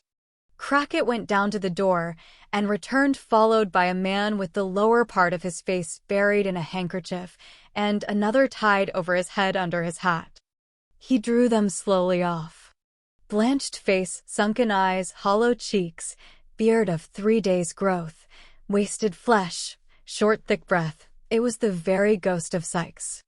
He laid his hand upon a chair which stood in the middle of the room, but shuddering as he was about to drop into it, and seeming to glance over his shoulder, dragged it back close to the wall, as close as it would go, and grounded against it, and sat down.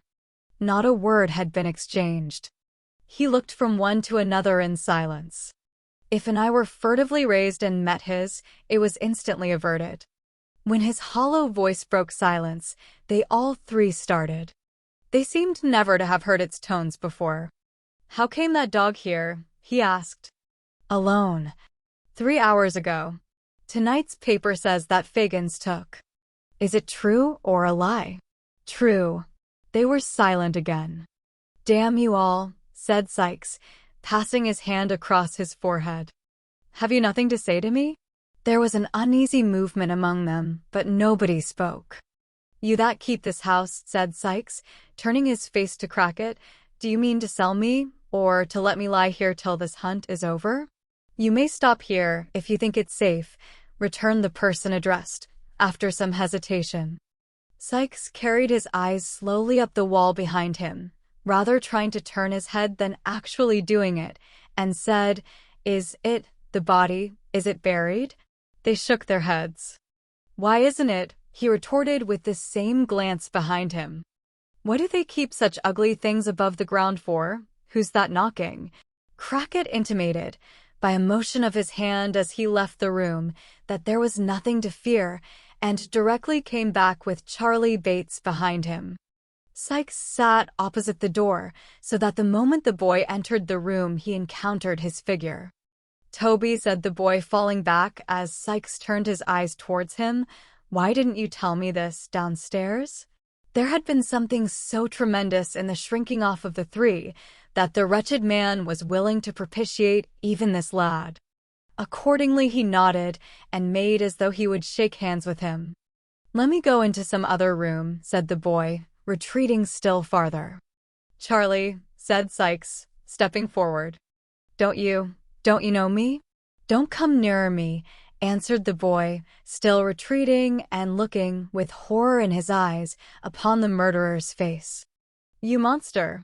The man stopped halfway, and they looked at each other, but Sikes's eyes sunk gradually to the ground. "Witness you three," cried the boy, shaking his clenched fist and becoming more and more excited as he spoke. "Witness you three, I'm not afraid of him. If they come here after him, I'll give him up. I will. I tell you out at once. He may kill me for it if he likes or if he dares, but if I am here I'll give him up. I'd give him up if he was to be boiled alive. Murder. Help. If there's the pluck of a man among you three, you'll help me. Murder. Help. Down with him."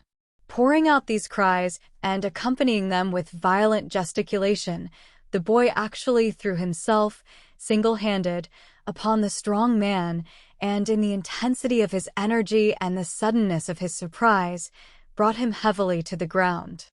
The three spectators seemed quite stupefied.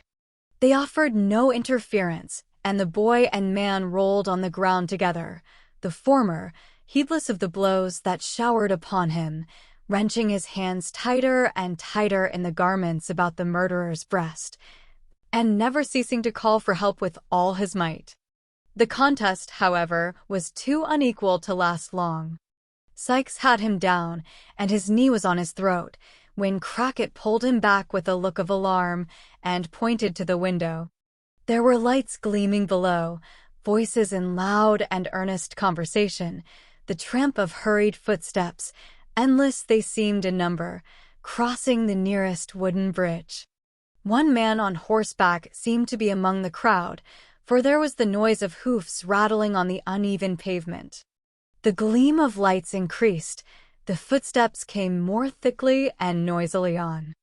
Then came a loud knocking at the door, and then a hoarse murmur from such a multitude of angry voices as would have made the boldest quail.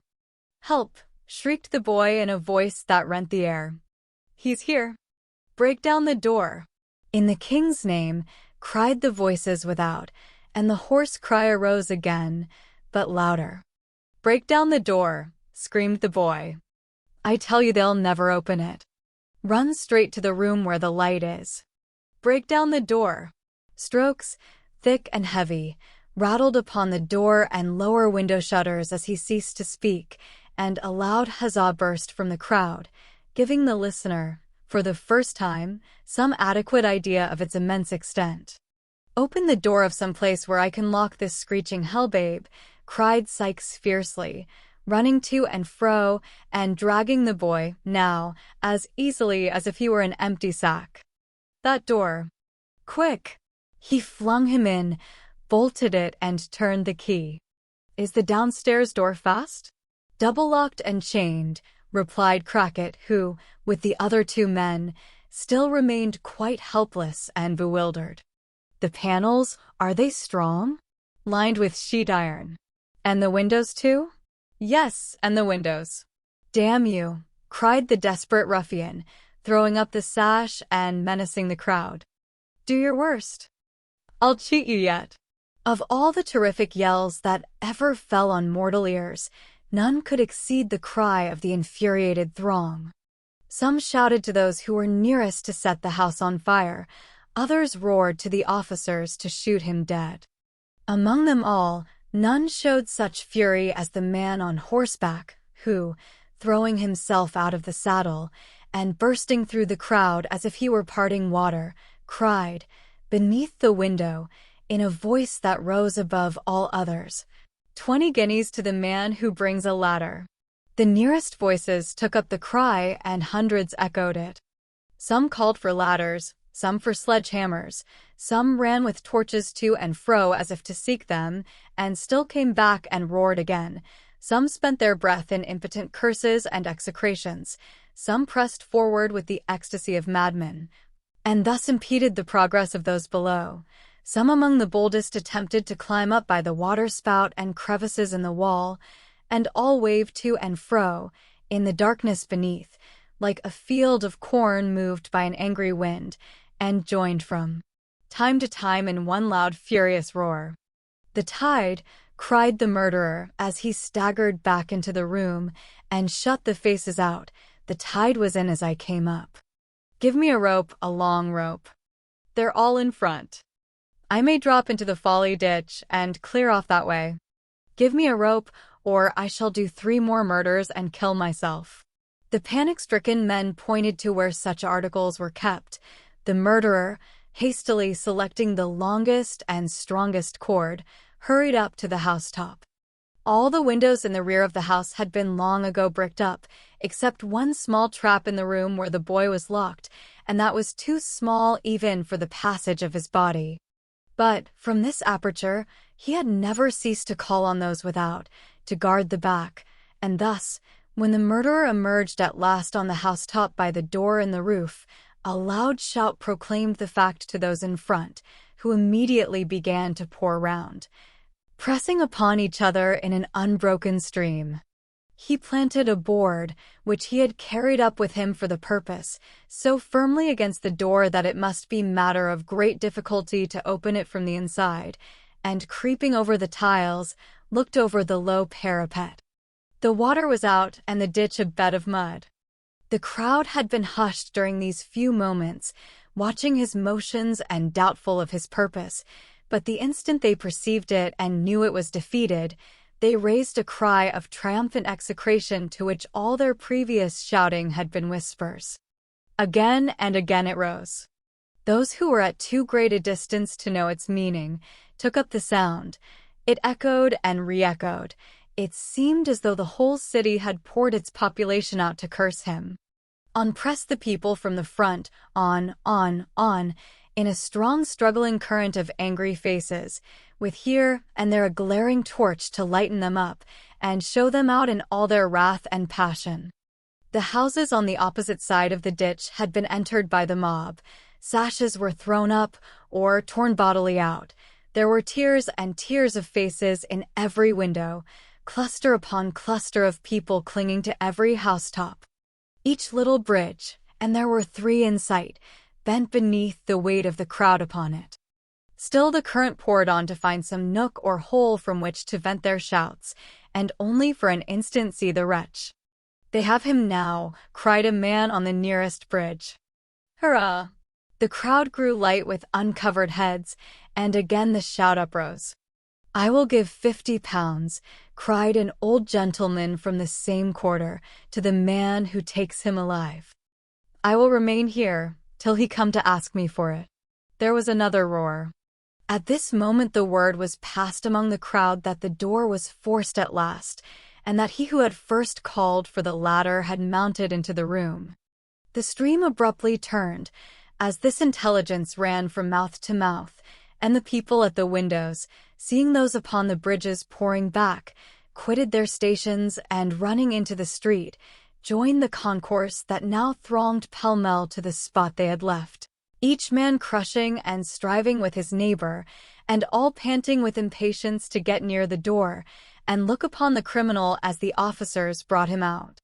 The cries and shrieks of those who were pressed almost to suffocation, or trampled down and trodden underfoot in the confusion, were dreadful. The narrow ways were completely blocked up, and at this time, between the rush of some to regain the space in front of the house, and the unavailing struggles of others to extricate themselves from the mass, the immediate attention was distracted from the murderer, although the universal eagerness for his capture was, if possible, increased. The man had shrunk down, thoroughly quelled by the ferocity of the crowd and the impossibility of escape, but seeing this sudden change with no less rapidity than it had occurred, he sprang upon his feet, determined to make one last effort for his life by dropping into the ditch, and, at the risk of being stifled, endeavoring to creep away in the darkness and confusion. Roused into new strength and energy and stimulated by the noise within the house which announced that an entrance had really been effected, he set his foot against the stack of chimneys, fastened one end of the rope tightly and firmly round it, and with the other made a strong running noose by the aid of his hands and teeth almost in a second. He could let himself down by the cord to within a less distance of the ground than his own height, and had his knife ready in his hand to cut it then and drop. At the very instant when he brought the loop over his head previous to slipping it beneath his armpits, and when the old gentleman before mentioned, who had clung so tight to the railing of the bridge as to resist the force of the crowd and retain his position, earnestly warned those about him that the man was about to lower himself down, at that very instant the murderer, looking behind him on the roof, threw his arms above his head and uttered a yell of terror. "The eyes again!" he cried in an unearthly screech. Staggering as if struck by lightning, he lost his balance and tumbled over the parapet. The noose was on his neck. It ran up with his weight, tight as a bowstring and swift as the arrow it speeds. He fell for 35 feet. There was a sudden jerk, a terrific convulsion of the limbs, and there he hung, with the open knife clenched in his stiffening hand. The old chimney quivered with the shock, but stood it bravely. The murderer swung lifeless against the wall, and the boy, thrusting aside the dangling body which obscured his view, called to the people to come and take him out, for God's sake. A dog, which had lain concealed till now, ran backwards and forwards on the parapet with a dismal howl, and collecting himself for a spring, jumped for the dead man's shoulders. Missing his aim, he fell into the ditch, turning completely over as he went, and striking his head against a stone, dashed out his brains. Chapter 51. Affording an explanation of more mysteries than one, and comprehending a proposal of marriage with no word of settlement or pin money. The events narrated in the last chapter were yet but 2 days old when Oliver found himself, at 3 o'clock in the afternoon, in a traveling carriage rolling fast towards his native town. Mrs. Maley and Rose and Mrs. Bidwin and the good doctor were with him, and Mr. Brownlow followed in a post-chaise, accompanied by one other person whose name had not been mentioned. They had not talked much upon the way, for Oliver was in a flutter of agitation and uncertainty which deprived him of the power of collecting his thoughts, and almost of speech, and appeared to have scarcely less effect on his companions, who shared it, in at least an equal degree. He and the two ladies had been very carefully made acquainted by Mr. Brownlow with the nature of the admissions which had been forced for monks, and although they knew that the object of their present journey was to complete the work which had been so well begun, still the whole matter was enveloped in enough of doubt and mystery to leave them in endurance of the most intense suspense. The same kind friend had, with Mr. Losburn's assistance, cautiously stopped all channels of communication through which they could receive intelligence of the dreadful occurrences that so recently taken place. It was quite true, he said, that they must know them before long, but it might be at a better time than the present, and it could not be at a worse.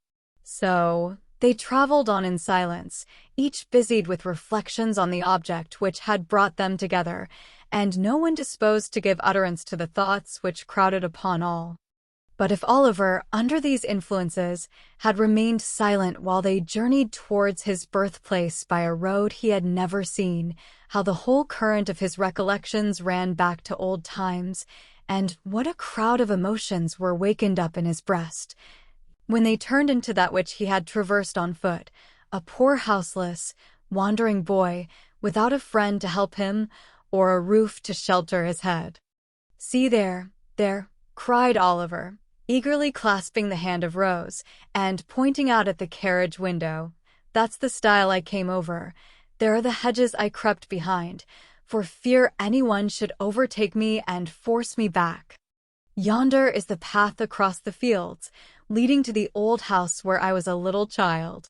Oh, Dick, Dick, my dear old friend, if I could only see you now." "You will see him soon," replied Rose, gently taking his folded hands between her own. "You shall tell him how happy you are, and how rich you have grown, and that in all your happiness you have none so great as the coming back to make him happy too." "Yes, yes," said Oliver, "and we'll take him away from here, and have him clothed and taught, and send him to some quiet country place where he may grow strong and well, shall we?" Rose nodded yes, for the boy was smiling through such happy tears that she could not speak. "You will be kind and good to him, for you are to everyone," said Oliver. "It will make you cry, I know, to hear what he can tell, but never mind, never mind. It will be all over, and you will smile again, I know that too, to think how changed he is. You did the same with me." "He said, 'God bless you,' to me when I ran away," cried the boy with a burst of affectionate emotion, "and I will say, 'God bless you,' now, and show him how I love him for it." As they approached the town, and at length drove through its narrow streets, it became matter of no small difficulty to restrain the boy within reasonable bounds. There was Sourberry's the undertaker's just as it used to be, only smaller and less imposing in appearance than he remembered it. There were all the well-known shops and houses, with almost every one of which he had some slight incident connected. There was Gamfield's cart, the very cart he used to have, standing at the old public-house door. There was the workhouse, the dreary prison of his youthful days, with its dismal windows frowning on the street. There was the same lean porter standing at the gate, at sight of whom Oliver involuntarily shrunk back, and then laughed at himself for being so foolish, then cried, then laughed again. There were scores of faces at the doors and windows that he knew quite well. There was nearly everything as if he had left it but yesterday, and all his recent life had been but a happy dream. But it was pure, earnest, joyful reality. They drove straight to the door of the chief hotel, which Oliver used to stare up at with awe and think a mighty palace, but which had somehow fallen off in grandeur and size, and here was Mr. Grimwig all ready to receive them, kissing the young lady, and the old one too, when they got out of the coach, as if he were the grandfather of the whole party, all smiles and kindness, and not offering to eat his head, no, not once. Not even when he contradicted a very old postboy about the nearest road to London, and maintained he knew it best, though he had only come that way once, and that time fast asleep. There was dinner prepared, and there were bedrooms ready, and everything was arranged as if by magic. Notwithstanding all this, when the hurry of the first half-hour was over, the same silence and constraint prevailed that had marked their journey down. Mr. Brownlow did not join them at dinner, but remained in a separate room. The two other gentlemen hurried in and out with anxious faces, and, during the short intervals when they were present, conversed apart. Once Mrs. Mayley was called away, and after being absent for nearly an hour, returned with eyes swollen with weeping. All these things made Rose and Oliver, who were not in any new secrets, nervous and uncomfortable. They sat wondering in silence, or, if they exchanged a few words, spoke in whispers, as if they were afraid to hear the sound of their own voices. At length, when 9 o'clock had come, and they began to think they were to hear no more that night, Mr. Losberne and Mr. Grimwig entered the room, followed by Mr. Brownlow and a man whom Oliver almost shrieked with surprise to see, for they told him it was his brother, and it was the same man he had met at the market town, and seen looking in with Fagin at the window of his little room. Monks cast a look of hate, which, even then, he could not dissemble, at the astonished boy, and sat down near the door. Mr. Brownlow, who had papers in his hand, walked to a table near which Rose and Oliver were seated. "This is a painful task," said he, "but these declarations, which have been signed in London before many gentlemen, must be in substance repeated here. I would have spared you the degradation, but we must hear them from your own lips before we part, and you know why." "Go on," said the person addressed, turning away his face. Quick! I have almost done enough, I think. Don't keep me here. This child, said Mr. Brownlow, drawing Oliver to him and laying his hand upon his head, is your half-brother, the illegitimate son of your father, my dear friend Edwin Leeford, by poor young Agnes Fleming, who died in giving him birth. Yes, said Monks, scowling at the trembling boy, the beating of whose heart he might have heard. That is the bastard child. The term you use, said Mr. Brownlow sternly, is a reproach to those long since passed beyond the feeble censure of the world. It reflects disgrace on no one living, except you who use it. Let that pass. He was born in this town. In the workhouse of this town, was the sullen reply. You have the story there. He pointed impatiently to the papers as he spoke. I must have it here, too, said Mr. Brownlow, looking round upon the listeners. Listen then. You, returned Monks.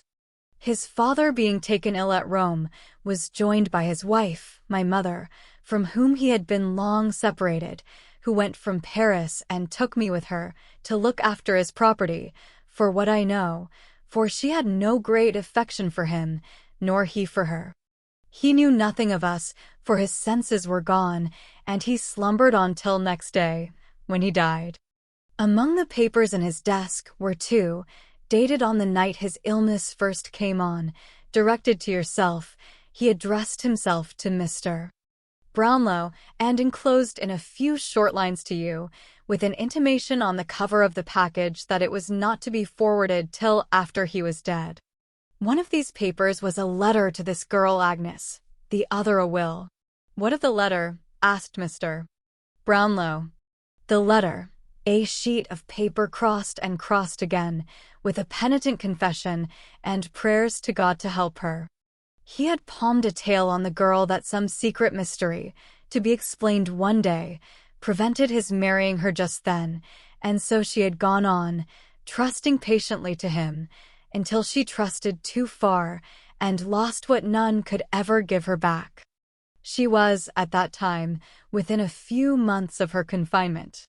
He told her all he had meant to do, to hide her shame, if he had lived, and prayed her, if he died, not to curse his memory, or think the consequences of their sin would be visited on her or their young child, for all the guilt was his.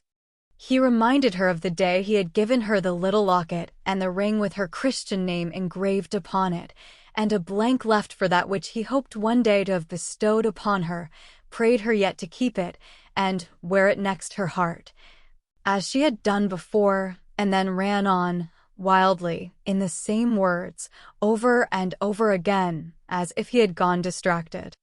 I believe he had. The will, said Mr. Brownlow, as Oliver's tears fell fast. Monks was silent. The will, said Mr. Brownlow, speaking for him, was in the same spirit as the letter.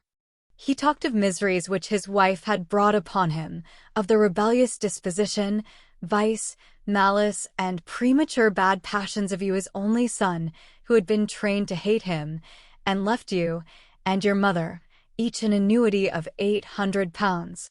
The bulk of his property he divided into 2 equal portions, one for Agnes Fleming, and the other for their child, if it should be born alive, and ever come of age. If it were a girl, it was to inherit the money unconditionally, but if a boy, only on the stipulation that in his minority he should never have stained his name with any public act of dishonor, meanness, cowardice, or wrong. He did this, he said, to mark his confidence in the mother, and his conviction, only strengthened by approaching death, that the child would share her gentle heart and noble nature. If he were disappointed in this expectation, then the money was to come to you, for then, and not till then, when both children were equal, would he recognize your prior claim upon his purse, who had none upon his heart, but had, from an infant, repulsed him with coldness and aversion. My mother, said Monks in a louder tone, did what a woman should have done. She burnt this will. The letter never reached its destination, But that and other proofs she kept, in case they ever tried to lie away the blood. The girl's father had the truth from her with every aggravation that her violent hate, I love her for it now, could add. Goaded by shame and dishonor, he fled with his children into a remote corner of Wales, changing his very name that his friends might never know of his retreat.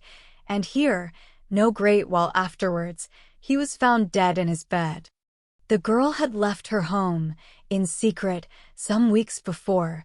He had searched for her on foot, in every town and village near. It was on the night when he returned home, assured that she had destroyed herself, to hide her shame and his, that his old heart broke. There was a short silence here until Mr. Brownlow took up the thread of the narrative. Years after this, he said, this man's, Edward Leaford's, mother came to me. He had left her when only 18, robbed her of jewels and money, gambled, squandered, forged, and fled to London, where for 2 years he had associated with the lowest outcasts. She was sinking under a painful and incurable disease, and wished to recover him before she died. Inquiries were set on foot, and strict searches made. They were unavailing for a long time, but ultimately successful, and he went back with her to France. There she died, said Monks, after a lingering illness, and, on her deathbed, she bequeathed these secrets to me, together with her unquenchable and deadly hatred of all whom they involved, though she need not have left me that, for I had inherited it long before. She would not believe that the girl had destroyed herself, and the child too, but was filled with the impression that a male child had been born and was alive. I swore to her, if ever it crossed my path, to hunt it down, never to let it rest, to pursue it with the bitterest and most unrelenting animosity, to vent upon it the hatred that I deeply felt, and to spit upon the empty vaunt of that insulting will by dragging it, if I could, to the very gallows foot. She was right. He came in my way at last. I began well, and, but for babbling drabs, I would have finished as I began. As the villain folded his arms tight together and muttered curses on himself in the impotence of baffled malice, Mr.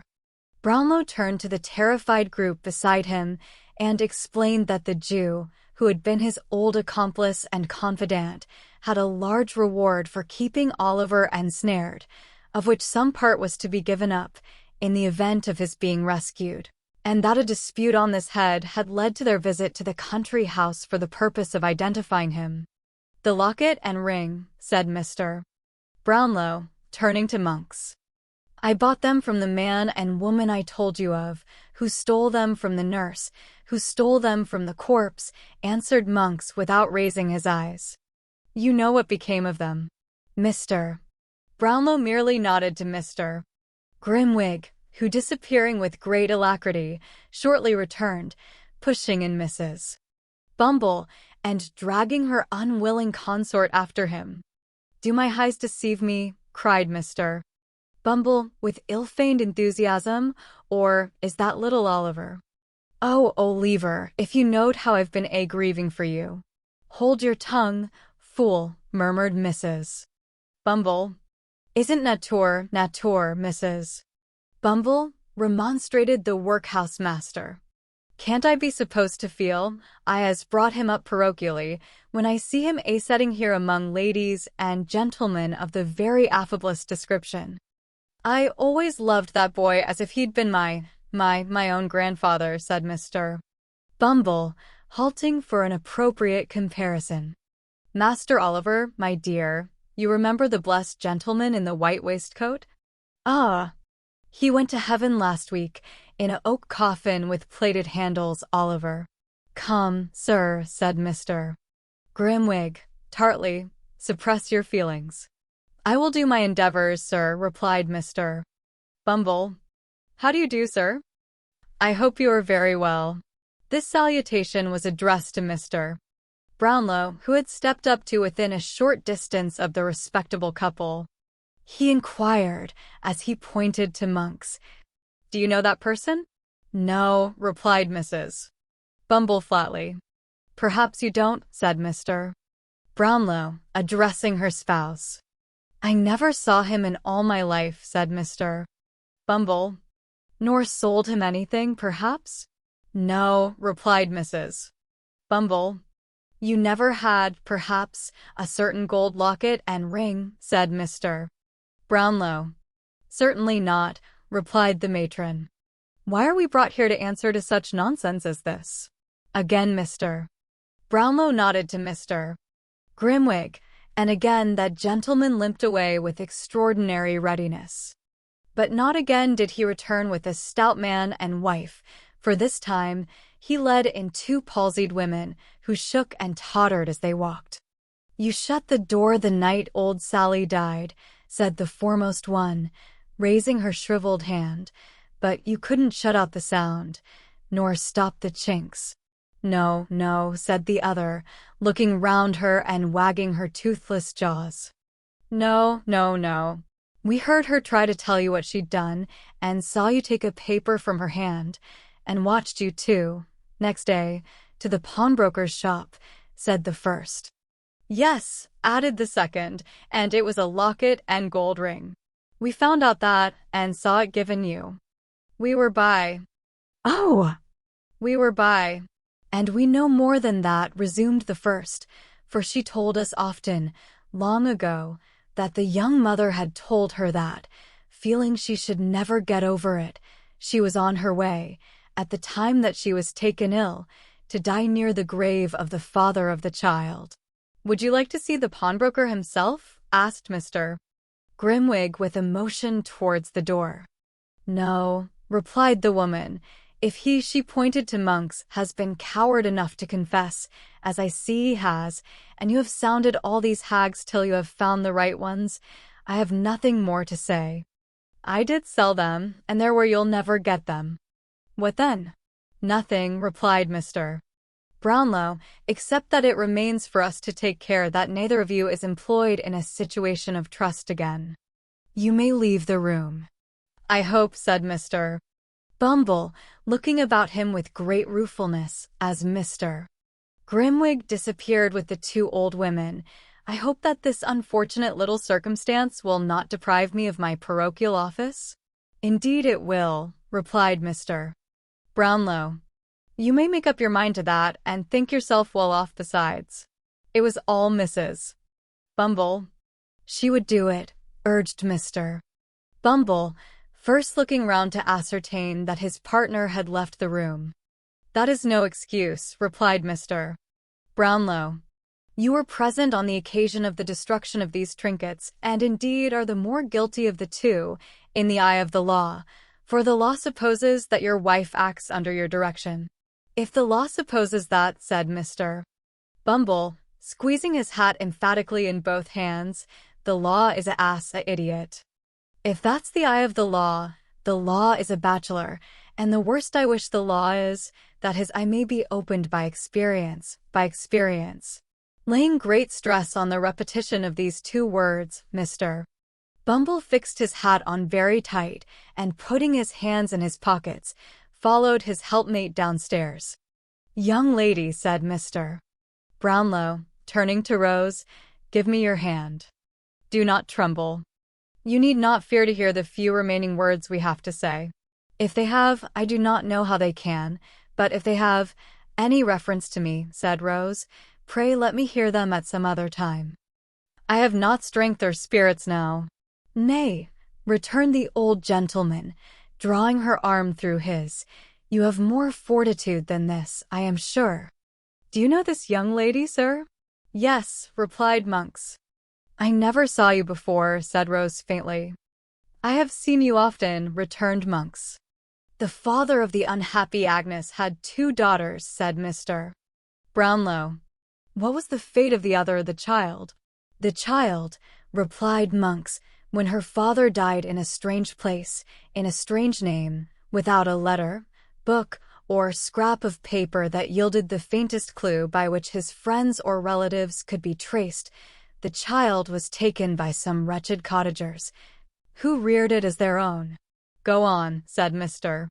Brownlow, signing to Mrs. May to approach. Go on. You couldn't find the spot to which these people had repaired, said Monks, but where friendship fails, hatred will often force a way. My mother found it, after a year of cunning search, and found the child. She took it, did she? No. The people were poor and began to sicken, at least the man did, of their fine humanity, so she left it with them, giving them a small present of money which would not last long, and promised more, which she never meant to send. She didn't quite rely, however, on their discontent and poverty for the child's unhappiness, but told the history of the sister's shame, with such alterations as suited her, bade them take good heed of the child, for she came of bad blood, and told them she was illegitimate, and sure to go wrong at one time or other. The circumstances countenanced all this, the people believed it, and there the child dragged on an existence, miserable enough even to satisfy us, until a widow lady, residing, then, at Chester, saw the girl by chance, pitied her and took her home. There was some cursed spell, I think, against us, for in spite of all our efforts she remained there and was happy. I lost sight of her 2 or 3 years ago, and saw her no more until a few months back. Do you see her now? Yes, leaning on your arm, but not the less my niece, cried Mrs. May, folding the fainting girl in her arms, not the less my dearest child. I would not lose her now for all the treasures of the world. My sweet companion, my own dear girl, the only friend I ever had, cried Rose, clinging to her. The kindest, best of friends. My heart will burst. I cannot bear all this. You have borne more, and have been, through all, the best and gentlest creature that ever shed happiness on everyone she knew, said Mrs.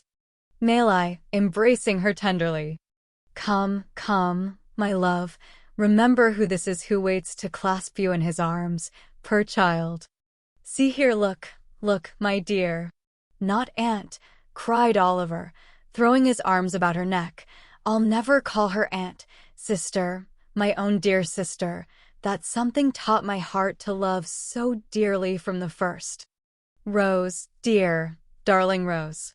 Let the tears which fell, and the broken words which were exchanged in the long close embrace between the orphans, be sacred. A father, sister, and mother were gained and lost in that one moment.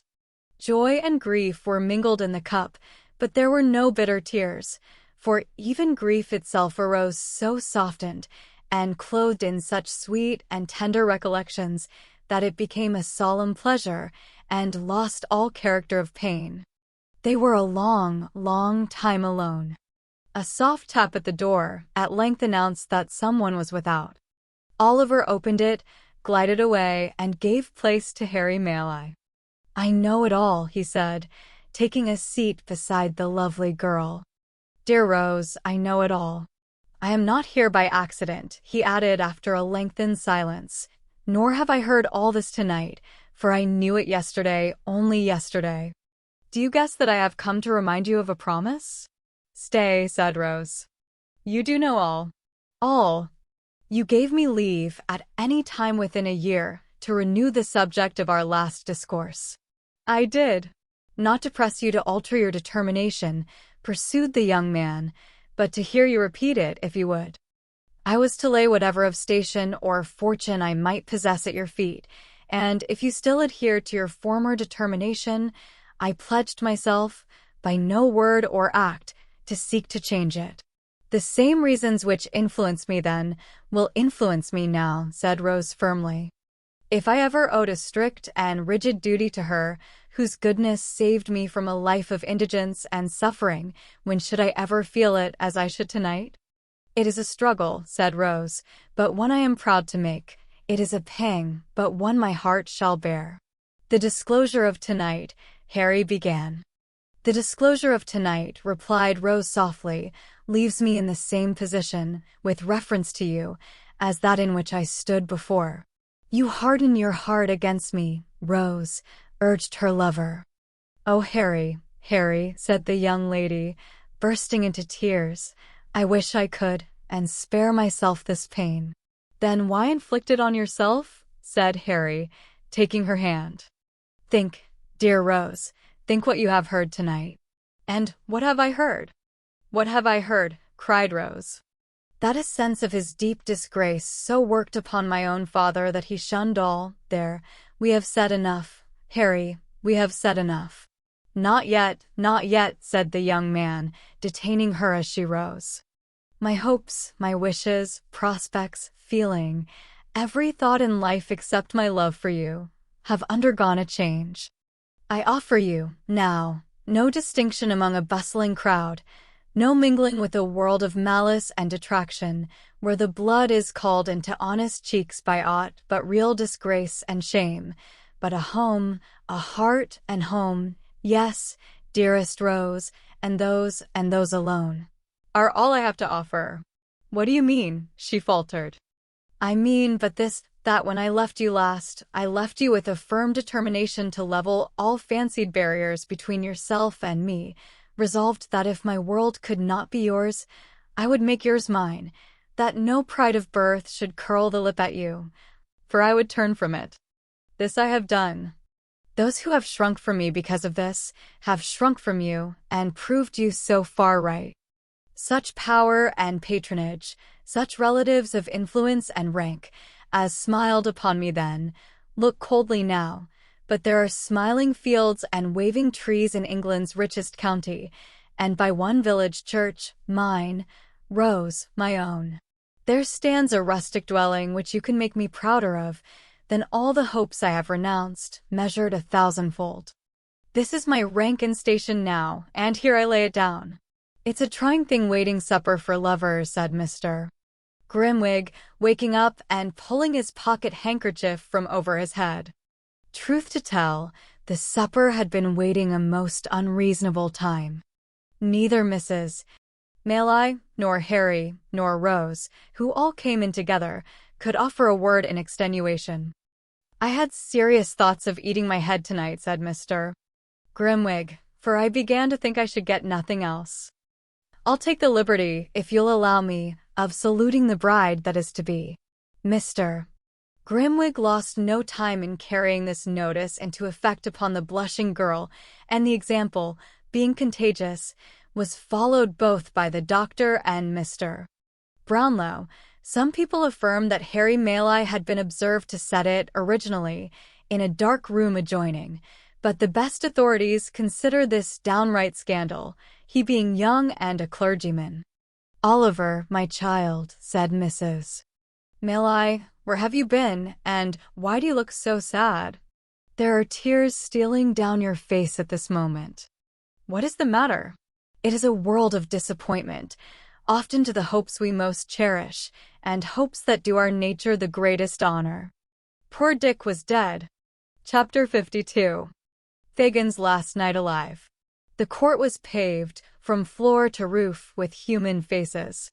Inquisitive and eager eyes peered from every inch of space. From the rail before the dock, away into the sharpest angle of the smallest corner in the galleries, all looks were fixed upon one man, Fagin. Before him and behind, above, below, on the right and on the left, he seemed to stand surrounded by a firmament, all bright with gleaming eyes.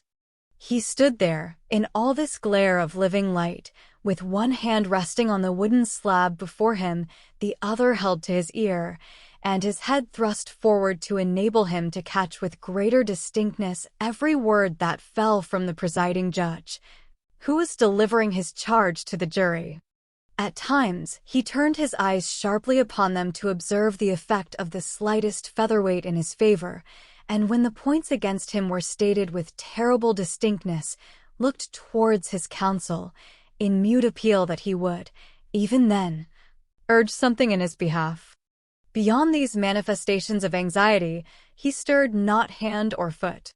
He had scarcely moved since the trial began, and now that the judge ceased to speak, he still remained in the same strained attitude of close attention, with his gaze bent on him, as though he listened still. A slight bustle in the court recalled him to himself. Looking round, he saw that the jurymen had turned together to consider their verdict. As his eyes wandered to the gallery, he could see the people rising above each other to see his face, some hastily applying their glasses to their eyes, and others whispering their neighbors with looks expressive of abhorrence. A few there were who seemed unmindful of him and looked only to the jury in impatient wonder how they could delay. But in no one face, not even among the women, of whom there were many there, could he read the faintest sympathy with himself, or any feeling but one of all-absorbing interest that he should be condemned. As he saw all this in one bewildered glance, the death-like stillness came again, and looking back he saw that the jurymen had turned towards the judge. Hush! They only sought permission to retire. He looked wistfully into their faces, one by one when they passed out, as though to see which way the greater number leant, but that was fruitless. The jailer touched him on the shoulder. He followed mechanically to the end of the dock and sat down on a chair. The man pointed it out, or he would not have seen it. He looked up into the gallery again. Some of the people were eating, and some fanning themselves with handkerchiefs, for the crowded place was very hot. There was one young man sketching his face in a little notebook. He wondered whether it was like, and looked on when the artist broke his pencil point and made another with his knife, as any idle spectator might have done. In the same way, when he turned his eyes towards the judge, his mind began to busy itself with the fashion of his dress, and what it cost, and how he put it on. There was an old fat gentleman on the bench, too, who had gone out, some half an hour before, and now come back. He wondered within himself whether this man had been to get his dinner, what he had had, and where he had had it, and pursued this train of careless thought until some new object caught his eye and roused another.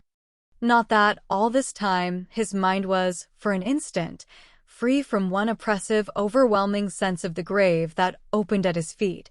It was ever present to him, but in a vague and general way, and he could not fix his thoughts upon it.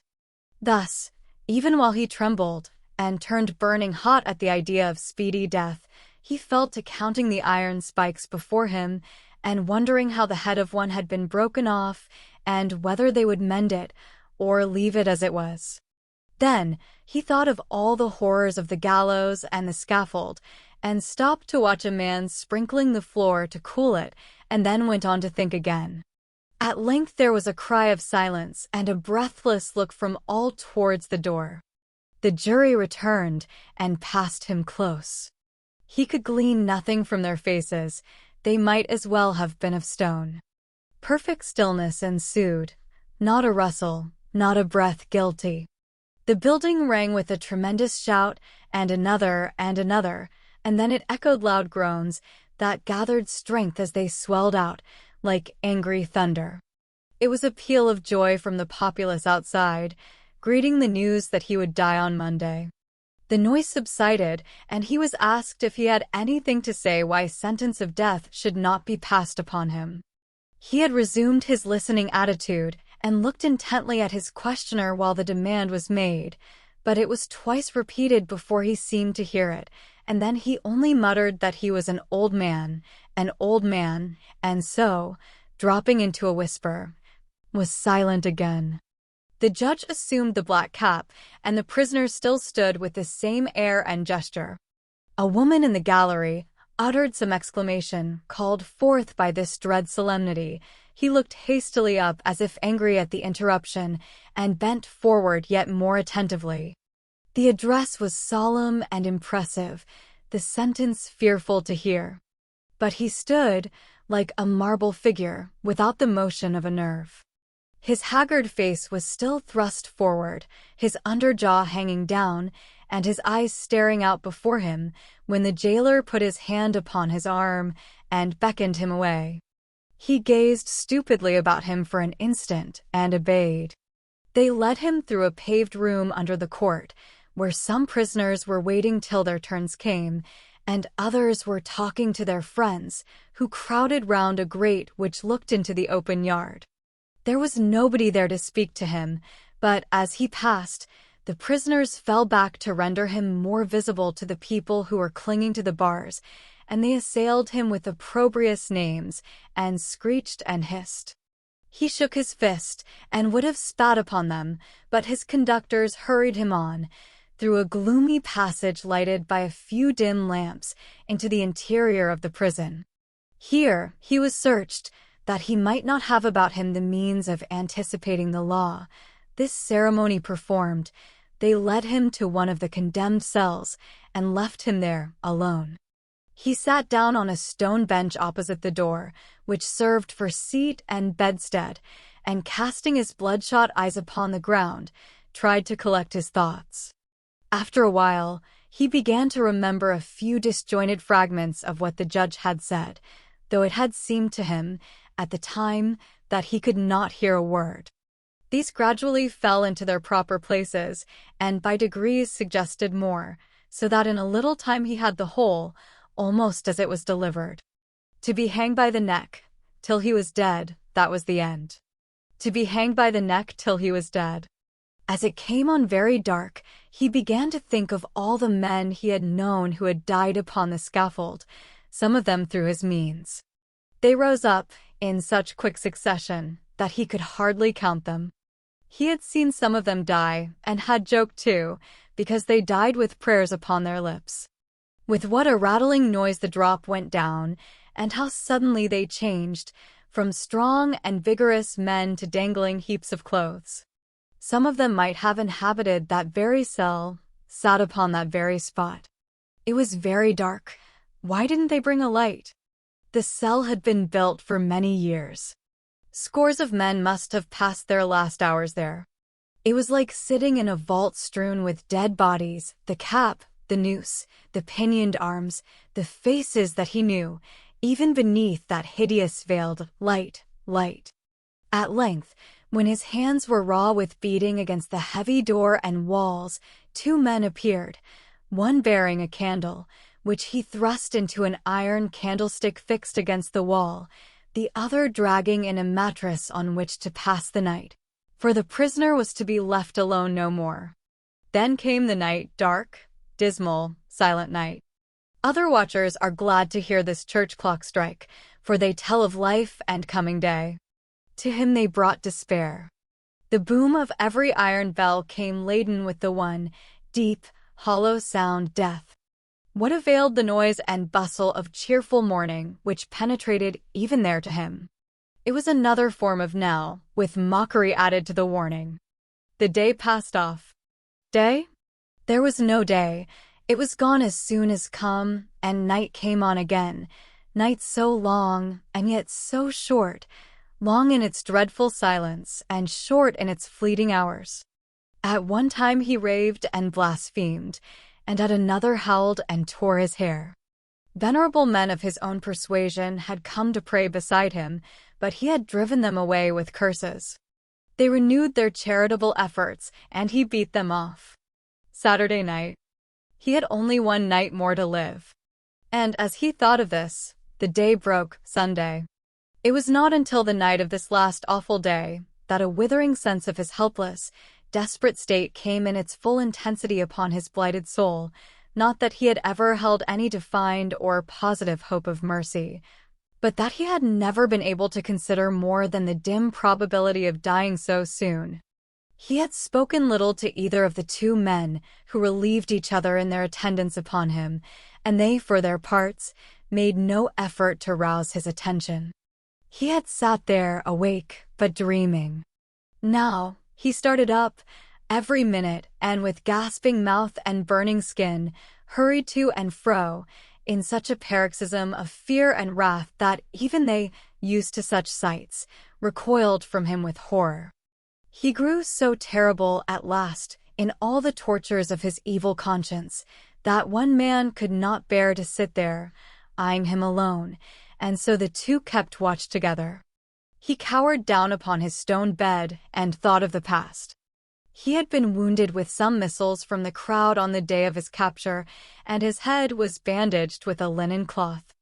His red hair hung down upon his bloodless face, his beard was torn and twisted into knots, his eyes shone with a terrible light, his unwashed flesh crackled with the fever that burned him up. 8, 9, then. If it was not a trick to frighten him, and those were the real hours treading on each other's heels, where would he be when they came round again? 11. Another struck, before the voice of the previous hour had ceased to vibrate. At 8, he would be the only mourner in his own funeral train. At 11. Those dreadful walls of Newgate, which have hidden so much misery and such unspeakable anguish, not only from the eyes, but, too often and too long, from the thoughts of men, never held so dread a spectacle as that. The few who lingered as they passed and wondered what the man was doing who was to be hanged tomorrow would have slept but ill that night if they could have seen him. From early in the evening until nearly midnight, little groups of 2 and 3 presented themselves at the lodge gate and inquired, with anxious faces, whether any reprieve had been received. These being answered in the negative, communicated the welcome intelligence to clusters in the street, who pointed out to one another the door from which he must come out, and showed where the scaffold would be built, and, walking with unwilling steps away, turned back to conjure up the scene. By degrees they fell off, one by one, and, for an hour, in the dead of night, the street was left to solitude and darkness. The space before the prison was cleared, and a few strong barriers, painted black, had been already thrown across the road to break the pressure of the expected crowd, when Mr.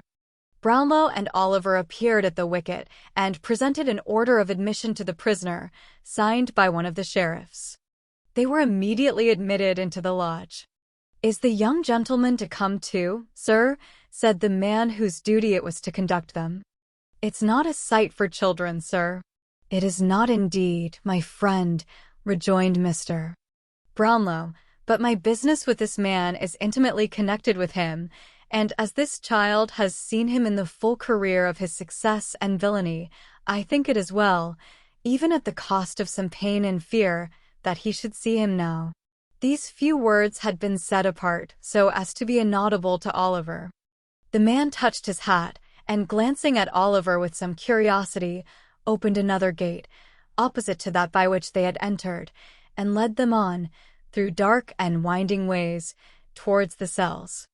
"This," said the man, stopping in a gloomy passage where a couple of workmen were making some preparations in profound silence, "this is the place he passes through. If you step this way, you can see the door he goes out at." He led them into a stone kitchen, fitted with coppers for dressing the prison food, and pointed to a door. There was an open grating above it, through which came the sound of men's voices, mingled with the noise of hammering and the throwing down of boards. They were putting up the scaffold. From this place, they passed through several strong gates, opened by other turnkeys from the inner side, and, having entered an open yard, ascended a flight of narrow steps, and came into a passage with a row of strong doors on the left hand. Motioning them to remain where they were, the turnkey knocked at one of these with his bunch of keys. The 2 attendants, after a little whispering, came out into the passage, stretching themselves as if glad of the temporary relief, and motioned the visitors to follow the jailer into the cell. They did so. The condemned criminal was seated on his bed, rocking himself from side to side, with a countenance more like that of a snared beast than the face of a man. His mind was evidently wandering to his old life, for he continued to mutter, without appearing conscious of their presence otherwise than as a part of his vision. "Good boy, Charlie. Well done," he mumbled. "Oliver, too, huh? Huh. Huh. Oliver, too. Quite the gentleman now, quite the— Take that boy away to bed." The jailer took the disengaged hand of Oliver, and, whispering him not to be alarmed, looked on without speaking. "Take him away to bed," cried Fagin. "Do you hear me, some of you? He has been somehow the cause of all this. It's worth the money to bring him up to it, Bolter's throat. Bill, never mind the girl Bolter's throat as deep as you can cut. Saw his head off. Fagin, said the jailer. That's me, cried the Jew, falling instantly into the attitude of listening he had assumed upon his trial. An old man, my lord, a very old man. Here, said the turnkey, laying his hand upon his breast to keep him down. Here's somebody wants to see you, to ask you some questions, I suppose. Fagin, are you a man? I shan't be one long, he replied, looking up with a face retaining no human expression but rage and terror. Strike them all dead. What right have they to butcher me? As he spoke, he caught sight of Oliver and Mr. Brownlow. Shrinking to the furthest corner of the seat, he demanded to know what they wanted there. Steady, said the turnkey, still holding him down. Now, sir, tell him what you want. Quick, if you please, for he grows worse as the time gets on. You have some papers, said Mr. Brownlow, advancing, which were placed in your hands, for better security, by a man called Monks. It's all a lie together, replied Fagin. I haven't one, not one. For the love of God, said Mr. Brownlow solemnly, do not say that now, upon the very verge of death, but tell me where they are. You know that Sykes is dead, that Monks has confessed, that there is no hope of any further gain. Where are those papers? Oliver, cried Fagin, beckoning to him. Here. Let me whisper to you. I am not afraid, said Oliver in a low voice as he relinquished Mr. Brownlow's hand. The papers, said Fagin, drawing Oliver towards him, are in a canvas bag, in a hole a little way up the chimney in the top front room. I want to talk to you, my dear. I want to talk to you. Yes, returned Oliver. Let me say a prayer. Do. Let me say one prayer. Say only one, upon your knees with me, and we will talk till morning. Outside, replied Fagin, pushing the boy before him towards the door and looking vacantly over his head. Say I've gone asleep, they'll believe you. You can get me out if you take me so. Now then. Oh! God forgive this wretched man, cried the boy with a burst of tears. That's right, said Fagin. That'll help us on. This door first. If I shake and tremble as we pass the gallows, don't you mind, but hurry on. Now. Have you nothing else to ask him, sir? Inquired the turnkey. No other question, replied Mr. Brownlow. If I hoped we could recall him to a sense of his position. Nothing will do that, sir, replied the man, shaking his head. You had better leave him. The door of the cell opened, and the attendants returned. Press on, cried Fagin. Softly, but not so slow. Faster. The men laid hands upon him, and disengaging Oliver from his grasp, held him back.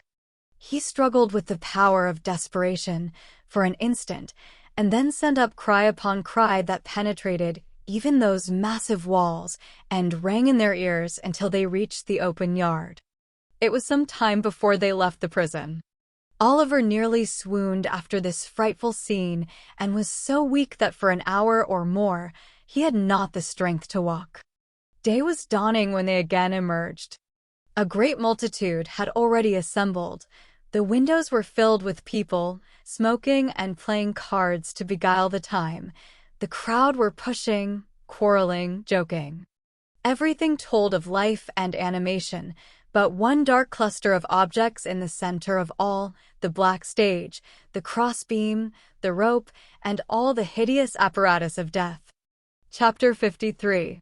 And last, the fortunes of those who have figured in this tale are nearly closed. The little that remains to their historian to relate is told in few and simple words.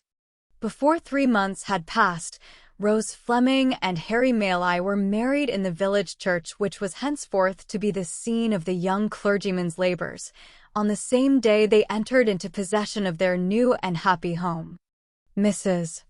Maley took up her abode with her son and daughter-in-law, to enjoy, during the tranquil remainder of her days, the greatest felicity that age and worth can know. The contemplation of the happiness of those on whom the warmest affections and tenderest cares of a well-spent life have been unceasingly bestowed. It appeared, on full and careful investigation, that if the wreck of property remaining in the custody of monks, which had never prospered either in his hands or in those of his mother, were equally divided between himself and Oliver, it would yield to each little more than £3,000. By the provisions of his father's will, Oliver would have been entitled to the whole, but Mr. Brownlow, unwilling to deprive the elder son of the opportunity of retrieving his former vices and pursuing an honest career, proposed this mode of distribution, to which his young charge joyfully acceded. Monks, still bearing that assumed name, retired with his portion to a distant part of the New World, where, having quickly squandered it, he once more fell into his old courses and, after undergoing a long confinement for some fresh act of fraud and knavery, at length sunk under an attack of his old disorder and died in prison. As far from home, died the chief remaining members of his friend Fagin's gang. Mr. Brownlow adopted Oliver as his son. Removing with him and the old housekeeper to within a mile of the parsonage house, where his dear friends resided, he gratified the only remaining wish of Oliver's warm and earnest heart, and thus linked together a little society, whose condition approached as nearly to one of perfect happiness as can ever be known in this changing world. Soon after the marriage of the young people, the worthy doctor returned to Chertsey, where, bereft of the presence of his old friends, he would have been discontented if his temperament had admitted of such a feeling, and would have turned quite peevish if he had known how. For 2 or 3 months, he contented himself with hinting that he feared the air began to disagree with him.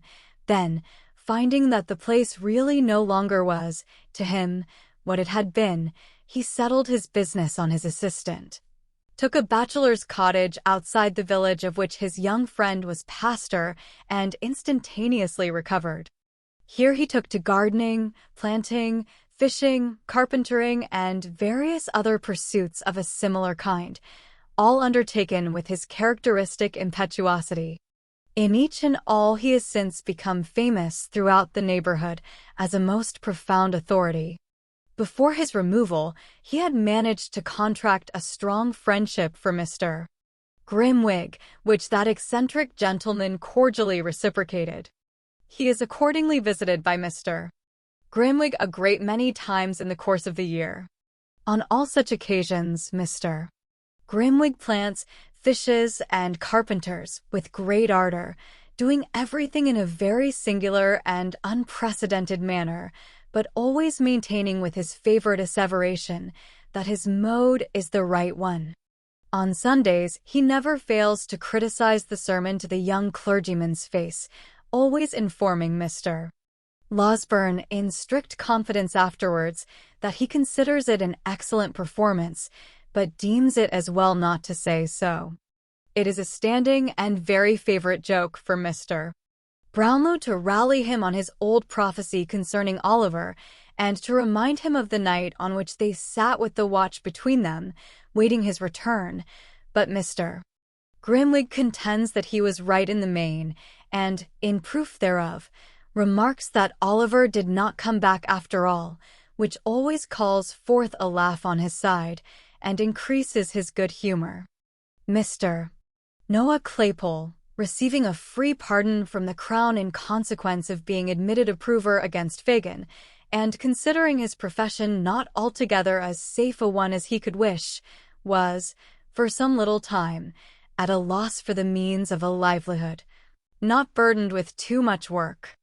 After some consideration, he went into business as an informer, in which calling he realizes a genteel subsistence.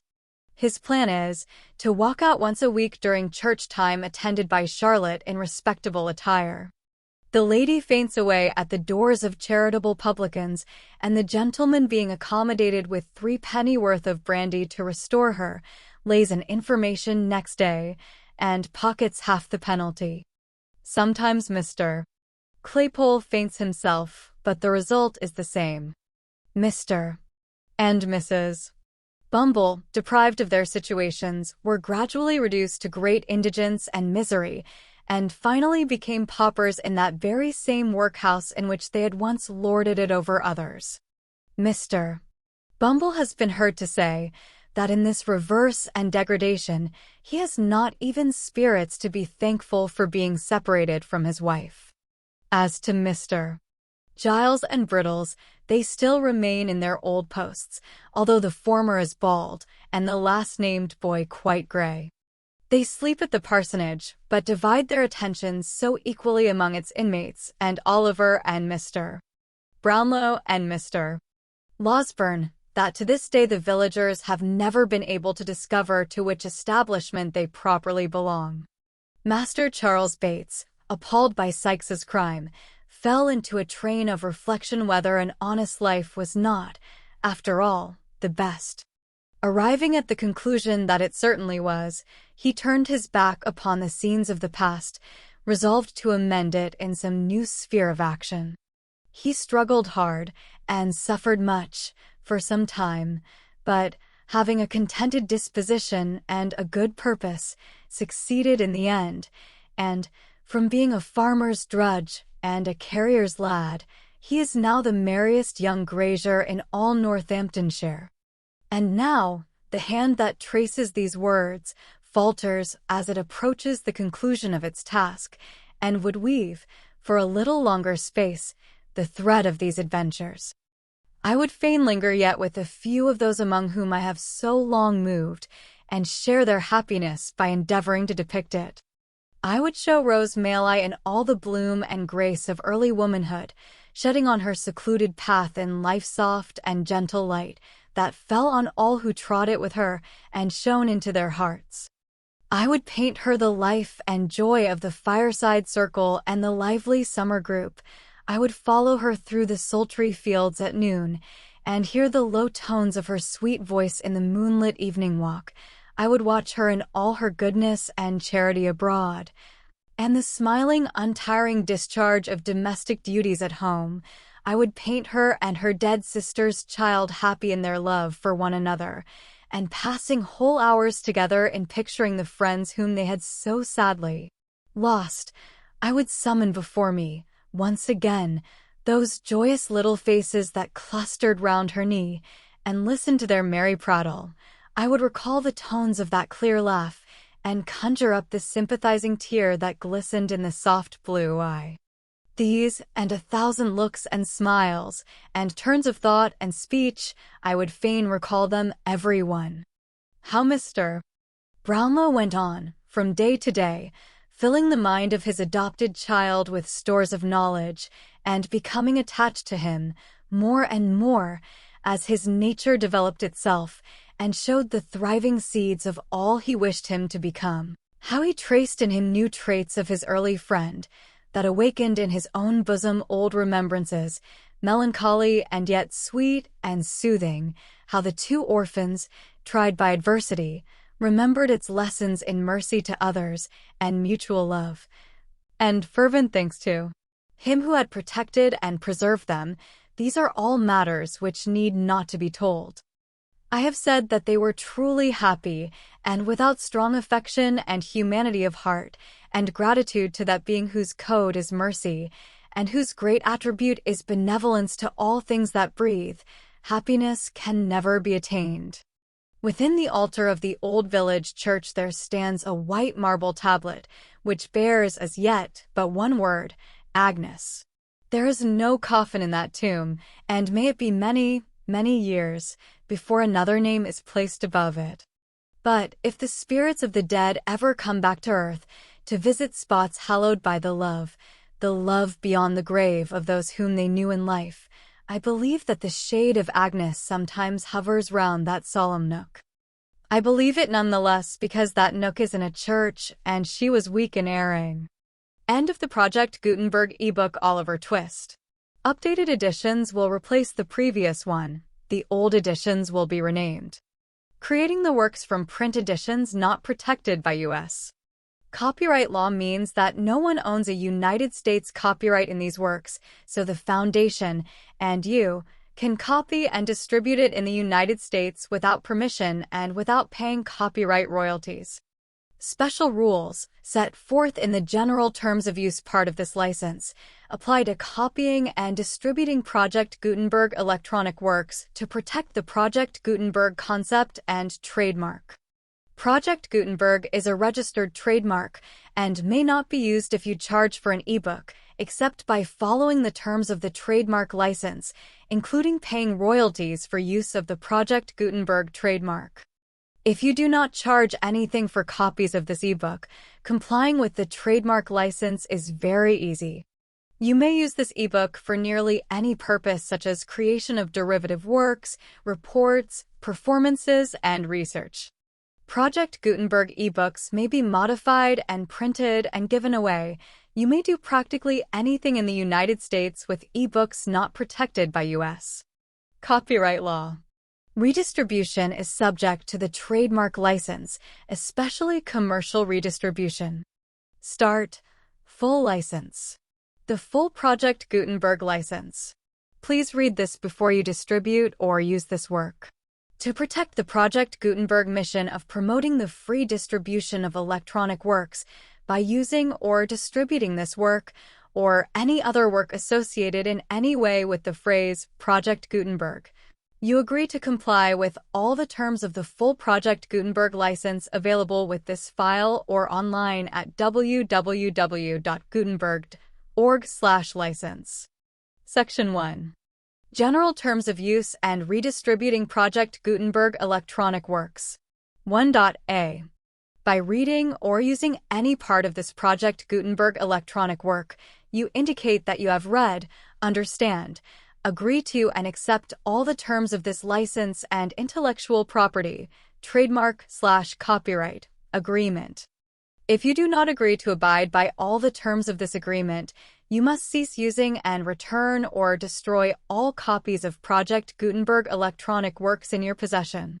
If you paid a fee for obtaining a copy of or access to a Project Gutenberg electronic work and you do not agree to be bound by the terms of this agreement, you may obtain a refund from the person or entity to whom you paid the fee as set forth in paragraph 1, E.8. 1.b. Project Gutenberg is a registered trademark. It may only be used on or associated in any way with an electronic work by people who agree to be bound by the terms of this agreement. There are a few things that you can do with most Project Gutenberg electronic works even without complying with the full terms of this agreement. See paragraph 1.c below. There are a lot of things you can do with Project Gutenberg electronic works if you follow the terms of this agreement and help preserve free future access to Project Gutenberg electronic works. See paragraph 1.e below. 1.c. The Project Gutenberg Literary Archive Foundation, the Foundation, or PGLAF, owns a compilation copyright in the collection of Project Gutenberg electronic works. Nearly all the individual works in the collection are in the public domain in the United States. If an individual work is unprotected by copyright law in the United States, and you are located in the United States, we do not claim a right to prevent you from copying, distributing, performing, displaying, or creating derivative works based on the work as long as all references to Project Gutenberg are removed. Of course, we hope that you will support the Project Gutenberg mission of promoting free access to electronic works by freely sharing Project Gutenberg works in compliance with the terms of this agreement for keeping the Project Gutenberg name associated with the work.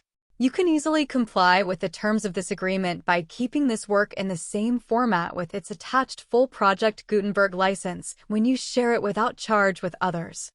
1.d. The copyright laws of the place where you are located also govern what you can do with this work. Copyright laws in most countries are in a constant state of change. If you are outside the United States, check the laws of your country in addition to the terms of this agreement before downloading, copying, displaying, performing, distributing, or creating derivative works based on this work or any other Project Gutenberg work. The Foundation makes no representations concerning the copyright status of any work in any country other than the United States. 1.e. Unless you have removed all references to Project Gutenberg. 1.e.1. The following sentence, with active links to or other immediate access to the full Project Gutenberg license, must appear prominently whenever any copy of a Project Gutenberg work, any work on which the phrase Project Gutenberg appears, or with which the phrase Project Gutenberg is associated, is accessed, displayed, performed, viewed, copied, or distributed. This ebook is for the use of anyone anywhere in the United States and most other parts of the world at no cost and with almost no restrictions whatsoever. You may copy it, give it away, or reuse it under the terms of the Project Gutenberg license included with this ebook or online at www.gutenberg.org. If you are not located in the United States, you will have to check the laws of the country where you are located before using this ebook. 1.e.2. If an individual Project Gutenberg electronic work is derived from texts not protected by U.S. copyright law, does not contain a notice indicating that it is posted with permission of the copyright holder, the work can be copied and distributed to anyone in the United States without paying any fees or charges. If you are redistributing or providing access to a work with the phrase Project Gutenberg associated with or appearing on the work, you must comply either with the requirements of paragraphs 1.e.1 through 1.e.7 or obtain permission for the use of the work and the Project Gutenberg trademark as set forth in paragraphs 1.e.8 or 1.e.9. 1.e.3. If an individual Project Gutenberg electronic work is posted with the permission of the copyright holder, your use and distribution must comply with both paragraphs 1.e.1 through 1.e.7 and any additional terms imposed by the copyright holder. Additional terms will be linked to the Project Gutenberg license for all works posted with the permission of the copyright holder found at the beginning of this work. 1.e.4. Do not unlink or detach or remove the full Project Gutenberg license terms from this work, or any files containing a part of this work or any other work associated with Project Gutenberg. 1.e.5. Do not copy, display, perform, distribute, or redistribute this electronic work or any part of this electronic work without prominently displaying the sentence set forth in paragraph 1.e.1 with active links or immediate access to the full terms of the Project Gutenberg license. 1.e.6. You may convert to and distribute this work in any binary, compressed, marked up, non-proprietary, or proprietary form, including any word processing or hypertext form. However, if you provide access to or distribute copies of a Project Gutenberg work in a format other than plain vanilla ASCII, or other format used in the official version posted on the official Project Gutenberg website, www.gutenberg.org, you must, at no additional cost, fee, or expense to the user, provide a copy, a means of exporting a copy, or a means of obtaining a copy upon request, of the work in its original, plain vanilla ASCII or other form. Any alternate format must include the full Project Gutenberg license as specified in paragraph 1.e.1. 1.e.7. Do not charge a fee for access to, viewing, displaying, performing, copying, or distributing any Project Gutenberg works unless you comply with paragraph 1.e.8 or 1.e.9. 1.e.8. You may charge a reasonable fee for copies of or providing access to or distributing Project Gutenberg electronic works provided that you pay a royalty fee of 20% of the gross profits you derive from the use of Project Gutenberg works calculated using the method you already used to calculate your applicable taxes. The fee is owed to the owner of the Project Gutenberg trademark, but he has agreed to donate royalties under this paragraph to the Project Gutenberg Literary Archive Foundation. Royalty payments must be paid within 60 days following each date on which you prepare, or are legally required to prepare, your periodic tax returns. Royalty payments should be clearly marked as such and sent to the Project Gutenberg Literary Archive Foundation at the address specified in Section 4, Information about donations to the Project Gutenberg Literary Archive Foundation. You provide a full refund of any money paid by a user who notifies you in writing or by email within 30 days of receipt that she does not agree to the terms of the full Project Gutenberg license. You must require such a user to return or destroy all copies of the works possessed in a physical medium and discontinue all use of and all access to other copies of Project Gutenberg works. You provide, in accordance with paragraph 1, F.3, a full refund of any money paid for a work or a replacement copy if a defect in the electronic work is discovered and reported to you within 90 days of receipt of the work. You comply with all other terms of this agreement for free distribution of Project Gutenberg works. 1.E.9. If you wish to charge a fee or distribute a Project Gutenberg electronic work or group of works on different terms than are set forth in this agreement, you must obtain permission in writing from the Project Gutenberg Literary Archive Foundation, the manager of the Project Gutenberg trademark. Contact the Foundation as set forth in Section 3 below. 1.F. 1.F.1. Project Gutenberg volunteers and employees expend considerable effort to identify, do copyright research on, transcribe, and proofread works not protected by U.S. copyright law in creating the Project Gutenberg collection. Despite these efforts, Project Gutenberg electronic works and the medium on which they may be stored may contain defects such as, but not limited to, incomplete, inaccurate, or corrupt data, transcription errors, a copyright or other intellectual property infringement, a defective or damaged disk or other medium, a computer virus, or computer codes that damage or cannot be read by your equipment. 1.F.2. Limited warranty, disclaimer of damages, except for the right of replacement or refund, described in paragraph 1, F.3. The Project Gutenberg Literary Archive Foundation, the owner of the Project Gutenberg trademark, and any other party distributing a Project Gutenberg electronic work under this agreement, disclaim all liability to you for damages, costs, and expenses, including legal fees. You agree that you have no remedies for negligence, strict liability, breach of warranty, or breach of contract except those provided in paragraph 1, F.3. You agree that the Foundation, the trademark owner, and any distributor under this agreement will not be liable to you for actual, direct, indirect, consequential, punitive, or incidental damages, even if you give notice of the possibility of such damage. 1.F.3. Limited right of replacement or refund. If you discover a defect in this electronic work within 90 days of receiving it, you can receive a refund of the money, if any, you paid for it by sending a written explanation to the person you received the work from. If you received the work on a physical medium, you must return the medium with your written explanation. The person or entity that provided you with the defective work may elect to provide a replacement copy in lieu of a refund. If you received the work electronically, the person or entity providing it to you may choose to give you a second opportunity to receive the work electronically in lieu of a refund.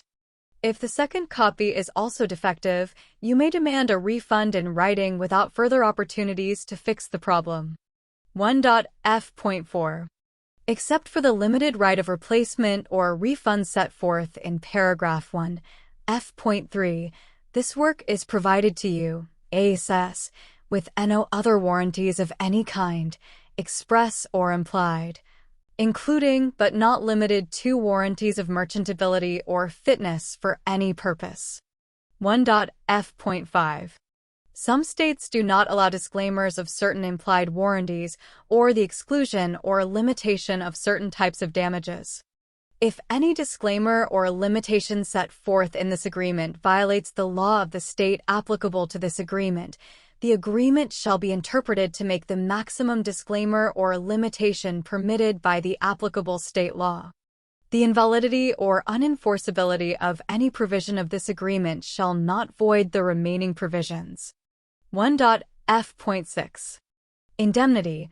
You agree to indemnify and hold the foundation, the trademark owner, any agent or employee of the foundation, anyone providing copies of Project Gutenberg electronic works in accordance with this agreement, and any volunteers associated with the production, promotion, and distribution of Project Gutenberg electronic works, harmless from all liability, costs, and expenses, including legal fees, that arise directly or indirectly from any of the following which you do or cause to occur. A. Distribution of this or any Project Gutenberg work. B. Alteration, modification, or additions or deletions to any Project Gutenberg work. And C.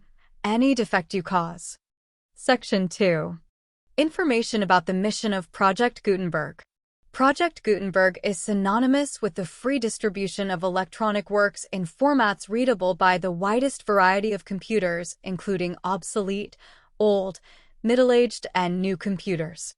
It exists because of the efforts of hundreds of volunteers and donations from people in all walks of life. Volunteers and financial support to provide volunteers with the assistance they need are critical to reaching Project Gutenberg's goals and ensuring that the Project Gutenberg collection will remain freely available for generations to come. In 2001, the Project Gutenberg Literary Archive Foundation was created to provide a secure and permanent future for Project Gutenberg and future generations. To learn more about the Project Gutenberg Literary Archive Foundation and how your efforts and donations can help, see Sections 3 and 4 and the Foundation information page at www.gutenberg.org. Section 3. Information about the Project Gutenberg Literary Archive Foundation. The Project Gutenberg Literary Archive Foundation is a nonprofit 501(c)(3) educational corporation organized under the laws of the state of Mississippi and granted tax-exempt status by the Internal Revenue Service. The Foundation's EIN, or Federal Tax Identification Number, is 64-6221541. Contributions to the Project Gutenberg Literary Archive Foundation are tax-deductible to the full extent permitted by U.S. federal laws and your state's laws. The Foundation's business office is located at 809 North 1500 West, Salt Lake City, Utah, 84116. 801-596-1887. Email contact links and up-to-date contact information can be found at the Foundation's website and official page at www.gutenberg.org/contact. Section 4. Information about donations to the Project Gutenberg Literary Archive Foundation. Project Gutenberg depends upon and cannot survive without widespread public support and donations to carry out its mission of increasing the number of public domain and licensed works that can be freely distributed in machine-readable form accessible by the widest array of equipment, including outdated equipment. Many small donations, $1 to $5,000, are particularly important to maintaining tax-exempt status with the IRS. The Foundation is committed to complying with the laws regulating charities and charitable donations in all 50 states of the United States. Compliance requirements are not uniform, and it takes a considerable effort, much paperwork, and many fees to meet and keep up with these requirements. We do not solicit donations in locations where we have not received written confirmation of compliance. To send donations or determine the status of compliance for any particular state, visit www.gutenberg.org/donate.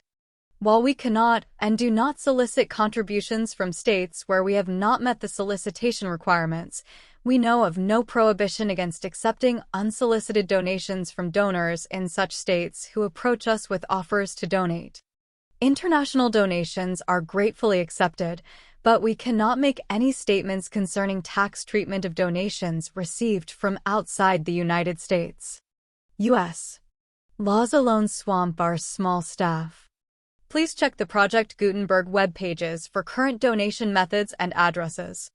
Donations are accepted in a number of other ways, including checks, online payments, and credit card donations. To donate, please visit www.gutenberg.org/donate. Section 5.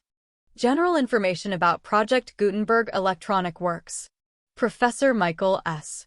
Hart was the originator of the Project Gutenberg concept of a library of electronic works that could be freely shared with anyone.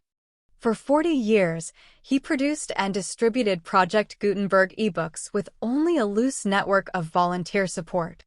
Project Gutenberg ebooks are often created from several printed editions, all of which are confirmed as not protected by copyright in the U.S., unless a copyright notice is included. Thus, we do not necessarily keep ebooks in compliance with any particular paper edition. Most people start at our website, which has the main PG search facility, www.gutenberg.org.